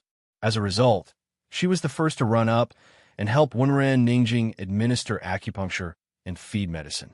Those two doctors still wanted to say something, but when they saw Wenren Ningjing's cold gaze, they stifled the words in their hearts and went to save the patient with taut faces.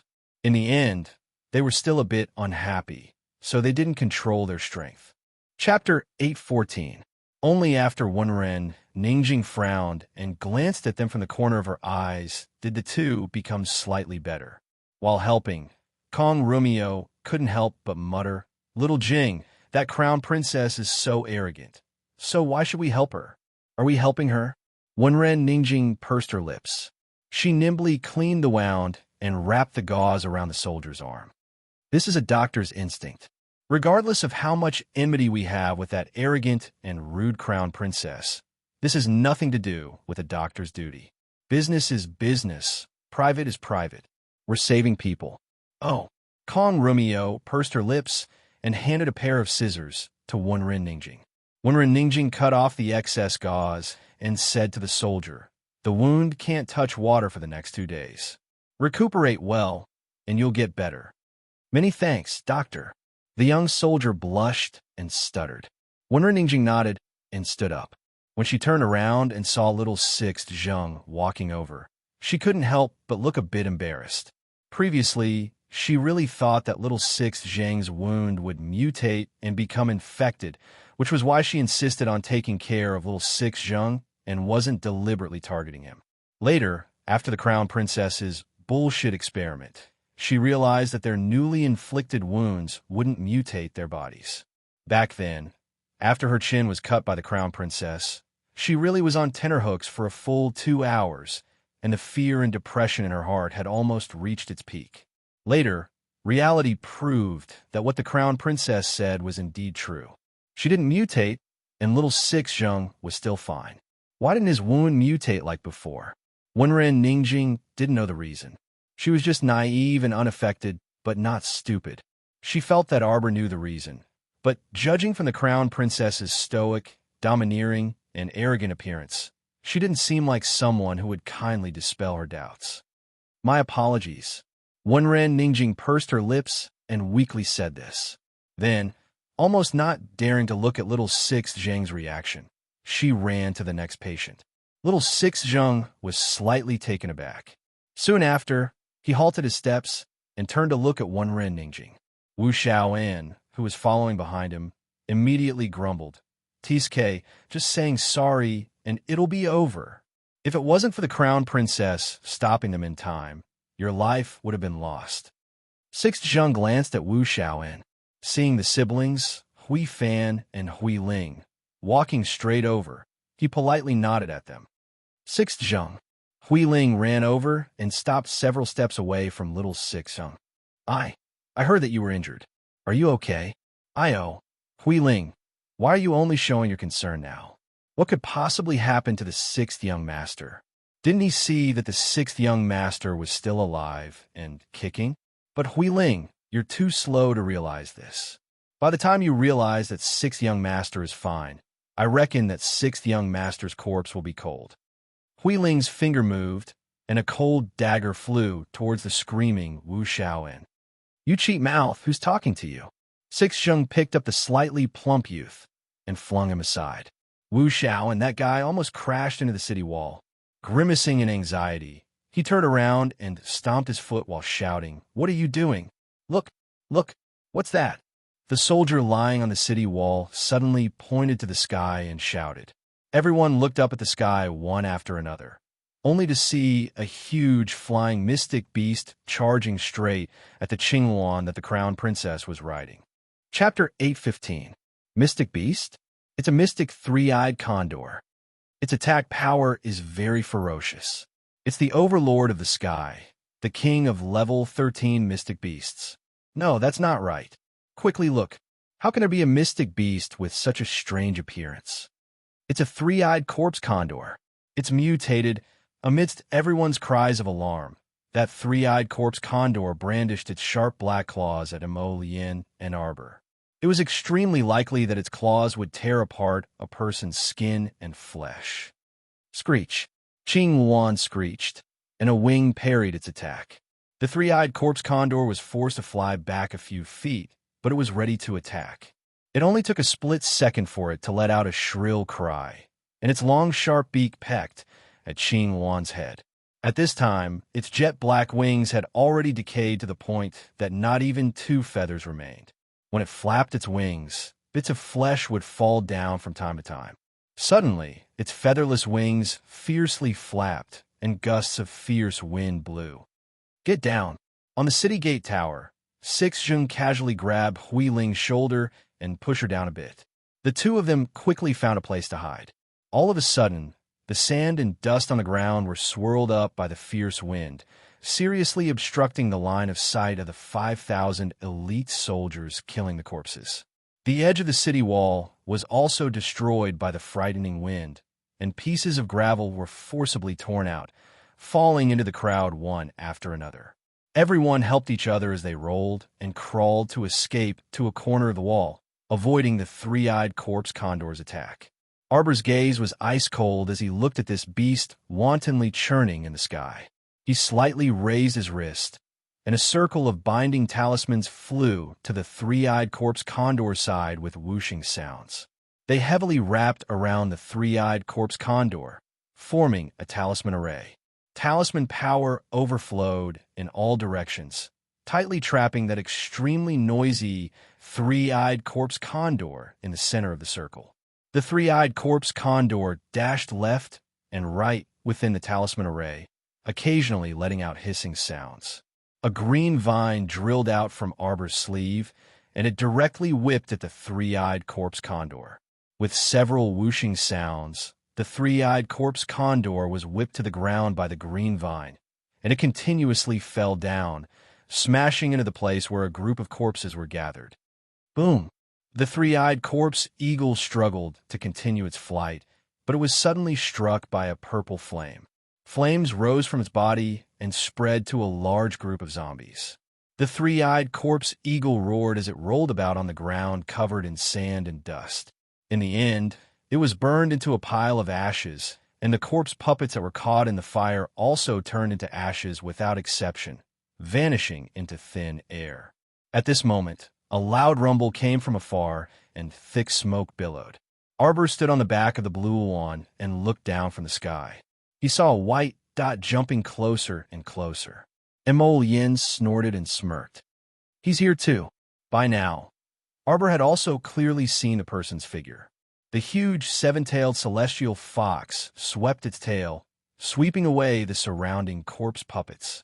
Duan Yu was currently standing on the seven-tailed heavenly fox's back as he tossed a pellet-sized firearm towards the zombie horde. Bang! Thick smoke came out again, mixed with the stench of burning. A series of crackling sounds could be heard. The seven-tailed heavenly fox suddenly leaped into the air, and its forelimbs swiped twice in the air as it swiftly ran to Bluefire's side. The two gigantic beasts looked at each other. Prince Emo, you're actually completely unscathed. Duan Yu waved his claws, but before Emo Lien could retaliate, he turned his gaze to Arbor. Jojo, don't be scared, don't be scared. I've come to save you. Chapter 8:16. Ha! Emo Lien snorted. Why are you joining in the fun? Go play on the side. Duan Yu glanced at him and ignored him. He continued to speak to Arbor. Jojo, you must be tired out these 2 days. Look at how pale your little face is. Leave this to me. Go back and rest. Arbor glanced at him. To be precise, He was looking at the seven-tailed heavenly fox that was the size of a small mountain. Duan Yu stroked the seven-tailed heavenly fox's head and looked at Arbor with a grin. Isn't our family's chestnut very big and very cute? Come, chestnut, greet Jojo. The seven-tailed heavenly fox extended a large furry paw and waved it at Arbor. Without warning, Arbor suddenly jumped over Qingluan's body. His figure soared into the air as he extended a small, fair hand and grasped one of the seven-tailed heavenly fox's toes. Mo Yin and Duan Yu were both dumbfounded. This was... He really had to shake Chestnut's hand and greet him. Prince Mo only felt like his heart had been struck by something. Heavens, his darling was so adorable. Any random strange action could cause ripples in his heart. Duan Yu's porcelain-white face flushed red, and he suddenly covered his face. Our dear seven-tailed heavenly fox also froze, unsure whether it should quickly withdraw its paw. In front of the seven-tailed heavenly fox, the little girl before them was as slender and weak as a flower. The mountain-like seven-tailed heavenly fox could crush her to death with a single toe. This scene was too beautiful, and everyone couldn't bear to look straight at it. At some point, Sixjung had already stood up from the city wall and was somewhat spellbound as he stared at the little girl with a smile in front of the snow-white seven-tailed heavenly fox. Why did he have a strange feeling that the little girl shouldn't have such an icy stoic face, as if he had once seen her most beautiful smile? This feeling was too strange, wasn't it? Qingluan flapped its wings and shrieked at its companions on Paradise Planet. Oh no, there's a flirtatious slut here to steal Master Silver. Qiuqiu, Dian, little white snake, quickly come out and kill it. Unfortunately, Paradise Planet was completely silent. At this moment, no one could come out and kick the seven-tailed heavenly fox to death. Blue Luan flapped her wings and cried out in alarm. Master Silver! Master Silver! Why did he feel that Master Silver would be abducted by this damned fox? On the other side, the situation on the battlefield was largely under control. Mo Yin didn't need to worry about the rest, leaving it to Zhao Sheng and Hui Feng to clean up. In the end, the fire outside Bailon City burned for an entire night before it finally destroyed all of the filth. While Marquis Zhao and Commander Hui were cleaning up the remnants of the battlefield, Prince Mo dispatched Xiao Yi to lead a group of people to investigate the abandoned villages near Bailon City. Sure enough, they found traces of an underground village under another village. However, the underground village had long been deserted. Everyone had retreated. However, based on the traces left behind in the burned buildings, they could deduce that there had been a large number of corpse puppets here not long ago. This news was undoubtedly shocking. Xiao Ye's group was worried that they might have overlooked something, so they investigated the vicinity for an entire day and night before returning to the city to report the details.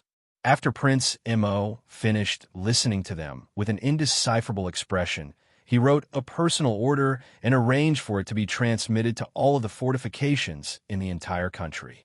Now, not only did they have to speed up the preparation of water sources, but they also had to dispatch city defense teams to investigate the villages as soon as possible. Chapter 817. At this time, Xiaomu was looking at the incessantly bawling bald child with a headache. She feebly raised her hand to rub his bald head. Don't cry. Arbor sighed. She reached out and carried him onto her lap, patting his back. You monks also cry.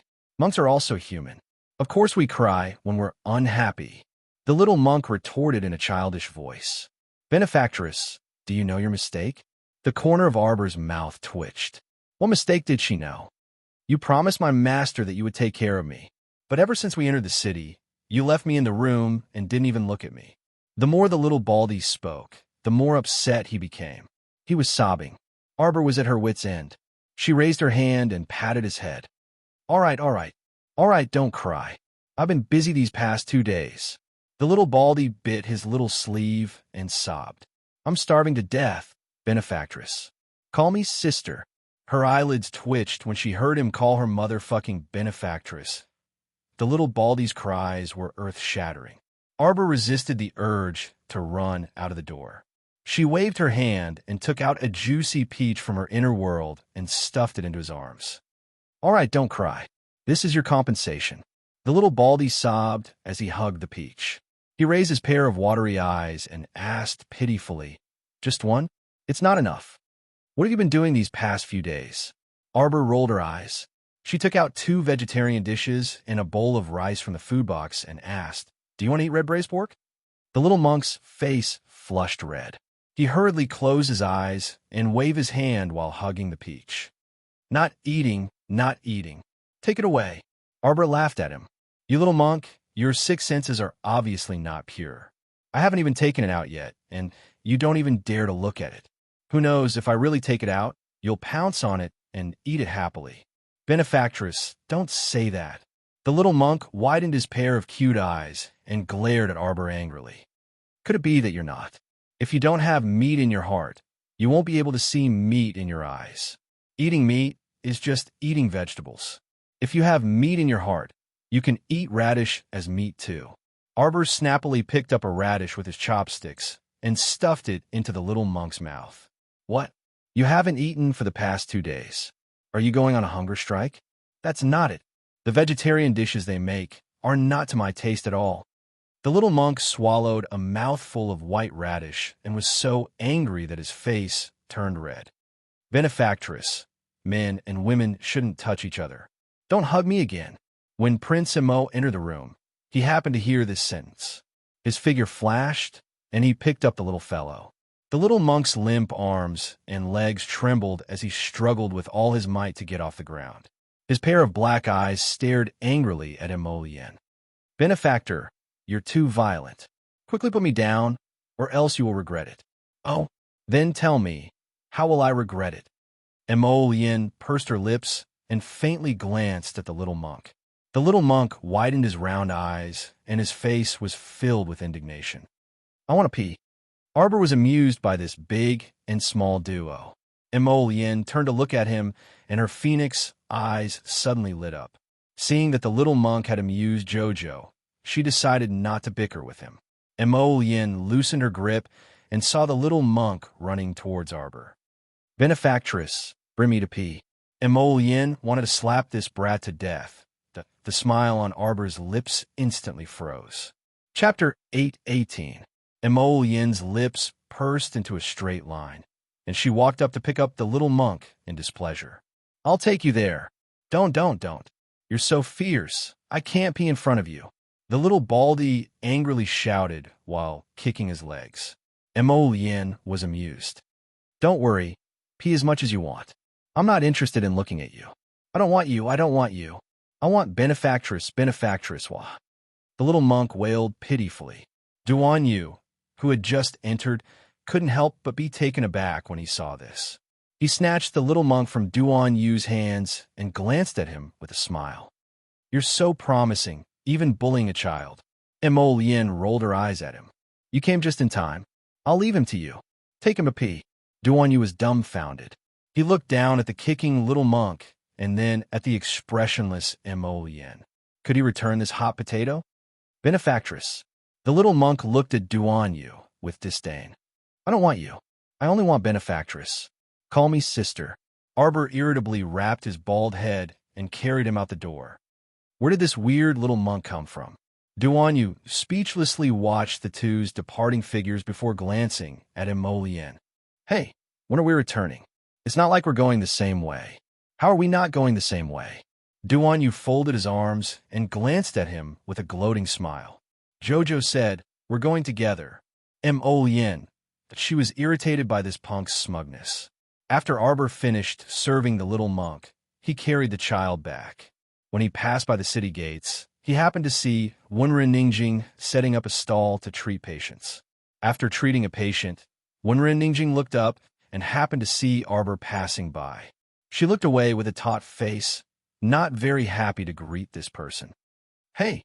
When Arbor walked up to Wenren Ningjing with the little baldy in hand, Kong Rumio immediately raised her chin like a rooster, vigilantly preparing for battle. "What do you want now? We're treating these people right now, so we don't have time to deal with you," Kong Rumio said sternly. "Here you go." The little stoic couldn't be bothered with Kong Rumio and directly threw out a box of ointment in front of Wonren Ningjing. Once in the morning and once in the evening, the scar can be removed within a day. After speaking, without waiting for Wonren Ningjing to react, he picked up little Baldy and turned to leave. Kong Rumio was so angry that her face turned askew. She grabbed the ointment that was half the size of her palm and wanted to throw it away. Wait. Wonren Ningjing stopped her. She took the box of ointment, opened it, and sniffed. Her face was full of astonishment. What's wrong? Kong Rumio asked curiously. High-grade wound medicine. It smells even purer than the medicine made by my master. Wonren Ningjing subconsciously raised her hand to touch the shallow mark on her chin. Impossible, Kong Rumio said angrily.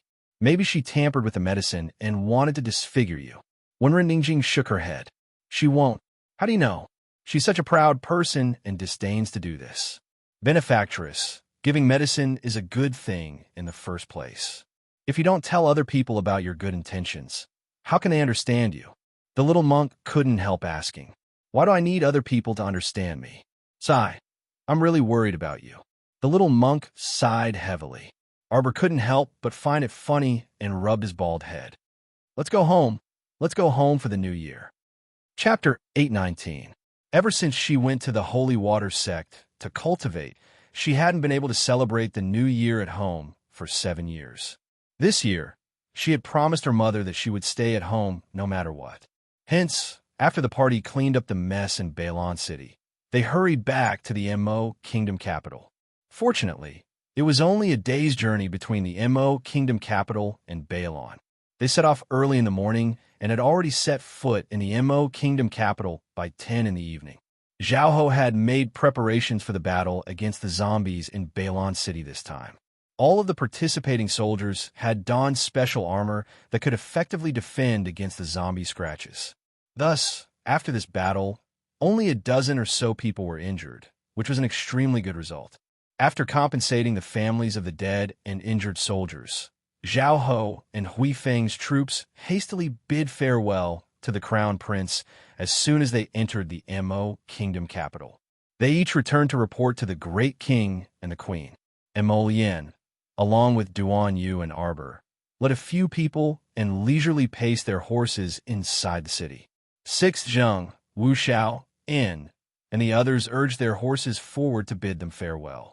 Mo Lien felt somewhat vexed looking at this sixth young Master Zheng, especially when she saw him staring at her baby without blinking. She cupped her hands and whispered, "Many thanks to Miss for saving me this time. Farewell. If there's a chance in the future, I will definitely repay this favor." He looked at Six Zheng, feeling strangely vexed. Arbor nodded at Six Zheng and said, "Take care." Even Duan Yu could see something fishy about the little fellow's bizarre attitude. This was truly strange. According to Duan Yu's understanding of the little fellow, this little stoic basically ignored strangers. Who was this Six Zheng? How did he inexplicably catch the little fellow's eye? Could it be that their ancestral graves were emitting green smoke? Duan Yu glanced at Six Zheng's departing figure with envy and jealousy. He secretly shifted his gaze to Mo Lien's face and tried to communicate with him with his eyes. "Duan Yu, what's going on?" "Mo Lien." She proudly turned her head away from him. Before this, when Second Young Master Do had brought the people of Celestial Medicine Valley to bid farewell, it was very clear that Miss Qiao hadn't even glanced at Second Young Master Do out of the corner of her eye. Did he not like Second Do? Duan Yu winked at Mo Lien. Speaking of which, just how many stories had happened while he wasn't around? His heart itched. He really wanted to know. The Celestial Medicine Valley naturally had a branch in the Mo Kingdom capital. Before leaving, Second Young Master Do hesitantly glanced at Arbor before leading the Celestial Medicine Valley group away. Second Do was also very suspicious in his heart. He always felt that the Crown Princess's eyes held hostility towards him. But why? Even junior sister Wonrun, whom she had a small dispute with, was ignored by the Crown Princess. But why did she treat him like this? "Jojo, how did the Do family's second son provoke you?" Duan Yu asked curiously. He had heard a little about the Do clan's second son. He was brimming with talent and extraordinarily handsome. He had lived in the Celestial Medicine Valley for a long time, and his acupuncture skills were quite impressive. Why couldn't Jojo take a liking to such a modest and elegant young man? What a strange young lady. His surname is Doe. This was the reason she looked down on him? Because his surname was Doe. Wasn't this second young Master Doe wronged? Duan Yu revealed a wide grin. That's right, it really isn't good to have the surname Doe. Emolian glanced at him exasperately. Where was this person's integrity? It wasn't good to throw his integrity out to feed the dogs every day, right? Jojo, Sixjung isn't actually a good person. Duan Yu continued to slander. Did you know? He's a member of the Zheng family. Chapter 820. Arbor was taken aback, and he turned to look at Duan Yu.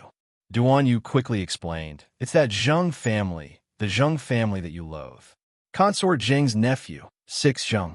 Speaking of which, we're enemies with him, so don't get too close to him. If you get involved with the Zheng family, it'll be very troublesome in the future. It turned out that little Sixth was actually from Consort Zheng's maternal family. This was something she didn't know in her previous life. Ever since little Sixth joined their team, he had never revealed his surname and only referred to himself as little Sixth. So, she was completely unaware. Speaking of which, there's something you definitely don't know. Duan Yu held the reins with one hand and turned to look at the two of them. He said with a grin, that Consort Zheng, didn't Consort Zheng's title of noble consort just get stripped away by Consort Zheng and demoted to a normal consort before you left? What happened to her now? Mo Lien and Arbor asked in unison. The night before I left the country kingdom capital to find you guys, she was personally released from Sephora Flower Palace by the great king. Duan Yu looked at Mo Lien with a chuckle. I say, your dad is really amusing enough. He had just demoted him, and in less than half a month, he had promoted him back to his former position. He even wantonly rewarded the Zheng estate so much. I reckon that your mom must be quite furious right now. Mo Lien coldly glared at Duan Yu. Duan Yu rubbed his nose and spread his hands in exasperation. I'm just stating the facts. Don't call her Consort Zheng anymore. She was promoted to noble consort by the great king again. Oh, apparently, Consort Zheng is pregnant again. So your dad was happy and not only removed Consort Zheng's ban, he even promoted her again. Arbor was taken aback, and his lips curled into a sneer. She's pregnant? Duan Yu felt that there was something wrong with Darling Qiao's smile, but he didn't ask and nodded in high spirits. Darling, she came out to make you unhappy again. How do you think we should deal with her? Who's with you? You can't just call me Bao Bao. Mo Lien gave him a look that told him to get lost. She rode forward and took Arbor's reins. Jojo, don't think about these things. I'll take you home first. Right. Let's go home first. We'll talk when we get home. Duan Yu also hurriedly chimed in. Arbor nodded. She was a little tired after being busy every day. She needed a rest for a few days when she got home. As for Consort Zheng, let's put it aside for now. In any case, the special beautifying pill that State Uncle Zheng had bought at a sky-high price had already been offered to her. After she took it for a while, she would be able to teach her a lesson. Arbor, Mo Lien, and Duan Yu turned onto Minshun Avenue, but they stopped after walking a few meters. They saw a carriage blocking the path at the corner. A miss inside the carriage had already been carried down, and two maidservants were frantically massaging her forehead as they called out repeatedly, Mississippi. Duan Yu raised his brows and gave Emolian a look that said, Did you invite them here? From across Arbor. Emolian rolled her eyes at him in annoyance. When he turned around, he saw an old doctor carrying a medicine box. He was being dragged by someone and was out of breath as he ran over. Emolian and the others dismounted and threw the reins to the retainers to handle. They weren't far from the Marquis's estate, and Arbor didn't have much of a noble style, so they just walked a few steps. That old physician crouched there and administered 2 needles to the miss. Suddenly, the miss's limbs started convulsing, and her face contorted in extreme pain. Chapter 821. Why is it like this? The old physician muttered to himself as he continued to perform acupuncture on that miss with a forehead full of sweat. The two maidservants were so anxious that tears fell from their eyes. Arbor simply didn't want to join the fun. In any case, the other party had already called for a physician, so naturally, the physician would handle the situation. Emolien pulled her by the hand as she walked past the miss on the ground. She suddenly paused and gazed at that Mrs. Glabella as she softly exclaimed in surprise. Seeing that she had stopped, Emolien also stopped.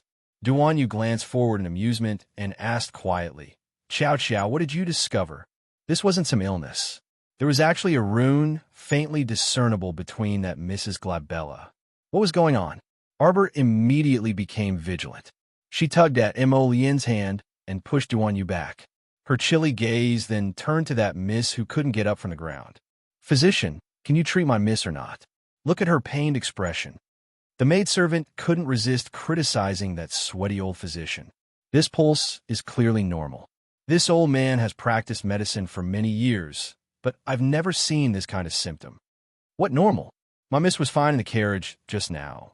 But she suddenly clutched her chest and cried out in pain. Then she fainted. The maidservant shouted anxiously and angrily, "Physician, if you can't tell what's wrong, don't delay my miss's illness." The old physician was momentarily a loss for words and also stood up uneasily. "Come, let me take a look." Arbor suddenly took a step forward and squatted down in front of that miss. When the maidservant turned around and saw a young lady even younger than her miss, her eyes immediately brimmed with distrust. "Who are you? What do you want?" "Shao Yi." "Yes, young master." "Shao." Yi led two people forward and lifted up those two shrieking maidservants without a second word. Each person slapped down, and the two maidservants' necks crooked, and they both fainted. What do you want to do?" "My family's young miss is the third young miss of Li Shaoqing of the Guanglu Temple. You better not mess around." The carriage driver stared dumbfoundedly at Shao Yi's group. When his gaze landed on Emolien and Duanyu, he felt that these two youths were out of the ordinary. "Sorry to trouble you." Arbor held Miss Li's hand and felt her pulse. With a wave of his finger, he took out a blue talisman and slapped it on her chest. The rune flashed in front of Miss Li's chest and surged into Miss Li's body. It went straight to the center of her eyebrows and eliminated the black rune. Miss Li promptly groaned and opened her eyes, meeting Xiao Mu's gaze in bewilderment. "It's all right. Hurry up and bring your young lady back to the mansion." Arbor stood up and left, leaving behind the coachman, who kept thanking him with a grateful expression. After the three of them were some distance away from the carriage, Duanyu couldn't resist asking curiously, "Jojo, did you use a talisman on her just now? Could it be that Miss Li isn't sick?" She was hit by a forbidden curse. Arbor's small face was taut, and his expression was very solemn. That is a group of people born from talisman practitioners who unscrupulously pursue dark, forbidden, cursed talisman arts. Fortunately, this talisman practitioner's skills weren't up to par yet, so she only used the simplest kind of sickness talisman to break it. However, Arbor didn't expect that a talisman practitioner would appear in the MO Kingdom capital. Chapter 822. As the name implied, a charm master was a type of person who wandered in the darkness and secretly used forbidden charms in order to achieve their own unspeakable goals. They were derived from talisman practitioners and had their own inheritances. After several hundred years, many unknown forbidden spells had actually long been lost. The most common illness talisman had different effects depending on the level of the talisman maker. The illness talisman on Miss Li was only a primary level one, so it wasn't troublesome to resolve it. However, what made Emolien and the others feel strange was that cursed practitioners, a group that had been extinct for more than 100 years, actually appeared again. Without any warning, let the talisman patrician family investigate and resolve this matter themselves, Emolien said indifferently. The talisman patrician family wiped out a group of cursed practitioners 300 years ago. They're the most unwilling to see the rise of cursed practitioners. The Mu family absolutely won't allow the existence of cursed practitioners to break the balance of the talisman world, Duanyu also said with a smile. On the other hand, Arbor wasn't too worried. To put it bluntly, Curse practitioners and whatnot didn't have much to do with her. As long as they didn't blindly come over to offend her, it had nothing to do with her no matter how they opposed the Talisman Patrician family. Go spread the news to the Talisman Patrician family. Emolien turned around and instructed Huifeng. The latter nodded and went to do his job without a word. When Arbor returned home, she was just in time for her family's meal, which made everyone overjoyed. Wei Ziqin had been nagging these past 2 days about why the child wasn't back yet. Xiao Zhongbong and second Uncle Xiao hadn't dared to tell anyone that Arbor was in Bailon City, so the two of them had been on tenterhooks for several days. Now that they saw that the little fellow had returned unscathed, they were naturally very happy. Arbor took the little monk's hand and introduced him to her family, saying that he was a little monk she had casually picked up on the road. This little monk was as soft and cute as a white bun, so Wei Ziqin took a liking to him at first sight. On the other hand, our dear Xiao's son became vigilant as he repeatedly glanced at the little monk. Seeing that she was a bit tired, everyone urged her to rest after eating. Arbor had suffered her first menstrual cycle these past few days, so she was a bit dispirited, so she washed up and went to bed. As for the little monk, she naturally left it to her mother to make arrangements. At night, in a dilapidated temple, the sound of an old lady coughing could be heard from time to time. On the icy ground, elderly lady was curled up in thin clothes. Even her only lined jacket had been sold by Su Jiao, so she could only silently endure the cold and weep. She had never thought that her days would end up like this. It was one thing for her to eat and drink less, but the main point was that she was already so old, yet she was often beaten and scolded by her evil daughter-in-law. Su Jiao's patience with the elderly lady ran out on the 3rd day after she moved into the run-down temple. She waited and waited, but Xiao Zhongbong and his wife didn't come to pick her up, and Xiao Zhongheng couldn't find a job as a guard. She didn't know how the family had survived these past few days, but they were practically fighting over food with dogs. In addition, the old lady was used to living a luxurious life. Whenever she fell ill, she would ask her to take care of her. Her anger rose day by day, and she couldn't help but beat the old lady up. She became addicted to beating her and would beat the old lady to death every few days when she was in a bad mood. Hearing the old lady's incessant coughing now, the anger in Su Jiao's heart surged again. After cursed old woman, Su Jiao jumped up, picked up a bamboo board she was used to, and swung it at the old lady. Chapter 823. Damn old hat, cough, cough, cough. What are you coughing for? Do you still have peaceful days to pass, huh? I'll beat you to death, you old fart. You're gonna beat me to death, cough, cough. I'm gonna beat you to death, Elderly lady thrashed on the ground like a dead fish. Oh my, are you not letting people sleep anymore? Granny Nyo sat up and grumbled. Xiao Zhongheng also cursed. Are you done yet? Are you gonna buy her a coffin if you beat her to death? Su Jiao spat and threw down the bamboo board with a slap. Beat her to death and end all troubles, so as to avoid seeing the world in that half-dead state.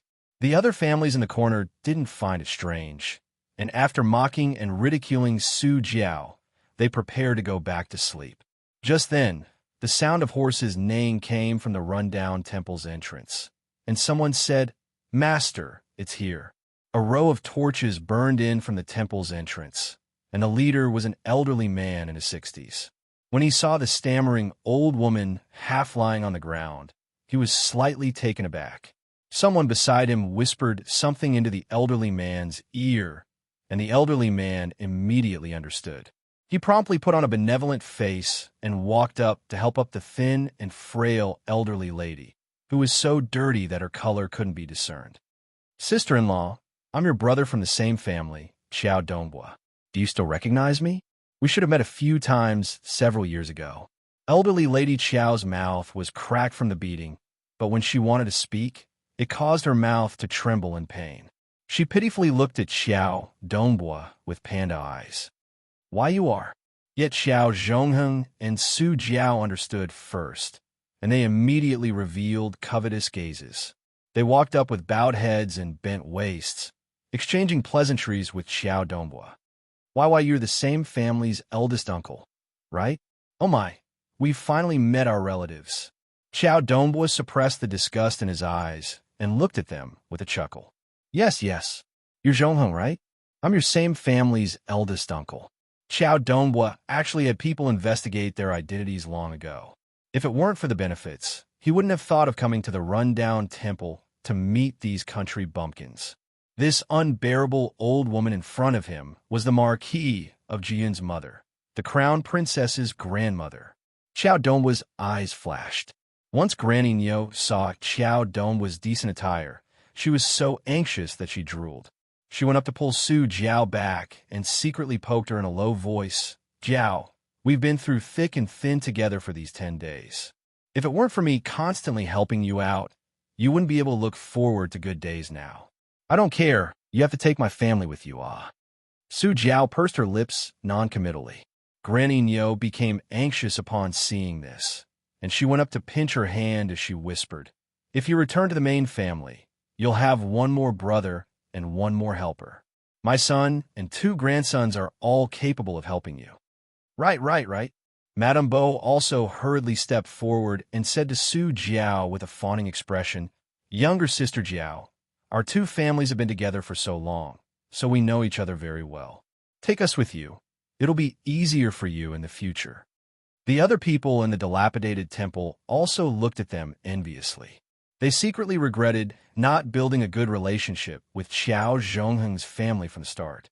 Su Jiao straightened her back like a proud peacock, looking down on these lowly commoners in the corner of the rundown temple. Humph! When she returned to the Qiao family's main family and became the 3rd young mistress, she definitely wouldn't let off Qiao Zhongbong and his family of devils. Achoo! Arbor reached out to rub his small nose. Chapter 824. Xiao Yao, who had brought the water in, hurried over. Miss, did you catch a cold? I'm fine. Arbor drank a bowl of hot porridge after washing up. After eating, she lazily returned to bed. Xiao Yao couldn't help but laugh. Master and Madam came to see you this morning, but left when they saw that you were asleep. Madam said to go to the courtyard for dinner tonight. Arbor nodded. It was already past lunchtime. She wasn't too hungry after eating a bowl of porridge, so she sent Xiao Yao out. After her afternoon nap, she had a bowl of sweet soup. The little fellow was still lazily reading in bed when she looked up to see Xiao Yao walk in with a strange expression, holding several invitations. What is it? The matriarchs of the Qin family, Mu family, and several other noble families, as well as the prince's consorts, have all sent you invitations, inviting you to admire the plum blossoms, the bamboo, and the scenery. Oh, the little fellow's fingertips fluttered as she flipped a page of the book. Just 1-0? Xiao Yao's mouth twitched. Cough. This servant acted on my own initiative and rejected them all for you. However, the great king's 2nd consort said that she would personally visit you a few days ago. I reckon that she will insist on inviting you to the Plum Blossoms banquet. I don't have time. The little fellow didn't even bother to lift her head. Miss, were you busy with these 2 days? Xiao Yao asked honestly. Do you need this servant to help you? There's nothing to be busy with. I'll just sleep and read some books. I'm too lazy to go out.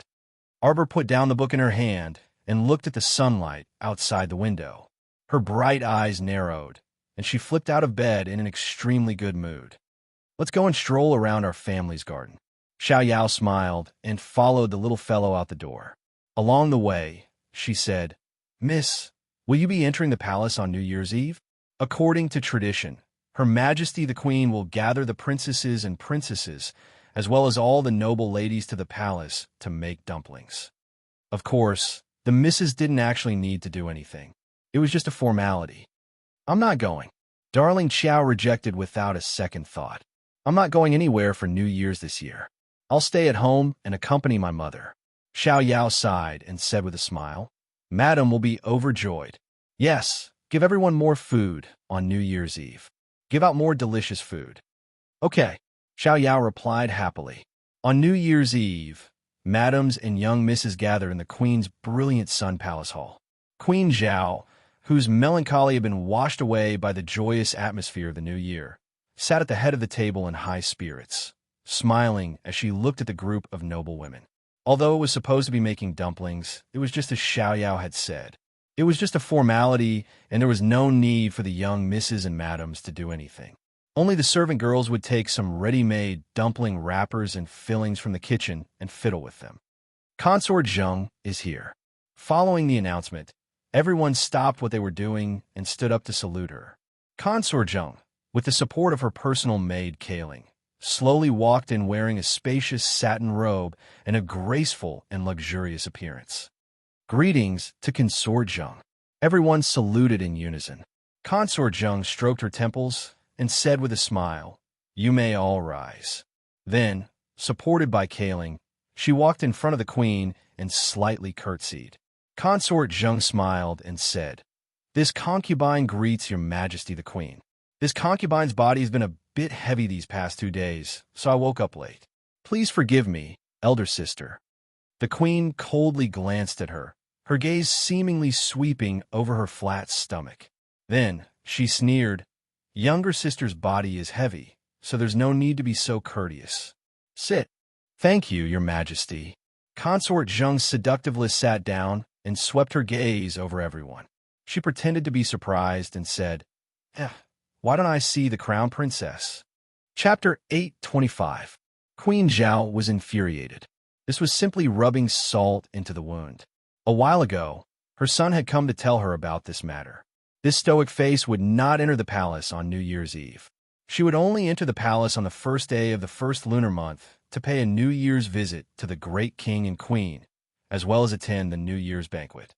According to the usual practice of previous years, the princesses, commandery princesses, noble ladies, and noble ladies would all enter the palace to go through the motions. However, her daughter-in-law said that she would not be coming, so she, as her mother-in-law, couldn't take it lying down. This morning, Hua Xian had properly comforted her, which made her feel a bit better. Consort Zheng, this bitch, jabbed Her Majesty the Queen's heart with one sentence. Consort Zheng chuckled while covering her mouth. This consort heard that the great king's second consort held a plum banquet, and personally he sent an invitation to the crown princess, but she was turned away at the door. Everyone's gazes then shifted to the great king's second consort, Shu Quan, who was sitting in the first seat in the second row on the left. Shu Quan stood up gracefully and curtsied to the queen before curtsying to the noble consort. Afterwards, she spoke unhurriedly like a young lady from a noble family. It was Quan who was impetuous. She was not turned away at the door, and the Marchioness of Jun personally welcomed her. She said that the crown princess has been feeling unwell ever since she returned to the capital.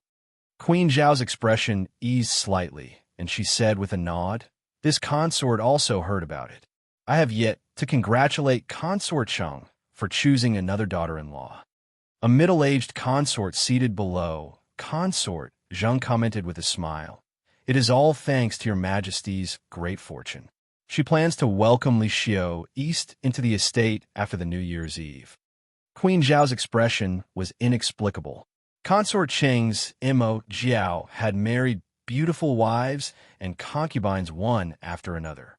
On the other hand, why did her outstanding son seem to have been bewitched by the little stoic? There was no one else in his eyes besides that stoic face. The Queen Dowager probably won't be coming back for the New Year's Eve this time. Commandery Princess Yin is accompanying her, and she is still recuperating at Ziyu Villa. Queen Zhao explained with a smile, "Tomorrow's New Year's banquet will be held in this queen's brilliant sun hall." Early the next morning, the great king would gather all the civil and military officials for a grand ceremony. After the ceremony, it would be the New Year's banquet and another round of rewards. Consort Zheng couldn't help but snort when she saw that the queen had changed the topic and stopped talking about that unruly crown princess. She thought to herself, "I don't believe that you, Madame Zhao, really like that stoic-faced daughter-in-law that much." Queen Zhao's momentary change in expression was already a clear indication of the problem. Since Zhao sure held a grudge against the little stoic, she naturally had to make good use of her. Consort Zheng curled her lips. When she recalled the humiliation she suffered at the hands of the stoic face, she was filled with indignation and couldn't eat or sleep in peace. The noble madams and young Mrs. Below had already started fervently discussing what clothes they should wear and what rouge and face powder they should apply for tomorrow's New Year's banquet. Queen Zhao only felt that although she was sitting in the main hall, she felt unusually lonely in her heart. Her eyes were fixed on the crowd, and she felt that the chatter of those madams and young misses seemed to be separated by a layer of gauze, sounding hazy and indistinct. Meanwhile, the entire Qiao family was in jubilation at this time. Everyone of all ages was crowded inside the spacious drawing room. The adults were busy making dumplings, while the children were playing with flower balls in their hands. The Qiao family had given all the servants a day off and told them to go home for a reunion. They could only return at noon tomorrow. The remaining servants who were all alone were called over to help out. Chang Zai, Old Bai, Sun Yang, and the other old loyal servants of the Qiao family were already familiar with their master's New Year's celebration. Chapter 826. Several of the new servants were all shocked. Master had just said that there weren't any masters or servants today. Everyone here was a family, and they were all working together to make a reunion meal. Dong Mei didn't know how many years it had been since she had eaten a full meal. She was an orphan and had experienced the fickleness of human nature since she was young. She had struggled her way through life until she was sent here by a broker not long ago and was luckily chosen by elder sister Chunying. Ever since she started working in the Qiao estate, she no longer had to worry about starving or freezing. A few days ago, she received 2 sets of new winter clothes and new jackets. At that time, her tears fell. She secretly told herself that she had to work hard. It was rare to meet such a good master. If she didn't work hard, she would really be a fool. Today was New Year's Eve, and Master and Madam actually allowed all the servants who didn't go home to have a reunion meal together. This once again refreshed her understanding of the master's family. "Stop playing."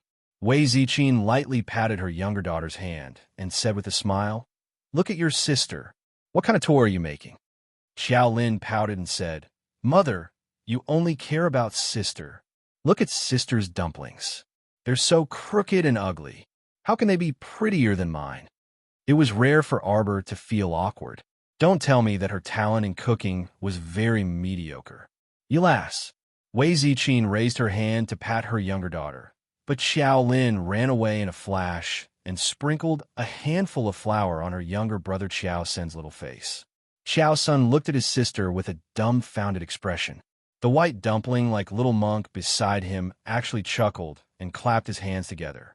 Just as he was about to open his mouth and chant, "My Buddha," he freaking flicked the flour all over his face.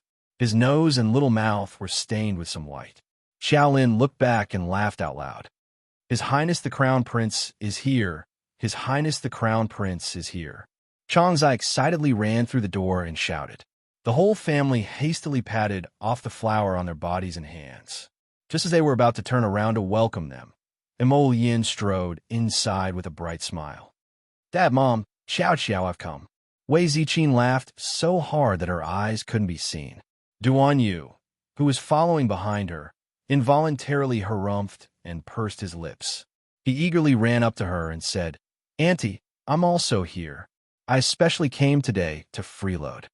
"Hey kid, what are you talking about? If you like, you can come here to eat every day." Wei Ziqin couldn't stop smiling. When Imo Yin heard this, she immediately ran to her mother-in-law's side and said, "Mother, we have to make him hand over his rice, oil, and salt." "Shoo, shoo, shoo. Annie isn't as petty as you," Duan Yu said with a grin. Arbor smirked and walked over to Imo Yin with a plump dumpling that he had made. He stuffed it into his hands and said, "I made it. Jojo, the dumplings you make are really pretty. I can eat 30 of them in one go if you make them. Can't you eat until you're full?" Duan Yu speechlessly rolled his eyes before also saying, "I can also eat 30 of them." Xiao Zhongbong laughed heartily. "Okay, then let's hurry up and make more dumplings. Aren't you returning to the palace today?" Arbor quietly asked as he tugged at Imo Yin's sleeve. Imo Yin's phoenix eyes curved as he smiled at him. "I'll stay up with you until the new year. We can just return before 5 o'clock. At 5 o'clock, the great king would solemnly hold a grand opening ceremony. At that time, all civil and military officials would have to attend and present memorials to express their respect, singing the praises of the great king as a formality. Chapter 827. With the addition of Mo Yin and Duan Yu, the house became much livelier. After finishing the dumplings noisily, Arbor took out a sumptuous meal from the food box. 2 tables were set up in the living room, and the whole family joyfully ate a reunion dinner without distinction between master and servant. Wei Ziqin took out small embroidered pouches and distributed them to the servants who were beaming with joy. She also gave the children all kinds of gold ingots with flower marks on them. The ingots for the children were for fun, while the ingots for the servants were 10 pieces of low-grade mystic currency that could be used to purchase items. This type of mystic currency was the newest circulating currency that the imperial court had just issued. It was forged from magnetite, so it was naturally divided into low-grade, mid-grade, high-grade, and supreme-grade mystic currency. Reportedly, it was not only used in the Mo Kingdom, but also in many northern countries. Every fortification of various sizes could use this type of mystic currency to register in advance so that they could purchase items from the food and cloth stores the next day. Dong Mei tightly clutched the embroidered pouch in her hand. She only felt that the main family was all good people, and that she had a lot to look forward to these days. Arbor sat on the eaves, holding a cup of hot tea in one hand as she looked up at the bright moon in the distance. In the past, at this time, she would accompany the old sect master, and Aunt Masters on the snowy peaks to admire bamboo and drink tea, quietly waiting for the new year to come. Perhaps he would never return to such a life again. Jojo, are you thinking of the sect? Mo Yin's large, warm hand gently grasped her soft, small hand. When Arbor looked up, she saw the man's phoenix eyes rippling under the moonlight. As long as Jojo is here, the sect won't disappear. Mo Yin reached out to pinch her small chin before pointing downwards. Look, father and mother are so happy today. Arbor looked down and saw the 2 foodies, Xiao Lin and Xiao Sun, hugging a large fruit box and happily munching on multicolored fruits. Xiao was collapsed on the side. Perhaps because he ate too much, he was rubbing his stomach with one hand. Xiao Yao stifled her laughter as she brought him a bowl of digestive soup.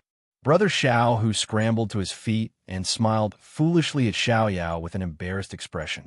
Duan Yu was currently playing horse Yao with his parents and second uncle. When she looked over, she happened to see her mother grinning from ear to ear. Oh my, Duan Yu, are you always going easy on Auntie? Auntie got burnt again. Auntie, you're so lucky today. Xiao Zhongbong pretended to be angry and snorted. Why not? With Buddha's blessings, how could he be unlucky? She saw the little monk sitting cross-legged on a soft cushion next to her mother's feet. He was holding a wooden fish in his hand and knocking it while mumbling something. The corner of second Uncle Xiao's mouth twitched. He didn't know whether to laugh or cry as he said, "Little master, can you stop knocking?" Which monastery would hold morning prayers until this hour? What a funny little doll. She didn't work hard in the morning, but when night came, she was cramming. That's not it. The little monk answered second Uncle Xiao's question as he knocked on the wooden fish. This young monk is doing tomorrow's morning prayer. Second Uncle Xiao glanced at him exasperatedly. Why are you doing tomorrow's morning prayer now? Duan Yu guffawed. Is there a need to ask? It's definitely because he can't get up tomorrow morning. The little monk lowered his head with a blush and continued to knock on the wooden fish, casting everyone's laughter to the back of his mind. It wasn't until Arbor was feeling a bit sleepy that the sound of firecrackers and drums rang out, waking her up with a start. When she looked again, she saw that her drowsy state from earlier had thrown herself into Mo Yin's arms. Chapter 828. The little monk had already finished tomorrow's morning lesson and was having fun with Xiao Senator. He ran over to tug at Duan Yu's robes and insisted on dragging him to set off the firecrackers. Duan Yu couldn't win against the children and was dragged out the door. Mo Yin floated down from the eaves with Arbor in her arms and followed them out. In the darkness of the night, the light from the firecracker suddenly shot out, breaking the silence of the area with a bang. Arbor was a bit sleepy and fell asleep in a daze. She didn't even know when Mo Lien carried her back to her room. She didn't sleep well the entire night because of the firecrackers. However, all the madams and noble ladies had to enter the palace to pay Her Majesty the Queen their New Year greetings before 7 a.m. today. She didn't go to the palace yesterday, so she naturally couldn't challenge Queen Zhao's dignity today. After freshening up, Arbor changed into a bright red dress and a cloak made of firefox fur of the same color. At this time, the sky was just beginning to brighten. Xiao Yao was at the front holding a lantern to illuminate the way. Arbor walked to her mother's courtyard and happened to encounter Xiao Lin when she reached the front of the main room. "Sister, Happy New Year. Give me my New Year's money." Xiao Lin was wearing a pink jacket with a sapphire blue fur cloak wrapped around it. When she saw her, she quickly ran up with a grin and hugged her arm. "You're asking for a beating, asking sister for things all day long." Wei Ziqing happened to walk out and chided with a smile when she saw Arbor stuffing a pouch to her youngest daughter. Xiao Lin stuck out her tongue and shrunk her neck to hide behind Arbor. She waved the pouch in her hand and shook it. "Sister gave it to me. I'll have brother-in-law give me another one later. Make a pair, hee." Xiao Lin stuck out her tongue. Wei Ziqing looked at her daughter with a headache and raised her hand to smack her again. "Look at her mischievous appearance. You're not allowed to cause trouble for your sister when you enter the palace today." "Mother, what trouble can I cause?" Xiao Lin shook her head and said, "I don't know how obedient I am."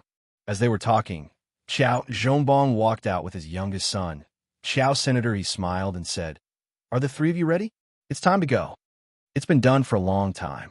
"Father, we were waiting for you," Jolin said. "Then let's go." Xiao Zhongbong had just finished speaking when a small bald head popped out from the side of the door. The little monk looked at Arbor pitifully. "Benefactress, where are you going?" Arbor glanced at him and waved at him. "I'll take you to eat meat." The small monk immediately shook his head like a rattle drum. I'm not eating. This little monk is determined not to eat meat. Wei Ziqing secretly pulled Arbor's sleeve and whispered, "Jojo, are you going to bring Kong Kong into the palace?" "Yes." Arbor nodded and said, "Today's New Year's banquet is divided into 2 parts, and I won't be back until very late. It would be too pitiful to leave the little monk alone at home." Wei Ziqing thought about it and agreed. She also couldn't bear to leave the child alone at home, but she was still a little worried. "Will Nyang Nyang not like it?" Arbor said coldly. "What does it have to do with me, whether she likes it or not?" Wei Ziqing was speechless. This daughter of hers was always so cold. People who didn't know her would definitely think that she wasn't easy to get close to. The family boarded the Marquis's carriage and headed towards Huabei Gate. Today's New Year's banquet invited officials of 5th rank and above and their family members. It wasn't early for them to leave, and the roads would probably be a little congested. Chapter 829. Sure enough, before they even entered Huabei Gate, the official road started to get a little congested. The carriages were connected to one another, and they couldn't see the end of the road. The driver was a young man called Hazy. He was in his early 20s and worked for his father. He spoke and acted very nimbly. Hazy's driving skills were pretty good, and the carriage moved steadily. Along the way, the whole family was laughing and chatting. From time to time, he would carry the little monk over to tease him. The little monk put his palms together and kept muttering to himself. "Kong Kong, how many years have you been a monk?" Xiao Lin deliberately teased the little monk and scratched his little head. The little monk looked at her with some confusion. He blinked his eyes and counted with his fingers. 1, 2, 3, 4. Kong Kong has been in the temple for 4 years. Benefactress's sister, why are you asking this? When Arbor heard this title, the corner of her mouth couldn't help but twitch. Her father, Xiao Zhongbong, also twitched. Ever since this child came to their house, the titles he used were especially strange. Benefactress's father, Benefactress's mother. The Arbor reached out and pulled the little monk in front of her. "Call me big sister. Do you still want to eat meat?" Not eating. Vegetables? The little monk hesitated for a moment. "It's okay to eat less." Arbor moved her finger and took out a juicy peach from her inner world. "Call me big sister. Big sister." The little monk immediately reached out and took the peach. Shaolin laughed loudly. Master, madam, young master, young miss, sit tight. Hey Z's anxious voice came from outside. With a bang, the carriage shook violently. Fortunately, the carriage was sturdy enough and didn't fall apart after being hit. Peach, the little monk exclaimed and almost threw the peach in his hand out. What's going on? Arbor asked coldly. Hey Z's anxious voice came. How are you driving? Why did you hit someone's carriage? Upon a whip lashed out. Arbor suddenly lifted the curtain. Hey Z half bent his waist and straightened his back. He hurriedly replied, Miss, Hey Z is fine. Who dares to block our Duke of Qing's estate? Get out of the way. Our master said that if you don't know etiquette and don't give way, we won't care if you're beaten to death or injured. The crafty servant driving the carriage didn't wait for Hey Z to speak. Blackie's face was full of anger, and he said indignantly, It was clearly you who came from behind to take the path, yet you still dare to speak like this. You're being unreasonable. Moreover, they had not reached Huabei Gate yet. This section of the road was still quite wide. If you wanted to overtake me, you could have done it. Why'd you have to crash into me? No one would believe you if you said you did not do it on purpose. Hey Z, Xiao Mu coldly gazed at that wicked servant. Blackie is here. Knock him back. They didn't care if they were killed or injured. All you need to do is ram. If anything happens, I'll take responsibility for it. Since Arbor had spoken, Blackie naturally obeyed. He whipped the horse, and the carriage crashed into Duke Qing's mansion's carriage. Bang! Duke Qing's mansion's horse neighed and raised its hooves slightly. Continue. Arbor had already set up a defensive barrier with one hand, enveloping the entire family and shielding them from all the vibrations. Blackie also got excited. When he heard Mrs. words, he immediately continued to control the carriage and crashed into Duke Qing's mansion's carriage 3 times in a row. Blackie's driving skills were much better than the crafty servant's. The crafty servant didn't have enough strength, so he didn't control the carriage properly and was ruthlessly hit by Blackie's carriage. Chapter 830. One had to know that ever since the horse carriage incident, second, Uncle Qiao paid special attention to safety when building horse carriages for the family. The materials used in the horse carriages were all of the best quality. How could the Duke of Qing Estate's horse carriage beat the Qiao Estate's? Suddenly, the carriage flipped over, and the Duke of Qing Estate's horse carriage fell to the ground with a bang. A figure rushed out of the horse carriage at an extremely fast speed. The items in the carriage all jolted out, and the scalding hot tea spilled all over the ground. Audacious dog slave. A stern shout rang out, followed by a powerful sword aura that struck towards Hey Z with the force of a thunderbolt. If this strike hit, Hey Z would definitely lose his life on the spot. Arbor raised her hand and sent out a wave of profound energy, directly repelling the opponent's sword aura. How could the opponent dare to receive it? He only felt a mighty wave of profound energy rushing towards him, as if it would tear him apart in the next second. At the critical moment, an old man suddenly appeared and sent out a wave of profound energy to meet it. The 2 waves of profound energy collided in midair, causing a loud bang. The passing horse carriages stopped in fright, and no one dared to move forward. The old man's right hand was slightly numb from the shock of the profound energy, and shock appeared in his eyes. Looking up, he saw the other party's horse carriage stop, and a red-clothed girl came down from it. Her clear gaze fell on them, and her face was expressionless. She was so young, but her profound energy cultivation was actually above his. The old man's eyes emitted a bit of disbelief. Damn it, the man who attacked earlier was in his early 20s. His face was very pale, as if he was anemic, and traces of gloominess floated in his eyes. At this moment, his black cloak had already been torn to shreds by the profound energy, revealing a gray robe inside. His entire person was somewhat in a sorry state.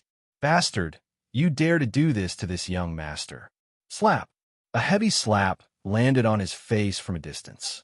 This slap contained profound energy, and half of Shi Guangjin's face was swollen in an instant. Ow! Shi Guangjin was caught off guard and was a bit stunned. That old man hurriedly rushed over and pulled him behind him. Third young master. Shi Guangjin's face suddenly became very ugly. His malicious eyes locked onto Arbor, as if he wanted to eat her alive. Crown Princess. Lightning floated behind her and whispered, "This man is Duke Qing's third son, Shi Guangjin. I've dealt with it," Arbor said coldly. Without even glancing at Shi Guangjin from the corner of his eye, he turned around and boarded the car. Without any hesitation, Lightning reached out to grab Shi Guangjin's neck, provoking their vicious crown princess on the first day of the new year, especially trying to knock over the Marquis's carriage, directly touching the crown princess reverse scale. This was really like carrying a lantern and courting death. "Hero, please show mercy." How could Lightning listen to his nagging? With a whistle, 2 more shadow guards appeared beside him and blocked the old man's Xian Qi with one hand. The cold sword was unsheathed, and the sword in Lightning's hand actually pierced towards Shi Guangjin's chest. "Who dares to cause trouble outside Huabei Gate? Violence is not allowed in front of Huabei Gate." Imperial Guard Commander Hui Feng, who had received news that someone was fighting outside Huabei Gate, hurriedly led a team over. From afar, he saw the sword in Lightning's hand piercing towards someone's chest. Hui Feng's brain spasmed, and he acted to stop him without thinking. "Commander Hui, you came at the right time. Quickly save me." Shi Guangjin breathed a sigh of relief and hid behind Hui Feng as if he had caught a life-saving straw. Chapter 831. Shi Guangjin didn't expect that this young lady from the Qiao estate was completely different from any girl he had known before. She was someone who would make a move on you if she said so. She was ruthless and merciless. How could he, an elder, who be a match for 4 or 5 people? Seeing that he was in trouble, Commander Hui arrived. Shi Guangjin immediately shrank behind Hui Feng as if he had found a life-saving straw. Hui Feng still hadn't figured out the situation. He couldn't help but be stunned when he saw the cowardly appearance of the third young master of Duke Qing's estate. "Get out of my way." A cold voice rolled into Hui Feng's ears like a clap of thunder. He was startled. Who was this voice? When he turned his head to look, his jaw almost dropped in shock. "This general greets the crown princess." Hui Feng hurriedly restrained his shock and stepped forward. He lowered his head and cupped his fists in greeting. Arbor coldly glanced at him. "This person offended me in front of the palace gate. Should he be punished?" Hui Feng swallowed his saliva. He felt that the situation wasn't good. Looking at the crown princess's cold and emotionless expression, she couldn't be thinking of. How did third young master Shi offend the crown princess? Hui Feng only felt that cold sweat was about to drip down. He cursed Shi Guangjin's 18 generations of ancestors in his heart. This bastard, of all people to provoke, he just had to blindly anger the crown princess. Was this person someone who could easily let go of you? He intended to overturn my carriage and murder me. Murder? This was a serious crime. Hui Feng hurriedly turned his head and glared at Shi Guangjin. "How dare you, Shi Guangjin?" Shi Guangjin saw that the situation wasn't good and immediately cried out, "There are so many carriages coming and going on this official road. Anyone can see it. My carriage was overturned by her. How can you say that I wanted to?" Slap. Arbor waved her sleeve and slapped Shi Guangjin's other cheek across the air. Now it was completely symmetrical. Both sides of Shi Guangjin's face were puffed up like fermented buns, except that it was a little red. "Did I allow you to interrupt?" Arbor said coldly. Hui Feng's eyelids twitched, and he raised his sleeve to wipe his sweat. In the past, he had always heard He Tian and the others nag in front of him, saying that their future crown princess was not someone to be trifled with, and that they could mess with anyone but the crown princess. Previously, when he saw the crown princess in Bailon City, Hui Feng still didn't have a concrete idea of who she was. He only knew that the crown princess was a rather aloof person who was expressionless no matter who she met. Now that he had seen how she dealt with Shi Guangjin, Hui Feng finally had a preliminary understanding of the crown princess. It's a misunderstanding. Seeing that the situation was getting out of hand, the old man hurriedly stepped forward to smooth things over. Previously, when Shi Guangjin ordered the boy servant to crash into the Qiao family's carriage, He had advised against it. Unfortunately, Shi Guangjin didn't listen, which led to the current situation. At this time, their state Duke of Qing's estate's carriage had collapsed, and the crown princess's carriage had stopped, blocking the entire road. The carriages coming from behind had no choice but to stop. Several upper-class madams, young misses, and young masters dismounted and got off their horses, watching the commotion from afar. The state Duke of Qing's estate had lost face this time. Where the crown princess's royal guards? Arbor shouted coldly. Here! Lightning and the others gathered behind her with a whoosh, each of them standing ramrod straight, their backs straight like pine trees. Chapter 832. Strip this person's clothes for me. With Arbor's command, Lightning and the others swiftly pounced forward. Shi Guangjin was enraged. Just as he was about to resist with mystic energy, Lightning suddenly struck the back of his neck with the hilt of her sword, causing him to fall flat on his face. Ow! Shi Guangjin howled in rage. The madams and young misses in the distance also used their handkerchiefs to cover their mouths, their eyes revealing disbelief. Heavens! Did the crown princess order them to do that? The other party was the Duke of Qing Estate's third young master.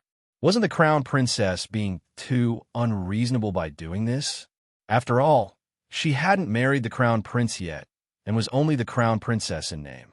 Wasn't she afraid of losing the Wang family's dignity by doing this? When the great king and queen blamed her, they would directly revoke her title of crown princess. Prince consort. The maidservant Shi supported one of the great king's second consort Shu Quan's arms and whispered in her ear, "That's the crown princess? She's really impressive, not even putting the Duke of Qing estate in her eyes." No wonder she said she wasn't feeling well that day and dismissed the prince consort just like that. Shu Quan indifferently glanced at that young maidservant. Don't speak nonsense. Especially after entering the palace, you have to know propriety and etiquette. If your words were to fall into that person's ears, do you know what kind of punishment you'll receive? She jumped in fright and hurriedly wanted to kneel, but Shu Quan pulled her back. All right. I just want to remind you that you should speak according to your status. As she spoke, she sneered, her eyes filled with ice dregs and fragments. Otherwise, you won't have a good ending just like that foolish third son of the Duke of Qing estate in front of you. Shi-Er's entire body trembled. When she looked over, she saw the Duke of Qing estate's third young master kneeling in front of the crown princess after his arms were pressed down and his legs were kicked. Shi Guangjin's face was filled with shame and humiliation, and he angrily shouted, "Slut, you haven't married His Highness the Crown Prince yet, yet you're putting on airs in front of others. Who are you to deal with me now? I'm the third young master of the state Duke of Qing's estate. Do you dare touch me?" "Shut up." Hui Feng slapped Shi Guangjin's face. Previously, he didn't know that Shi Guangjin actually insulted the crown prince consort like this. As expected, he was truly the most good-for-nothing in the state Duke of Qing's estate. This unscrupulous dog actually dared to wantonly insult the crown princess in front of Huabei Gate. If these words fell into the crown prince's ears, he would lose his life on the spot. "Commander Hui, I've always respected you for being in charge of the safety of the Forbidden Palace. But now, he was willing to be a lackey? Are you going to allow this woman to bully the people of the state Duke of Qing's mansion like this?" Hui Feng was so angry that he was amused. Does the third son of Duke of Qing's estate know what he's saying? Such a brainless thing. If it weren't for his father, big brother, and second brother, he would have been killed a few years ago. "What are you doing? Don't touch me. Audacious dog slaves." Shi Guangjin struggled with all his might as he was pressed down on the ground. His eyes were incomparably red, as if they were injected with blood. Lightning and the others didn't pay attention to his incessant barking. They directly tore off his clothes and pressed down on his arms, forcing him to kneel in front of Arbor with his head lowered. No matter how he struggled, he couldn't move his body. Jojo, Xiao Zhongbong, and Wei Ziqin poked their heads out of the carriage with slightly anxious expressions. Chapter 833. Earlier, Jojo had them all stay in the carriage and not a single one of them should come down. At this moment, Wei Ziqin was very anxious as she watched. If Jojo beat up that state Duke Qing Estate's third son here, would there be any adverse effects? She was very worried. Arbor turned his head and gave his parents a "don't worry" look before turning back again and coldly glaring at Shi Guangjin. According to the rules, what punishment should be meted out for uttering wild words and offending the crown princess? Hui Feng's forehead was drenched in cold sweat. Shi Guangjin naturally wouldn't answer the crown princess, so he said, meted out a punishment of less than 60 beatings by flogging. Such a light punishment? Wouldn't flogging a mystic cultivator 60 beatings be like tickling an itch? No wonder everyone likes to diss me. It turns out that the punishment is so light. Arbor was enraged and coldly looked at Hui Feng. Think carefully again. What exactly is the punishment? Hui Feng's forehead was drenched in cold sweat. As a grown man, he was actually a bit unsteady under the little girl's piercing gaze. He stammered, "Why, yes, meted out 100 beatings by the military rod." Not enough. Arbor immediately vetoed. Think carefully again. If you flogged him again, he would die. While Hui Feng cursed 18 generations of Shi Guangjin's ancestors in his heart, he kept praying to the heavens. "Your Highness, come quickly. This subordinate can't hold on much longer." "Speak," Arbor shouted coldly. Hui Feng hastily said, 200 beatings by the military rod. Arbor's eyes were cold as he aloofly swept a glance at Hui Feng. "Then what are you guys still standing there for? Flog him. Flog him now. Bring a stool over for me to sit on. I want to personally count for him. Everyone." Hui Feng secretly peeked at Shi Guangjin. "This damn grandson. You provoked him yourself. Someone come, fetch the military rod." Immediately, 2 soldiers came forward, dragging their batons. They stood on either side of Shi Guangjin, one on his left and one on his right. Arbor sat down on an armchair carved from pear blossom wood. She raised her hand, and Xiao Yao immediately understood and ran down from the carriage to hand her a cup of hot tea. Hui Feng's eyes twitched. Arbor took a sip of tea, looked at the 2 soldiers leisurely, and said indifferently, "I heard that the military rod in your barracks is also a subject of study. For example, there's a method called drag beat. When you hit someone, you drag it out a little. Every time you hit someone, your skin will break and blood will flow. Laymen don't know the ropes and will think that you hit someone very hard. In fact, you don't use any strength at all." As the crown princess spoke coldly, Hui Feng and the soldiers around him broke out in cold sweat. "If you want to use this method to fool me, then don't. You can give it a try." The moment Arbor finished speaking, Hui Feng and the others simultaneously knelt on one knee and said in unison, "This subordinate doesn't dare. If you don't dare, then hit him." Arbor said coldly, "If eating alone doesn't increase your strength, I don't mind finding another 2 people to hit him." "Yes."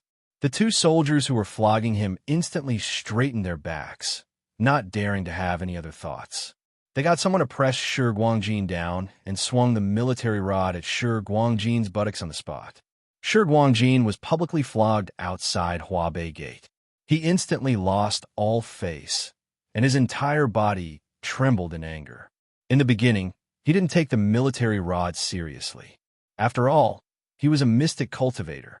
He just couldn't bring himself to do it, and only felt humiliated. But gradually, that wasn't the case anymore. He couldn't keep using mystic energy to protect his buttocks, right? Chapter 834. Mystic energy could also be exhausted, okay? Moreover, there was also a saying about being beaten with a military rod. The rod would always hit the same spot, and as time passed, even a man made of iron wouldn't be able to endure it. After using mystic energy to block 100 or so strikes for him, the remaining 70 to 80 rod strikes were solid hits to the flesh, causing Shi Guangjin to grimace in pain and howl incessantly. Watching from afar, the great king's second consort Shu Quan's eyelids were also twitching wildly, and alarm bells were ringing in her heart.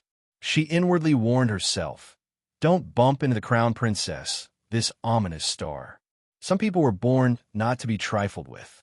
The maidservant Shi was even more alarmed by her earlier ramblings. The prince consort was right. One should be careful and prudent in whatever they did and said. A single mishap, and they would end up like this third young master of the State Duke of Qing's estate. Not only would they lose all face, but they would also be covered in bruises. Those imperial court officials and family members who had dismounted from their horses and alighted from their carriages only dared to watch from afar. The crown princess angrily rebuked the State Duke of Qing's estate's third son. Who would dare to go and persuade such a big commotion? Who would dare to step forward and be the bird? After 170 rods, Shi Guangjin only felt that the place where he was beaten was already about to smoke from the pain, and his flesh was probably about to rot. The two lowly soldiers' beatings were also very torturous.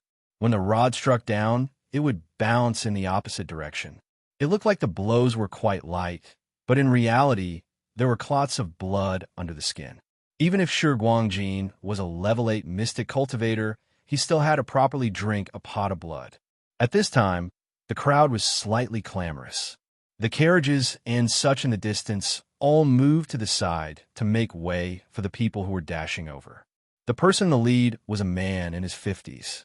He was hale and hearty with bright eyes, and when he flew over in court attire, his footsteps were vigorous and vigorous.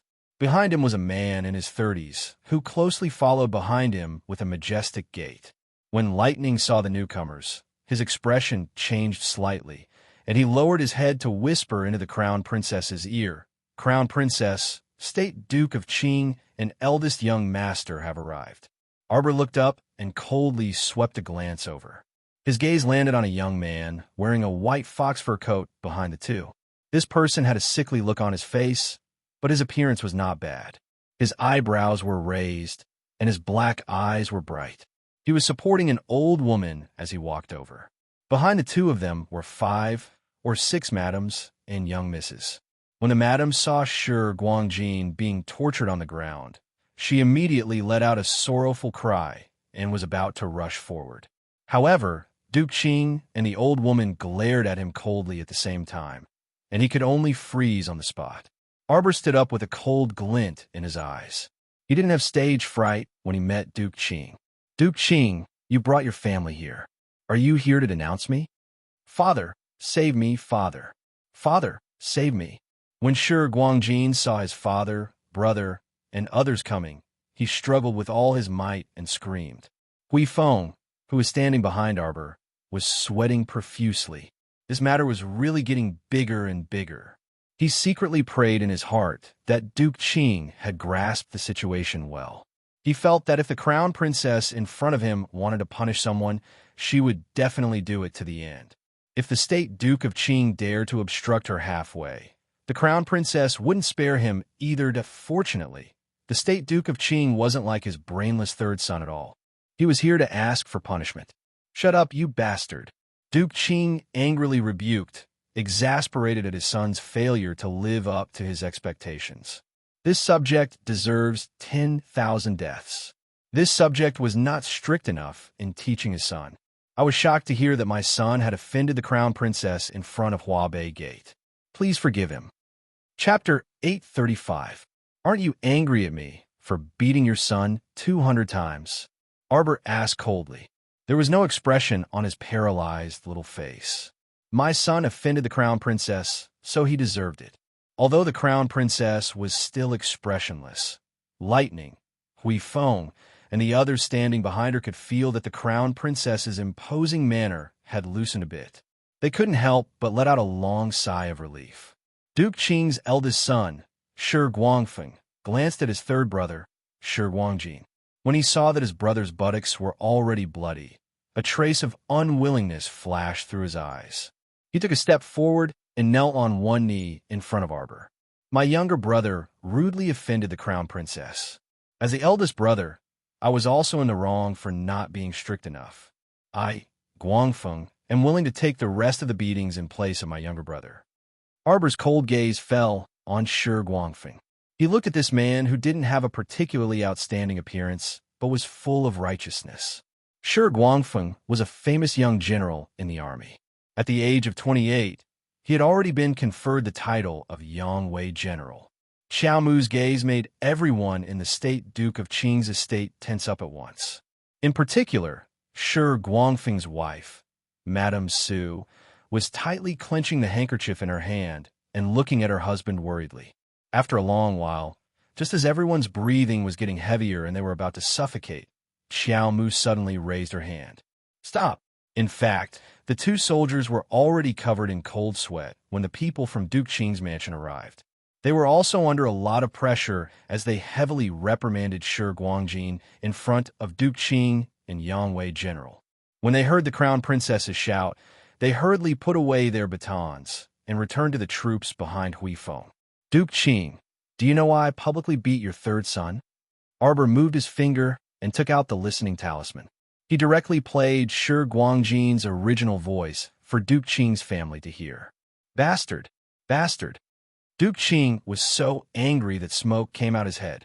This bastard was actually his son? He had served the country and the people all his life. How could he have given birth to such an ignorant little bastard? What did he do? Your son rushed up and tried to knock over my family's carriage. My parents and siblings are all in the car. I once swore to the heavens, if anyone dares to hurt my family, I will make them pay for it. Duke of Qing, for the sake of the crown prince, for the sake of you and General Yang Wei, I will let him go today. Arbor's voice was so cold that it made people feel as if they were in hell. You have to bring him back and discipline him well. If he runs into me again, I'll kill him. The Duke of Qing's heart was greatly shaken by these last few words. The General of Prestige also abruptly raised his head to look at this young girl with an astonishing aura. There were more than 100 people in the huge arena, including those who were watching the show. No one dared to make a sound. The Duke of Qing didn't even dare to look directly at the crown princess' eyes, which were as cold as snow. The sound of horse hooves came from outside Huabei Gate. The rider was so fast that his figure was like a swan. In an instant, he arrived in front of Arbor and the others. Prince Emo dismounted from his horse and rushed to Arbor's side with a whoosh. He stretched out his arm and hugged her. He pulled her over and looked her up and down. Jojo, what's the matter? Are you hurt? Everyone chuckled. Why didn't they know that His Highness was blind before? Shi Guangjin was lying there covered in blood. As soon as he rushed over, the first thing he asked was if the crown princess was hurt. Chapter 836. I'm fine. The little stoic calmly shook her head. Seeing that he hadn't had time to change out of his court robes, she knew that he must have run over right after finishing the opening ceremony. This was indeed the case. The State Duke of Qing had also rushed over after receiving the news after the opening ceremony ended. The crown prince had even gone to the study to speak with the great king for a while. It was only after he left the royal study that he was informed that his darling had quarreled with the State Duke of Qing's third son at Huabei Gate. He had rushed over, so how could he have bothered to change his clothes? He was worried that his lovely wife would be taken advantage of. Your Highness, please forgive us. The State Duke of Qing and General Yang Wei hastily bowed and begged for forgiveness. Prince Emo was just about to reprimand them when the little stoic tugged at the corner of his shirt. All right, I'm fine. It's just that Mom and the others suffered a bit of a shock. Arbor naturally wouldn't let that person off easily if someone came looking for trouble on the first day of the new year. How could Wei Ziqin, Xiao Zhongbang, and the others still sit in the carriage? They all got out at this time. Mom, are you all right? Prince Emo ran up to support her. Everyone's eyes nearly popped out of their sockets when they heard him call her Mom so smoothly. Wei Ziqin hastily pulled his hand down and saluted in deadly earnest. Greetings to the crown prince. Prince Emo hastily reached out to support her and didn't pay much attention to how the others looked. Could it be that she wasn't? Wasn't Jojo's mother his mother? So what if he called her Mom? At this time, Xiao Zhongbang had already exchanged a few pleasantries with the State Duke of Qing. The State Duke of Qing repeatedly apologized, and Xiao Zhongbang hastily pacified him. The bloodied Shi Guangjin had already been helped down. Madame Ney, he of Duke of Qing, secretly wiped her tears on the side. Jean was beaten too miserably. You still dare to say that? The old madam of the State Duke of Qing estate glared at her hatefully. If you hadn't indulged him all along, would he have gotten to this point today? How many times have I warned you? If Jean doesn't control his temper, sooner or later he will bring disaster to the whole family. Grandmother, don't be angry. The sickly second son of Duke Qing's mansion, Shi Guangyun, hurriedly said softly. Old Madam reached out to pat her second grandson's hand. Looking at Madam, he's pouting lips, she couldn't help but get angry. Look at what your son and daughter have become. Grandmother, if you want to talk about third brother, then talk about third brother. Why do you have to bring me, your granddaughter, into this? Next to Madam, an 18-year-old girl, couldn't help but talk back. For the sake of her face, old Madam could only glare fiercely at that young girl. She turned her head and looked at Madam with disdain. Look at the good daughter you taught. Rower, help me walk. It's grandmother. Another young lady of about the same age came forward to support the old Madam. She looked gentle, elegant, and delicate. On the other side, the Arbor family also got into the carriage. At this time, with Crown Prince Mo following beside the carriage, how would the numerous carriages and horses in front dare to act rashly? They all hurriedly moved to the side, forcibly opening up a spacious path for the Qiao family to pass through first. Brother-in-law, brother-in-law, Happy New Year. Take your New Year's money. Oh, mother, why are you covering my mouth? Xiao Lin lifted the curtain. When Mo Lien heard the word brother-in-law, it was very much to her liking. She immediately laughed heartily as she took out the New Year's gift she had people prepare in advance and handed it through the window. Xiao Sen's eyes lit up. He immediately closed the window and followed Xiao Lin's tone and said something. Wei Ziqin was both amused and annoyed as she knocked her son's little head. Don't learn good things. See you tomorrow. I fell asleep. My throat hurts from coughing. Sigh. Chapter 837. The little monk chanted a Buddhist proclamation and clasped his hands together. Wealth is merely a worldly possession. How can a person wholeheartedly stare at? Arbor casually picked up a pastry and stuffed it into his small mouth, immediately silencing the little monk, who knew where this child learned his nagging habit from at such a young age. She could see now that great Master Kongyin didn't bring him along on the journey, probably because this child's nagging gave him a headache. Prince Mo urged his horse to follow beside the carriage, so the journey was naturally very smooth. His small eyes would secretly peek at his wifey in the carriage from time to time. Seeing that her complexion wasn't that good, Prince Mo's heart was in a mess. Arbor was indeed a bit stifled. She hadn't even entered the palace on the first day of the new year, yet this kind of incident had already happened. She didn't know what kind of rumors were spreading inside and outside the palace right now. When she entered the palace later, she would be endlessly vexed just by recognizing people. The small banquet that Her Majesty the Queen held before the new year was only a small-scale one. So many royal concubines, princes, and princesses didn't attend. Even if not all of them would attend today's New Year's banquet, she reckoned that at least 80 to 90% of their relatives would attend. A layer of frost covered the little stoic's face. Whenever she recalled that Prince Mo had 15 to 16 siblings, her head would ache endlessly. Just the fucking concubines alone numbered several dozen. The old great king really was a scoundrel. He married one concubine after another and gave birth to a string of children. Just looking at it was irritating. Jojo, Prince Mo cautiously called out to his wifey through the carriage curtain. Arbor looked up and rolled her eyes grumpily at him.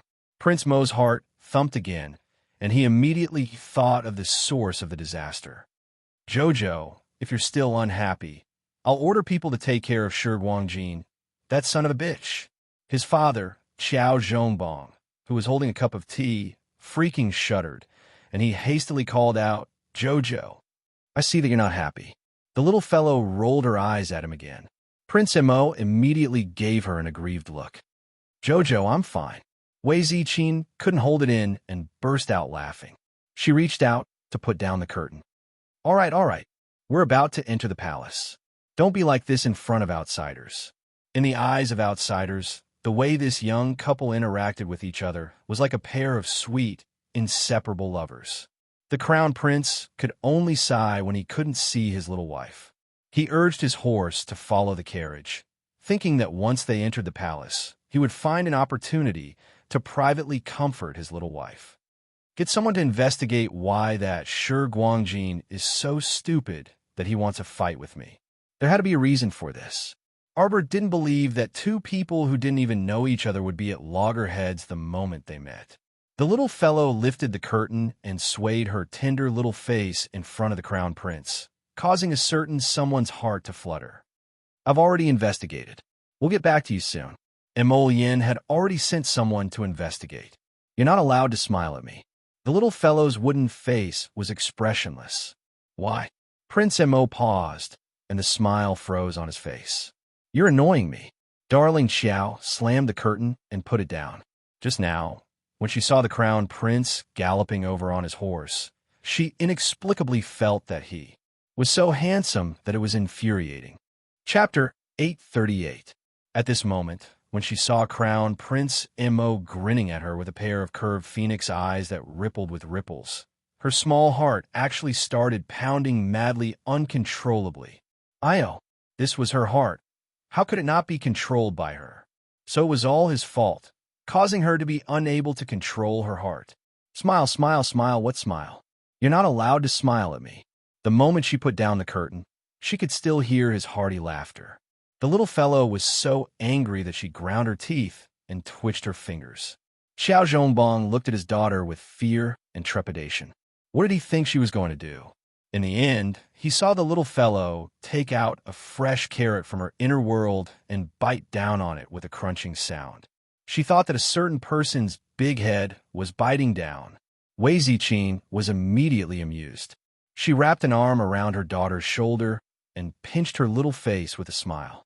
She felt that the little fellow was a bit cute when she was angry, and she was even more lively than usual when she was expressionless. The carriage entered Huabei Gate and smoothly entered the Forbidden Palace. They followed the spacious path paved with limestone slabs all the way to the entrance of Kongjian Gate before stopping. Once they reached the inner door, everyone had to get off the carriage and change into a carriage or a small sedan. The Crown Prince's carriage had already stopped at the side.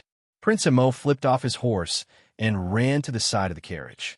He saw the little fellow peeking out of the carriage with a carrot in her mouth. He didn't even think before picking her up. When he looked down, he couldn't help but be amused. Jojo, are you hungry? Don't worry, I prepared breakfast for you in the carriage. Let's eat a bit before we go. Benefactor, men and women shouldn't touch each other. Shut up. Prince Mo looked down in annoyance at the little baldy who reached out to grab a corner of his robe. Have you done your morning ritual? Yes, I've done half of it. The little baldy inexplicably answered, looking a bit guilty. What do you mean half of it? Mo Lien pulled a long face and scolded in a low voice. It was really quite frightening. The little monk was a bit frightened and answered in a trembling voice. That's because his sister wants to run away. Arbor glanced at the two of them in annoyance. Continue your chanting after dinner. Don't disturb him in Jojo's private time. Oh, the little monk knew that he was in the wrong. Prince Mo stretched out his hand and carried him to the carriage. He picked up his vegetarian meal and tasted it. Then, her big eyes suddenly lit up. Delicious. Wei Ziqin and the others also boarded their own sedans. Parting ways with Xiao Zhongbong and Xiao Senator, the lunch banquet for the families of the officials of the 5th rank and above was divided into male and female guest banquets. The male guests went to the Chun Palace. The female guests all went to the Queen's Central Palace to pay their New Year's greetings first, then eat dumplings together to fill their stomachs. The New Year's banquet would begin at noon. In the evening, the great king and queen invited officials of the 3rd rank and above and their families to a banquet for the 8 great aristocratic families in the capital. This was a great effort to save face for the 8 great clans. Martial arts were prevalent in Seacombe Planet, and the status of the 8 great aristocratic families in the capital wasn't inferior to the 3 dukes and 6 marquises. The banquet in the evening was hosted by the great king and queen and held in the garden of Qingshui Fine Park. The banquet didn't discriminate between men and women. After all, those invited were aristocratic families who didn't care about trifles, so there was no need to talk about male and female distinctions. It was said that this Qingshui Fine Park was a newly built scenic spot in the palace. There were 3 other gardens in the entire garden, so it was naturally impossible to visit all of them in one night. and the banquet was mainly held in Qingshui Fine Park's southern courtyard. Chapter 839. I went to that Clearwater Fine Park, and it's really built well. The Crown Prince hugged his little wife and fed her as if no one else was around. He even said in a small voice, "If you like it, let's have Imperial Father give this park to you to play with." The great king, who was laughing and chatting with Su Pingyong and a few close officials in the king's palace, suddenly felt his nose itch, and he hurriedly suppressed his indecent sneeze. There's a hot spring in that park, and there's also a large pool that flows around half of the garden. The small pavilion is elegant, and the scenery is pleasant. At night, the luminous pearls set in the flower garden will all shine. It's so beautiful, you'll definitely like it. Arbor rolled her eyes at him in annoyance. Why would I want to live in such a big park by myself? Prince Amo lowered his head and smiled foolishly at his wife, and couldn't help but kiss her. "Jojo, you're so nice. You're so virtuous." When darling Xiao heard the word virtuous, she couldn't help but feel a chill run down her spine. A little demoness like her who killed people like scything flax. How could she be virtuous? She really didn't know how the Crown Prince's eyes grew. All right, Young he also invited the capital's recently famous Luo family troupe to sing an opera. As the Crown Prince spoke, he scooped another spoonful of osmanthus soup for the little fellow and let her swallow it without any explanation. In the past, the royal troupe was invited to sing every year, but they couldn't come up with anything new. Young he suggested letting the Luo family troupe sing, and it seems to be quite popular with the madams and misses. "Do you like it?" He scooped another spoonful for her. Arbor angrily reached out to stop his fingers. "I can't eat anymore. What if you lose weight if you eat so little? Take the last bite." The Crown Prince blinked. He just liked to feed her. As he spoke, he even reached out to touch her soft little body. "Look so thin." Arbor had no choice but to finish the last bite before reaching out to push him. "Go away, the little monk is here." The little monk is busy chanting scriptures. The little monk sits by their feet. After finishing his vegetarian meal, he closes his eyes and starts reciting scriptures. He doesn't disturb Emo Lien's Arbor. Arbor couldn't help but find it funny. Casting a glance at him, he asked, "Hasn't Lady Zheng been stripped of her responsibility to manage the 3 palaces and 6 halls? Why are you interfering with a New Year's banquet? Moreover, wasn't she pregnant? Why was she still worrying?" "Who knows?" Emo Lien snorted and lowered his head to look at his little wife. "Could it be that you think that she has an ulterior motive for inviting the Luo family troupe into the palace?" Arbor was just about to speak when he took out a communication jade charm from his inner world. He touched it with his finger, and a cold light flashed in his eyes. "The Night Pavilion has sent word. Within half a month of Wu Xiaosu's imprisonment, Shi Guangjin had visited her 3 times. If you want to know the specifics, you'll have to investigate further." Arbor put away the communication jade charm. "I couldn't tell that Shi Guangjin was such an affectionate person. There's no need to investigate further. She only needed to know who was adding fuel to the fire." Arbor's tone was somewhat mocking. Emo Lien frowned. "Are we going to deal with that Wu Xiaosu? There's no need for that." Arbor shook his head. "She's someone who can't walk out of prison. There's no need to go through the trouble." Did Wu Xiaosu think that the golden cicada she fed her was still the original poison? She had already modified it. If she could walk out of prison in 3 months, then she could only blame Arbor's lack of skill. As they spoke, the carriage arrived outside the central palace. Chapter 840. "Jojo, I can only see you at night." Emo Lien didn't let go of his little lady. "Be careful. If you encounter any trouble, immediately send me a message." "I know." When he recalled Younghee's actions, he didn't know what she was up to, so he could only deal with whatever came his way. Wei Ziqin and her second daughter also alighted from the sedan and walked over to bid farewell to the Crown Prince. Hence, Crown Prince Emo gloomily watched as his wife walked into the central palace and left with the little monk. At this time, many upper-class madams and young misses had already gathered inside the Queen's brilliant sun hall. The Qiao family trio had arrived relatively late and was delayed at Huabei Gate. Thus, as soon as they entered, They received many sparkling gazes. It was one thing to see the Qiao family trio at the small banquet before the new year, since they had already witnessed the crown princess's prowess. But most people hadn't seen her before, especially the family members of those 4th and 5th rank officials. Right now, they were all curiously sizing up this little lady who suddenly ascended to the heavens in a single bound and became the crown princess. She really looked quite young. They wondered if she had reached marriageable age yet. 100 or so small tables had been set up on both sides of the hall. There was a spacious passageway in the middle, and at the end of a dozen or so steps, Queen Zhao sat loftily with pursed lips, looking down at everyone inside Brilliant Sun Hall. In the morning, she had received news that Her Majesty the Queen Dowager had sent someone to deliver that she had encountered you at Xiu Mountain Villa. So she had left this naughty little grandson to celebrate the new year with her in the mountain villa. When she thought of how disobedient her youngest son was, the queen felt very uncomfortable. Now that she looked at this stoic-faced eldest daughter-in-law, she was even angrier. The mother and daughters of the Qiao family stepped forward and respectfully paid their respects to the queen. In terms of etiquette, no one could find any fault.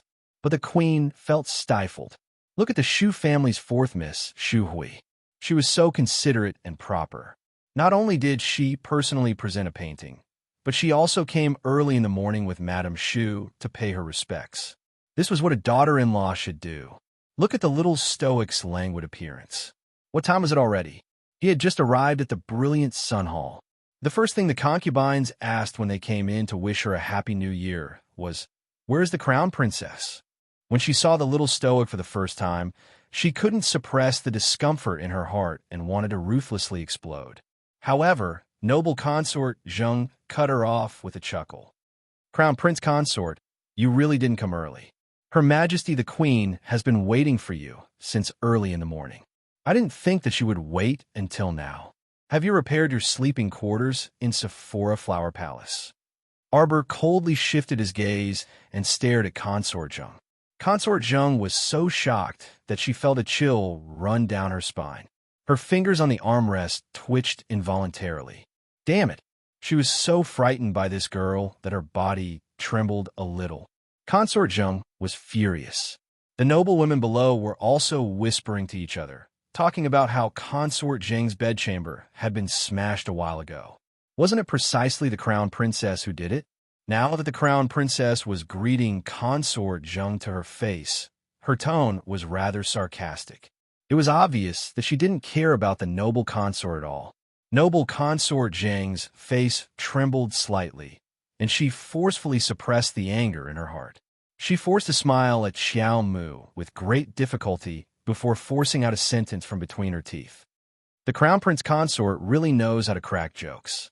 You know very well whether I'm joking or not.